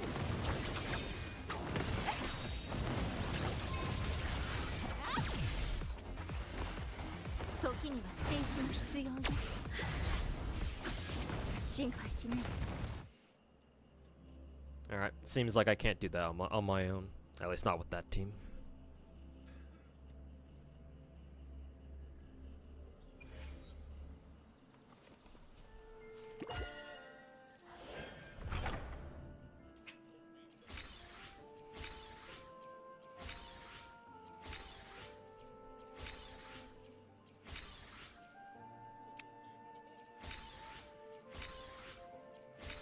Don't know if Zenless is actually that generous with polychromes, or it feels like that with so many events that they give us.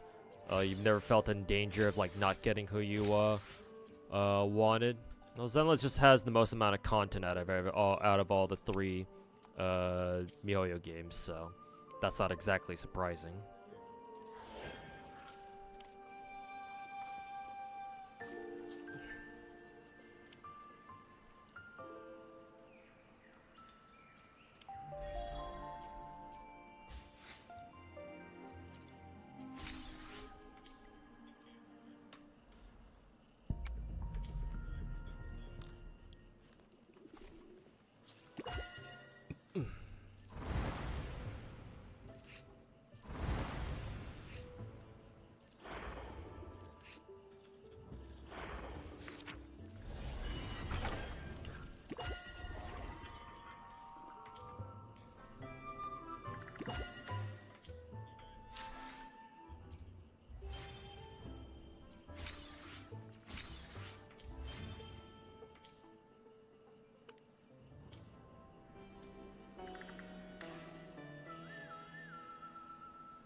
You should do the invitation event daily. This thing right here. For Sanhwa's skin.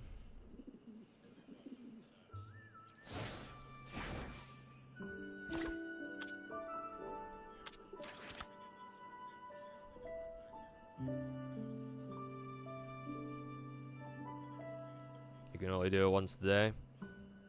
Oh, is it like you have to do it for like 7 days straight or something for a costume?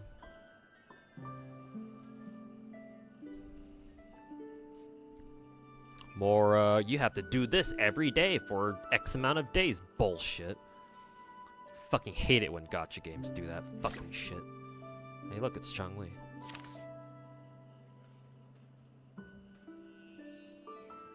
Have I changed my mind about Star Rail's power creep or not concerned at all? My answer is twofold. One, that I was always of the opinion that power creep, if you don't want to care about power creep, you certainly don't have to. My stance is that, endgame modes like MOC and Spiral Abyss and all that bullshit are not part of, their gacha games' main content, and so, the only sort of power creep in these sorts of gacha games come from these endgame modes. But because these are technically optional game modes where you don't have to do them, and not doing them doesn't like mean that all of a sudden you can't do any other content in the game, power creep is more of an issue of whether or not you want to care about it. Because if you don't want to give a shit about it, you don't have to. Strictly speaking. And so, power creep is kind of like an artificial issue where the players themselves have decided to give a shit about it and thus have kind of tricked themselves into thinking that it's a real issue, when in fact it really isn't. On the other hand, though, the second part of my answer is, assuming for the moment that we actually do give a shit about power creep, then yes, Star Rail has become a more power creepy game, because in the beginning of the game, 2 years ago, it used to be that, oh yeah, like, as long as your characters are, geared well enough, you can go through MOC and shit like that, right? I mean, yeah, sure, it's best if you actually have, you know, it's best if you have, what is it? Characters who match like the enemy elemental weaknesses, sure, but it's not like you had to. Not to mention Silverwolf back then was very strong because, you know, obviously you can theoretically anyway force an elemental weakness onto an enemy depending on what your character's elements were. 2 years later, that's definitely not the case anymore. Like MOC and other endgame modes have clearly devolved into do you have the latest character or not?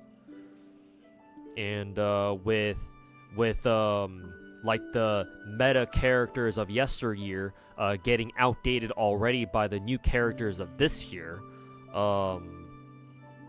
it certainly feels like your strongest characters become useless within a couple of patches. If you're lucky, you might stick around for longer than that, like say Firefly, but I assume even Firefly's time is limited.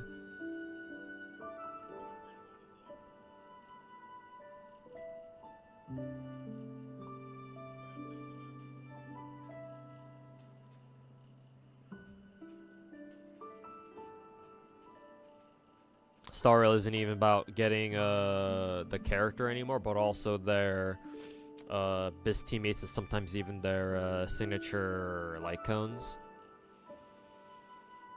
It certainly turns out to be, it certainly feels that way, huh? Like these characters you didn't roll for before, all of a sudden turns out, oh my god, they're actually really, really good, especially with these particular characters. So yeah,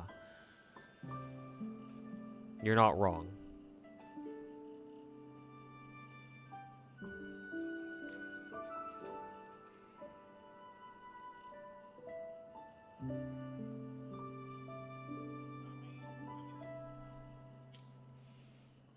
But yeah, thanks, Mizuri.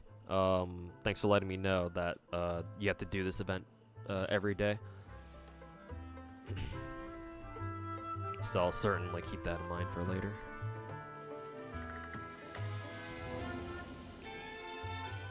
Whole ass simulation event that was tailored to Daniel Alter. Yeah, the Swarm game mode. Yeah.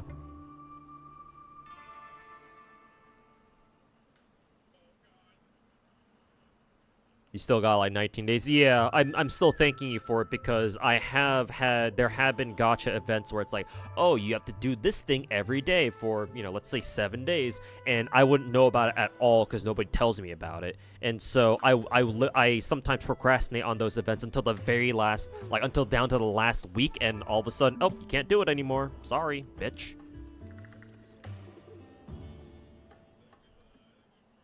Like, at the very least, if gacha games are gonna do that fucking, oh, you have to do this every single day bullshit, then it would be nice if they actually let us know that, hey, you might want to do this every day because we want you to.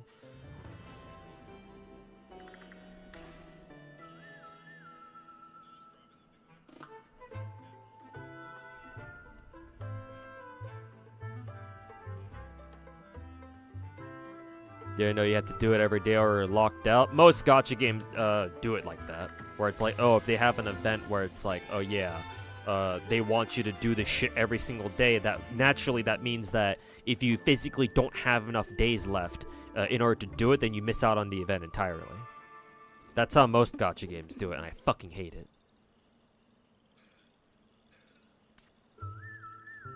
Fucking FOMO bullshit. God, I fucking hate developers sometimes.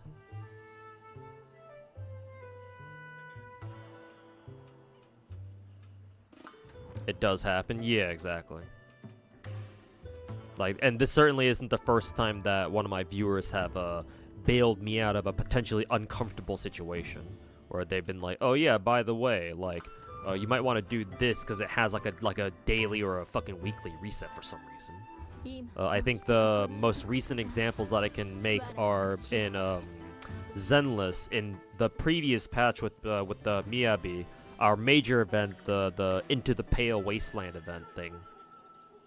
My chat told me that there's like this weekly reset thing that the event wanted you to do. It wanted you to do every week, and they told me last minute on Sunday.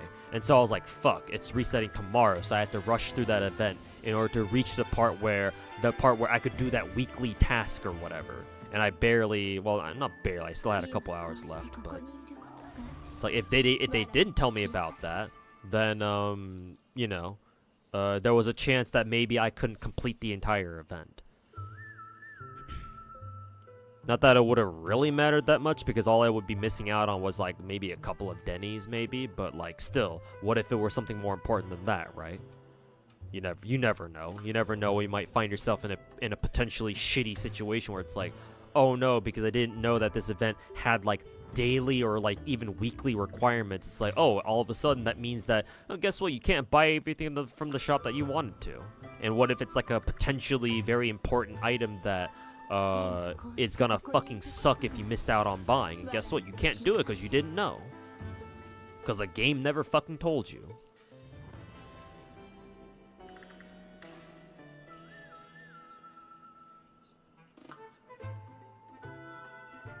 But yeah.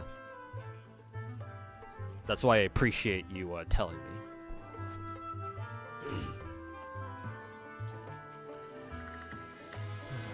Anyways, it's already over time for me. Almost a 9-hour stream at this point.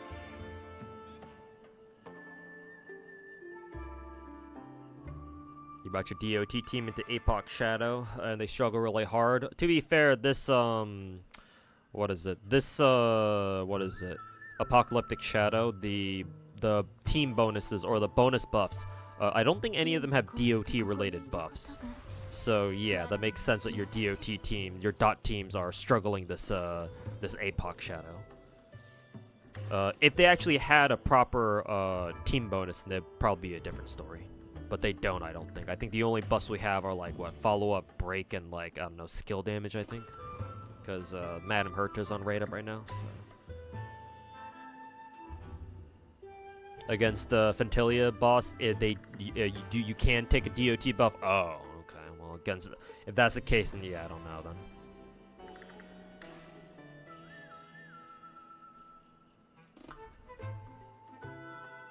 I guess you're safe then. Oh no, you're not talking to me, I don't think.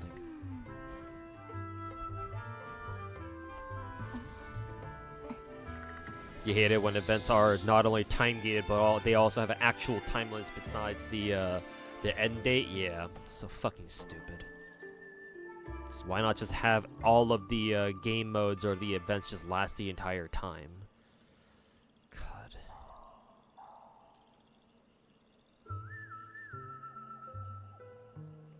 But anyways, that's it. That'll be it for the stream today. Thanks for hanging out, everybody. Oh yeah, I don't really give a shit about raiding people anymore. So yeah, thanks everybody for hanging out. Appreciate everybody hanging out and just chatting about random stuff, anything from gacha to fucking geopolitics. But yeah, hope you guys have enjoyed just chilling and hanging out.